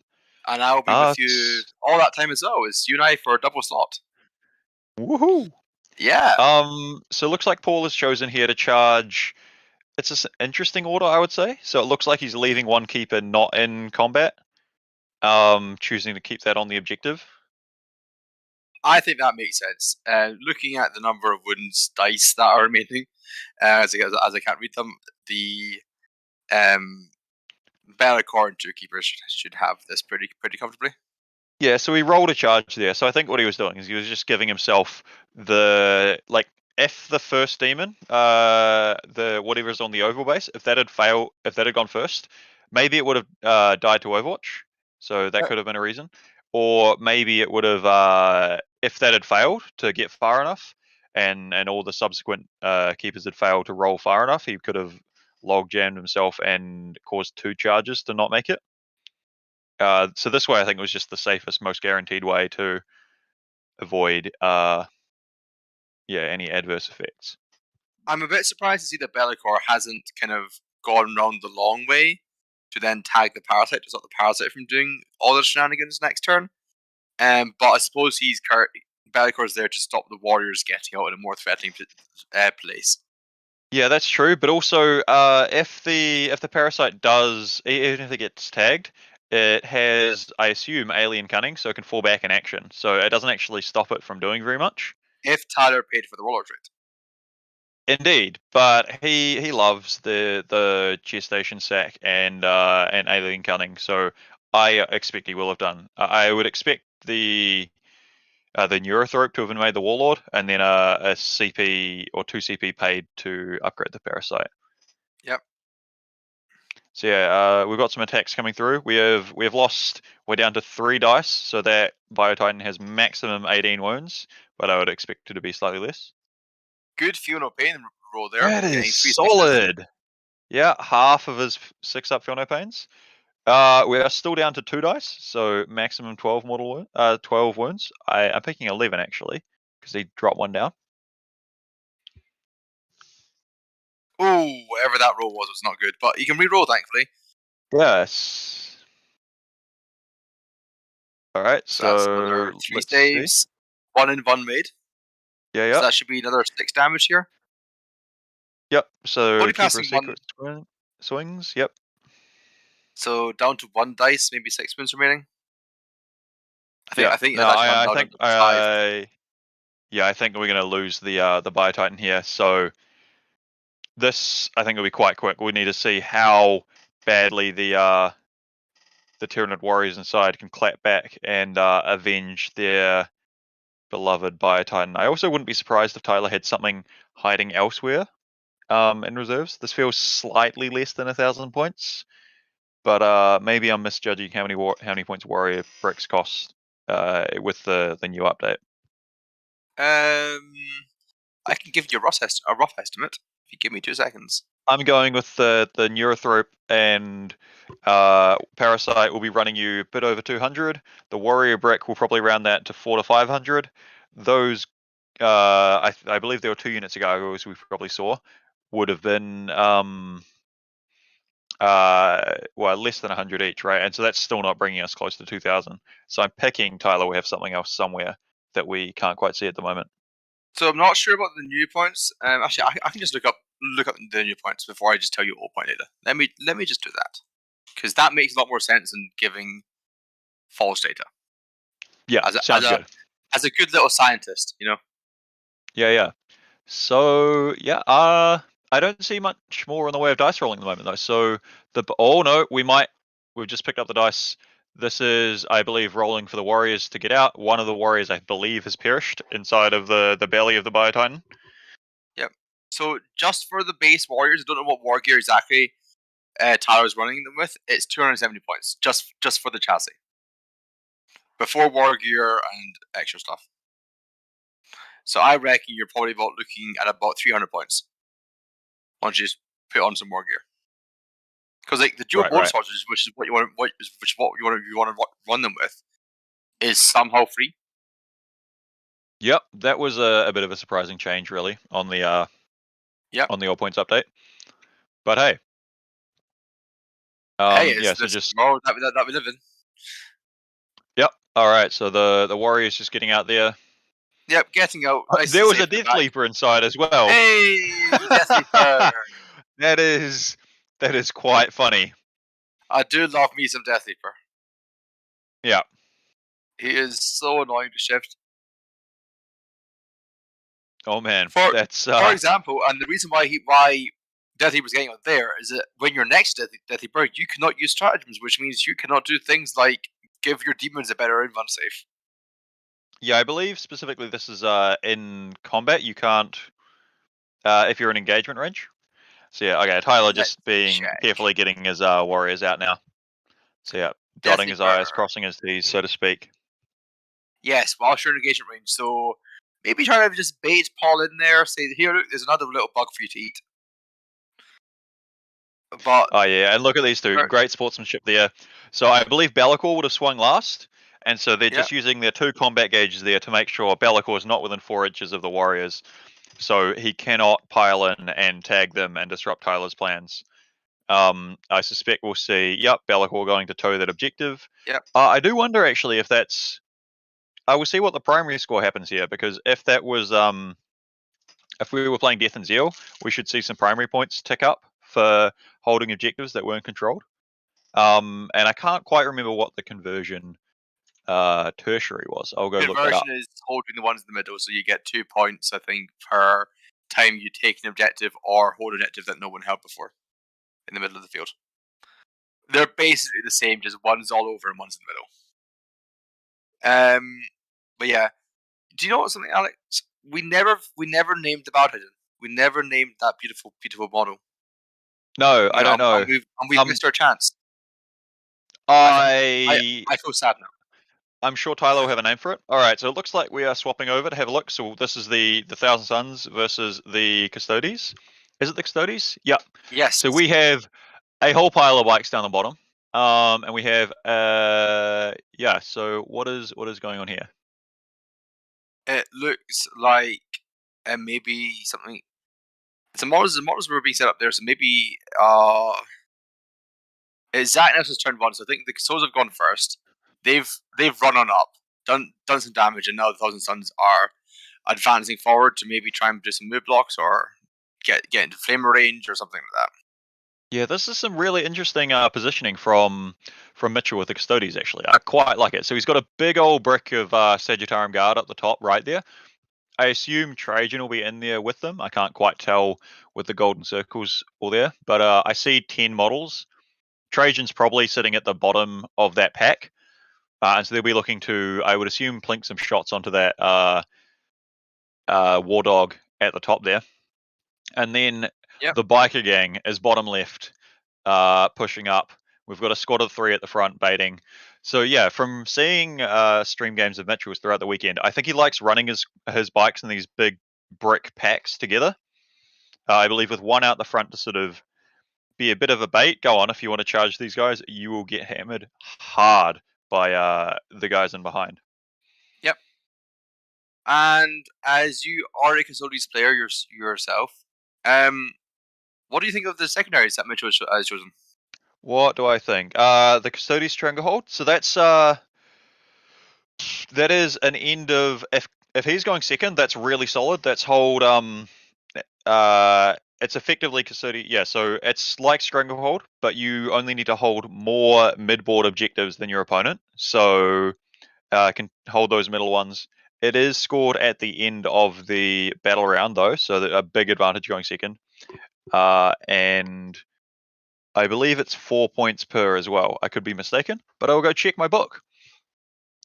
Grind them down and raise banners. So yeah, actually, I think these are a bit interesting. Like, so raise banners makes sense on this mission specifically. So I imagine he might actually have. I would imagine he would have a flag raising one banner and some shield guard raising another on his 2 midfield objectives. The Voidsmen, I assume, are holding his backfield. But yeah, I honestly, I'm not sure if I would have gone for these secondaries against Thousand Suns. Maybe you'd think of poor, but Zach might actually not give up enough on that. I would need to take a closer look at the list. Yes, with a lot of points sunk into the Howrans, maybe this is a weird Thousand Suns where you don't give up massive board, which is probably quite nice for the Thousand Suns. For sure, especially if he has, say, some Terminator bricks. Another one is maybe Auric Mortalis could have been worth considering. Do you happen to know the price of a Scarab Occult brick? Give me a second. Yeah. Because if that happens to come into less points than the Helverins, I seriously would have considered. I know it's a lot. Yeah, for sure. I seriously would have considered Auric Mortalis, because if those bikes can shoot down, if they can coordinate to shoot down 2 of the Helverins and then crash in and finish the other one with combat, that'd be a pretty solid 15 for something that I believe they'd want to do anyway. But maybe they want to be charging the So a Scarab Terminators brick, 10 of them, with the double cannon, double missile rack, which is the standard way of running it, before you put any of the Legion Command stuff on there, is 440 points. That's close. But I think the Helverins would actually be more than that. I will check that. They, I believe, are 155 each, so that'll put them at. That is close. I am going to see if Zach's list has points next to it that I can check. 155 times 3 is 465, so maybe the Scarab Occult have one of those Legion Command upgrades on them, because I think one of them is pretty expensive at 25 points. Yeah, I'm going to go check these lists because that's interesting. But yeah, so I'm sure Mitchell will have a plan with this. He's definitely playing this Custodies list in a bit of a different way that I've played them. But it looks quite cool. I really like the look of the bricks of units that are the same running together. Yeah. It's honestly something I might consider trying myself. And Mitchell's running Emperor's Chosen, right? So that means they have mortal wound defense against psychic. Yeah, they have some mortal wound defense, which will come in key against the Thousand Suns. To be honest, if they were Shadow Keepers, that could also be pretty big. They would take more psychic damage, but the stratagem for -1 strength with potentially a bunch of 4 damage bolter shooting or strength 4 bolter shooting and strength 7 autocannon shots coming in when you are toughness 6 on the bikes, or potential strength 5 bolter fire into toughness 5 infantry bodies. That could be pretty big in terms of survivability. But on those bikes with salvo launchers, the single reroll per squad is just, it's so efficient. Yeah. shall we have a very quick check-in with the demons? I don't want to miss the demon. Anything to do with the demons? You go in there. Looks like it's a very aggressive positioning by the demons coming on up. The parasites taking over the top left objective. We have a couple of comments. Sunny Carl John asked, "Did Big Bug just die?" Yes, Big Bug did die. Unfortunately, it was kind of always going to happen.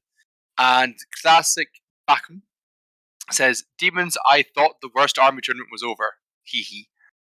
Well, my guy, my class Beckham, you are watching the one and only Paul Winters Slanesh himself, and this is his one true love faction, and you'll be hard pressed to find a better Slanesh player. So if anyone can make them work, it is this individual here.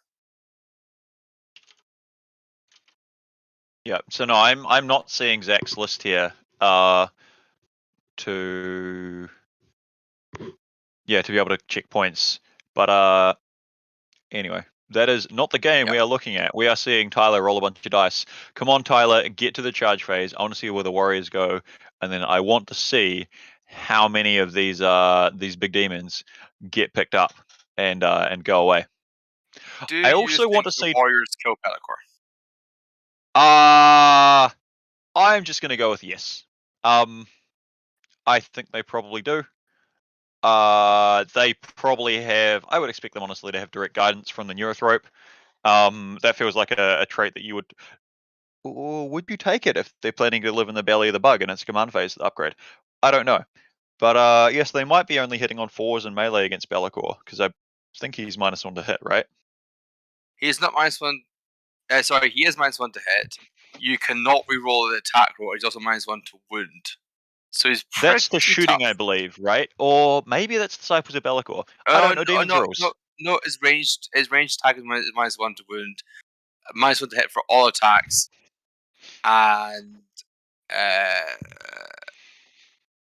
yes, right, yeah. That's the defense he has. He has like 5 rules that are all a paragraph long. Yeah, for sure. But no, those Tyranid warriors. If you hear some banging, my dog is sleeping and wagging her tail.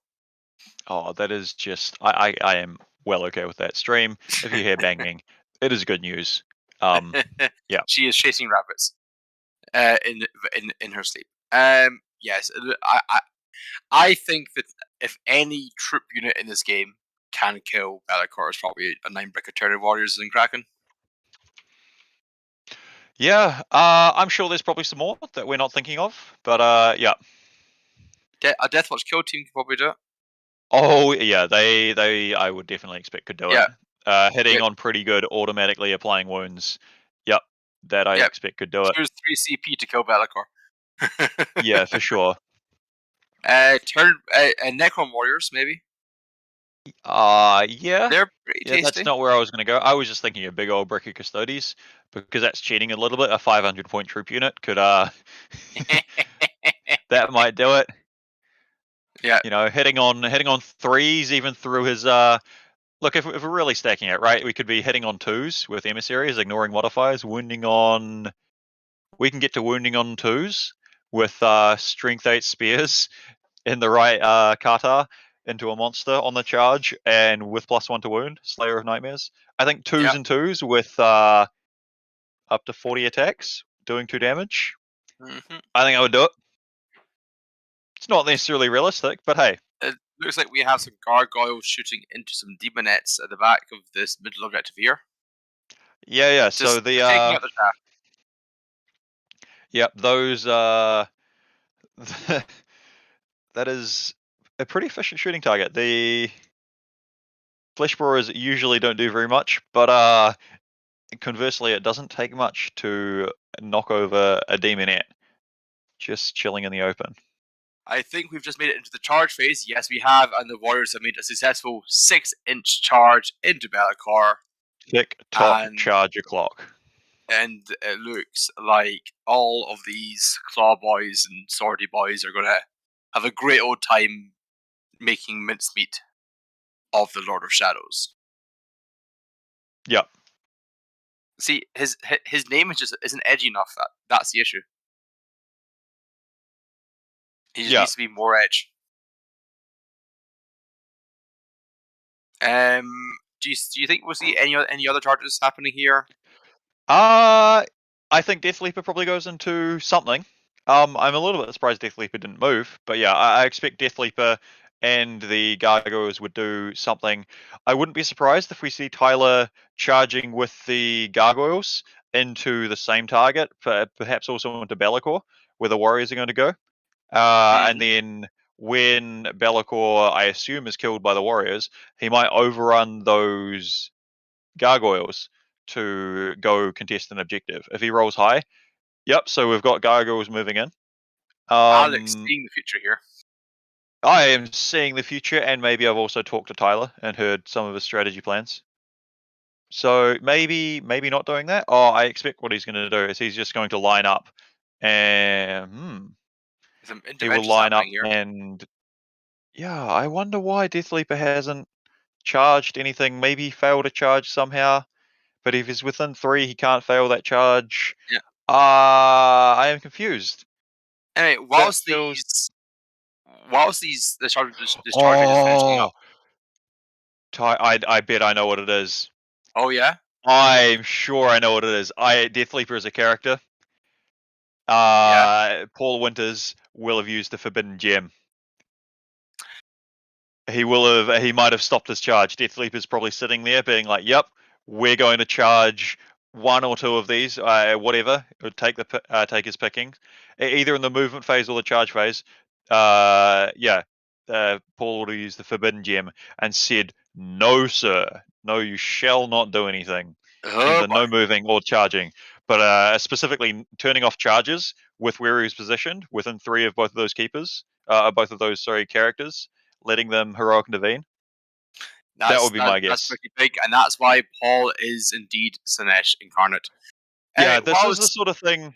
This is the sort of thing you can pull out only when you have just been battling on pure Slaanesh demons for just translation. Forever? You've just been beating your head against the wall over and like eventually you will see new colors.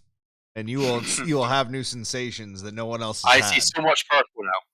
Anyway, Alex, whilst Tyler gets ready to absolutely massacre Be'lakor with some warriors, can you tell us whilst we're here and what we're doing?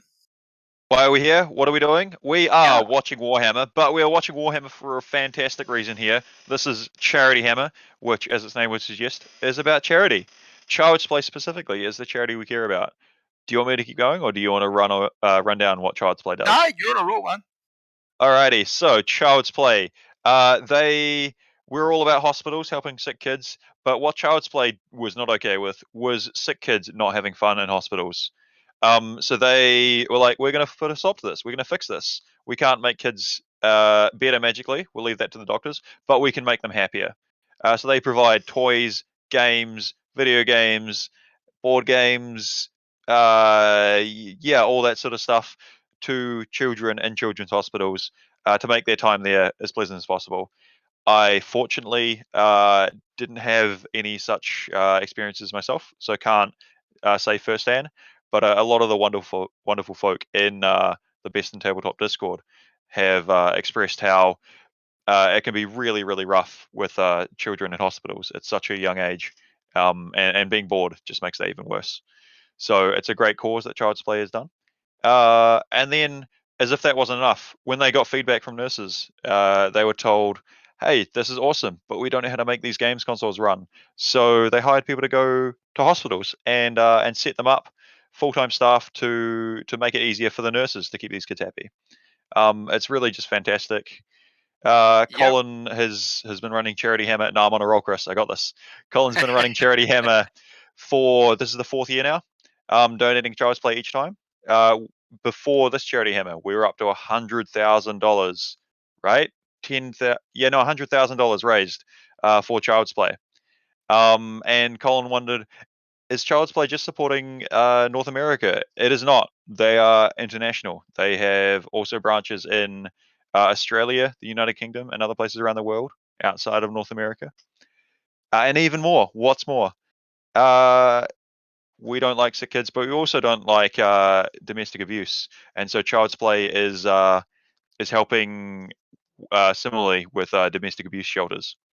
How'd I do, Chris? And I said we'll run through surprises in a second because Bellacor's making his saves.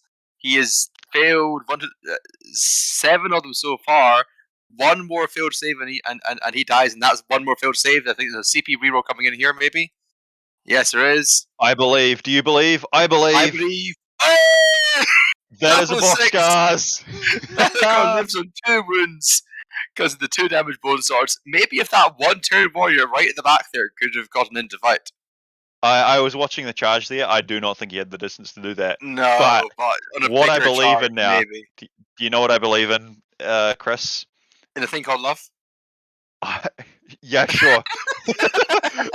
And what I would love to see is the Gargoyles finish off Bellacore. Yes. Yes. Yeah. The Gargoyles are going to be in a bit of struggle though because they have to kind of weirdly chain themselves out between these 3 big units as the big models. But I believe in them. And I see at least 2 that can hit Bellacore. Yeah. I suspect though what will happen is Paul will be attacking with probably not Bellacore. He'll probably attack with either the Keeper or the or whatever the not Keeper is. Rip. And go, oh boy, they be picked up. Yep, no, they're gone. Whilst this Charles Page finishes off, I'm going to take a moment to tell you about what you can get if you do donate to Charles Bay, because it's not all about that warm, tingly feeling you get inside. We're also going to give you prizes, and when I say prizes, I mean prizes. So, in addition to a bunch of random Warhammer that has been given to us to give away to you lovely folks at home, you can also win one of our 3 top prizes. So we have a $1,200 voucher to Hammerhead Games, which you can get a whole bunch of hobby spies and a whole bunch of hobby systems for, including Albert Realms, made by our very own, I'm blanking on the name now. Mitchell, Michael, Alex, help me. Michael Tempe. Michael Tempe, yeah. That's it. Thank you. Made by our very own Michael Tempe. So that's a $1,200 voucher to Hammerhead Games. You can win a Sean Naden commission painted army, which is an incredible prize, captain of Team USA. Or if you are our top donor, these lovely objective markers on the table, we're going to sign them. Everyone's going to sign them. We're going to send them to you, and you will have the most unique objective markers in 40k.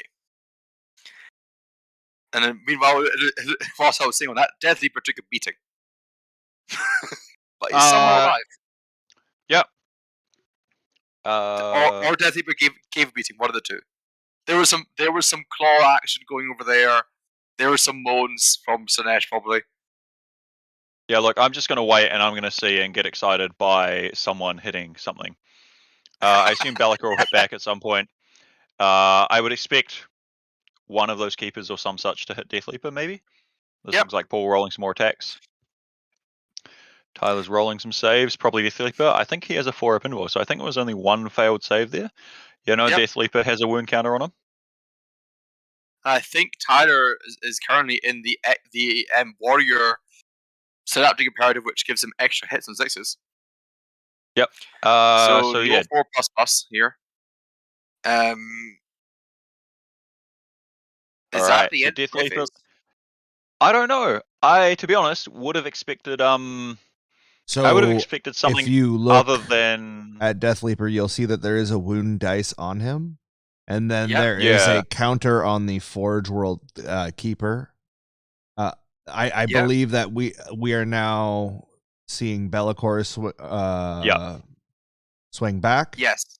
And Yeah, I that think was we what I have one expected. more keeper to swing possibly into Death Leaper. Yeah, that wouldn't be too surprising. I expected one of them to pick up the gaunts and or at least attempt to pick up the gaunts and maybe on put to something morale with Death now. Leaper, which that might have happened. Are we on to We're morale? I see more dice being rolled. Yes, we're on to morale, and I think one of the units failed on a 6 and lost a second one to the combat attrition test, and I think the one in the unit is fine because they're an extra keeper.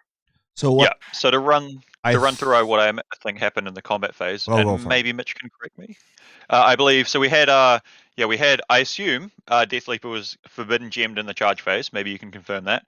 The keepers then heroically intervened. The warriors will have failed to kill Bellacore by 2 damage, I assume. one of the keepers will then have fought first because of the Quicksilver speed of Slanesh. They have cleared Be'lakor of any troublesome gaunts that might try finish off his last 2 wounds, maybe hit Deathleaper as well. At which point another keeper can have a go at Deathleaper, but Deathleaper shall not bow. He is sitting with 4 wounds remaining. He hit back, but not before Be'lakor went and took a few warriors for their trouble. How am I doing, Mitch? Grade A nutshelling there for sure. Yeah. You know what I would love to see before we switch over to the other stream? I would love to see, or even whilst we're over, I just want to see Be'lakor dying to cut them down. That I would not be mad about that. They have 5 more in range to roll. That's 5 dice. Just get two 6s. Easy. Yeah. So yeah, maybe we will. I think he would just stay in combat. Oh, because he can have Hysterical Frenzies cast on him. Be'lakor is going to get to fight twice more before the warriors do, because he will fight first, and he can fight in the psychic phase with Slanesh. I think this might be Paul's game to win, actually, or maybe Paul's to lose if he's advantage. I don't know how to use that saying. The second one. Some Demonettes running up to maybe charge into the Parasite and Mortrex. Yeah, or at minimum, just be Obsec and hopefully hold that objective. The Parasite will be counting as 5 models of Obsec, if I know Tyler. But that appears to be 10 Demonettes, which will say, yoink, gimme, this objective is mine. At the bottom of round 2, it is very close with the 12 to the demons and the 15 to the big bugs. Oh yeah, I am over to the next game, guys. Yes, let's go see what's happening. I am backing Paul on that game though. I see a lot less bikes. Oh yeah, many less bikes. So I'm going to say psychic shenanigans happened. I actually think just all of Zach's output is probably quite efficient on those bikes. He'll be armigers are very, very, very efficient. I was talking to Mitchell about this earlier. I don't know if it was today or yesterday, the day before that, but it's all the same day. So I was talking to him earlier today about how the armigers just shred bikes.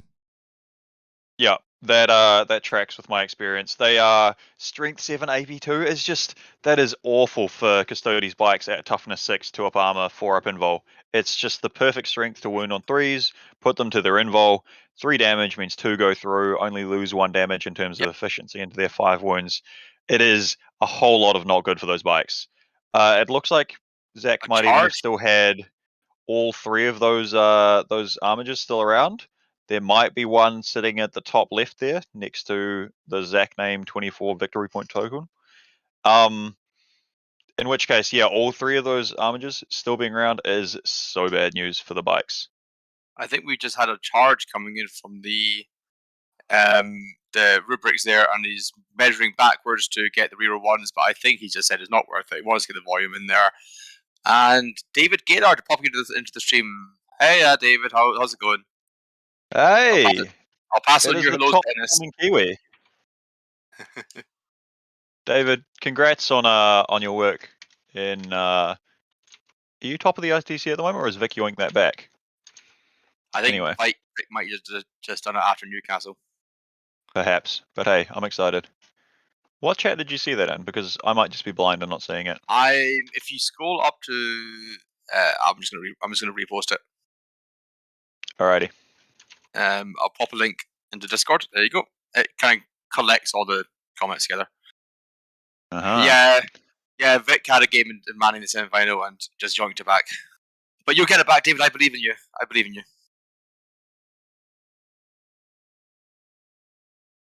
So a whole bunch of dice being rolled. I think this is the attacks with the Scarabocult and melee being rolled into the Custodes here. Those Scarabocult and melee, they can do work. They're strength 5 minus 3 damage too. There's not a nasty, it's not a terrible profile, and yet those Custodes are now gone. And some piling in. Oof. We may have a race on our hands here. Can the Sagittarium squad up at the top secure the victory before these rubrics do next turn? I'm just going to put it out there and say I don't think so. Like the Sagittarium Guard, they are Strength 5, which is nice in the tough 4 Terminators. They hit on 2s, they wound on 3s with even with prescience. They'll be hitting on not prescience, the -1 to hit power that can be cast on those Terminators. Hits on 3s, wounds on 3s, reeling 1 from Trajan. That seems good, but only AP1 into 2-up save, Arm of Contempt, and also -1 damage for those Terminators. I do not fancy the chances of that. The Sagittarium doing anything super meaningful at range to the Terminator brick.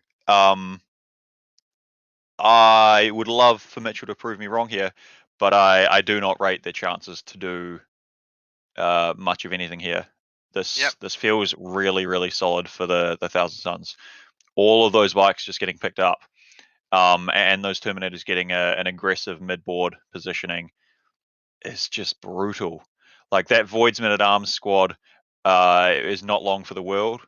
Just sitting there strung across the back 2 objectives for Mitchell. The Terminators will, if they can get line of sight, will pick them up. And the Thousand Suns already have a pretty commanding lead of 15 points at this stage of the game. I just also want to say to David, you missed the Battle Titan. You missed it. We had one in the other game. Didn't last long, but you missed it. There was a Bio Titan that was holding a Brick of 9 Warriors and a Death Leaper. It was excellent. The Warriors ran forward, hopped out, overrun back into the Bio Titan, and it was then promptly beaten down by 3 greater demons.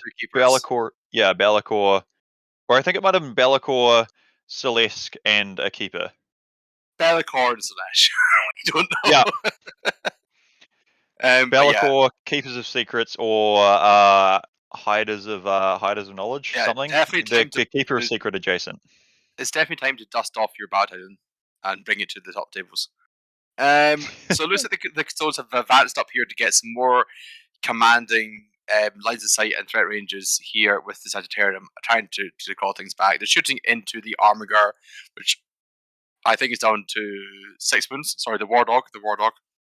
Yeah, that's fair. But the one thing again here I'm a bit questioning of, but hey, not to take it from Mitchell. I am just scared. Like I said, AP2 3 damage on those Helverins or War Dog Executioners, I believe. Really bad news for a 2-up, 4-up save and 3 wound Sagittarium Guard. So maybe they're just really hoping they can put the Knights down before they get shot back at. Otherwise, I might have liked to see some of them just touching some terrain so they can try to take 3-up armor saves. I'm not sure what else the Custodes have left to shoot here, because I've seen a lot of shots go into that War Dog Executioner, and I've seen probably Trajan picking up the 1 rubric or whatever was on that objective, standing so bravely there. So we may be into Zach's turn. We might be, but really, Mitchell will have lost a massive, massive chunk of his army. So I assume that was the bike captain, the 9 bikes, and the unit of 4 shield guard. The Voidsman will be down soon. I was rooting for the Golden Boys. I am not feeling great for them right now. This is painful. Shall we check in to see how the Nids and Snatcher do? I would love to see that. I'm not as invested.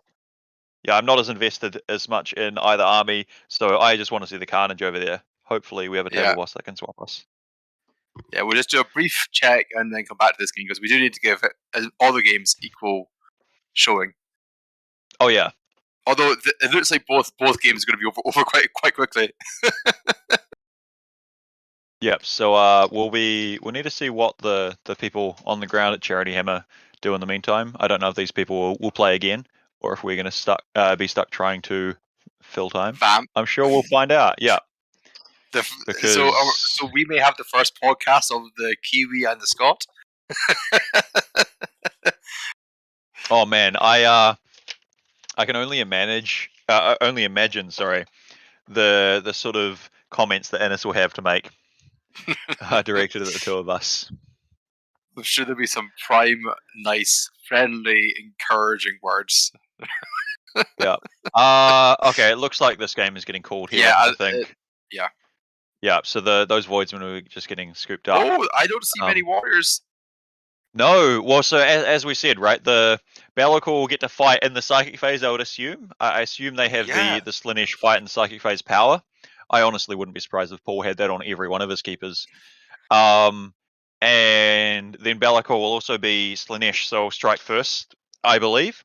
So, yeah, after the Warriors fail to kill him, Bellicle gets to swing back 3 times before they get to do anything else about it, which, that's... Yep. It's bad for Warriors' health. Seeing, based on the number of dice, the Demonette swinging into maybe the last Warrior up at the top there, just trying to take and bring them down to their knees. And we've got a keeper into the Gargoyles at the bottom of the screen, leaving the Tyranids with only some brain bugs left. So that is everyone who was in the chat doubting and saying that this is the worst RTT 2.0. Oh baby. Yeah. So Nash comes out swinging. This makes me so happy to see. Yeah, Tyler, I love you. I've had some great games against you on Tabletop Simulator. Some brutal games either way. But man, I just seeing Paul put on a clinic in the wee hours of the morning for these guys with the demons. I'm sure Tyler will be kicking himself for the Death Leaper play. This feels like this sort of thing. Maybe he'll mention it on the next generation podcast he has. Maybe. I'm going to call it now. Every single team at WGC needs to bring this Slaanesh list. All right. You heard it here first. Team Scotland, or maybe just Team Scotland. Team Scotland is bringing triple keeper, Billy Core, and what we assume is Celeste. Yes, the Forge. We have the Forge World keeper in there is one of them, and then Shalaxi, I believe. Is it Forge World? Because I know there's a named Keeper of Secrets, there's Celeste, and there's also Celeste, the Vengeful Allegiance. It's not that one, it's the Forge World one. It's the Forge I know it's Forge World. It is the named one, is it? I have a Forge World book here, I'm gonna go look through. Go for it. Absolutely. Yeah. I also definitely have a book. Yeah, look, I've walked away from my screen to do this because I am good at things. So you tell us what's going on here, Chris, while I forget your name. Yeah. So it looks like we're going to be going into maybe the Nid's turn. It's kind of all gone a bit blurry for me. No, we're still in the Demon's turn. We have some morale checks taken for the Gargoyles on the bottom. And looks like we're going to have one lone Gargoyle left on the bottom.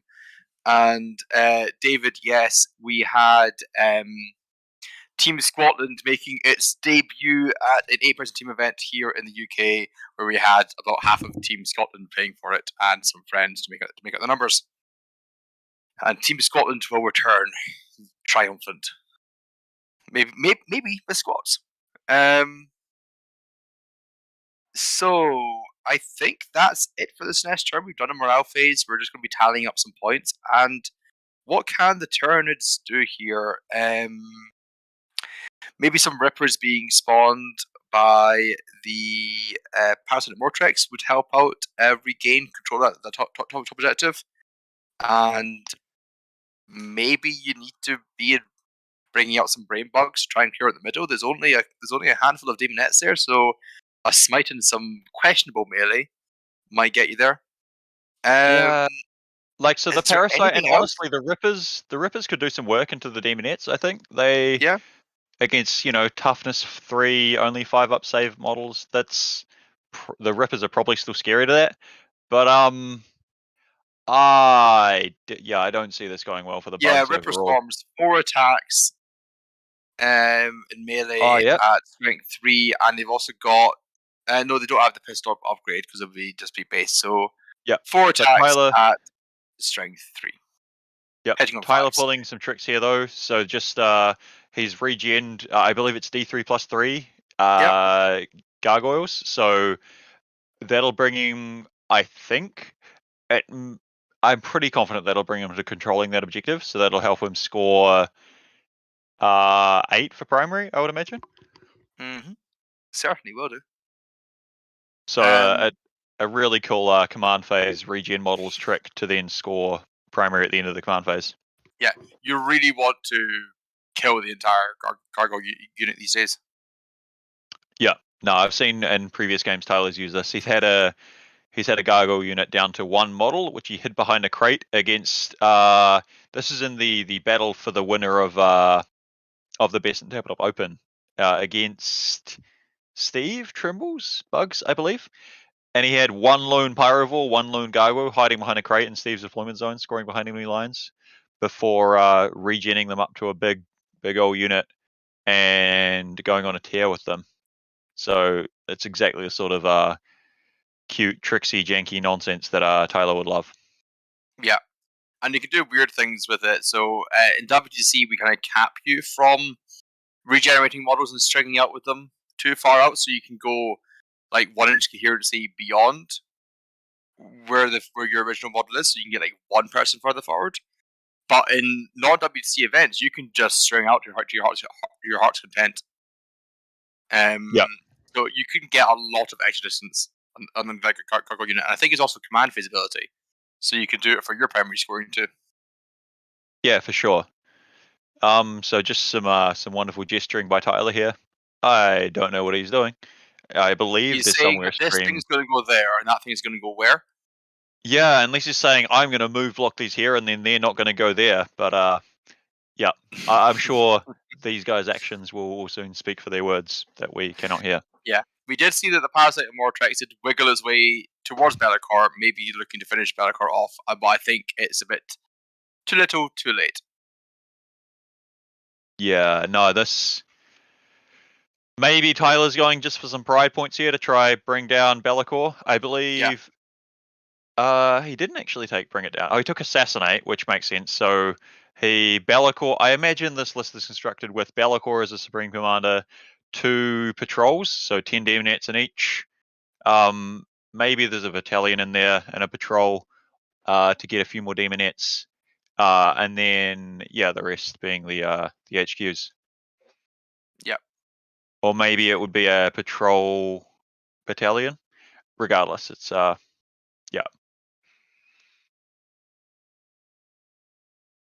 Yeah, so we've got at least 4 units of demon nets, so it could be patrol battalion, could be 2 patrols. But boy, do I love it. Oh, we have a Trigon or a Morlock. I can't tell the difference from above, but that is some of the extra points that Tyler has. Is he going to have more warriors in here? Please tell me there's warriors coming out of here as well. And now for my next trick. Oh boy, Tyler, I love this list. It is. I don't think it's that good, but it's definitely funny. Alex and I really don't get these lists in advance, so we're just as surprised as you are. Yeah, it was a previous game where I was commenting with, I believe, John Cornell, where we saw Alex McDougall against. It was someone running Behemoth Bugs. I am forgetting there are several Bugs players at this event. And so Alex was wonderfully screening out his deployment zone, and so John and I were discussing theories on Schrodinger's Pyropod, we called it. So the Tyranid drop pod equivalent filled with Pyrovores. Something I'm sure you're familiar with, Chris, with Innes running it against you. Yep. Yeah, and whether or not it would appear, we were told partway through there is something in Deep Strike. We're going to be surprised by it. It was a Trigon or Trigon Prime perhaps, and a brick of 9 warriors. Lovely. Yeah. So yeah, Deep Strike, of course, the old term for basically in reserve can appear 9 inches away. Yeah, I had a tournament player run a Morlock into me at one point, and it was like, okay, cool, I'll put this token down. The next turn it comes in and does mortal wounds if you're next to the token. So it's I walked a turn delay. Oh no! So I just walked away. I accidentally walked away from the token. But the big trick was that all the monsters were OBSEC. In that one, it was the custom high fleet, so it can appear with just outside of the 1 inch from your stuff if it's within 12 inches of the token. So the big trick is it runs up and steals and your backfield objective when you have the servitors there. So I just moved the servitors in to block the guy from getting onto the objective. I'm like, cool, you can come and kill me. But I was like, okay, cool. This now triggers. How many more wounds do I take? And we measured. We're like, you take none. You're 6.1 inches away from me. I was like, accidentally good. Accidental success is the best kind of success. Absolutely. I do feel like Tyler might. I do wonder if he's taken the ignore penalties with how he will just so gladly sit on forests. Well, and these move gargoyles through them. fly. Oh, yeah. I And remember will just as you reminded me. If you warn stream, I would just warn the stream now that Nara, who's still in her deep sleep, is currently yelping and barking in her sleep. So if you hear that, that's why you hear barking. Alrighty. The rabbits are still being chased. I'm almost sad that I don't hear Nara. That dog is so cute. I especially a wee audio clip for you. Yeah, I especially appreciated when you posted a photo of yourself watching Charity Hammer with, was it Nara on the couch with you on your lap? Yep. Nara's up on the couch. She likes to cuddle up to me. Yep. All right, so just waiting to see Tyler finishing off his turn here, and I'm looking forward to the keepers trying to clean up. Do we think Valakor is going to survive? I think that's the interesting bit here. The parasite they're not too killy, are they? I wonder, like is there? Can they inject it with some? It is a parasite of Mortrex. Maybe it can inject Bellicor with something because he's a monster, not a vehicle. I wonder if that does it to deal some mortal wounds and just finish him off cheekily that way. So you have to have a successful wound first of all. Right. Okay. And then then that unit suffers one mortal wound in addition to any normal damage and becomes infected with the parasites. At the start of your opponent's command phase, for each enemy unit affected with parasite, your opponent must roll 1d6. On a 1 to 3 being rolled, they suffer an additional d3 and is no longer affected. And on a 4, 5, 6, they suffer d3 wounds and is remained to be infected. Right. Okay. And if you suffer lots of mortal wounds, you get more rippers. Yep.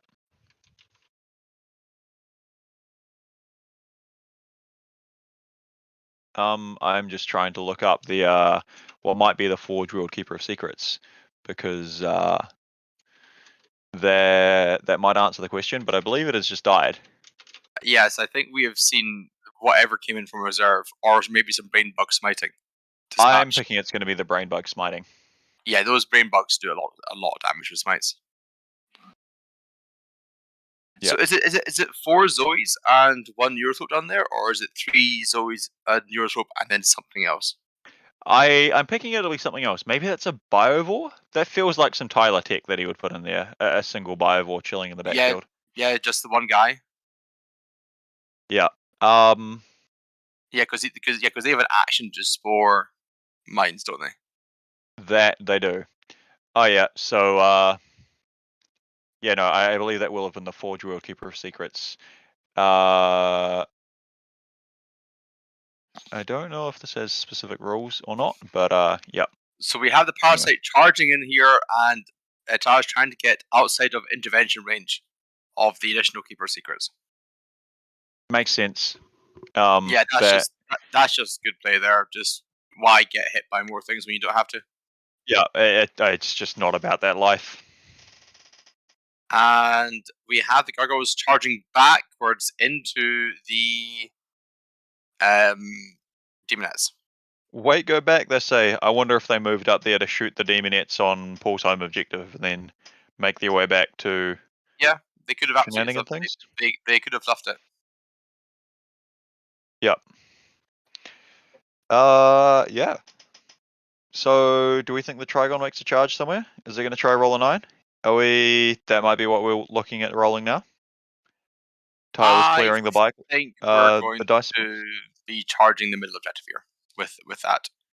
But it looks like maybe the charge roll was made and failed.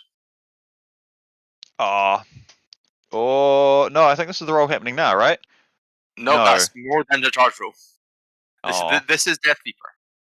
So normally hits on 2s. Sorry, not Deathwatch. Passing more dice.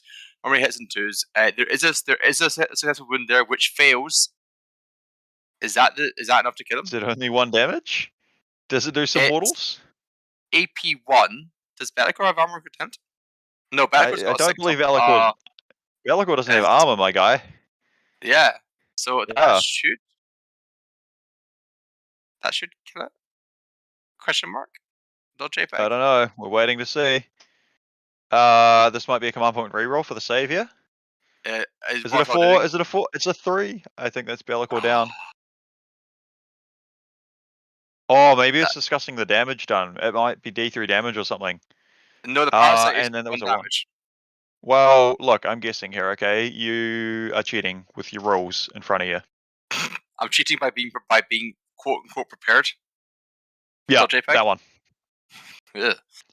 Do we have a stream boss here as well, by the way? Just to quickly check in, give us a report back of what happened in the Custodes Thousand Suns match. It looked like just as we cut away, that match was getting called, but I'd love to hear us a little bit more detail on that front. If a tech priest and a server skill could help us out, that'd be wonderful. Oh dear. Lovely. Oh, Both armies have been tabled. We'll call it a draw. But yeah, no, final score. 83, solid. 63. Yeah, so solid primary for the Custodes, not so great secondaries, but just all round a solid 83-point score for Zach when you factor in paint, and 63 for Custodes. Yeah, Custodes looking to struggle a little bit on the secondary account there. I don't know what would have done that. Maybe they stranglehold because they were going first. I think just all of them they would have had a rough time on banners. They might not have scored that great. They would have been pulled down. The grind them down, they might not have scored that many points on. I could imagine it just being an all-round rough time. Yeah, they pretty much just got picked up at will from the Armiger. Yeah. Yeah. All right, you heard it here first, folks. Armiger's pretty good. Pretty good. Yeah, like effectively doubling the AP with the new book on those the autocannons going from AP1 to AP2 is in some things just it's brutal. It looks like Custodes. Oh yeah. Go ahead. Yeah. Oh yeah, I was just going to say Custodes without Armor of Contempt. AP2 is just the perfect value. It puts them on their invul from their 2-up armor without any wasted AP, so to speak. Mm-hmm. Yeah. And it looks like the gargoyles down in the bottom left have had a rough time of it after getting back up to like a 6-7 bug unit. Have been cut back down to 2. Yeah, well, so those demonettes would have hit back with the parasite going first. The demonettes would have hit back, striking first as Slanesh before the gargoyles got to swing. So, yeah. I guess Tyler just trying to min max what he can do with that unit there. I guess maybe landing a bit closer to the min side of things than he would like. Yeah, I'm a bit confused because I thought Be'lakor was on 2 wounds remaining after the warrior combat. Maybe Be'lakor was able to be healed. Maybe. I thought he just only failed 1 save against the parasite, leaving on 1. But the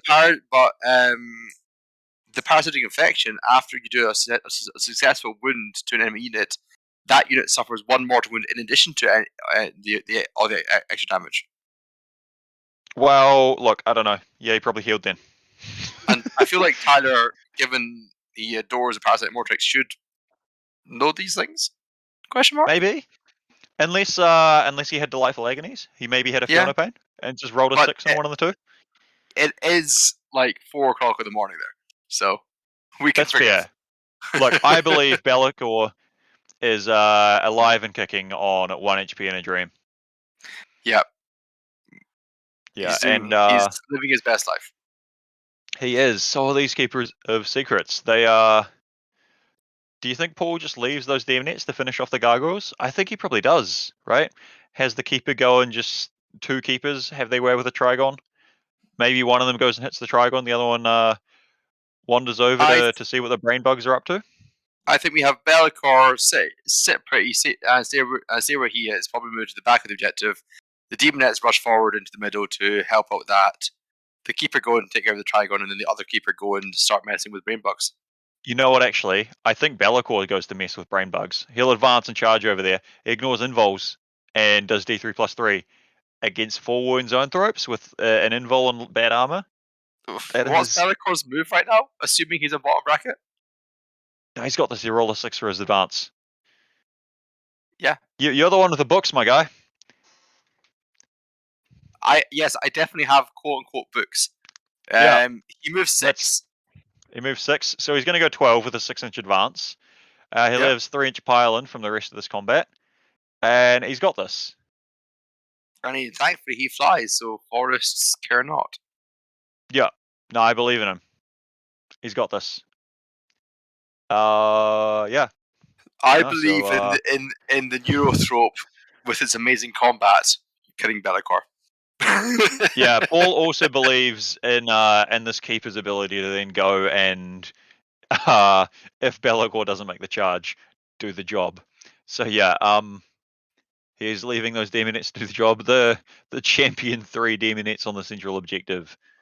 Man, that is just brutal. Yeah. And I'm kind of excited just to see these keepers doing this much work. Speaking of champions, like Chris, yeah, Child's Play. What an amazing charity that we're raising money for. Yeah, they really are champions. They make kids happy, and you gotta love that. What they do is they put toys and games and board games and they put fun incarnate into hospitals. And they have staff to support the tech side of things, and it's just awesome. Yeah, and sick kids heal better. So yeah, they're just doing what they can to help kids entertained and get better as easily or enjoyably or quickly as possible. All of the above, maybe. Yep. And you can win some awesome prizes. Yeah. So for every $30 you donate at charityhammer.com, all of which goes to Child's Play for toys in children's hospitals or people to run them or domestic abuse shelters. Every dollar you donate will go to this great cause around the world. But what else does every $30 you donate do for you, Chris? Every $30 gets you some sort of raffle ticket, I hear. Yeah. So there's a raffle that's going on overtime at Charity Hammer. Your donation, the earlier you do it, the longer it'll go through this raffle. And so random times throughout the day and night and all of the streams, you will get a prize draw. And yeah, there are all sorts of things you can win. Boxes of Warhammer models, possibly fantasy models, or all different sorts. It could be the start of your new army. Yep. Especially if you win the overall prize. Yeah. And you also can win a massive prize as well. You can get a $1,200 voucher to Hammerhead Games, where you can get a whole new army. Yeah. You could even get a whole new game system. Yep. You can get Sean Naden to paint you an army within reason. Yep. As in, aka, don't give him 700 grots. No, I hear 699 is the limit. We could be wrong. I hear he will grind grots up and then paint grots with grots if you do that. Yeah, I've heard that too. I might have heard it from you only, but minor details. And if you are our legendary top donor, you will get a set of signed objective markers that you can see on the table right now, which are made by 3D6 Wargaming. So we're going to get everyone at Charity Hammer to sign them, and you'll have the most unique set of markers in 40k. Yeah, the charityest of markers to play Warhammer with. Oh yeah, and who knows, you may be running into someone like John Lennon and slap them down on the table, and it's his own signature on there facing back at him. Yeah, which I think is just the ultimate flex. All right, Speaking so we're seeing the first keeper. Ultimate flexes, we have some charges. All right, Bellicor's making his charge right. Boxcar charge. Bellicor is making his charge. Big Daddy Bellicor charging in. Let's go. I am about this. Look, and that keeper is multi-charge. So Bellicor is picking up the 3 Neurothropes. Zoanthropes. And the keeper is Seeker. I believe he's going to get the Zoanthrope. So, I never doubted Shadow Daddy for 1 second. Yeah, he came in there. No, I'm going to leave that sentence there. Yeah, Bellicor has got this. And then we're going to have the other keeper charging the Trigon. We've got some attacks going. Yeah, the brain bugs have they've been made unalive. I cannot believe the hammering that the Tyranids have taken this game. I can, and to be honest, I'm about it. It's just something about the poor Slaanesh demons so frequently mocked, just demolishing these Tyranids. I don't know. I'm about it. Yeah. Yeah, like they finally taken out, like they finally snapped and turned the corner a little bit. Yeah. Oh, that's in your going Look. down. So we have 2 gargoyles and an unknown entity in the bottom there. Yeah, look, so excessive violence pleases both Khorne and Slaanesh. Khorne because of the violence and Slaanesh because of excess, right? So just really it's the best way to go about it. Oh yeah. And it leads to death, and then afterwards decay, right? So Nurgle's on board. And you know, and when things die, it changes things. That's the interesting there. Yeah. There goes Trigon. But yes, there is one other entity that violence does please. Do you know who that might be?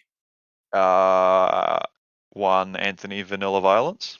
Yes, and I think he's running Quinns at Charity Hammer. Yeah. I don't think we had the pleasure of commentating one of his games, but I think he's in the top cut going forward into the GT. Yeah. Does he happen to be up early for a game? Because it must be getting to the 6 a.m. point in time at Charity Hammer, I believe, where people might start to be surfacing for early games. You're like 5 o'clock in the morning, right? Almost 5 o'clock. Yeah, you guys are gonna have to help fill time for an hour. All right, Chris, we're gonna fill some time. What are we gonna do here? Maybe we can discuss. Go get a book. I'm just gonna read a book aloud on stream. That'll get us copyright struck. All right. Like there's 3 white guys talking over the internet. This is technically already a podcast, so I think you're fine. Yeah. Are you with us for this hour, Mitch? Are we just I'm here. Is this a mini podcast or something? Yeah, sure. Yeah. So these games are getting wrapped up. Did you? Yeah. So we got the final scores for the Custodes match. Yeah, I'm sure we'll get the final scores here shortly from Paul. Yeah, there's literally 0 bugs left on the table. That's not true. There is one orange bug hiding behind the fire from John Lennon's Minister and Flamer. No, that's not fire. That's hot sauce. Referring to the hot sauce challenge of previous Charity Hammer, which I know nothing about because I did not watch that Charity Hammer because I am very new to these circles. Mitch, do you have an equivalent this year for the hot sauce challenge? I advocated for it, but was shut down. Apparently, they wanted participants to be able to function later. Bullshit, but it's fine. What? Mitch, so I think instead, you run out to a gas station and get the gas station hot sauce. It'd be cheaper than the petrol. Let's be clear. We have all the hot sauces from last year. We have the second hottest hot sauce in the world still here. Like, no one's consuming these because why would you do it except for a dare? Okay, right. I have a challenge. I think the finalists of the GT before the game starts need to take a teaspoon of that. Oh, a teaspoon's way too much. Oh, that could ruin someone's stomach. That's not safe. Okay, a singular drop each. That might be doable, but I'll have to spring it on Colin for the kids. For the kids. Need a lot of money. That's all I can think. That's all I can think to say is we're gonna need a lot of money. Maybe we could set like a separate donor goal. Like if you reach X amount, then the finalists will do that. Instead of a stretch goal, a burn goal. A burn goal, yeah. That's not bad. Yeah. Yeah. I mean, just saying, if I was there and in the finals, I would agree to this.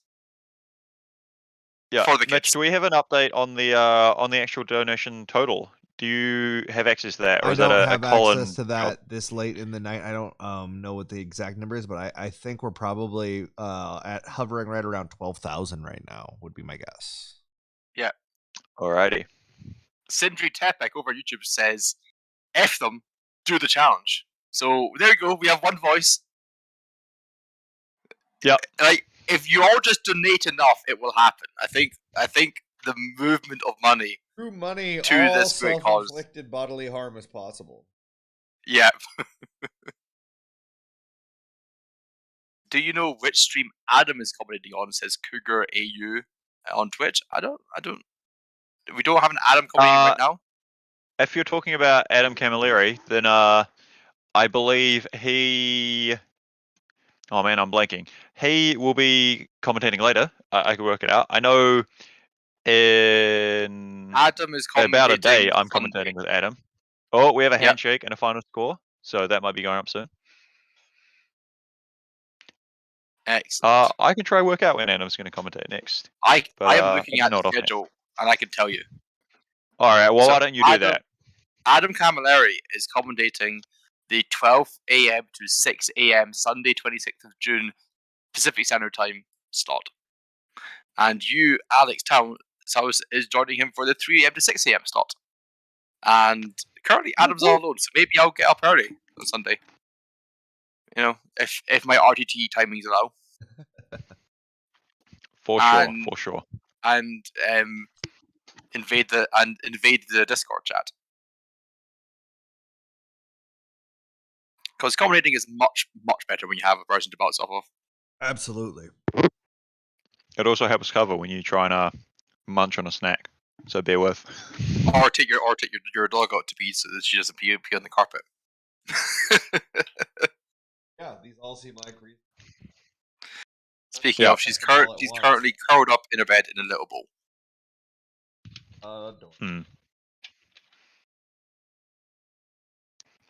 So yeah. So is it now getting light over there, or is it still pretty dark? Oh no, almost. Like I mean, it's like early morning. You headlights or anything? No, wonderful. Oh man. Wow. So look at that score from Paul. So he's dropped 3 points on. I wonder if that's just he's dropped 3 points on grind them down. He's missed one grind them down, and that's it. Yeah, maybe he could have left the gargoyles alive and just got grind them down in the last turn.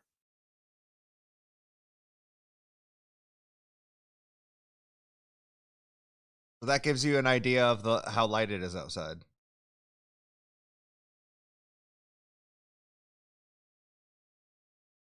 Yeah, they look nice, but I think if I sit in one, I'm going to fall asleep, and I can't do that on camera.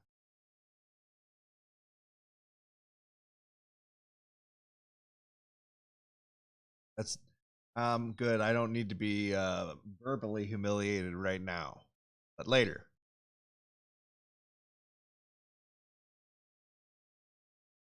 Oh yeah, sure.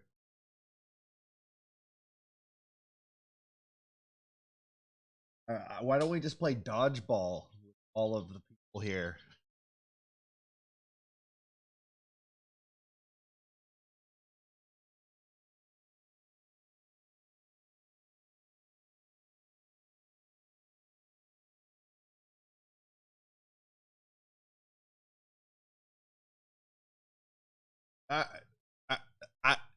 I mean, so a mythical place.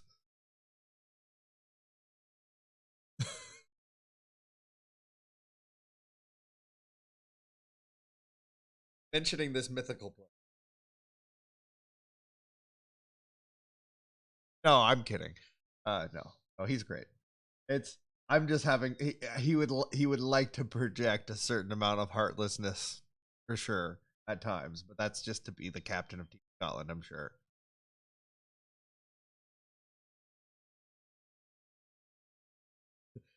You see through to the squat within.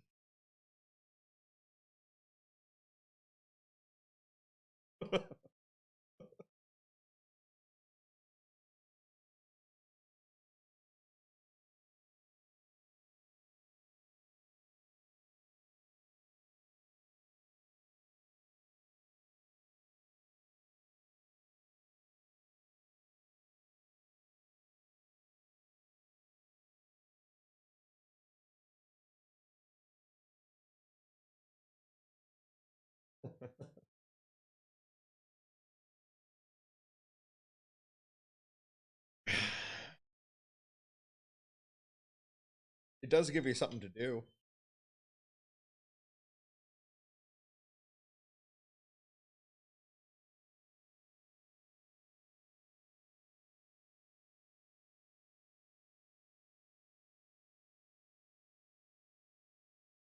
Yep, we'll try and ambush him. Oh, I'm too far away from the microphone, I'm guessing.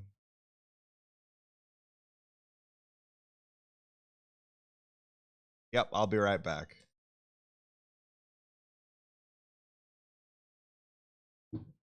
Not 3 a.m., 5 a.m.?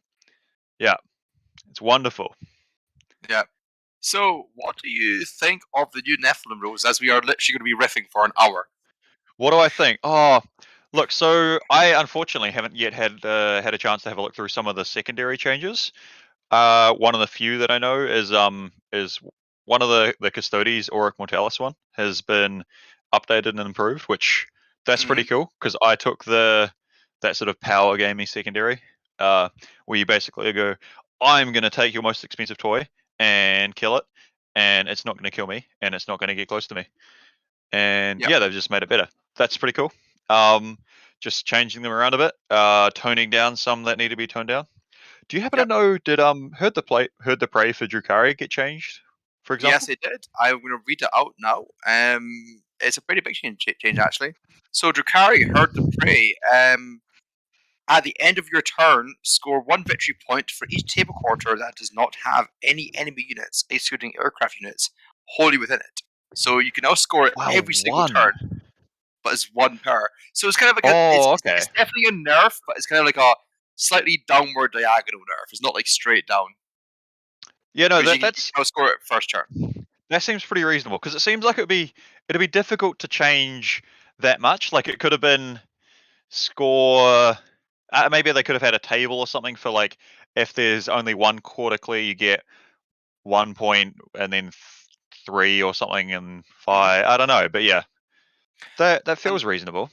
How are you feeling about your Chaos Knights? Because I know you have them and your Custodes as your primary 2 armies, yeah?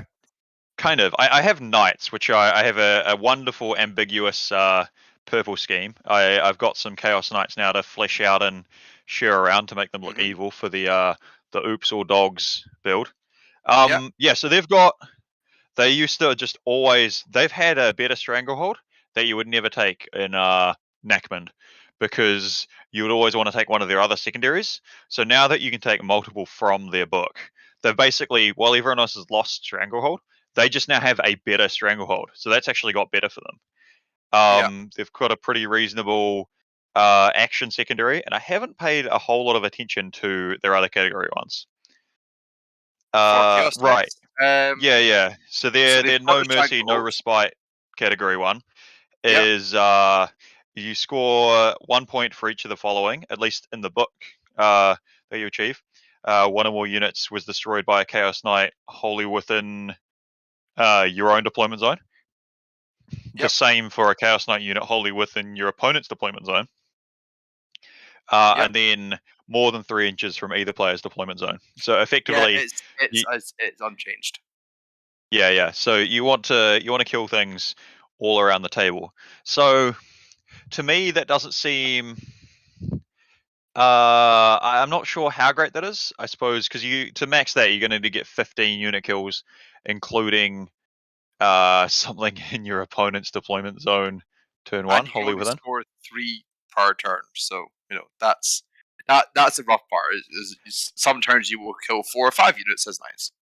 Yeah, so I feel like it'll be more common that you won't be taking that. You might take, say, thin their ranks or grind them down if they have a lot of units to score that against, or things. But yeah, the fitting challenge kill secondary is sort of say your biggest toys, well, you're not going to play with it. It's like a reverse To the Last, which that's probably got up in stock with To the Last being gone. So I don't know. They're definitely sold at the primary game.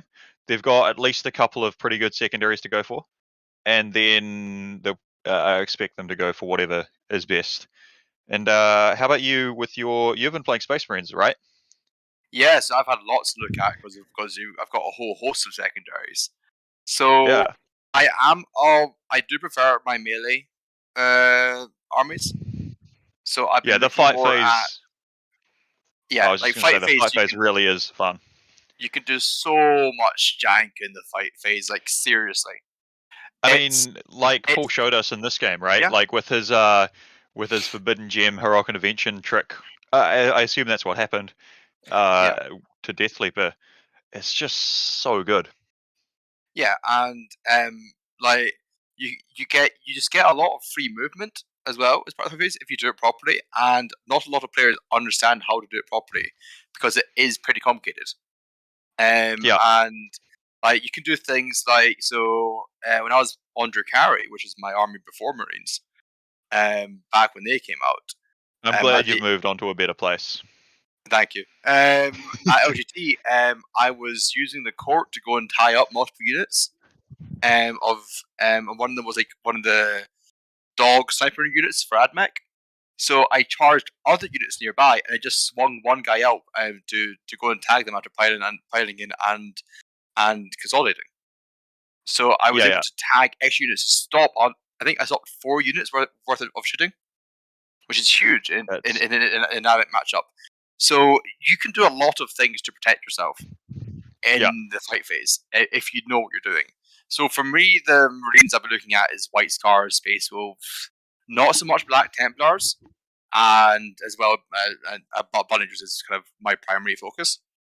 Yeah, so Blood Angels there. Well, Blood Angels is pretty obvious, right? Because Sandguard and Death Company, did they both get a bit cheaper? The Sandguard did. I don't think the Death Company did. No, they did. They went down by 2 points. Yeah. So those are. Yes, those are obvious improvements, and Sandguard with 2 up armor saves and armor of contempt are obviously good. What do you like about the other Space Marine armies potentially? So the other Space Marine armies, I know that Salamanders and Iron Hands have some hilarious secondaries. So the Salamander one, I'm just going to read it out because it is just brilliant. Yeah. So it's no mercy, no respite. It's called the Promethean Creed. In your first command phase, select one objective marker that's not within your deployment zone, aka select the one that's nearest to you, and is very defensible. At the end of each of your command phases, if you control that objective marker, and the Salamander core infantry unit is within range of it, score 2 points. Each time an enemy unit is selected to shoot or fight, and if a Salamander infantry unit is on that objective and then survives, score 1 point per time they activate to kill you. And at the end of each player's turn, if one or more enemy units were destroyed by a Salamander unit, score 1 point, or 2 if that was killed using a flame or multi weapon. So you literally choose your hill to die on, or not. Yeah. Right. Yeah. So just let's hypothesize here: some aggressors and some Terminators. Let's go. What? Why would you take aggressors? It's not like they can take some flamers, for example, that Salamanders might like. And they're like 3 moves apiece, and I think they're tough as 5 even aggressors. Yeah, tough 5, 3 up armor, I believe. And if you're Salamanders and taking lots of 1 damage shots, hey, you now have all this dust. Yep. Because of the stratagem. And it's just hilarious. The Iron Hands one is also hilarious. It is again no mercy, no respite, and it's called Cold Fury. At the end of your turn, score 1 victory point for each of the following conditions you satisfy. You may notice a theme here. 1 or more Iron Hand vehicles units are wholly within your opponent's deployment zone. Speeders. 1 or more Iron Hand units is wholly within 6 inches of the center of the battlefield. Dreadnoughts. 1 or more Iron Hand enemy units were destroyed by range attacks made by Iron Hand vehicle units. Any vehicle. Yep. Speeders or dreadnoughts with multi-melters and all of the guns, right? Yep. 1 or more enemy units were destroyed by melee attacks made by Iron Hand vehicles. So you can score 4 points per turn for that. And I may have written a list, which is Libby, Tech, and a Tech Marine. Was I here for the writing of this list? I feel like I remember this. Yeah, so it's a meme list. I will admit that, but you get like 6 speeders with Melta, 3 Redemptors kitted out, and 3 of the Contemptor, not relic, regular Contemptor dreadnoughts, because you don't want to spend your CP.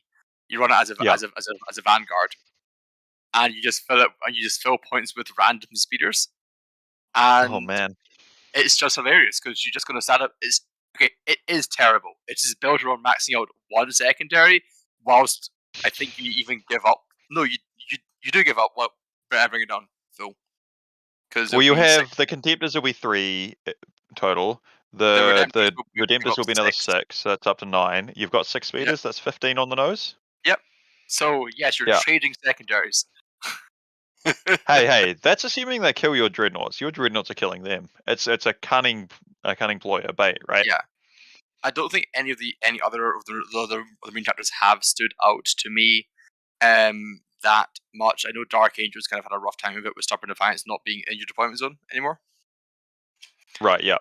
But yeah, Blood Angel, the White Scar secondary is what's making me look at them so much as like a Codex compliant chapter. Do you want to run us through that one? Sure. So it's a Purge the enemy. So same as like Assassinate, I think. Yep, that's that Lightning category. Strike. At the end of your turn, score 3 victory points for each enemy character or monster unit that was destroyed with a melee attack by a White Scars unit that made a charge move that turn, aka Assassinate White Scars. Yep. And also you get just score 1 points for each other enemy unit that was destroyed by a melee attack by a White Scars unit and that made a charge, or score 1 victory point for each enemy unit that was destroyed with a ranged attack by a unit that advanced, aka play White Scars. Fair enough. That does it also that does max out at 5 per battle round. Does that give you what is it? There's the charging one. Does that also apply killing vehicles, or is it only monster character? So you get points for killing anything, but you only get the 3 points for killing a character or monster. Okay, so I guess they're taking heads for trophy racks, right? Yeah, pretty much. Right. Yeah. The Space Wolves also got a nice one. I quite like their warrior pride, which is their battlefield supremacy, which we haven't seen on stream yet. I don't think we've seen Space Wolves. At the end of your turn, score 3 victory points if 2 or more Space Wolves units from your army are within engagement range of any enemy units or completed a charge move this turn, and neither of those are within your deployment zone, aka charge one thing and have a cyber wolf nearby to charge again.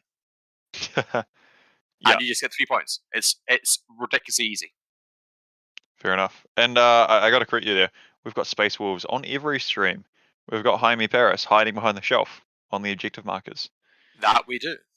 Yeah, Yes. but real shame that. Tell the stream about the shelf and the hot sauce flamer. Oh, the shelf story. Okay, so the hot sauce flamer, for those here listening to us.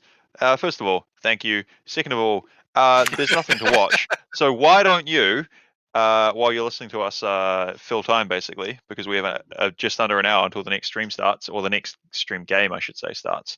Why don't you go on over to charityhammer.com and donate, maybe in increments of $30 to tactically increase your chance at the raffle ticket.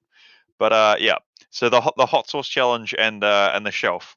So to explain the lore behind these Charity Hammer objective markers, which I believe you'll be able to buy from 3D6 Wargaming. Yep. Yeah, so we have John Lennon, the Boy King of Art of War, formerly Florida Man 40K. I really enjoyed that podcast. But they're on a hiatus. So he is dressed as a Sister of Battle, equipped with Munitorum Flamer. Yeah, Ministorum, something. A Sister of Battle Flamer. Because he was taking his Noah's Ark, I believe it was, Sisters list to last Charity Hammer with 2 Repentia, 2 Retributors, 2 the Elites equivalent with the Stormbolters. Yep. Yeah. And so he faced Jaime Paris' Space Wolves in the final of the hardest GT, hardest tournament ever. And so Jaime Paris sort of came out of nowhere almost with his Space Wolves and was just taking names and heads throughout the tournament. Eventually, I believe he lost to Lennon in the finals, but I can't remember actually. You might be able to fill me in there. But yeah, so the 2 of them were in the finals. And so that's why they are depicted on these objective markers, dressed as their factions of choice. And so then the flamer and the shield that Jaime have are a couple more references. So during last year's Charity Hammer, Colin, as you know, most houses might do at his house, he has cupboards, and in one of those cupboards there are some shelves. Only after Charity Hammer there was 1 less shelf. And so Colin asked around, but no one claimed they'd seen the shelf or taken it or anything. So a shelf has just gone missing. I think the current leading theory is someone maybe took it as an army display base. They didn't realize for a while, and then just the shame of stealing the shelf and it being noticed and a problem. Or maybe they're just chaotic. but for whatever reason, the shelf went missing, and never to be heard from again. Yeah, it's quite a story, and Yeah. I mean, I reckon someone like it'll be the ultimate flex move and pro gamer move, in my opinion, just to rock up with your army on the shelf. Dude, Guys, what I was hoping for. Hunted down Tyler Bortel. Yeah. And talk with you all, so Yep. you of that amazing Oh. game we just got to watch. We have a Tyler. Hell yeah. Hand it I over love to him. Tyler. Awesome. Howdy. Do we? Hey, It's Tyler. How you doing, my guy? Doing- How's that sleep going? Oh, it's great. I'm 2 nights in a row on 4 hours of sleep, and I am feeling fantastic. Let's go. Look, I'm here. I've signed up to commentate until 4 a.m. here, so I'm joining you on the questionable sleep hours decision. Very nice. Glad I to am hear not. it. Yeah, no, Chris is taking the week option. He's just like at normal ass times in Scotland. He's like bowing out to go play an RTT. Just we'll ignore the fact that I played some board games with friends this afternoon. But yeah, you played some board games too, right? Tyler, that was me teeing you up there, my guy. Oh yeah, for sure. Yeah. Yep. Warhammer. I guess that's a board game. Sure. Yeah. You know, Yeah, I'm considering it in the broad category, right? You Yeah, play in a board of wood, I guess. Yeah. It's a, yeah, it's a game, it's a board, right? Yeah. Yeah, For sure. yeah, unless it's a bowling ball, but we don't have that at Charity Hammer, fortunately. Nope, not allowed. Yeah, I've played a good number of games this weekend. I've played a couple different games actually. I played a bunch of 40K and a bunch of Outward Realms. Oh man, that was fantastic. If you haven't checked out Outward Realms yet, that's the game produced by Michael Timpey, and you're not a big fan of 40K when it comes down to the new pack, go play Outward Realms. That game is so much freaking fun. Holy smokes. Absolutely love that. Someone in chat here, I can see chat too. You can talk to me directly. Kelstrategio asks, what's with the change to forces, and do I think that that's the way going forward? That's a great question. The idea of the forces is that with the changes in just to NIDS, I don't like the Reaper Flyrant anymore. Like, obviously, he still absolutely ruins people in Melee, but he's a huge CP investment, and you're only taking one Tyrant at this point, probably. And if you're only taking one Tyrant and it's that one, and he goes in on a one-way trip, you're going to lose all your Imperatives. So that feels bad. So why not get rid of him and get rid of Imperatives so that I can spend CP doing actual things? But when it comes to forces in particular, the other big thing is that Tyranids have probably the worst secondary play of almost any army in the game right now. We were basically a book second, like the faction specific bug ones are absolutely god awful. Is the just to jump in, is the one of them is at least situationally alright? The squad sergeant one, is it not? Well, so the squad sergeant one is really good the first time, like if you're playing into someone who's never played into it before. But the moment they know what's happening, they're like, oh man, you shot at my unit because you don't ace it in melee. Cool, my sergeant dies to shooting. And then it doesn't do anything. It's hilarious, and it's ran into me twice. He got points off me once. Yeah, exactly. And also as a Bludgeoners player, I love it because guess what has no sergeants? Sanguinary Guard and Death Company. Exactly. Yeah. So there's a lot of armies it doesn't work into. It doesn't work if you're going to do damage in multiple phases. And like maybe you get a CP out of it, which is cute. But even if it works all the way, it's like a 9. If like all the stars align and your opponent plays like a fool. I don't rate that one. The kill with Synapse, it's like vaguely palatable if you're going Oops All Warriors into like exactly the correct matchup, which is, I don't know, Custodes, or maybe if you're playing the Nids mirror, I'd rather take no prisoners. But anyway, so moral of the story is they're really bad. So the GSC gives you access to no new secondaries, obviously, because Soup gets no faction secondaries, but it gives you really good access to behind enemy lines and R&D. Yeah, of course. Those are just like GSC staples, right? Exactly. And in the current meta, behind enemy lines is as good as it's ever been because without Stranglehold, people have to actually take board space. There's no more sitting back in the game. I took behind enemy lines all 3 games, and all 3 games I got even though I got smoked in 2 of them, I was still scoring a minimum 10 on behind enemy lines. So this is this what you're running in the hardest GT? Sorry. It was right in the hardest GT. So the list for those of y'all, I know lists are not super easy to find right now. But the list was Swarmy, Double Neurothrope, 2x5 warriors, a squad of gargoyles, 3 squads of 5 raveners, and a pair of biovores, and then Death Leaper with alien cunning. And then for the GS, Was this was this running as Kraken Yeah, for the Kraken, the baby. speed? Yeah. yeah, I Do you keep the D3+3 advance? Because you don't get to swap that out on Yep, command now, right? absolutely. I am sticking with Yeah. the D3+3 advance. I think it's one of the best parts of the faction. I was only ever swapping it out into Tau and Chaos Knights anyway, and I guess I'd take Ignore Overwatch into no one actually. Yeah, I would. Yeah. Mm-hmm. So Tanner, we have a question for you. Yeah. From the YouTube chat. Hmm? From Cribbins, I hear Chris, I hear Taos. Who has the sultry third voice talking about devouring people? Why don't you introduce yourself? Yeah, for sure. My name is Tyler Bortel. I am one of the hosts of Best in Faction: The Next Generation. We record theoretically weeklies on Saturdays, unless we're at GTs. So definitely check that out if you enjoy the sound of my voice. I'm not always sleep deprived though, so no promises. But to get back to that list, the GSC half of it that makes it forces. Four-Armed Emperor, oh man, saucy right now. Because Vect in the current CP economy, very nice thing to have. There's a couple armies out there that are just relying on 1 to 2 relatively quick stratagems just over and over and over again, and it's real great for that. And then, just quickly, so did that get updated with the new book as well? I don't remember what Vec does at the moment. It's new school Vec, like the Dark Eldar one. It's 0 CP, and then every time you use the stratagem I use it on in the future, it costs an extra 1.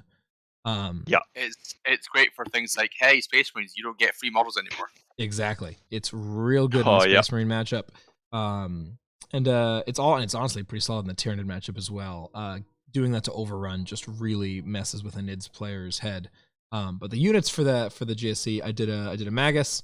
I did 2x5 Acolytes, one of whom I gave the 3-inch Deep Strike. The 3-inch Deep Strike is so good, not because you need it that badly, but because once you tell them about the 3-inch Deep Strike, they just stop screening entirely, which is a very stupid idea, but it's what happens, because they figure if they can't prevent one, why try to prevent the other? And suddenly your 6-inch Deep Strike is great. Also, the 3-inch steals primary really well. But then after that, I took 2 squads of 5 Jackals, which is too many Jackals, but I wanted some Jackals because you need forward deployers or pregame movers to be able to compete on Recover the Relics now. Yeah, because I'm not. That's what we've got showing on screen. Yeah, exactly. I'm not dropping 2 CP, so that's necessary. If you're playing mono Nids, you basically have to take Gene Stealers, which is awful. So I like the bikes. They're okay. Demo charges are fun. And then I took a Sanctus as well, and he was surprisingly effective. The theory was that with the new secondary changes, everyone's going to be taking Inquisitors and stuff to just jam in that Psyker for some Psychic secondaries. I'm taking Psychic secondaries, so I have 2 Neurothropes and a Magus.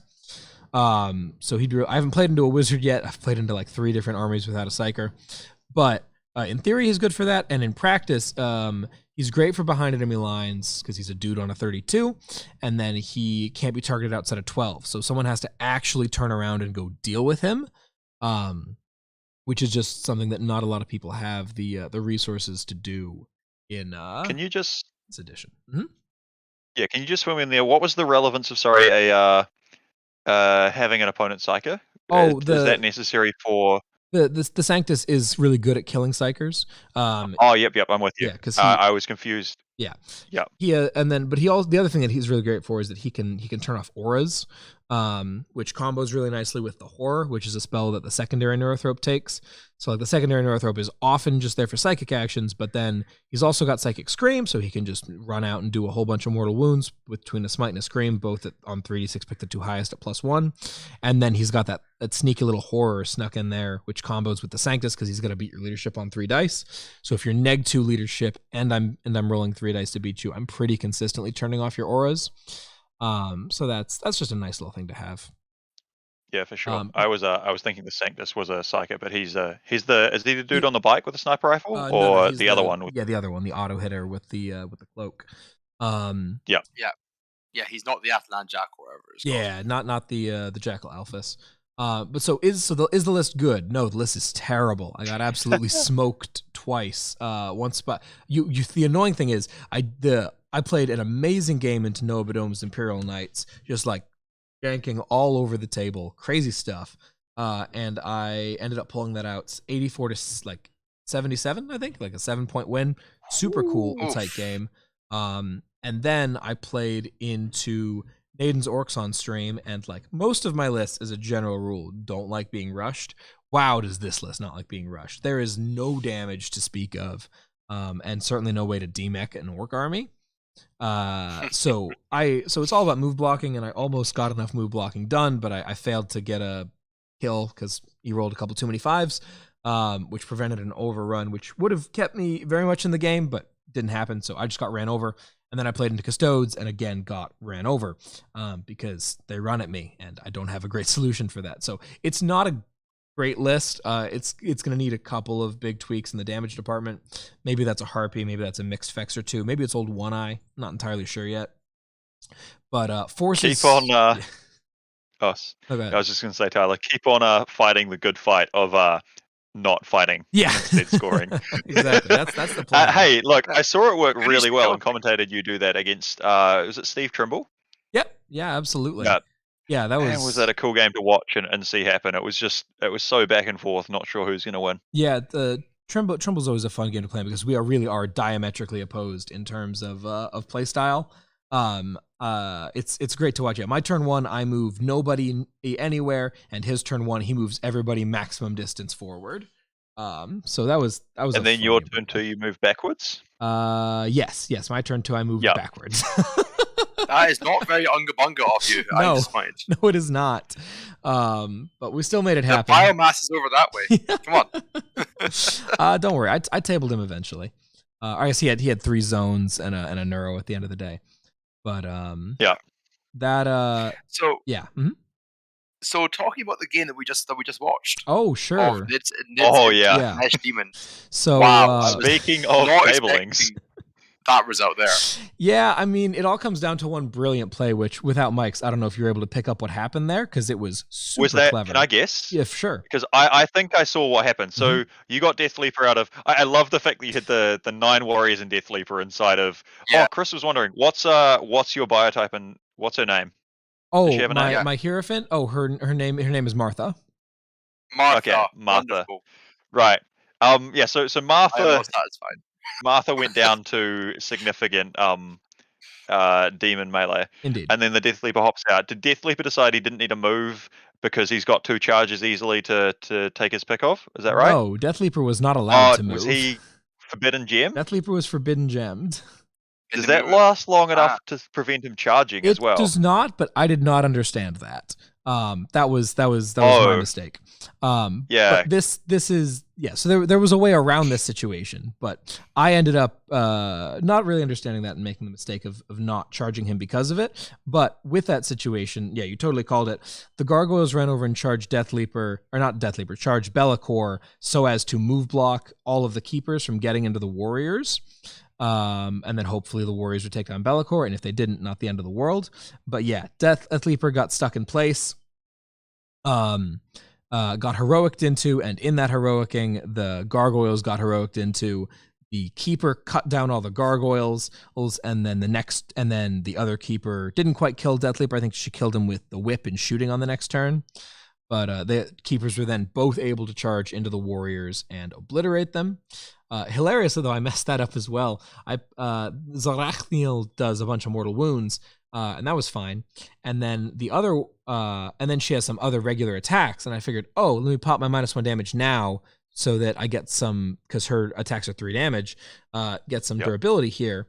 And then with the fighting, she only ended up doing 1 wound, which brought the last guy down to 1, but if that 1 guy dies, the other keeper doesn't get to fight, and there's still 4 warriors left. So if I don't pop -1 damage, they're fine. But yeah, so they got in and they punched real hard. And so did Be'lakor also get to do? Did he have the fight in the psychic phase thing? Did Be'lakor get to fight 3 times after the war? Hang on, was it? Yeah. So did we get this right? So the warriors, did they put 7? There were 7 failed saves on Be'lakor's 16 wounds. Is that right? Be'lakor had 2 wounds at the end of that fight phase. Yeah, and did he CP reroll? Was it the second to last one, and then pass the last save? Yeah, he had to pass double 6. Exactly, he had to pass both of those saves at the end there with the CP, and he made it happen. Yeah, I sorry, not sorry. I was so excited when Bellicore did that. I was just all about the shenanigans in that game. It was Yeah, great, absolutely. but he didn't get to fight 3 times because it would be fight first because Slaanesh, fight in the psychic phase, fight again. He does not fight first for being Slaanesh. He doesn't have the gifts of chaos. He just has the keywords. Okay, but he did not fight in the psychic phase. I denied that spell, unfortunately. And Tyler, why you got to do that? I was excited. And Sorry, question Chris. for you, Tyler. Mm-hmm. So then after the Warriors sadly got cleaned up, the Parasite came out. Yes. And I understand that you love your Parasite. I don't love her as much as I used to, but she's still pretty fun. Definitely. And Bellicore's still on 2 wins here. Yep, that's correct. Because we were kind of only half seeing what was happening because of no player Mike. Sure. So yeah, it looked like the Parasite had done a wound. She put a damage onto him. Yeah. Yep, 1 damage got through. Which then causes a mortal wound because of the parasitic infection. That only works if you do it with the ovipositor attack. So she did 1 wound with the regulars, and then Paul rerolled the save and still failed it. So it basically came down to, okay, she just has to hit on a 3 and wound on a 5, and Bellicore would immediately die, and she rolled a 1 to hit, so it didn't matter. I actually bodged that turn pretty bad. What I should have done, because I spent my 1 CP trying to get the gargoyles back to try to primary shenanigan. I needed a 5-up there. That was kind of silly. Because I didn't think about what I should have done. Oh, I don't actually know if this is legal. What I was thinking. Were you going to fly the Parasite over and is that Bellicore? infantry locked or is that just not vehicle? No, it's you can do it on vehicles even. It's what encircling. Yeah, it's a weird thing. No, because I've had a chat with my friendly bugs player. You can use it. It feels like it shouldn't work on vehicles, but it rules as written does hit vehicles. Dang. Okay. Well, yeah, that absolutely would have killed Bellicore because he automatically as long as I roll a 2-up, he'll take his D3 and become infected, and even if he doesn't die from that, he'll die on the next command phase from the infestation. So yeah, should have spent that CP there. 2-up Bellicore definitely dies at some point. Doesn't really keep me in the game, but it does prevent Bellicore from running over and hitting a boxcar's charge into we saw that as well. zones. For sure. The black dice with white pips showed the boxcars up wonderfully. I was excited. I will say the zones definitely got their pound of flesh beforehand, though. When 3 zones in a Neurothrope just do it, I think he did a total of 13 wounds to Zarachnio. Yeah, and 8. So was that the Forge World? It was Forge World's. Yeah, the Forge World named Keeper of Secrets, the only thing in Demons that got points drops. Do you know how much it got dropped by? Because it was something like 50 points. It was like mid-20s in power level. How many points does it cost? Do you know? That's a great question. Is Paul over here? There's Paul. How many points is the Rachnio? She dropped from 450 down to 400. Oh, that hurts for something with 18 wounds. Yep. Yeah, she is awful, I believe is the technical term.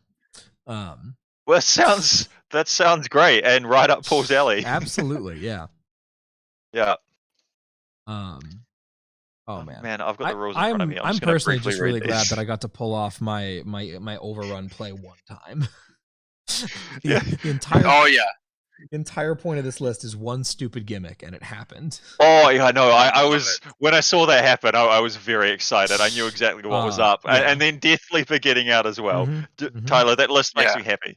And because I hadn't worked out the points, can Trigons bring things with them? Is that still a thing, or is it not a thing? They totally can. I was so hoping you had a Trigon with another brick of warriors inside. Oh man, that's an idea. I might your list made me so happy. Thank you. I'm glad. I was. I was very happy to see Martha about it, and they are so sad that she went down so fast. Yeah, it's kind of an inevitability when you run into Bellicore. I popped the 4-up Invuln and was like, "Well, we're gonna try, and it's not gonna work." But it was worth a go. Yeah, she's got a 5-up base, so I think I probably drop the zones as much as I like their mortal output and just get another squad of warriors in there. Yeah, those warriors still do so much work, even after going up in points. So what are your opinions on the Tyranid changes? Yeah, in terms of points and stuff. Like, do you reckon we're going to see a shift towards a more warrior-based meta, or do you reckon we're going to so see the Innis Wilson style of here's big bugs and a few warriors? I have no idea what Innis is playing right now. What is Innis playing? So Innes was previously playing Leviathan, and I think it was like double he was doing Tyrant, double Harpy, Tyrant, Pyropod, Pyropod. Yeah, for sure. And a few warriors. Yeah, so I think and Hadguard. I have never rated Harpies. I continue to not rate Harpies because Tau are going to be shifting to lots of hammerheads if they want to stay relevant, and Imperial Knights exist. Harpies don't and like hammerheads, right? As it turns out. And I know that Innes has his like clever trick where he puts the Harpy in the pod, which I cannot believe that is still legal. And then he strat reserves another one. Strat reserving a Harpy feels real bad when you start with 1 CP, but I guess it's a thing he could do. I generally it's antithetical to the way that I play the game to have aircraft. I want to hide everything, and you can't. I mean, if you play on WTC terrain, I guess you can hide your plane, but that's not real. If you can hide a plane, your board is that there's a problem with your terrain setup. But I think that Nids lost a lot. The points changes are all totally reasonable. Maliceptor going up 50 was entirely unnecessary, but understandable, right? You know, that get out of here. That made me so happy. That model is going to be paying for its sins for a long time. That thing got the aberrant treatment for sure. I've been playing, I was playing the Maliceptor since like before Crusher. It was always just a fun thing I was running at Hammer Out Cancer like in January, like 2021. So I absolutely love the Maliceptor. So it's a bummer that she's going to go live on the shelf for a while, but I'm glad she got her time in the sun for all of 10 minutes. But otherwise, I think the changes are totally reasonable. The Tyrant changes, the Warrior changes, the Ravener changes, the Pyro changes, totally good. I'm a little annoyed that they were very thorough and were like, all right, so if we change all these things, what do they switch to? Probably Exocrines and Tyrannifexes. Let's bump those as well. That was a little bit rude, but I understand the intent behind it. So how dare they predict the other broken things in this book and bump them up as well? How dare they balance this game to make it fun for everyone who's not playing Tyranids? Exactly. Oh, we were the only ones who should be allowed to have fun. So points-wise, that's fine. The CP changes, not a huge deal for Tyranids. Like they're as big a deal for us as for most other people. With Psychic Interrogation being a good option, we can like still be competitive CP-wise. We're not, Tau or Knights or any of those other armies that just automatically have infinite CP, but we can hang with that. The thing that is going to kill Tyranids is the mission changes. Like I said, I'm switching to forces because I need to find some secondaries, and it doesn't feel great. If you don't do that, I don't know what secondaries you're taking. Which means that you're it's going to be such a huge balancing factor. You know what might score behind? Oh, sorry, Chris. You finish. No, that was it. It was just that was it. You know what might score behind enemy lines real good? What's that? Maybe like Harpies in a Pyropod. Aircraft cannot score behind lines, I think. Chris, why you gotta like ruin my fun with rules and facts? False information. Alrighty. And I that's pretty reasonable. A PhD literally against disinformation. Fantastic. So no. Yeah. Like, don't let me come over there with a water bottle and a spray cap. So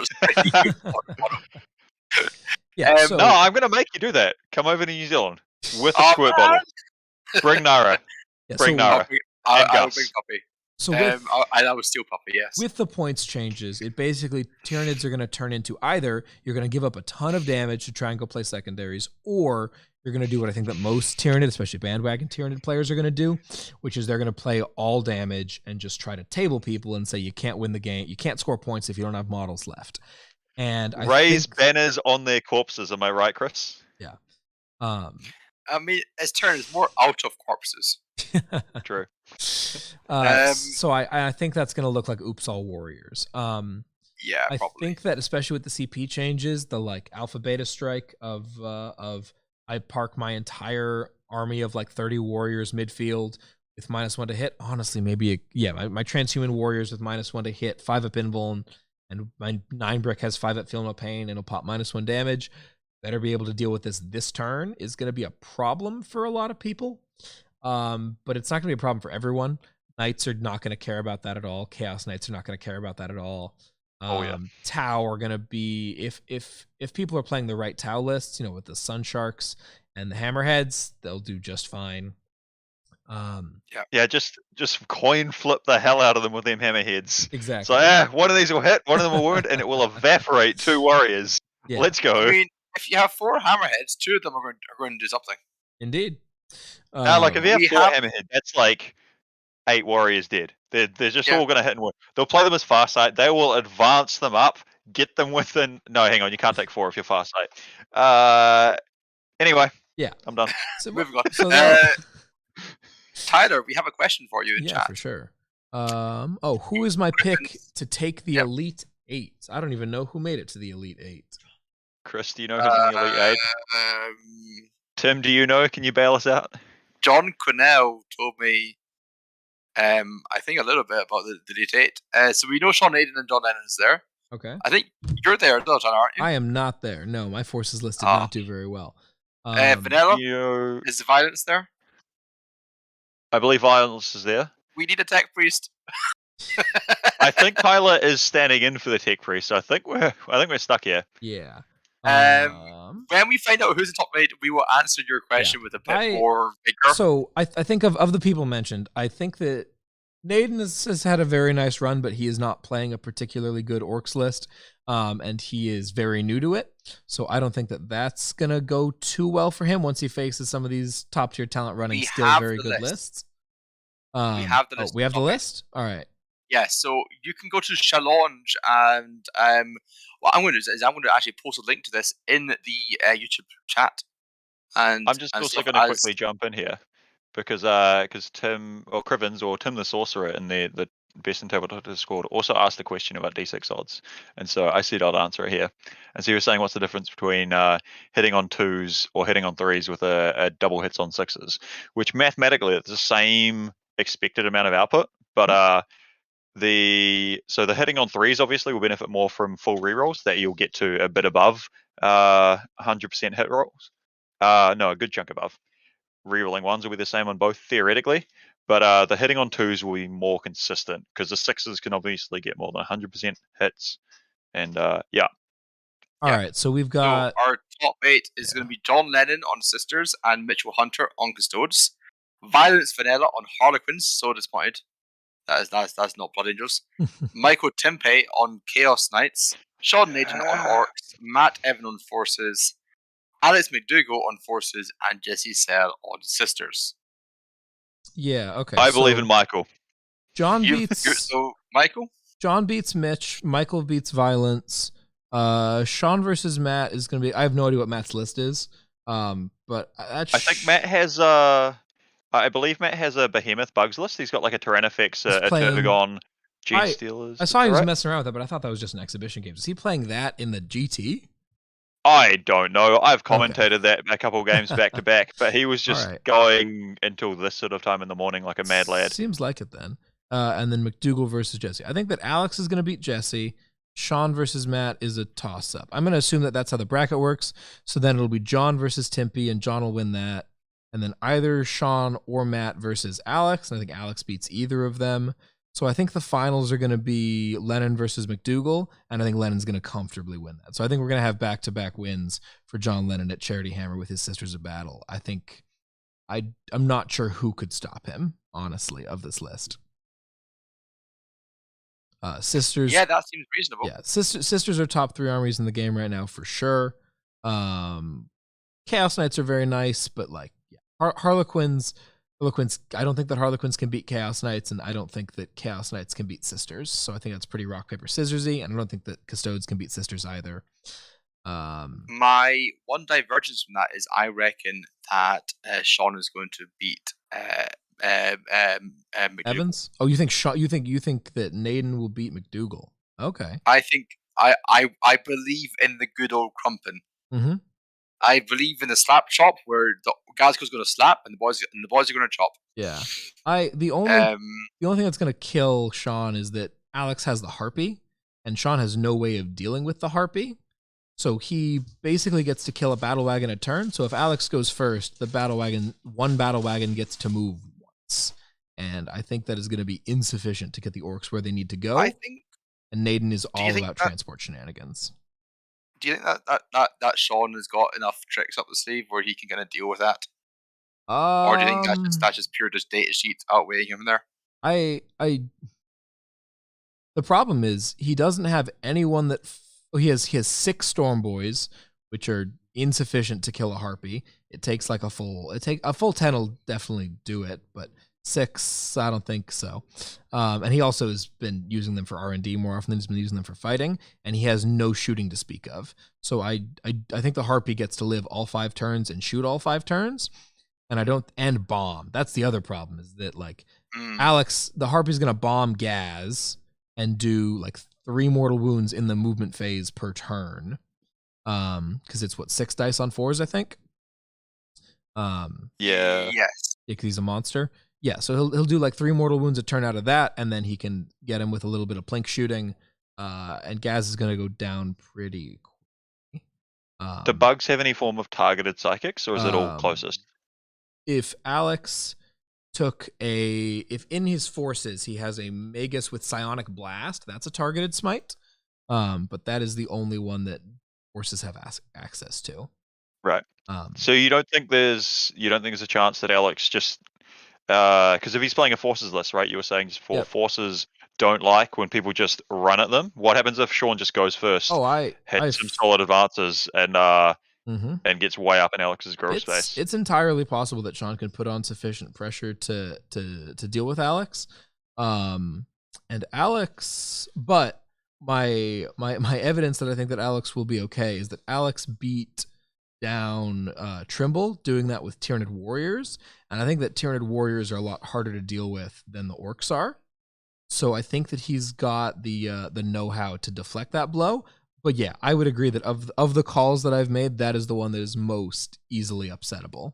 So I'd be very impressed if Sean can make it after winning the bad RTT with bad orcs. If Sean can make it to the finals of the good RT of the GT with slightly better orcs, that would be quite a feat. I don't think he has a chance in hell against John, but he would certainly be a very impressive.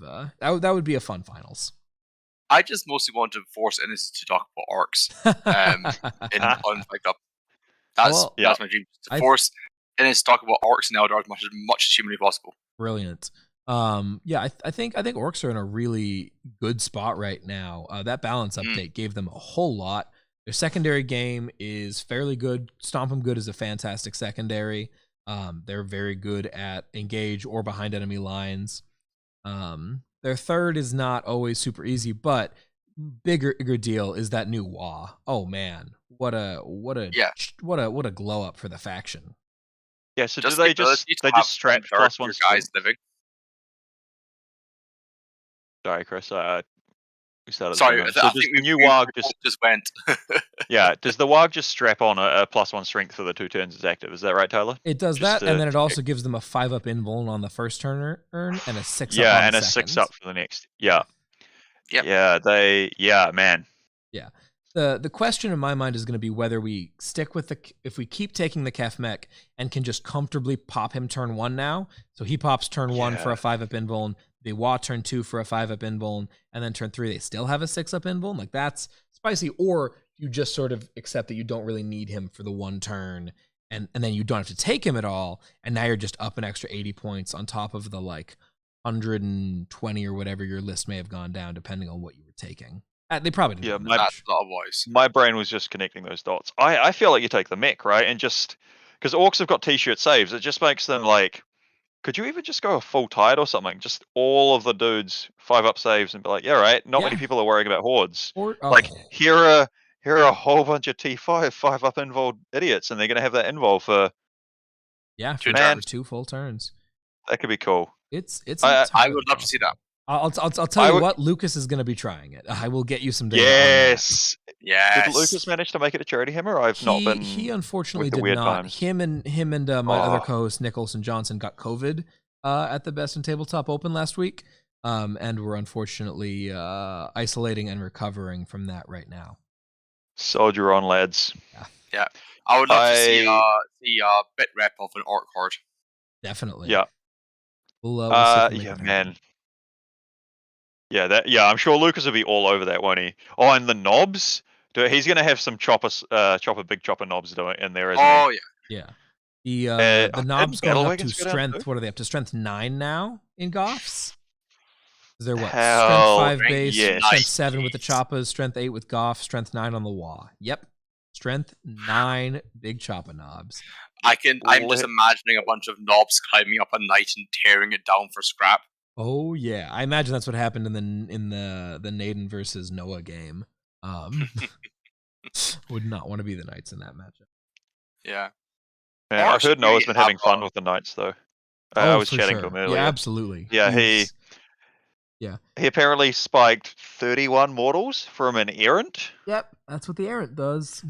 Yeah, because I think he had 4 hits with his thermal cannon. Yeah. And rolled 2 of the 4 as 6s, and then made the other 2 6s with the mortal stratagem on. I think he only needed to do 10 mortal wounds in some unit, but he was like, all right. Squad, but yeah, 16 mortal wounds plus 4d6 mortal wounds. You know, casual stuff. Just get out of here, bugs. I would love it if orcs had a stratagem for like 1 or 2 CP after they kill a vehicle or Titanic vehicle, just to get like a 3 of armor save on some idiots who they just found some armor. Yeah, bring back loot it. That was a great stratagem back in the day. Yeah, is that gone now? Yeah, I think so. Oh, yeah, orcs are. That's the other thing why orcs are in a fantastic place right now is that orcs have no good stratagems. Like, they have They have Korean, they have Fight on Death, they have Exploding Fives in melee, and like nothing else. That's a bit. It hurts them a bit though because they can't make as. They used to already start at like 1 or 2 CP by taking extra detachments and upgrading their knobs, and like with Smasher Squig knobs. No, not them. Beast Boss and Squig, them going down.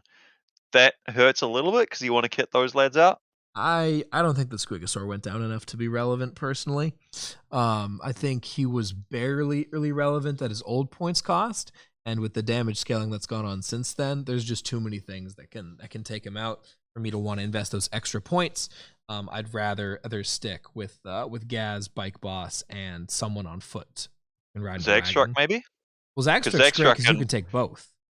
Yeah, and he's just good. Well, named character stonks, right? Yeah, so you can take absolutely. What 2 CP, and so you could even start with 4. So you've got all the Fight on Death or whatever, and your orcs could. You could have like a whole bunch of characters. You get a bike thing, foot dude, Zagstruck, Gaz. That's like 4 choppy characters. Yeah, You've absolutely. Got a whole no CP to start. Mm-hmm. Well, but no, that only caught but they don't need CP to start because they'll. Yeah, for sure. Yeah. They don't. Yeah, I'm going 2 for a patrol, 2 for each relic and waller trait on the bike boss and foot boss. Yeah, I think you can probably get away with not even having all of those, but probably yeah. So let's say you do that. Yeah. So say you spend your 6 CP like that. Yeah, because you don't need to fight on death turn 1, even if you go second, and you don't need to interrupt because no one's doing that. Actually, you might take the KFF mech instead, and maybe you want some CP for that. I don't know if it's 1 or 2 CP. Yeah, so that's the question. Yeah. So you probably just go 1 detachment, 1 mech, right? And you start with like 3 CP if you buy another relic or waller trait. Sounds about right to me. Yeah. I am looking up the KFF guy now. Appreciate it. So yeah, that's a fun place to be in for orcs. I can see it. But yeah, I mean, because that was the old thing with orcs was that like turn 5.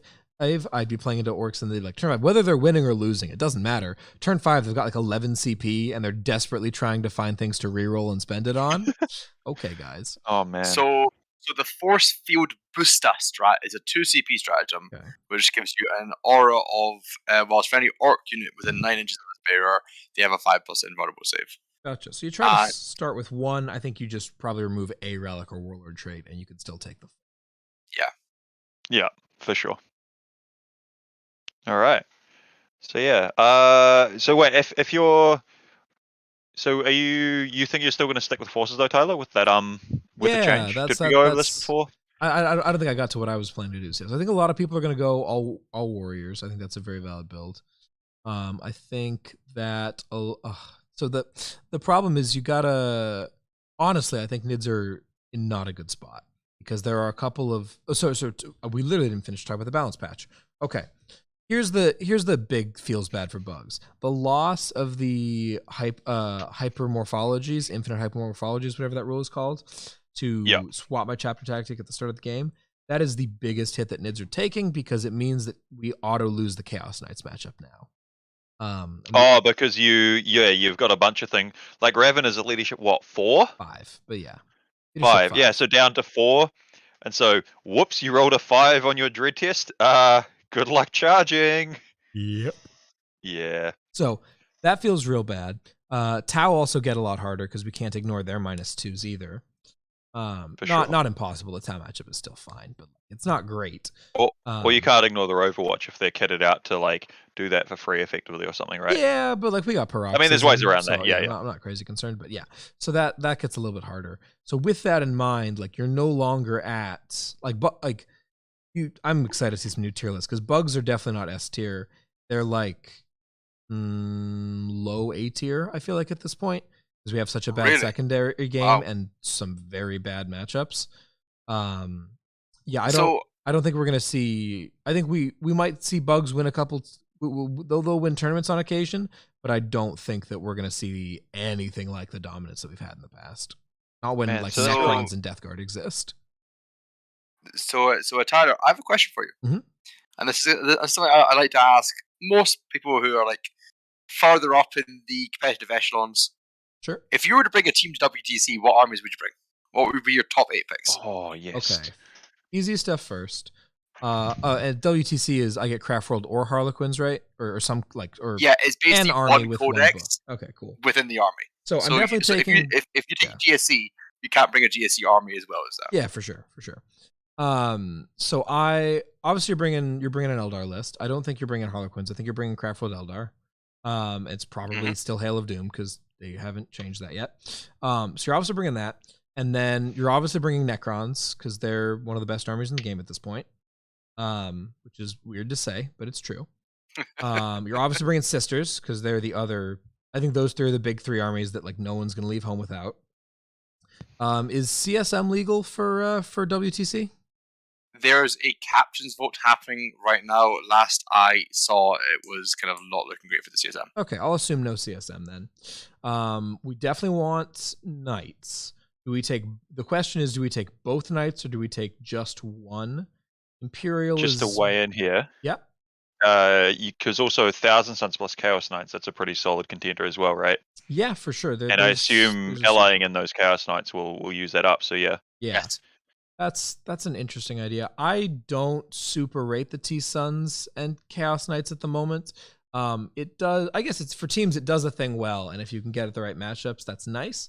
But I feel like the Chaos Knights are shoring up like at that point, if you're already trying to dodge matchups, I'd rather lean further into what the T-Suns do well, whereas the Knights just kind of shore up their long-range firepower weaknesses. So maybe True. I'm not a Chaos expert though, so I wouldn't go too crazy into that. So I would definitely take Imperial Knight, so that's 4. And then I think I would take Mono Chaos Knights. I think I would take both flavors of Knights.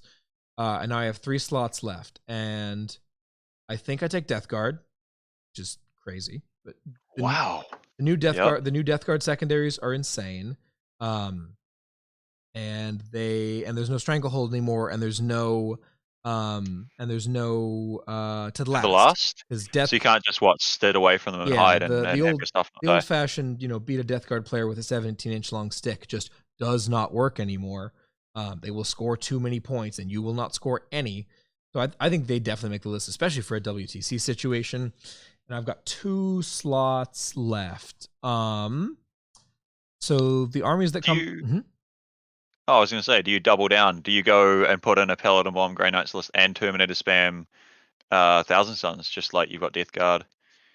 That's interesting. Yeah. So the armies in contention for these last 2 spots are the 1,000 Suns, they're Grey Knights, Tyranids are in contention. I don't want Dark Eldar. I don't want Marines. You probably Blood want Angels. Blood Angels are in contention. What the heck? I think I want Blood Angels. I really like Blood Angels right now, which I mean, slight personal bias because they keep shellacking me, but I think that something that can apply that kind of pressure is really great. And then in the 8 slots, I mean, I'm building a team. I'm playing bugs, but if I'm not playing bugs, I don't I think that's a toss up. I haven't looked at the. I know the new T-Sun secondaries are great. I don't know. How did the Grey Knight secondaries change? Do either of you They all know? got worse. They got worse. So Okay, good. so Purifying Ritual it now caps off at 5 per turn, and you have to hold the objective. Okay, that's a lot more reasonable. Yeah, it's no longer auto 15. Yeah. Okay. Cool. I think with that in mind, then I'll take. It's Nids or Thousand Suns. Thousand Suns or Nids. Honestly, I think I'd take Thousand Suns because their new secondaries are fantastic, and I need those points. I don't think that because their secondaries are so bad, even when they're running people over, I don't think that Nids are going to score enough that they're going to see a lot of play in teams. And I don't think that there's a Nids build that at the end of the day can withstand a lot of the kind of team's nonsense that goes around. A pile of warriors is probably the best thing that you can do, and at the end of the day, that's still a bunch of dudes with 4-up armor saves. So to recap, your team is Craftworld Eldar, Necron, Sisters, Imperial Knights, Chaos Knights, Death Guard, Bloody Angels, and T-Suns. Yes, I think that's a that's a lot of chaos, team. which given if you think 3 months ago would have been like next to no chaos. Yeah, it really is the year of chaos, guys. They were just hiding it in the mission pack, apparently. They were hiding in the warp. Yeah. Man, that's such a big shakeup. Because how many of these are just so Sisters before this were not setting anything on fire unless Nathan said they were bad on Fight Club the week before. I think Crons and Death Guard, man, they were just like I am going to have to run away because my dog is giving me the eyes again of your carpet is going to be forfeit in 5 minutes. So all right. I'm going to be right back. Tyler, if I don't catch you before you have to head off, lovely chatting to you. Absolutely. But I hope to also chat to you when I come back. So stick around. Yeah, no problem. Yeah, for sure. The Necrons with the absolute glow up of a lifetime. I'm right there. The Silent King is core. Everything is a disaster. Their secondaries are automatic. The Silent King, the Technomancer took the Menhir repair course. Yeah, he did. Like the I wonder when that's going to get patched out. Like the chief apothecary with the he lost his quad bite repair certification. That when someone pointed that out, that's just the sort of thing where I'm in a lovely spot. I'm currently invested in like making things to run an event rather than actually worry about playing it. So I love hearing all these things that are funny and new and just nonsense. So were you getting ordered by Mitch? Yeah. Speaking of nonsense, we're getting ready to start up some 6 a.m. games. Has anyone stayed up for these 6 a.m. games, Tyler, or is this with people that have slept? I assume these are mostly people who have slept. I also appreciate you staying up for this chat. It's been great. No problem. I thought I was playing a 6 a.m. game. They ended up rescheduling it, so I got 4 hours of sleep, get up at 3, and now I'm gonna go take a small power nap before breakfast. Soldier on, my guy. For those of y'all who are watching right now, we've got a fresh games coming up. But before then, I just want to make sure that y'all know what we're here for and why and what this is all about. You're watching Charity Hammer right now. This is an annual event put on by Colin Sherman and the Best in Tabletop Network, which includes myself and my lovely co-host Taus right now. Yep. Check out our shows Best in Tabletop, Best in Faction, The Next Generation, and 40K Frontiers, respectively. But we are not here to show off our personal brand of 40K content. We are here to raise money for a wonderful charity called Child's Play. Child's Play got their start in the U.S. Bringing in toys, video games, and other forms of entertainment to children in hospitals. One of the absolute biggest tragedies of being a child who is hospitalized long-term or potentially full-term is that it is an absolutely dreadful place to be. It's incredibly boring. There's very little to do. And you simply get to sit and wallow in the fact that you are a 9-year-old with illness. So we're hoping to ease that pain in for children across the U.S. and they've spread internationally as well. Into Canada and parts of Europe, as I understand it. So absolutely wonderful. I believe they're also down in Australia as well. Wonderful. And then additionally, Child's Play has also branched out recently into supporting survivors of domestic abuse, which is a really wonderful thing for them to be doing. So if you've got a bit of money to spare, there's certainly there should be donation buttons around nearby that you can get to, or head over to charityhammer.com. Everything should be front and center there. And if that's not enough motivation for you, we've got some absolutely insane prizes. Every $30 you donate gets you a raffle ticket. And those raffles involve all sorts of random 40K AOS and other hobby-related goodness getting dropped constantly. And then the grand and prizes available as well. And again, every ticket is worth equal value, but every $30 is another ticket. So the more you donate, the better your chances. Our grand prize is a $1,200 gift card to Hammerhead Games, who are happy to direct order any GW product they don't have at the moment. They also have lots of game aids and trays and stuff. So it's $1,200. That's an army right there. It's 3 armies if you're playing knights. So great stuff there. And then somehow we're calling this second place, but like if I were in the running, this is what I'd be going for. The quote unquote second place option is a fully commission painted Inked 40K army commissioned by our boy Sean Naden, who I think Sean Naden is like back-to-back Renaissance man in the ITC. The dude is an absolute legend of a painter and player. You can correct me if I've misquoted his particular accolades, but no, I thought you were going to say LVO because I think Stephen Box won it this year. But yeah, no, ITC okay. it probably is Sean. For he sure. is. Yeah, he's an absolute genius with a brush. He's basically taken this year off of playing just to focus on his paints, and they're absolutely incredible. And a full commission painted army of him, it's much more than a $1,200 value. I'll tell you that much. And I am bummed that I am not allowed to compete for that because, man, there's some incredible stuff here. So phenomenal causes, phenomenal prizes. Is $30 is a ticket. Get as many tickets as you possibly can. Those big drawings are going to happen on Sunday, but the smaller drawings are happening constantly. So the sooner you donate, the greater the odds that you're pulled for some of these prizes. So definitely get those donations in as soon as you possibly can.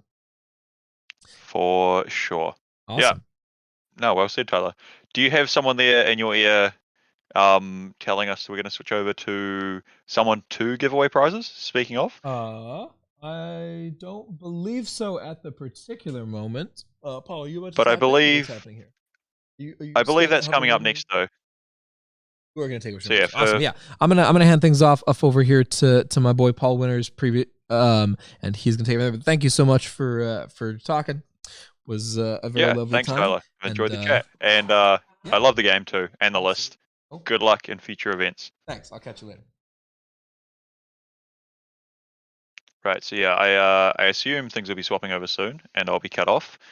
But yeah, so now will be a great time to try get something in, because people have chosen the most recent donator for the raffle prize. Yeah. In the meantime, I guess I'm talking to a blank screen. Tyler's headed off. Hope everyone's doing. I am going to go check the YouTube and Twitch chats and see if anyone's saying hi. Rellos6, I maybe have got that wrong, is back for the morning. How are you going? Silent King giving himself rerolls is cool. You're right. And where's Twitch chat? I know how to alt tab.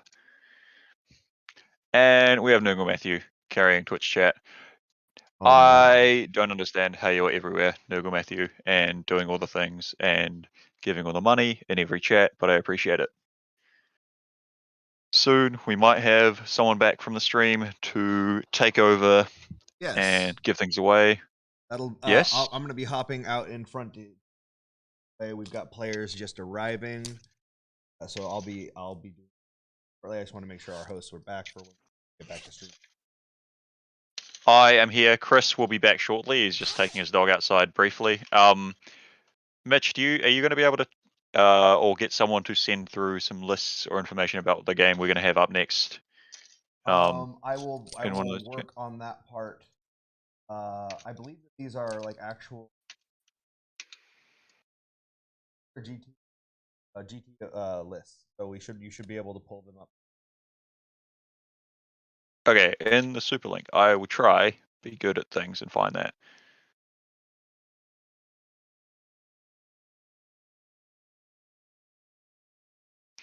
So yeah, in the meantime, while I try and find out what we're doing, I'll keep talking and have some chats open to see who we've got.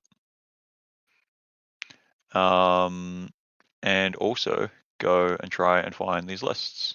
Let's see if I can multitask and do two things badly at the same time until we're giving things away. Hello, hello. And we have Chris back. Hi, Chris. Chris, do you Hey, know where a Alex. super chat, a super link is to find? Good morning, everyone. We are now done with Charity Hammer at night, and we are now to Charity Hammer in the morning, which is going to be great. We are getting set up right now. People are still arriving. It is very early. People have a lot of people have only just had a chance to grab maybe 6 hours of sleep, or a few hours in a shower. So we're going to give them a chance to get situated for the GT games, and then we will hand it over to them. Everyone is just waking up right now, and yeah, that's pretty much where it's at. I can't give you updated donation numbers because I don't have those yet. Once Colin wakes up, I'll have that link, or Paul might have it. Yeah, Paul's gonna check for me, so we'll have that shortly, and then we can go from there. More giveaways will be happening as soon as the spreadsheet allows me to. Okay, we are at $11,400 right now. Perfect. Thank you so much. Yeah. So $30 increments get you entries into the raffle for all kinds of prizes. I know that Tyler just went on a very detailed kind of run through of all the different things. We're going to be doing that again at the end of this round coming up. So you've got another 3 hours. We want to give the morning crowd a chance to get in. Everyone who's joining us for, to maybe get their Saturday morning hobby day going, we want to give them a chance to get dialed in and maybe give some money so they have a chance to win some stuff too. How are we looking on the tables? Just for setups. On 1 or 2.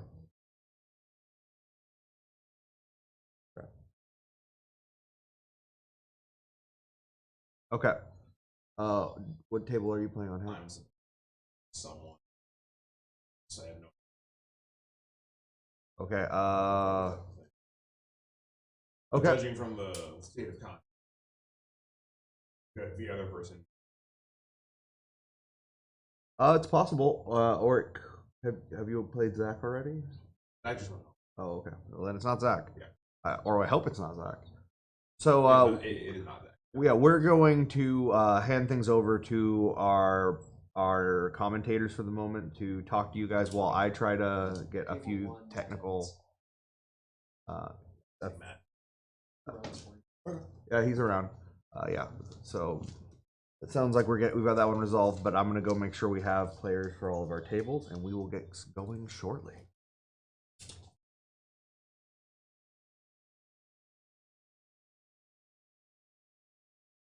And Alex has stepped away to have a little break for a second to deal with some stuff. So you are stuck with me and the pup, who is currently happily numbing on a bone on top of my foot and digging the bone into my pinky toe. Looks like we're going to have some knights action going on this table. This should be table 2. Maybe this is Steve Trimble versus Josh Suits, but we shall have that confirmed in a second. As I do not recognize hands very well. So they're still going through the setup. I see a bunch of night guns there, probably magnetized to make easier transportation. I hope you're all having a lovely Saturday morning, afternoon, or evening, depending on which part of the world you are in. For me, it is currently 2 o'clock in the afternoon here in Scotland. We are raising money for Child's Play, which is an international charity. I know at the very least they're in Canada, the US, UK, and Australia. And what they do is they go around and put toys and entertainment systems, video games, board games into hospitals for children to use, and also for domestic abuse centers as well, just to give the kids a little break from some of the toughest times of their lives. Which is such a great cause, and every kid deserves to be as happy as they can be, and this is definitely helping with that. And as you heard, every $30 you donate does enter you into a raffle featuring lots of boxes of Warhammer, including some very rare figures. I think we gave out a red gobble, and maybe there's the Catachan Sergeant and Lieutenant up for grabs still. I'm not sure. But the big prizes that I am sure of is a $1,200 voucher to Hammerhead Games. It looks like we have an Alex back. We do have a me back. Hello. But we also have a Sean Naden army to give away. And our top donor prize is a signed set of these objective markers, which are made by Tyranids Wargaming, and will be the most unique set of 40k markers in existence. No one will have such a unique set of markers, will they, Alex? No, they will have. These will be the charitiest of Warhammer markers. Yeah. Yes, and you get that for being the top donor. Yeah. So gotta bring out the big bucks if you want that. Last I heard, someone named Dave was winning. So if you go, hey, I can beat some guy named Dave, then go do it. Prove us. Prove it. Maybe someone whose name rhymes with Murgle Matthew might be a good contender. But yes. Man, I see Oops or War Dogs on the table. I am excited. I too am very excited. And the great thing is you can still support us if you cannot donate, or if you already have donated, you can share, like the streams, you can comment, subscribe, anything to signal boost us here on YouTube and Twitch, and any other platform we're broadcasting to. But yeah, you need to just do your part, help us out as much as you can, because if you're enjoying this content, you should do it. Yeah. And we're going to have, whilst there's any up, should we just introduce ourselves for anyone who's new and waking up and going, who are these lovely, beautiful voices talking to us? Yeah, so do you want to lead us off, or shall I? I can go for it. Yeah. So, hello, my name is Christopher Irvin. I am a proud member of Team Scotland. I have a small YouTube channel as well called Overcharged Plasma Gaming, and I have about 3 years experience into getting into competitive 40k, and I apparently know a thing or two because I'm on a national team. I don't know how that happened still. I'm kind of waking up for that. How about yourself, Alex? Yeah. So yeah. Hi. I am Alex Taus. I am from Christchurch, New Zealand.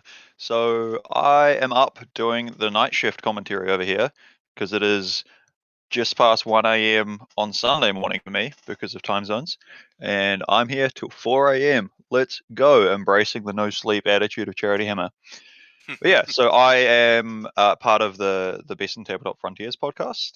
I would like to think I'm a prominent player in the New Zealand 40k scene, and hoping to get to play internationally, but we've had COVID locking our country down, so travel's not really been a thing. So I'm yet to prove myself that way. But yeah, and I'm in here trying to use the fact I am in a useful time zone that makes night shifts for Charity Hammer less unreasonable for me. Heck yeah. And you'll get, and Team New Zealand, you'll get their captain first year. Let's go. Yeah. I am getting harassed by so many people.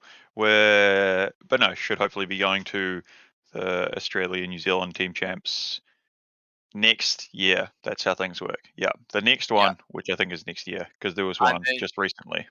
Year after that, WTC. I get. Yeah, baby. Sure. No, we're gonna meet at Charity Hammer next year, right? Something like that, maybe. Absolutely. I don't know. Yeah. So yeah, we're just seeing things get set up. This, Chris, does this look like the scouring to you? This looks like the scouring to me. I hope it is, because I do love me some scouring. Yeah, I am also very excited for Chaos Knights on the scouring. Well, it depends what they're running into. If it's something like Blood Angels or Orcs or something that's also aggressive, it can backfire real fast. No, Those knights, that's even better. I am excited for some violence. I those might knights have regret it no later. melee input. And if No, you run they in do with, have access to -1 damage though, and they can hit you back hard. they sure can. But no, I don't know. I'm about it. I'm excited for it. I want to see the knights. It'll be fun to see them hit another aggressive combat army on this really closed-in mission. I think it'll just be a good laugh, and it could be quick and violent. But if that happens, maybe we'll get one of the players to come step in and chat, like we had Tyler cover. Yeah. Wait, after Alex, his game was quick. Chris, I've just spotted something. Is that Abaddon? wait, is it? I'm excited. Where? Up at the top. It's got all blurry, unfortunately. So the camera's kind of like, don't take Abaddon away. But it's like there's a slightly smaller size thing. That looks like it might be an Abaddon. That is cool. That is gaming. Can the tech priest please confirm if that is maybe you at leaked Abaddon that we're just playtesting here a little bit? I wonder who is playing this. Have we Yeah. got that confirmed on this table? Because do we have 2 tables to stream, Chris? Do we know? We should have 2 tables. According to the schedule, we have Hank Adams versus Matt Evans and Steve Trimble versus Josh Schutz. I think that's how you pronounce that surname. I apologize if it is not, but it is SHUTZ. So, Schutz. Oh, I assumed it would be Schultz, but yeah, Josh Schutz. Maybe. Yeah, I don't know. Is it? Blame the schedule. I'll join you in probably saying it wrong, okay? Harlequin. And I'm allowed to because I've had my last name pronounced wrong all the time. So that seems fair, right? That's how that works. That seems fair. Harlequins versus Chaos Knights. Do we know what type of Chaos of Harlequins this is? Is this light or dark? Or it could be Twilight. No, they've both been nerfed. It might be. I don't know if light got nerfed because like they still advance and shoot normally. What is light did get nerfed a little bit because what's happened is now the whole transitment if you're far away thing. Yeah, for sure. That's only 18 inches away, right? Yeah, that was 12 inches. So you had to be a lot closer to stop that from happening. Now you can be a bit further away. That's true, but they can still get their advance and counters remain stationary thing, which is really powerful with them. I mean, the mobility and aggression, the angles they can get. Oh, has that also changed? No, that's always been a thing. I'm going to be getting you guys the list here shortly. These are just exhibition games. The actual GT games start in next round. Yes. So starting from 9 a.m. and Pacific Northwest time. Yes, in Charity Hammer time. Yeah, not in our time zones because that would just confuse all of the things. Yeah, we have 3 different time zones going together, and like drastically different time zones going together. Things get complicated. Yeah. Not gonna lie, I had to message Colin last night. Yo, is it like this time over there? I think it was like, is it 2:00 over there? Just so I know when to get up.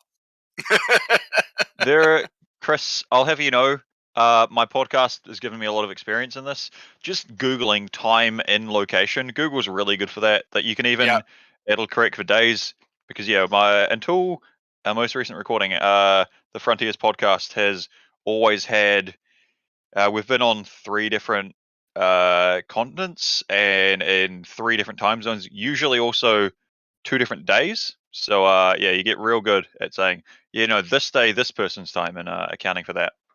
Yeah, and so my issue is that I am in programming partially, and I do not trust anything that is tech wise, even Google. So I would rather have it confirmed by a person if I can. Like that makes some level of sense, but also, Chris, do you not is Stack Overflow not like the basis? The everyone borrows code or uses a toolbox? I think so. We have a Harlequin list being distributed into the Discord here. So this is Josh Schutz's Harlequin list. Do you want to run through this, Alex? Oh man, you're asking me to read clowns? Sure. I will can put do it on my if you don't want to. No, I got this. I will put on my clown makeup and my clown nose and make a fool of myself reading this list. So they are light Harlequins. So they don't care about the Transhitman being further away. They're probably just gonna advance and get close to you and hit you with fusion pistols. So they have paid for 1 Treasures of the Eldari, so 1 bonus relic, I believe. I don't know where the requisition stratagem comes in, but they have 1 at least relic. They've got a Shadow Seer with Mirror of Mind, so a smite type power. Webo Dance, which is that the Feel No Pain? I'm not quite sure.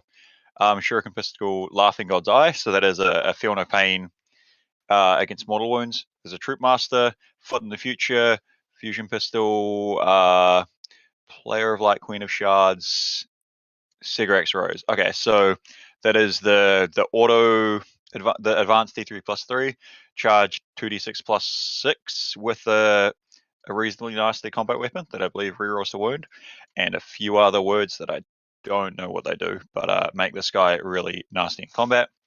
We've got 1, 2, 3, 4, 5, 6 troop. They all look like.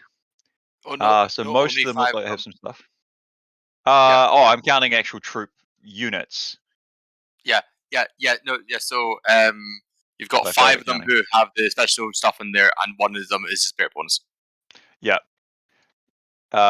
So we have a completely better ones unit. Are the other ones the same? Can we tell? They look They pretty are 5 similar. times the same. So you got 5 with 2 fusion, 1 kiss, and 2 neuro and 1 embrace. So you got that times 5.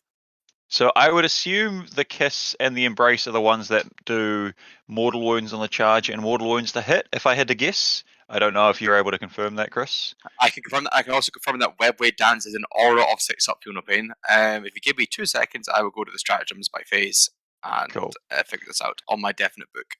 And so we've got Solitaire in there as well. He doesn't have any upgrades listed. He is just riding solo. So the Harlequin's Kiss is gives you 1 CP stratagem, 6s to wound, to a mortal wound in addition to any regular damage, to a maximum of 6. Yeah, so they're just going for efficiency there. Embrace is in the charge phase or heroic intervention, and roll a dice for every enemy model, and 4 up to mortal wound. Again, maximum of 6. Yeah, so just some mortal wound output. So only 2 weapons makes all of them effective with those stratagems. And yeah, so then there's a couple of Skyweaver units. So they have the Star Bolus and the Shuriken Cannon. So they're just Shuriken Cannon's got a lovely glow up. I'm not sure what the Star Bolus is. Maybe you can check that with your. So Star Bolus, I actually know because they're very good at killing Sign Regard. No. But I'm just going to double confirm this before I give out wrong information. So Star Bowlers, they are Assault D3 Blast, so they're very good at killing Sanguine Guard because they just get 3 shots each. Only 12-inch range, but they are Strength 7 minus 3 2 damage. That hit on 3s. That's tasty.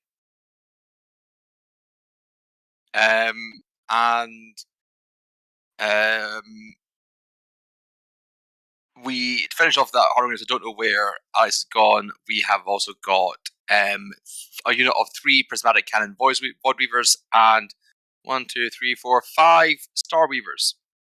Playing into the Harlequins, we have got Chaos Knights of House Unknown is not in the list that was given to us. We have got a War Dog.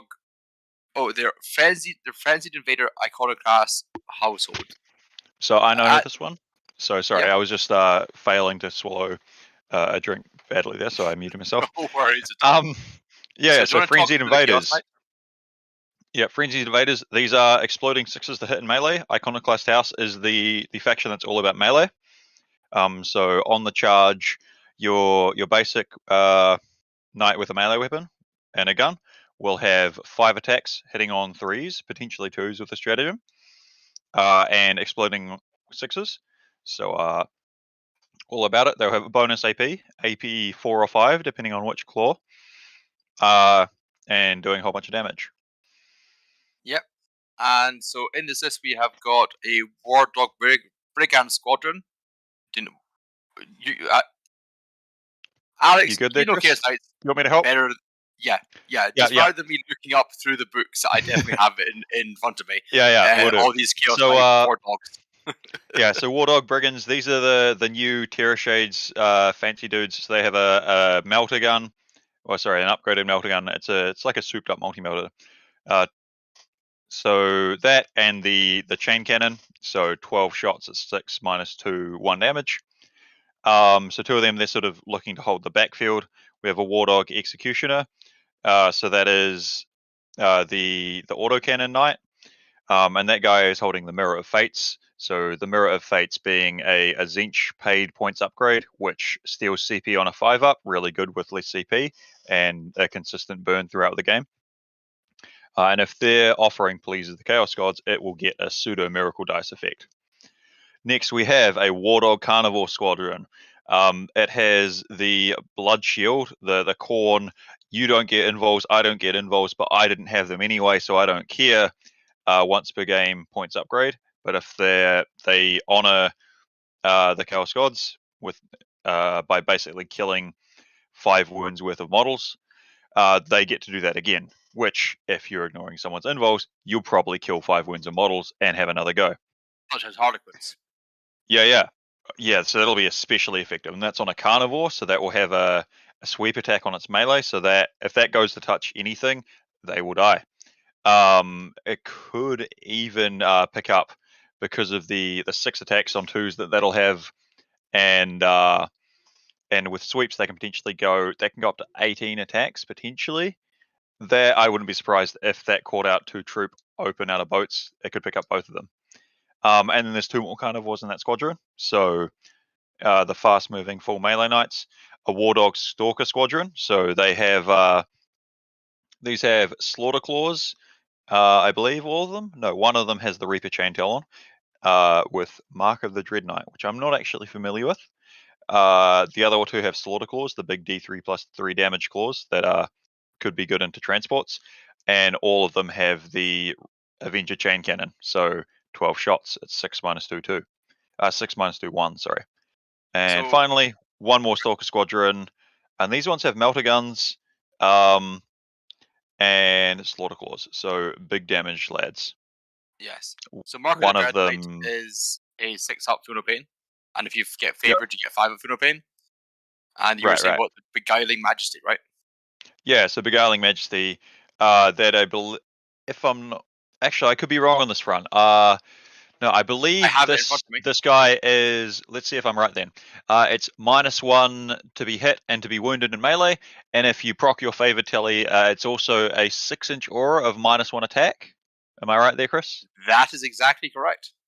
Hell yes. Can we get a clap in the chats for Alex's Chaos Knight? So yeah, this is a nice, interesting Chaos Knights list. I assume that is the correct household. I might have expected, to be honest, with this.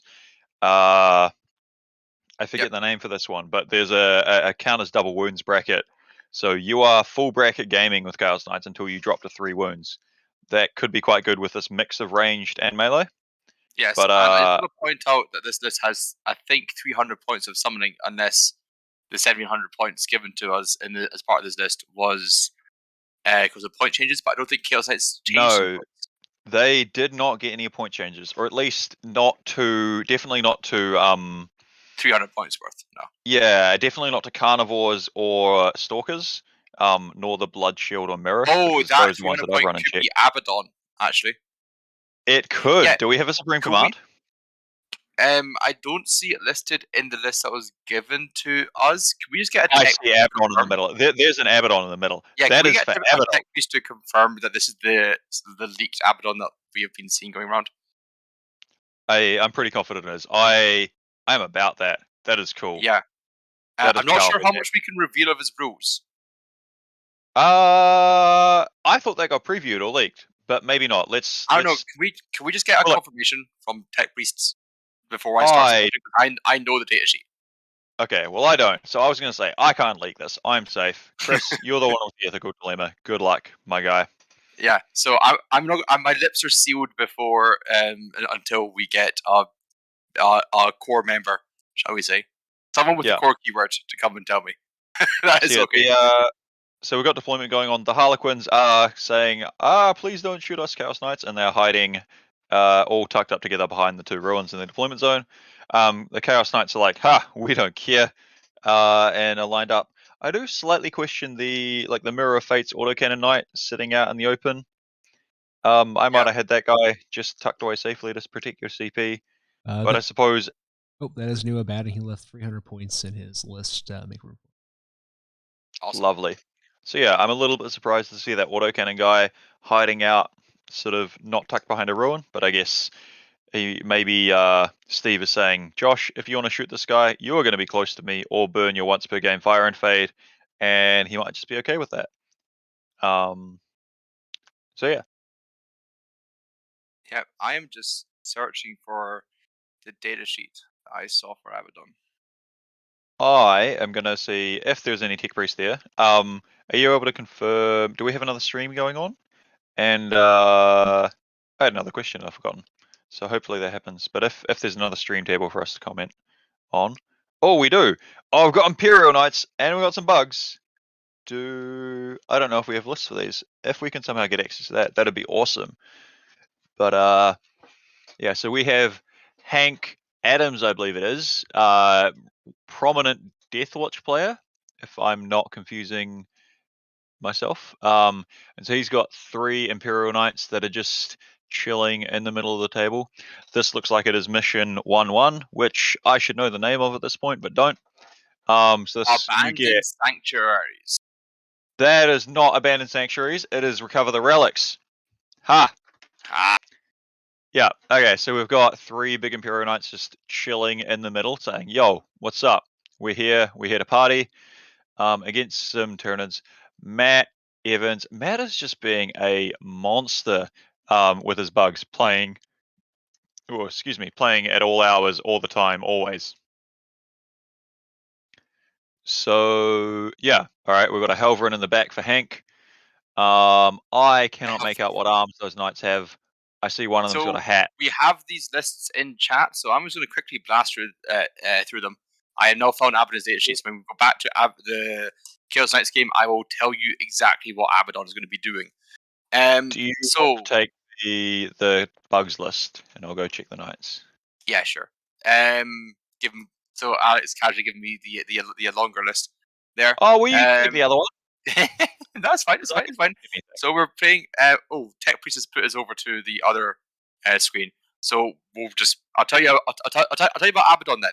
So Abaddon the Despoiler is 300 points. He is 9 wounds, and he can go into basically any Chaos army because he has keywords that let him do that. So he has got all 4 Chaos marks. He's got a rule called Mark of the Chaos Ascendant. So he has each time his model makes a melee attack. If it charged or was charged or performed a heroic intervention stratagem, add 1 to the strength characteristic of that attack. Once per turn, it can ignore the damage from a failed saving throw. Each time attack is made against his model. This is a kind of a weird transhuman thing. So each time an attack is made against his model, if the strength characteristic of that attack either equals or is at least double the toughness characteristic of this model, subtract 1 from the wound roll. So it's kind of a weird defensive thing. So, and if this model starts the fight phase within engagement range, it fights first. So lovely. So Abaddon cannot be wounded on 2s and 4s, but can be on 3s. I think so. Not question mark. JPEG. Because if it's specifically saying equal strength or more than or double or more, so you can't wound them on 2s, you can't wound them on... No, actually, you would be able to wound them on 2s if you've got +1 to wound. Interesting. Yeah. Maybe. I could be wrong. Oh well. Yeah. He also has Dark Destiny. He has a 4+ infant save, and on top of his 2-up armor, and cannot lose more than 3 wounds a turn. I have a face. Yeah. And as a character blockable model, that can be a lot to deal with. So, man, Steve is just getting in there, moving up, being aggressive. Yeah. Meanwhile, he has a 6-inch aura of +1 charge and reroll 1s to hit for all Chaos Core, which is why he's in this list. I have no idea if there's a core keyword in the Knight's book. I haven't even looked. I'm going to go see. Probably. And in your command phase, he can set his core character and gives full rerolls. If it's battle region, also gives full wound rerolls. And if this model is in your list, it must be the warlord, I believe. Yeah, and so that's actually a nice thing to include with a full war dog list, because war dogs, if you have 6 or more of them and not a big knight in the detachment, you don't get your CP refund. But yeah, so if you want to include an Abaddon, he needs to be the warlord. You don't really care. Yeah, and Abaddon will still slap in melee and still do a little bit of shooting. Yeah. And so yeah, war dogs do have the core and the chaos keywords. That's cool. That's why he's in this list. Yeah, man, that is gaming. I will point out that his sword no longer hurts him, which is sad. He has learned how to use the sword. He is no longer holding it from the sharp end of the stick. Drachnia has been tamed. Yeah. Yeah. It now just does D3 mortal wounds on his extra roll of a wound. Yeah. Do you think we've It seen? No, it does make him strength 9 minus 4 damage 3. Yeah. Do we think there's going to be much in the way of shooting? I don't think so, right? I think just Steve is sending all of the Chaos Knights all of the way up. Abaddon is left behind in the backfield to hold an objective. I wouldn't be surprised to see him abandon that entirely and run forward. It depends if they feel that they need the rerolls, but just remember, you're into light, you can't reroll. True. I mean, where the Abaddon like runs forward and just tries to get, maybe he just plants himself on the middle objective with some war dogs nearby. Interestingly, though, the Harlequins might be able to like one turn him because the mortal wound on charge and combat, well, and on the charge phase with the troop. Yeah. But yeah. So should we go back to the other game and run through the lists real quick? Yeah, that could be cool. It doesn't look like there's much shooting happening here. Yeah, I wasn't able to find the lists. Which chat did that get put in? It's in the backstage thing. So if Tech Priest can put us over to the Imperial Knights game, I will run through the list real fast. So Imperial Knights, we have got a Crusader with a missile hat, 2 warlord traits, relic, master strategy. I have a Crusader warlord with Princeps. We have a Gallant with Sanctuary and 3 Armiger. It doesn't say which type. I'm going to assume the melee Armiger and a Helvrin. That's all the data we were given. And then the Nids, we have a full list. We have your Manger Nids with a squad of Zoes, a squad of a Neurothrope, Old One Eye, 2 squads of 10 Gargoyles, a big old Death Spitter Dual Bone Sword of Geno Grand's Tyranid block, warrior block. That's 9 of them. 2 units of Gene Sealers. Wow. 2 units of Pyrovores, and that's 3 of them, and a single Pyrovore. 3 Venom Thropes, 2 Tyrannifexes, with Rupture Cannon and Acid Spray by the looks of it on the second one, and then a Tyrannid Sight, which is the Tyranid drop pod. Yeah. And there's upgrades in there, but I'm not going to bore you with upgrades. Those will definitely be 3 Armored Warglaives based on the points. So they'll have Stubber, Chain Cleaver, and their slightly better multi-melter gun. Yep. Yeah, Gallant with Sanctuary makes sense. Perma 4-up invol on the melee knight. The Crusader. So the Crusader with Princeps, so he's going to be giving +1 to hit out to the other Crusader, who I think there's an error in that list actually. Table Boss or someone. I don't think that list is actually quite right. I don't know if you can give 2 Warlord traits to not the Warlord, and the Princeps Knight is accurately marked as the Warlord. I'm going to go read that stratagem and checked, which is probably important, because I assume the Crusader wants to be having the House Tyrannus Warlord trait of you can turn something into a 6, and 6 is the wound, do an initial mortal wound, which coupled with the stratagem, which you'll be able to make free, can just poop out a ridiculous number of mortal wounds at range.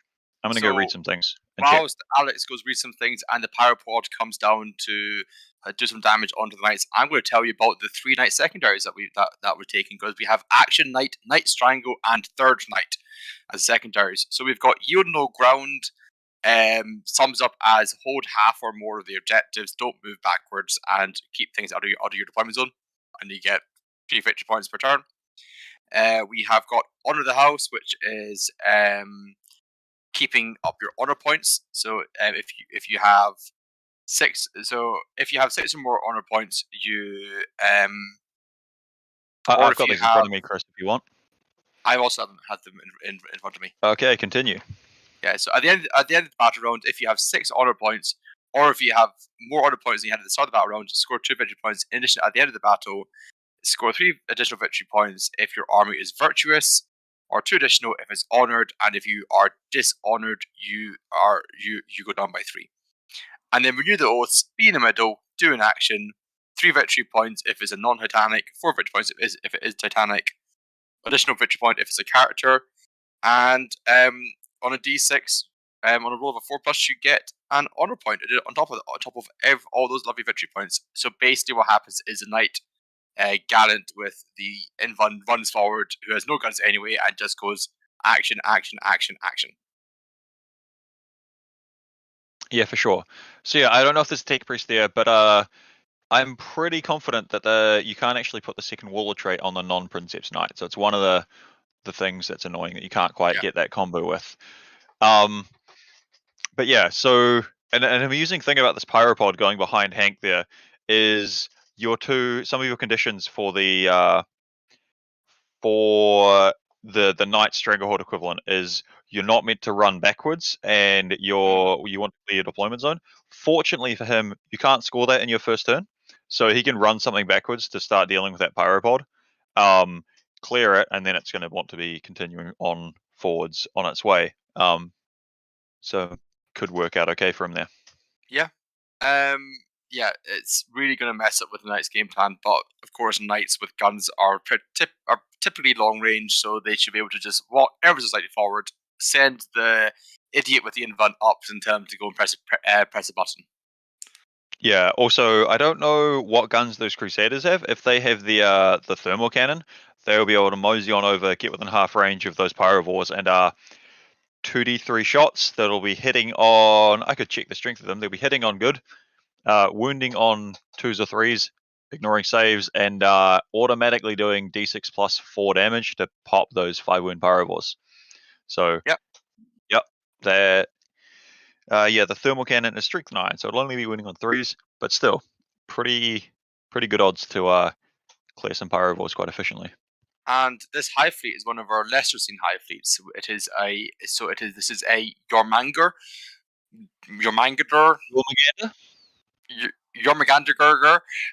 So basically, if you're 18 inches away, you get dense cover when being shot at by a this is for your monster units. And if you are 12 inches away, targeted by a ranged attack, and you're not a monster, you get dense cover. So it's all about B- on the hit, which will help against the knights. Yeah. So is it Jormungandr, sponsored by Iron Brew? It's made of girders. Is that right? Have I got that right, Chris? I cannot believe you just said all those things. How was my accent? How was my accuracy? It's about as accurate as an orc. Well, that hurts. I thought that was something with Iron Brew. Am I just way off? Please enlighten me. No. Iron Brew's the thing. It's just that terrible accent. Oh, look, that's fair. Look, it's late for me. I'm going to blame that. Definitely not my inability to do a Scottish accent. And Jormungandr can also do the whole virgin weight deep striking things, so maybe they can do something with that. Yeah. All right. Yeah. Shall we have it? So it looks like the power pod's going to come down, just do some damage, maybe kill a baby knight or wound the gallant if it decides to shoot that. Shall we have a check on the other game though? Yeah. So what do we got? Okay, so the Harlequins are moving up. Oh, so we've got the Voidweaver squads. The Voidweavers, the bikes. They are move blocking the Chaos Knights around the edge. Skyweavers. Yeah, bikes. Voidweavers are the gun things that are sitting at the back. Yeah. Yeah. So that makes sense. the Harlequin player has walled off all 3 of the sort of choke points that the Knights need to move through. So be one of the reasons where House Korvax would have been lovely if they had access to it. But yeah, so the bikes really clogging up where things are going to be able to move. Yeah, those warlocks are going to struggle to get through. But there are some character warlocks in there? No, they don't get character for taking the. No, there is a character warlock. Yeah, so if you careful hand out a warlord trait, if you hand out a warlord trait to a Chaos Knight, they will gain the character keyword. It doesn't work handing out relics anymore. But yeah, so I'll go double check which one that is and see if we can work out. It's the one with the blood shield. Okay. Yep. So blood shield has got his character Traitoris Lance, and so the Queens need to be careful not to walk into that accidentally and give them a free intervention. Yeah, but I think I see all 3 of the carnivores have just aggressively run up. So I imagine Josh will be prioritizing that Warglaive not Warglaive, War Dog, and taking it down. Yeah. Meanwhile, Curie in the chat in YouTube says Chris is just jealous that Alex sounds more Scottish than him. It is true. Thanks, Curie, very for Scottish having my in the back. accent. Yeah, that would be a good test, wouldn't it? Curie, is my Scottish accent good to your very well-trained Canadian ear? Yeah. And I maybe made Nurgle Matthew smile. I hope that's what made him smile. That would make me smile as well. I think it was. Yeah. But yeah, so the Harlequins definitely have a lot of melta, definitely have a lot of good quality shooting, but the majority of it will be winning on 5s. But the good thing is they do have the mortal wounds in there as well from the Neuro Disruptors. So it'll be interesting to see what happens. Certainly, those Star Bowlers winning on 4s will help out as well. Yeah, for sure. I am definitely not missing that sentence because I'm Googling something to send to you to prove a point. Oh, dear. Yeah. So, yeah. Have we seen any models disappear, Chris, while I've been distracted with Google? I think we've maybe seen one Wargrave go down. To be honest, my pen is broken that I've been writing down notes about these games, and I was trying to fix it. Alrighty, I'm going to go make sure I've got lists open so we can count how many are on the list and how many should be missing. But I don't think any have gone down yet by the looks of things. No, I see 2 Hellburns hanging back. You do not, sir. You see 1 Wardog Executioner and 1 Wardog Brigand. There was only 1 Executioner. Oh, sorry. Yeah. I'm just an edgelord with different names. Yeah, I'll get you. Just because you stick a singular spike doesn't mean you get to rename everything. It does if your name is James Workshop. Yeah, alright. So there is some Harlequin shooting going on. We will see what goes away. Yeah, so where are we seeing? It looks like all the transports have aggressively moved up as well.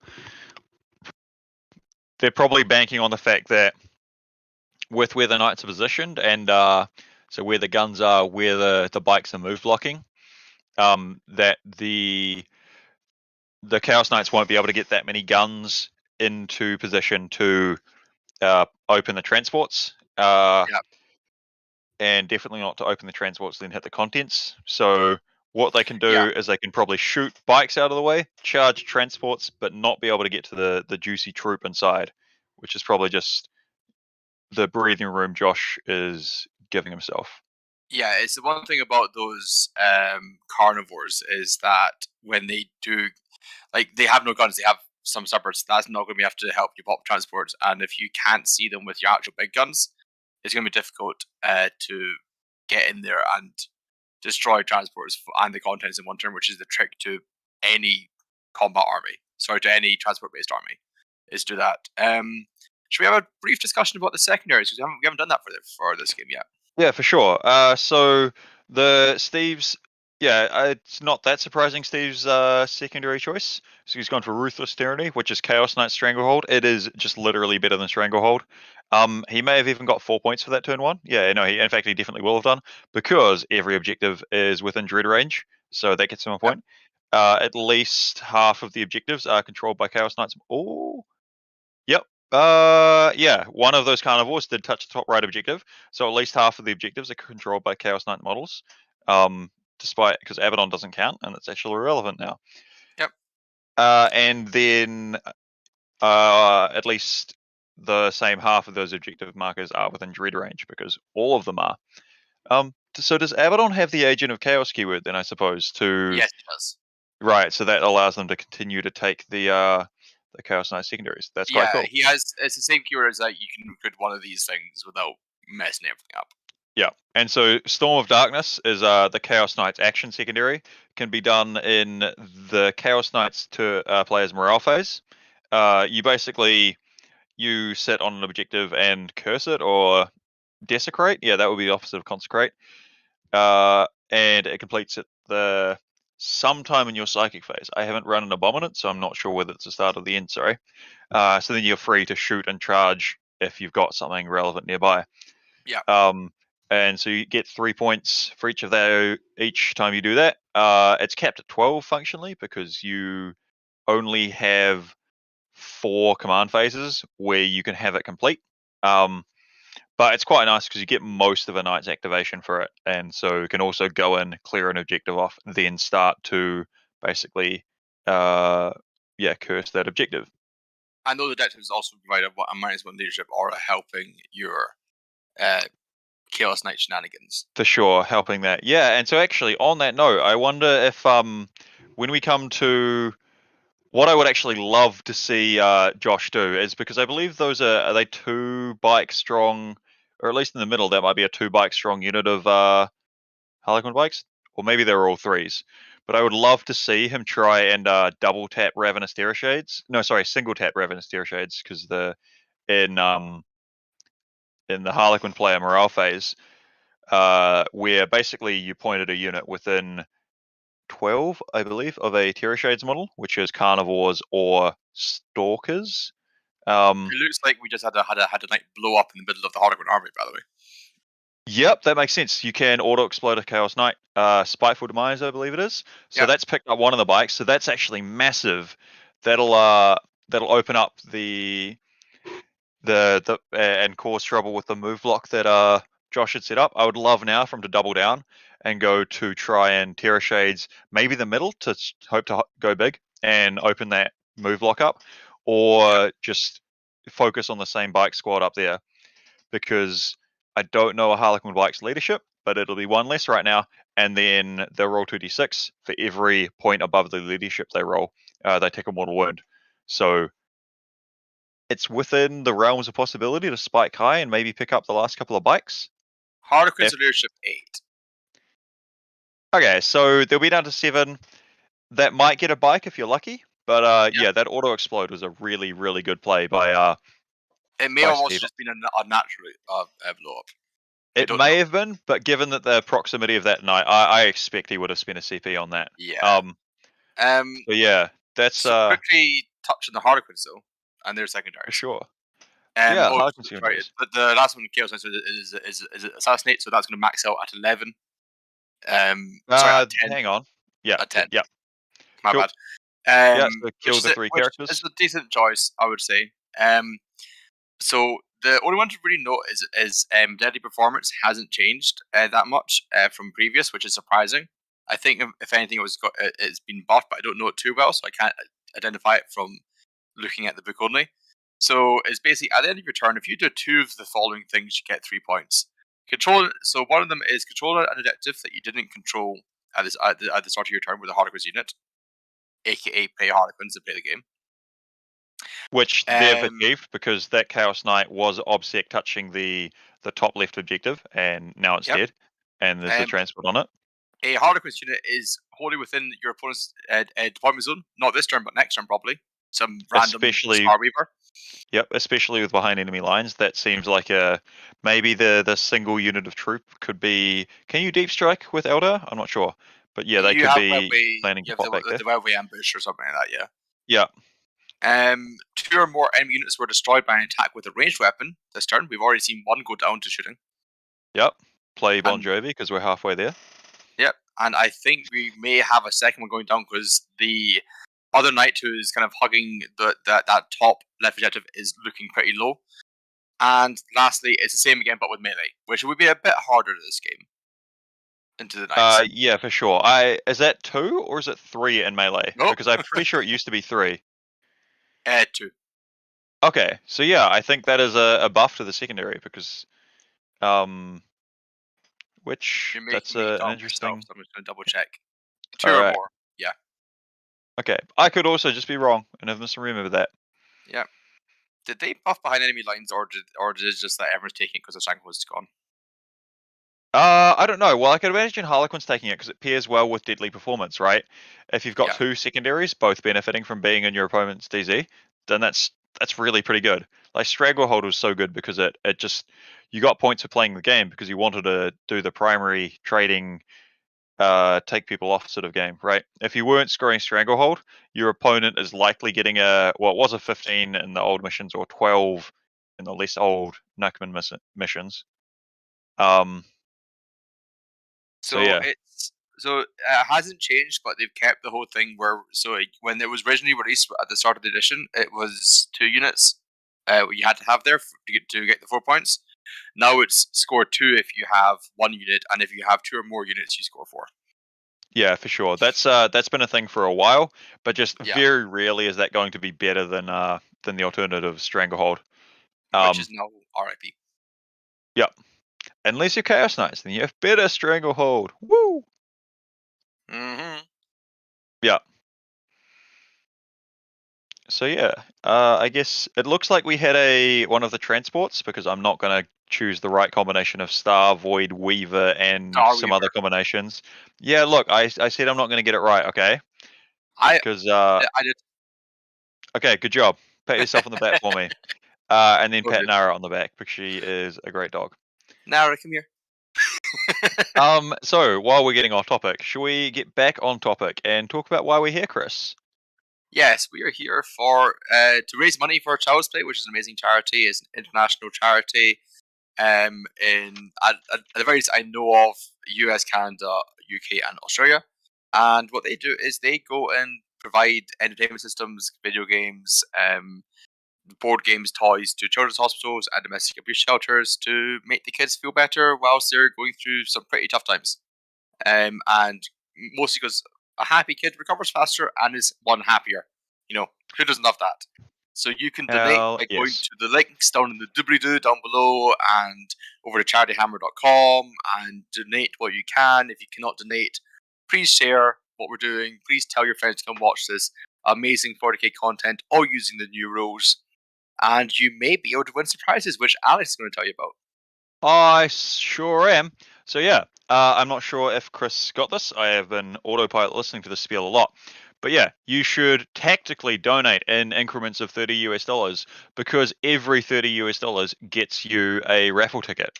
And you should also tactically donate as soon as possible because each donation is not equally valuable. The earlier ones will get you in more draws and give you a better chance to win some amazing prizes. So throughout the event, you'll be winning amazing prizes to contribute to your pile of potential or potentially start a new army in the form of many various different Games Workshop and possibly other products. And so these have often been lovingly donated by people wanting to support the event beforehand. And yeah, so then that is some of the stuff just given away throughout the event. And the main event caps off with 2 amazing prizes, each of which really could be considered the main prize. One of them is a $1,200 voucher to Hammerhead Games. So Hammerhead Games stocks everything Games Workshop or will order in from their website anything that they don't have. So that could be a whole new army. It could be multiple new armies depending on which you choose. And yeah, Or if you want, you could go for a new system. They stock Marvel Crisis Protocol, Star Wars Legion, Outward Realms from our very own Michael Timpe at Charity Hammer, and probably some other stuff, trading card games and such. If that's not up your alley, you could instead hope to win. Maybe you've got a bunch of models, but they're not painted. You could hope to win the other prize, which the other sort of grand prize. Sean Naden, captain of Team America, Mr. Gets all the 20-0s at WTC. Captain of Team America, perpetual Renaissance man, it seems. He will paint you your army. Will commission paint an army of your choosing. And so it's almost rude how good Sean is at both playing the game and painting. So it's a really amazing prize. There's a lot of people that think this should be the main prize over the Hammerhead Games one, because man, is it some value. Yeah. How am I doing, Chris? Am I forgetting something? You are definitely doing an amazing job. And there's one other prize to mention, which is the top donor prize, which you get a signed set of the Charity Hammer 4 objective markers, making it incredibly unique. And as we go into the Chaos Knight movement phase, we're going to actually quickly pivot away from this game to go check on the Imperial Knights Nids matchup. So if the Tech Priest, hey, there we go. Oh boy, Knights have moved up. But Be notably, aggressive. one Knight has moved towards the back end of the table, which means that's going to cost them some points. But if it means dealing with those pesky little pyrovores down there, then I think it's worth it. Well, I think actually, so that knight will be getting I assume it'll be bondsman, so it'll be -1 damage to limit the higher damage pyrovore flame. Also, if this is turn 1, they don't actually suffer from I'm forgetting words. They don't lose any points because you cannot score that secondary in turn 1. It was changed. Sorry? I think it was changed, wasn't it? I don't know. You have the most up-to-date book. Do you want to check? But yeah, I believe they can't score at turn 1, and therefore should be safe. But regardless, they need to clear the deployment zone. Sorry? You can score turn 1. Okay. That's fine. interesting. This is the one trick that this is going to do into you of this kind of caliber. So if you clear it out now, you don't have to deal with it later. So it's better to just sacrifice that 1 point of that secondary to get rid of those pyrovores, because otherwise they're just going to eat away at your armorers all game. Yeah, for sure. Well, not really eat away, more spit acid away at pyrovores. Yes, but yeah, the 3 knights in the middle of the table are definitely very menacing. Probably you're going to have the melee knight doing the action in there, and the 2 shooting knights firing their lasers in all directions. Yeah, or I do actually wonder, since the big knights don't benefit from the obscuring keyword, I actually think that the front knight is probably the gallant, and so that probably use full tilt to just auto advance 6, be all the way up there. That would make sense why it moved a bit further. One of the then shooting knights might have just moved up and is doing the action itself, since it might not have that many valid targets. Yes, and each time those big knights do the action is 5 points, because it'd be captured. Yeah, and I believe that's also the warlord doing it, if it was the princeps one, and then the one with the missile hat is doing it otherwise, which, if all he can see is a few gene stealers, it's not really that great of a target with their invul for a knight to shoot. You don't always enjoy that. Yeah. Then yeah. But yeah, it was definitely the right choice for Matt piloting the Tyranids to use the Parapod to Alpha Strike, do as much damage as possible with the damage to Flamers, before those bondsmen start getting tucked out. Yeah, for sure. Yeah. Because also with the move and the range, of some of those knights, you can get zoned out pretty quickly from a large area of the backfield. So yeah, it'll be early on. Yeah. For any of you who do not know, the buffs that the big knights give out to the little knights also gives them -1 damage taken. Yeah. So in the command phase, each sort of Titanic big knight can hand out 1 or 2, depending on if they have been upgraded with pace and points upgrade. And so the 2 big knights will be able to hand out, the 2 crusaders can hand out +1 to hit at range to 2 knights each. One of them can hand out to the other Crusader, has been upgraded. And the Gallant gives that +1 to hit in melee. But yeah, when under the effects of that, an Armiger, a baby knight, will get -1 damage. Yeah. Or as someone said to me, is basically you're having 2 Talos stapled together and having the Imperial Quilla stamped on the chest in terms of wounds, which is disgusting.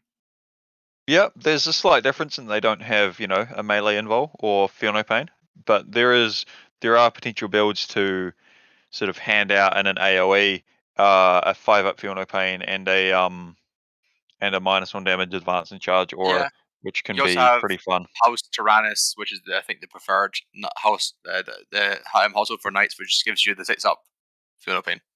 Yeah, which And also extra. which I would expect Hank to be playing with this. Yeah. Well, we'll know when we see a knight stand back up. For sure, that's another big part of House Tyrannus is on a 4-up. You can bring a knight back on 3 wounds.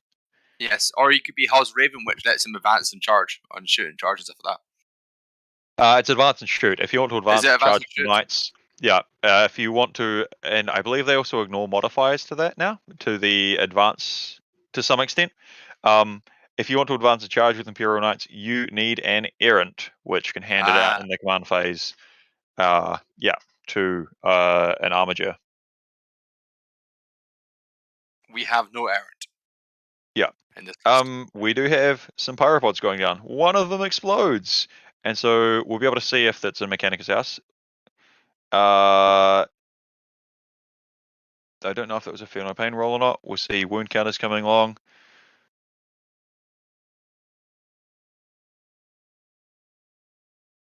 Is that 5 remaining on that Armiger there now? It might be. Maybe there was some Overwatch.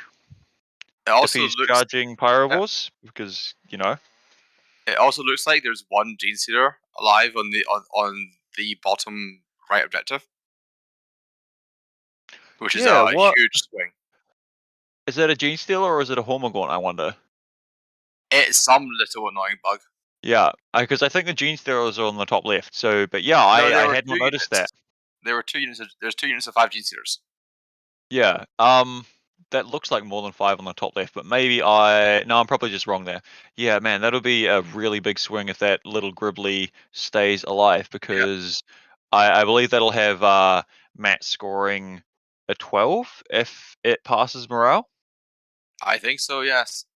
And it'll also cost Hank a point on the primary for not getting that kill point, because at the moment he'll just be sitting on the 1 for the pod.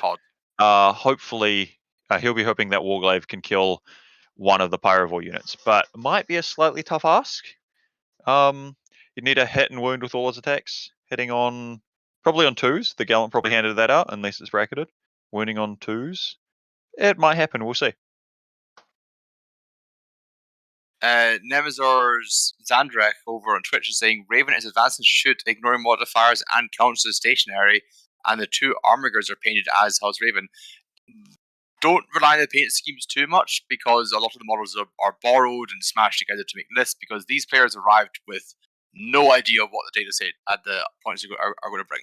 And then they've mashed together lists and neck-breaking speed to try and bring you the most accurate and relevant content that we can. Yep, so also forgive us if we make rose mistakes and things like that as well, because we are still adjusting. And it would be perfect if Charity Hammer happened a week from now, as Colin was saying at the start. But that's not the world that we live in. We're doing it this week, and we're doing it live. So yeah, it means you get to see, the bleeding edge of competitive content, possibly bleeding as people, cut themselves on the rough edges of their lists.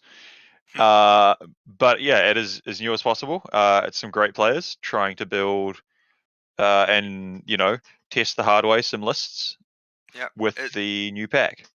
It looks like Hank was able to take out a couple more Pyrovores. The Knight is now standing in the open. I don't think that Knight has done his consolidation move yet, so that Knight definitely should be tagging that Pyrovore to control where its damage can go. But as he added the scores, shall we head back to the other game? Yeah, sure.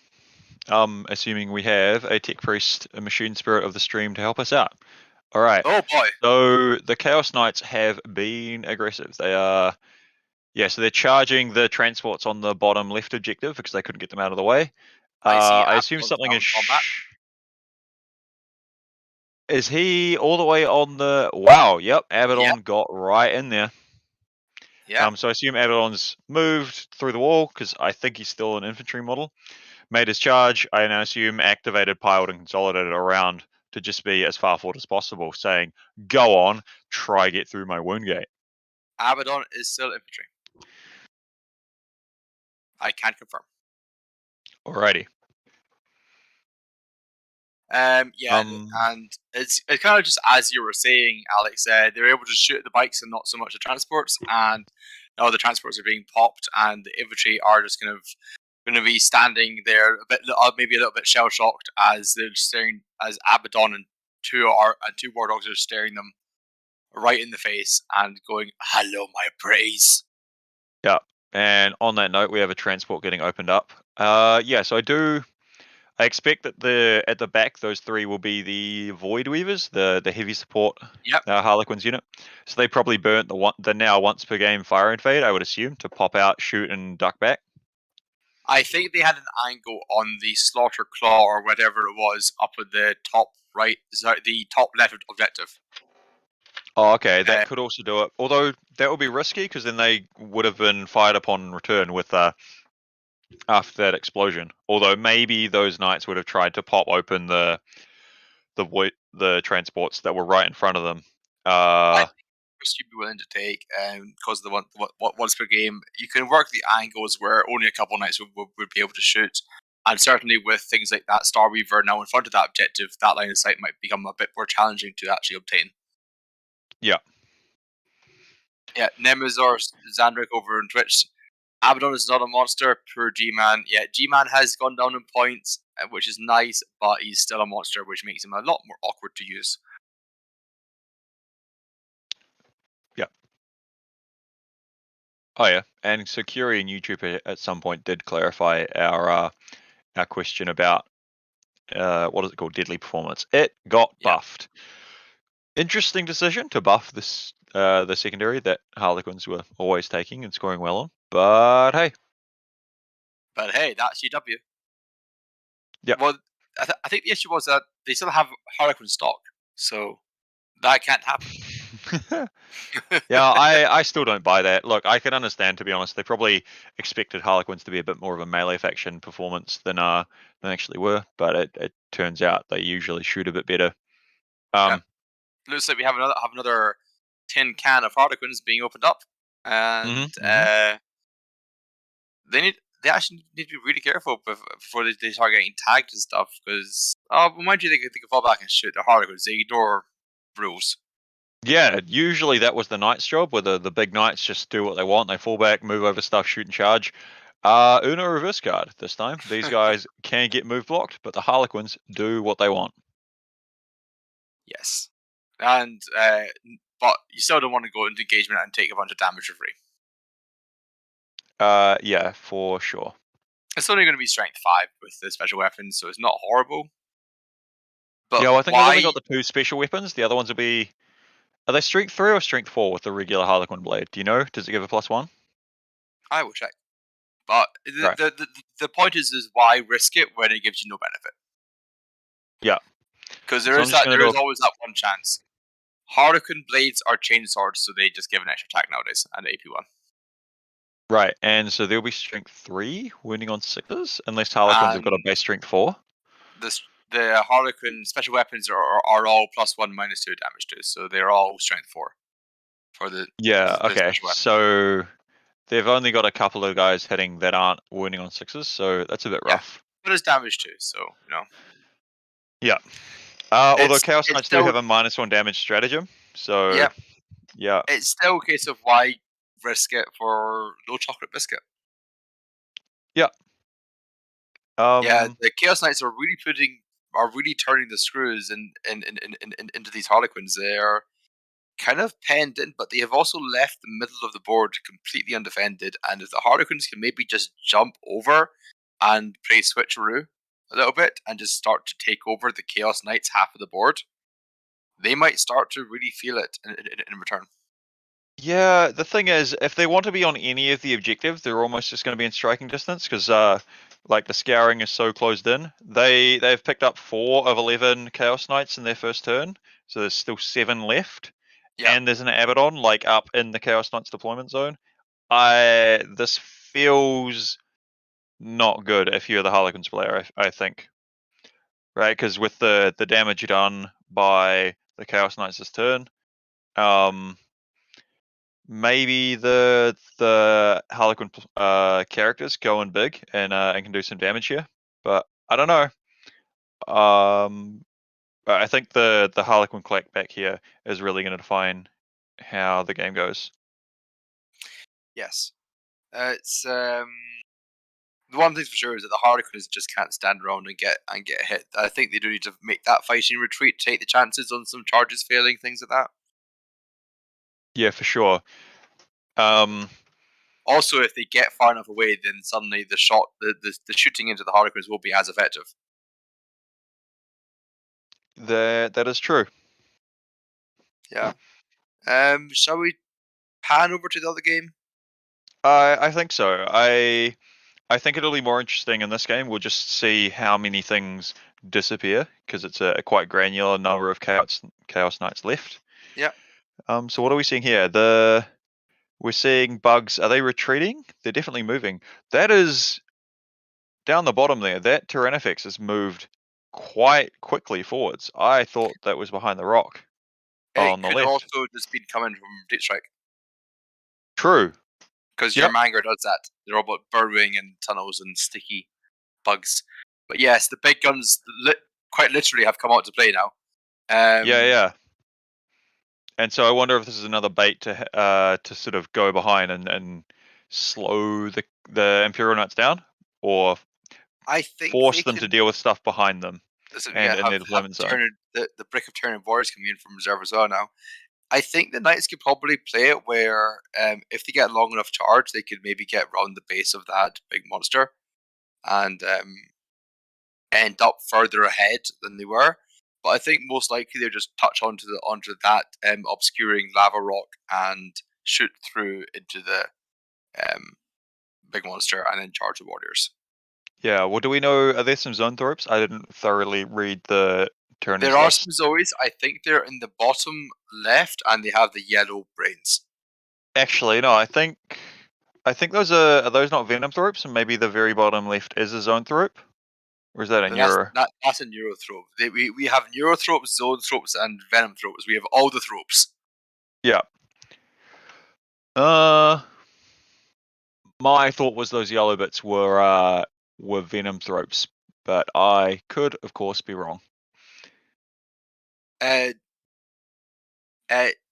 Doanator 9001 said Abaddon's new rules makes you hopeful that Gilman will get a massive globe.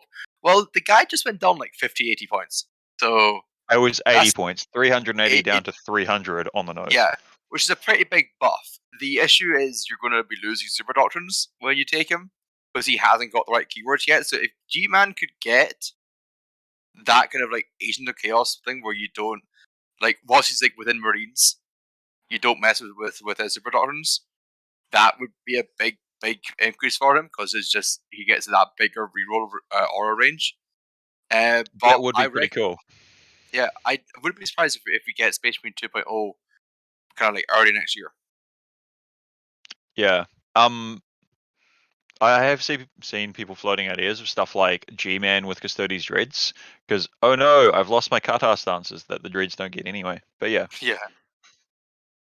Yeah. I actually said to our Knights player for Team 42 Scotland, hey, you should take G-Man now, he's cheap. And I went, wait a minute, I play bandages, don't take G-Man. I almost paid myself. Yeah.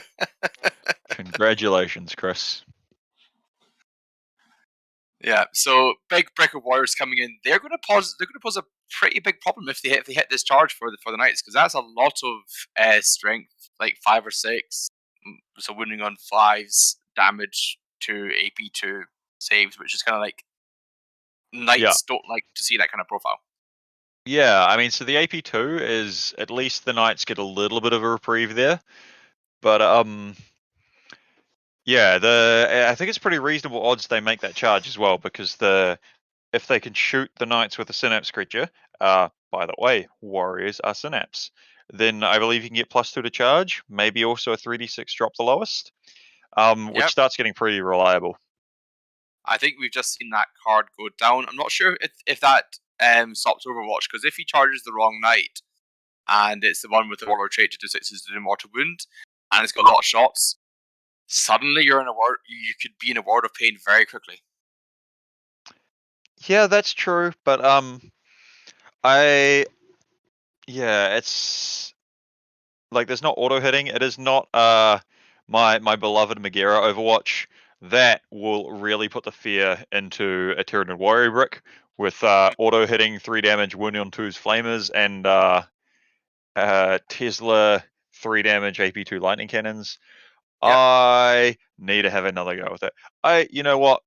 I am excited to try a free blade list that I had with the Megara to auto advance and advance and charge. I think I need to give that a go. Yeah.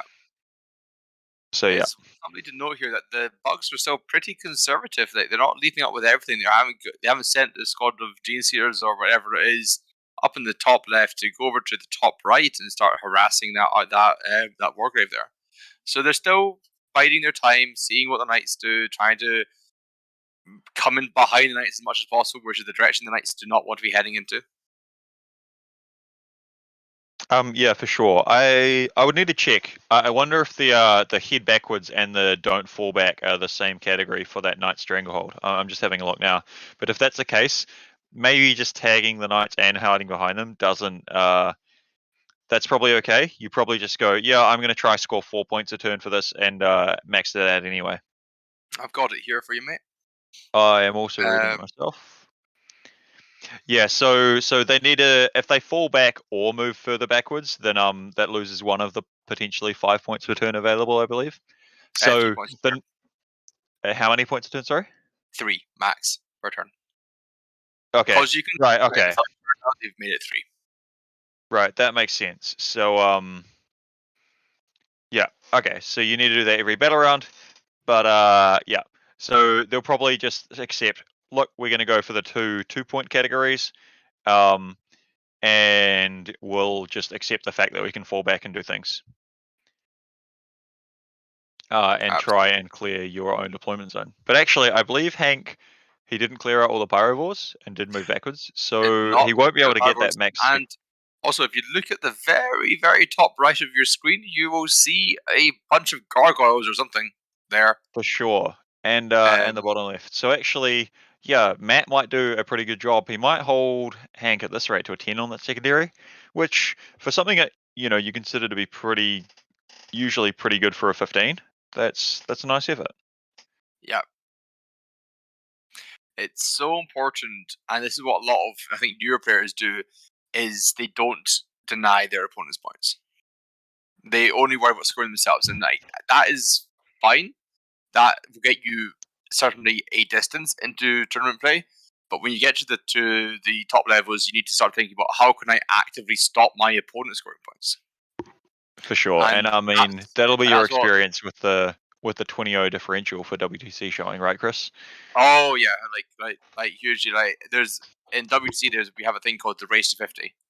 If you score 50 points, which is really only 40 points because of pages score, you will always bring at least 1 point home to your team, no matter what happens in that game.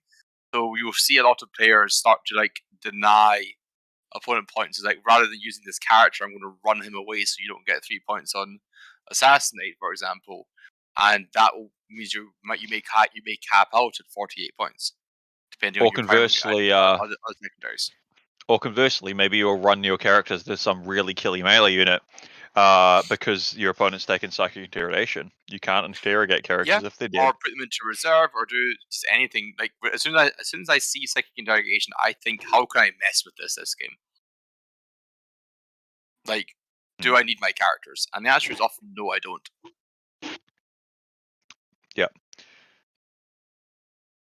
Yeah. So what are we? yeah, after getting sidetracked, what have we got going on here? We have Tyranids shooting phase still, do we think? Yes, I think there's loads of shooting, but I think, is that a multi-charge being declared there? Using might the be. hordes of the beast, and there's an Overwatch coming in. Mm-hmm. So let's see if I'm right, and Overwatch can maybe devastate those Terran warriors. They do have cover for what it's worth. They do. They're all in cover. Yeah, although there is also at least one flamer attached to each of these Crusaders, because they are both Crusaders, both have Avenger Gatling cannons with a built-in heavy flamer. So, you know, 2D, if it's a multi-char, no, it'll only be D6. But yeah, D6 hits, or winning on 4s, 4-up saves. Yeah, might, you know. But yeah, no, it it'll be the big guns hitting that we're looking for. It depends if he has the ability now to do the free make the 3 CP strategy cost nothing. I'm not sure if he can do that. We'll have to see the damage that comes out. From memory, it's once per game you can make that free, and I would assume it's only shooting phase, so I don't think it's coming in Overwatch. Plus, that'll be spiking 6s into 6s. You're spending 4 CP at that point, 1 for Overwatch, 3 for the strat. Or potentially 3 or 1 if it is free. I'm just going to check that whilst this Overwatch is being rolled out. Okay, sure.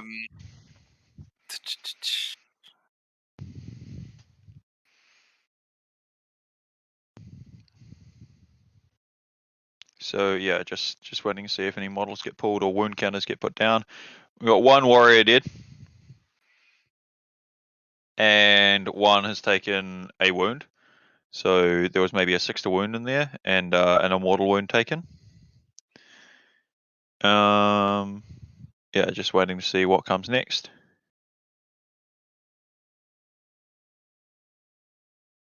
And yeah, so soon. This looks like it might have been a charge roll, or maybe a number of shots from a battle cannon.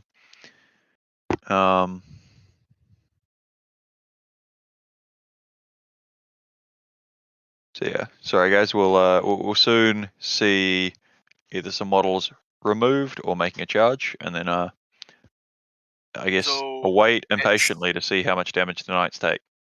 So the Master Tactician upgrade, which I think we have on one of the knights here. Yep, we do. It's for battle when using the Imperial Knight's battle tactic stratagem. If the model you selected has that battle tactic stratagem and is under the effect of the bondsman ability, it costs 0. So it's not linked to any phase. It can just happen as long as you have the bondsman on that knight.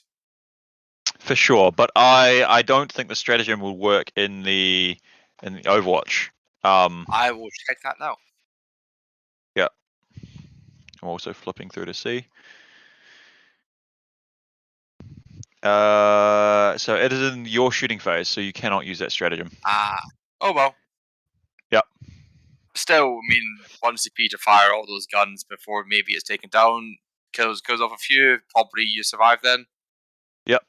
So the warriors have made the charge. It looks like it is a multi-charge. He's hitting both. Yep. And so I wonder here if, to avoid the heroic intervention, I wonder if Matt here is going to try charge both and then pile himself out of combat with one of the 2 knights. It's a pretty neat, fun combat trick you can do. If you charge a knight, you can stop it heroically intervening. Or if charge near any character. Charging the gallant up front. Oh yeah. So the Tyranids have a fight on. Going. We've got the lava theme going. Let's go. Yeah. Yeah. So do you? We don't have a paladin. We can't say you are my brother, paladin. Do you think the thunderstorm stratagem for knights is going to come in handy when dealing with these warriors? Maybe it'll be hitting on 4s, 5s if they're bracketed on the interrupt. Doing a handful of mortal wounds. It could be useful, but I'll be honest, I can't see it being the be all and end all. Yeah. For those of you who don't know, you can basically make your number of attacks with your feet instead, and you can subtract 1 from the hit roll, and for every hit you get, just does 2 more wounds to the target. Yeah. It could be worthwhile, but I think actually the -1 to hit compared to just wounding and having them take 6 up saves on the warriors, I don't know if it's actually going to be a whole bunch more effective. I suppose the mortal wounds do carry over and don't splash. But yeah, so I guess I want to wait and see. I almost don't want to see how much damage the warriors can do to a knight. As someone who has knights and a friend with Tyranid warriors, I More kind of than hope this one. knight lives. More Yeah. than 1 damage, but less than 28, I think. Yeah, 26 will be the number of wounds these knights have stock if they are a Mechanicus knight. And I'm assuming the House Tyrannus, so we'll have a 6 up Feel No Pain just to help keep them alive.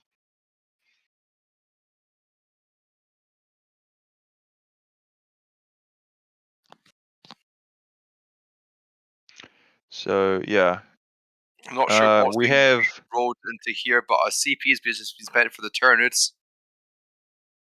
Do you happen to know Tyranid stratagems? Any idea what these might be? Oh, that looks like a pretty solid wound roll. Do they have access to a +1 to wound, maybe? Potentially. Good chat. I'm looking it up, man. I need time to. I believe you. No, it's to search through my definite book. I have it in front of me. For sure. All right. Maybe we'll see some dice put down as wound counters. That looks like a Feel No Pain roll. Maybe. Oh, okay. So this looks like it's old One Eye going into the Gallant off the bat, which that makes sense because the interrupt from the Crusaders, you're probably not expecting to do much more than maybe lose a warrior, maybe 2. I wonder, is there a Death Leaper in this list that could maybe be in there tying up the preventing an interrupt? The Knights only have 1 command point. That's why there's no interrupt. They had 2 before Overwatch. Gotcha. Okay, that makes sense. And I think they were considering that maybe Overwatch is more valuable than interrupting. Yeah, or in the case of the old One Eye charge, maybe a CP was saved for re-rolling a 4-up invul against some of his big attacks. I don't know. I know it is. Yeah, I know. Often popular opinion is that the command point reroll generally isn't worth using much as a stratagem, other than maybe for a charge or key psychic test. But when you've got such a big model, and if you're able to spare things for big damage, re-rolling a 4-up invul save can sometimes make a difference over the game. Yeah. So a couple of things from chat. How fast on Twitch say is this high feet Behemoth have +1 to psychic power? This is high feet your Manger, so no, unfortunately not. Bless him for playing your Mangager. They say, and John Fick on YouTube has suggested maybe it's a reroll to wound stratagem. I'm pretty sure there's one of them for monsters. I don't know if it works for infantry. If it's old One Eye running in, then maybe. That is true. Right. Yeah. So that was probably paying for old One Eye to reroll his wounds. So we're going to stay with this game and see what the Warriors can do, and then I think we should pivot over to the other game. Yeah, I definitely think we should because there might be a whole lot of things disappearing. Yes, but I want to see what these Warriors do, if anything. Knight down. I suppose if there's a Tyrannifex with the big gun, then that could lead to that. So that was the handout +1 to hit effectively Knight. That will be helping the other Crusader. But that means it might prevent the stratagem being free. Maybe if there's 1 CP left for Hank, he'll be able to still use the stratagem. The 3 CP do mortal wounds. They get an extra CP, right? Yeah, I assume he's taken the code chivalric, where if he is honored, he will gain a bonus command point. And yeah, so I assume that's been taken, but he might want to be able to act that knight at full bracket. I don't know how damaged they are. We'll see. So yeah, I'm not sure how we thinking this game looks like. I suppose we need to see the knights hit back because their turn one really didn't have a whole lot in the way of targets. I suppose there was the pyropod, but a lot of what's valuable will have been hidden. There's like a few Whereas this warriors turn, being cut down here or stomped on. Yeah. And Old One Eye, maybe he's okay into the knight with the melee weapons, but we'll have to wait and see. yeah, I don't think the Gallant has got to swing back yet because that could potentially just end Old One Eye right then and Which there. then lets that one knight just ping pong around the entire board half, really. Yeah, I would. If Old One Eye went down, I would expect to see him go and try and have words, should we say, with the Tyrannifex. And then, yeah. So here we go. That was a single, looks like important roll. It was a 6. I wonder if that was a standard knight up again. We shall see. Although, I'm not sure. I think Hank might actually be the player sitting... No, I'm not sure who's where. This looks like the number of attacks from us from the big gauntlet that knights have. That doesn't make a number of attacks, though. That's just equal to attacks characteristic. Yeah, but it looks like the right number of dice is what I'm trying to say. Oh, okay. Yeah, I wonder maybe if there was... No, it wouldn't be... I don't think it would be Death Grip, or at least it shouldn't be, because that into a 5-up invul is really not that great, which they might have for the Zone 3-up Imperative. Has failed 2 saves there. Looking like a CP reroll for one of them, maybe? Oh, Yep. that is over I squished. Alrighty. So that was a fight on death thing. So, cool. What? I don't think it was a fight on death. That I believe was probably the Gallant hitting back after Old One Eye has failed to kill it. We'll see if it piles in based off of this. I don't think it'll be able to move where it wants because of the Warrior's positioning. Yeah. Are we going to see a knight stand back up? Is 1 CP enough to do that? It is not. That requires 2 CP for a big knight.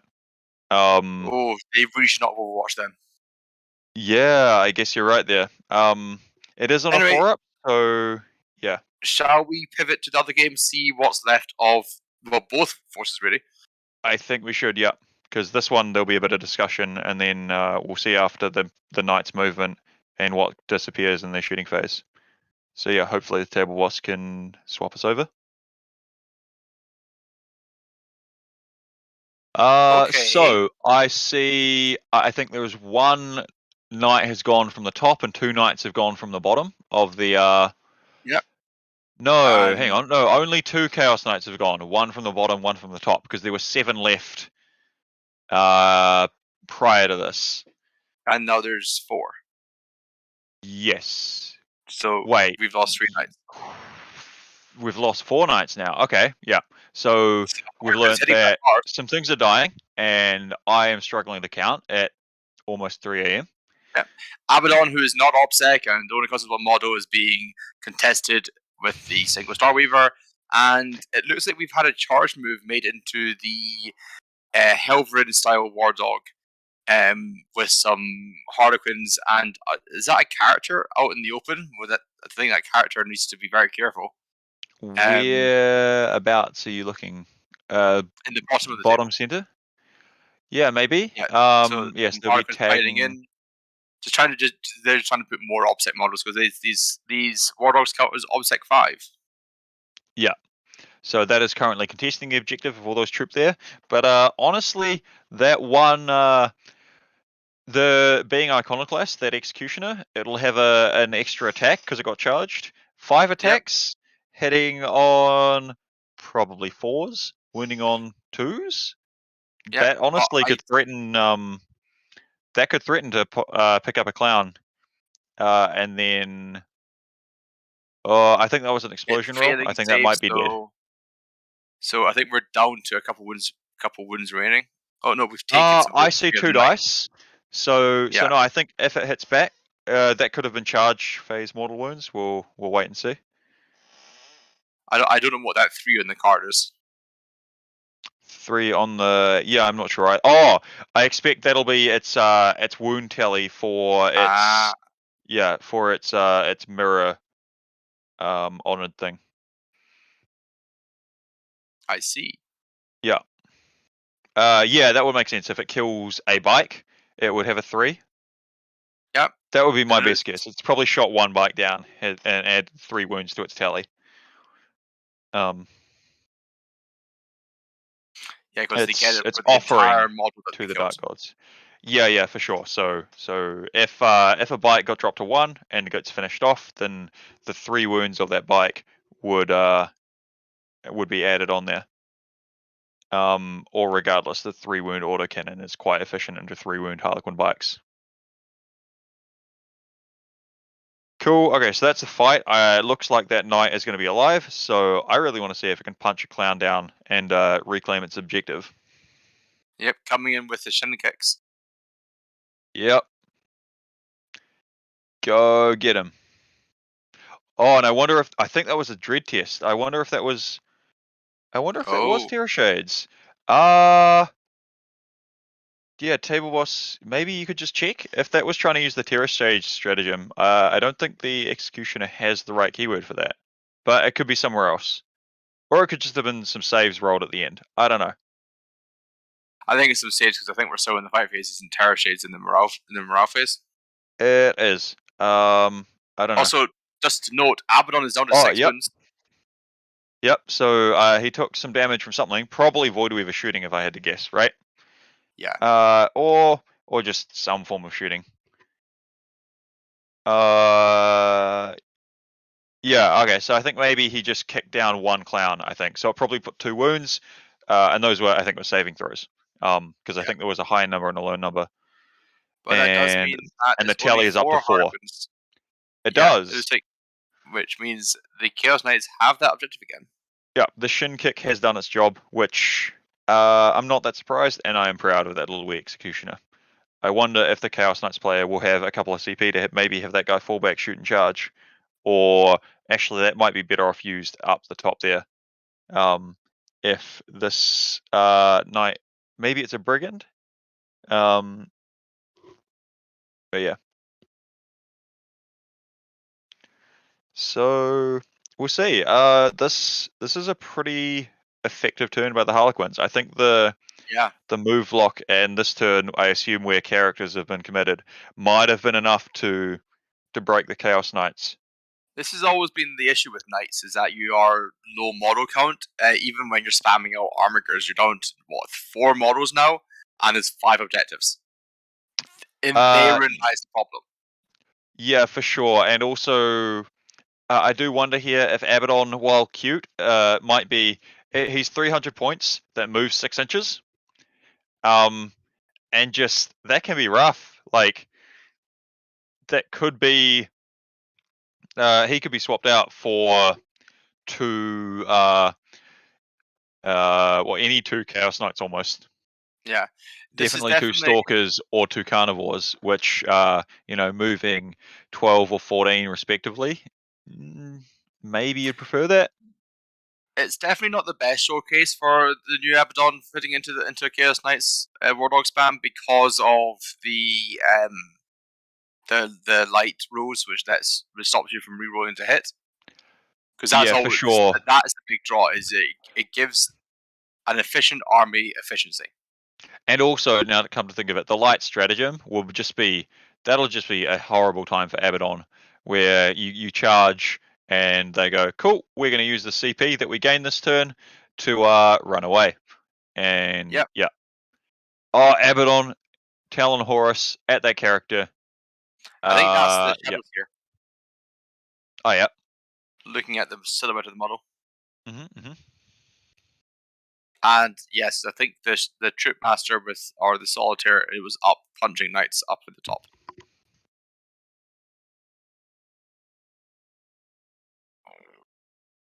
Sorry, just grabbing a drink there.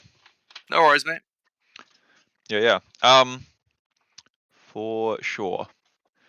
Do we maybe want to, because this will be the Chaos turn, we'll be able to see what comes back. There's 4 boats up the top. 1 against Abaddon. Oh, okay. So shooting back, it looks like the Executioner has picked up 4 of the clowns it was in combat with, and then this is probably the Stubber, hoping to finish off the last one. But I think that was a pass save. We'll yeah. Do we want to keep watching this or switch over? I will leave the decision up to you. I think we should switch over. Once we do so, Donator on Twitch, so that's Donator 9001. Can Abaddon go on a Land Raider? You can buy the 300 point model to the 5 point ride. Sure, I think so. Why not? Oh man, that's pretty good. Can we have a switcheroo, please? That is almost as good as buying a 270 point unit in Tyranid Warriors, an 850 point ride in the form of Martha the Biotitan. Shout out to Tyler. So it looks like we've got the Knight Errant running up to have words, as you put it, with that big gun. Knight Gallant, but yep. Knight Gallant, Knight with punchy thing. For sure. And we have Knight with shooty thing over in the back, who has moved, I think, slightly further forward, but has also fallen out of combat. It doesn't really matter, and is ready to get rid of those pesky turned warriors. And also importantly, tow onto that objective to just start holding it. And then we've got a Warglaive who's run down from that objective to clear out just something on that. I think you thought it was a Gene Stealer, a single Gene Stealer? Yeah, it's a Gene Stealer. And I think the rest of the thing I'm seeing is High Main the Space Wolf holding a shelf. Yeah, there's also one Warglaive on the bottom right who's probably going to finish off a Pyrovore. I honestly would have expected... Maybe that's a dead pile. Otherwise, I would have thought that might move up and left and try shoot the Pyrovore down. But maybe they are I think it's just locked staying in. there in case it has to charge. And I think the Helverin will be shooting away those gargoyles from the deployment zone. Yep, at the top right of the table for sure. But definitely, and it looks like I imagine the stubber from the Warglaive in the sort of bottom middle of the table. I imagine that will be aimed at those gargoyles too. Yes. I think it's a bit of a rough game for the Knights. They're kind of spread all over the place. They're not really able to stack together and operate in a bit of a death ball. Because of how Matt has, I think, played this matchup quite well. I don't know if the Knights. I don't know if the Knights necessarily need to death ball. I wonder. Do you know, Chris? Have you kept track? Are there any Tyranids things still in reserve? Oh, we have a charge. So the gargoyles haven't died in the corner. So that'll be just racking up engage for Matt. And the Knight needs to charge the Tyranid warriors. Is he going to charge the warriors? Mind you, so if the Armiger can kill off the Gene Stealer, I think if it's still there, I can't honestly tell because of the video capture feed and the objective marker if it's still there. If the closest enemy unit is the stuff on the top left objective, that Knight should be able to just pile on up and get back onto the objective. Yeah, well, I imagine what he's trying to do here is make sure... Yeah, exactly. Okay, so what he's going to try and do is... I think he's going to try and finish off the warriors, maybe with the Warglaive first. Because it's pretty efficient. Or, you hate to see it, I think this is command point reroll on the hit roll. And then if all three of these are... If none of them are ones, warriors are gone. I think. What... Yeah,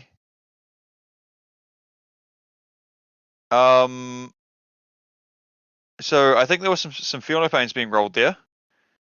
But I am surprised they were getting saving throws. The chain cleave is AP4. Anyway. Yeah, I'm not sure there. That's for the players to sort out. They know for sure. I could be wrong here, and I am quite tired right now. Oh, I am also feeling it, buddy.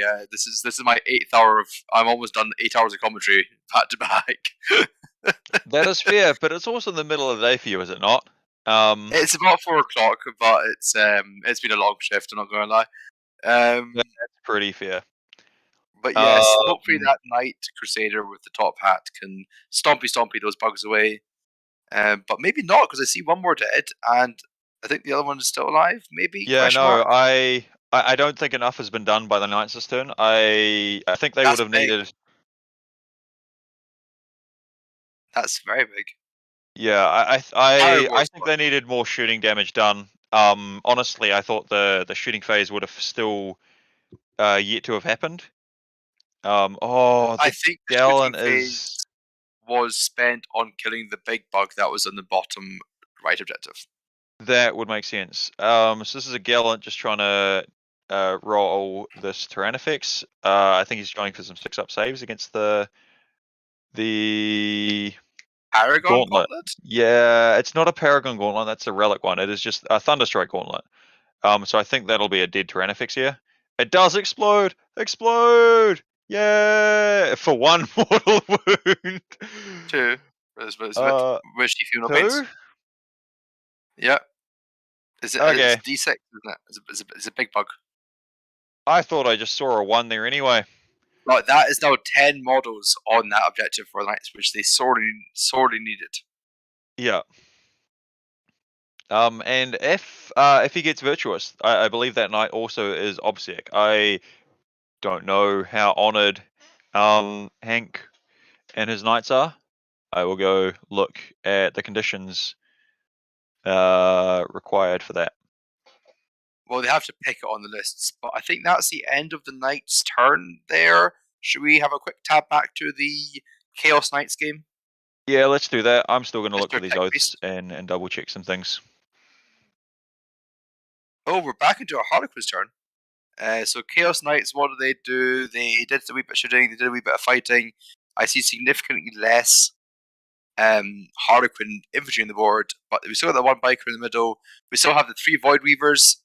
Abaddon is run away a little bit. I think he's hiding because if he were exposing himself, he might be likely to die, I guess, to shooting. Whereas this way he can hide and then go kill he won't die to the shooting. thing later. Remember, new Abaddon is wound gated for sure.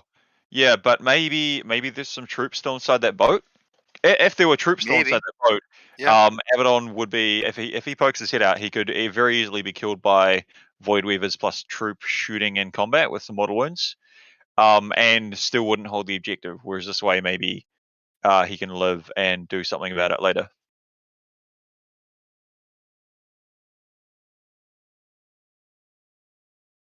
Because I imagine that Mirror of Fate's Knight is probably able to go, depending on how the rulings are done, walk up, touch that building, shoot through, try pop the transport, Abaddon charges the contents.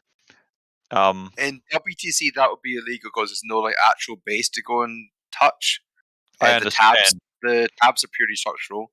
I'm not sure about how they're doing it here. I don't know. I know I don't like that, and so I've made WTC-esque ruins that do not have that feature because I don't like it. You don't like people seeing through buildings? No, I don't like the fact that you can only see through one side from the building. But I think it's the best thing about it, to be honest, because I find it really annoying that you can just touch a wall with your hand, and then suddenly you're getting cover and everything. Yeah, part of the condition is you touch it, but then you're going to be charged from the other side of the wall. Is how I've got it set up. But anyway, that is not this game that we have in front of us. We have a single bike and a single transport going to score some behind enemy lines. And at least a point for deadly performance. Whilst we're doing the movement phase, Ajax has reminded me that we're raising money for charity or something, or some madness like that. Charity. Woo, let's go! So we're raising money for Child's Play. We'll get a donation total for you in a second. If our tech priest can go and grab that information, that'll be wonderful. So we are raising money for Child's Play. They're an international charity who I know are in, at the very least, Australia, US, UK, and Canada, and they put money. They spend money to put toys and video games and consoles and board games into children's hospitals and domestic abuse shelters all over the world, and just to make kids happier, going through some pretty tough times. Take their mind off things, let them relax, let them recover better, as well, which is kind of a proven thing at this point. Happy kids recover better. We have a total for you. We are up to $11,450, which is amazing. But keep that money coming in. Please donate as much as you can. Please share the stream. Please like it, subscribe, all the things to boost the signal. It all helps. And as a thank you for donating, if in hopefully $30 increments, because you get raffle tickets for that, we're going to be giving away prizes. And you want to donate as early as you can. Alex, what prizes do we have up on offer? Oh, what prizes? Okay, so in the continuous raffles, you will be able to win boxes of swag, of product. I believe at least mostly or potentially all Games Workshop product of a whole manner of different varieties. It could be the start of a new army. It could be some basic material. It could be whatever you want. You could regift it to next year's Charity Hammer if you want. And then there are some main prizes.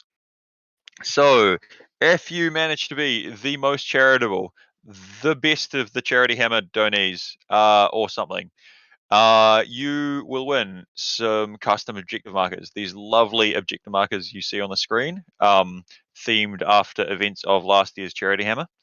And they'll be signed by everyone in attendance this year at Charity Hammer. In addition to that, there are two main sort of prizes. One of which is a $1,200, yep, that's the number, gift voucher to Hammerhead Games from Sacramento, California. They have G-Dub product and can get anything ordered in that you might want. They have, I believe, Magic the Gathering. They have other games, Star Wars Legion, Marvel Crisis Protocol, Outward Realms, probably a bunch of other things I am forgetting. Yeah, you can buy yourself a new army. You could buy a new army for your new game system. You could probably buy, if you tried, maybe all of a different game system in Marvel Crisis Protocol. Or if you're less interested in getting new models and maybe you have some models you want painted, you could tactically instead win your army to be commission painted by the one, the only, the Sean Naden. Yeah, he is a fantastic painter, a fantastic player. It's what helps him win Renaissance Man and all of the things. I'm running out of stuff to think about and say, Chris, have I missed anything? I think you've got everything, buddy. Yes, so donate, share, all the nice stuff. It looks like the Knights are down to 2 models, which is a problem for the Knights. Yeah, big time problem. So yeah, it looks like that turn 2 for the Harlequins, they really hit pretty hard. Oh man, I'm blanking here. Yeah, so they managed to really hit hard enough and still just keep the, they could put out some sacrificial units. They've kept their 3 Void Weavers alive, so that'll just run rampant now. They will sit back, they'll find angles to shoot Abaddon, they'll pick him off in 2 turns. They don't care if he's wound gainted, they'll shoot him 2 more times. So I don't think Abaddon's going to be really having an impact anymore. No. Sadly not for the channel debut of Abaddon. He's kind of just been running around out of breath behind Harlequins as they run away from him, and is a little bit unfortunate.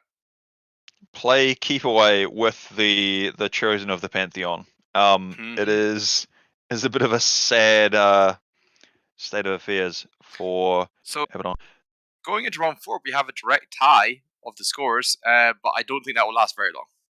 No, I don't, but it is cool. I like it. Yes. There's 4 4s on the screen, on the scoreboard. 4 4s. It's like that scene from 21 Jump Street with the whiteboard. Yeah, all the 4s. I get the reference. I got there. I was thinking of the Liar's Dice from Pirates of the Caribbean with was it Bill Nighy going 4 4s? Yeah. Yeah. Shall we jump over? I want to watch Jump Street again. Shall we jump on over to the other stream? Yeah, hey, there we go. Looks like one Tyranid warrior has escaped the wrath of the Imperial Knights for now and is scuttled over to be annoying and move block, potentially. Yeah. Matt, could you have been 7 less points, or Hank 3 more? Then we could have jumped over to 21 on the scoreboard. Anyway. Yeah. So I'm not mad. Look, at least Matt's got 14-14, equal primary and secondary. That looks nice. Yeah.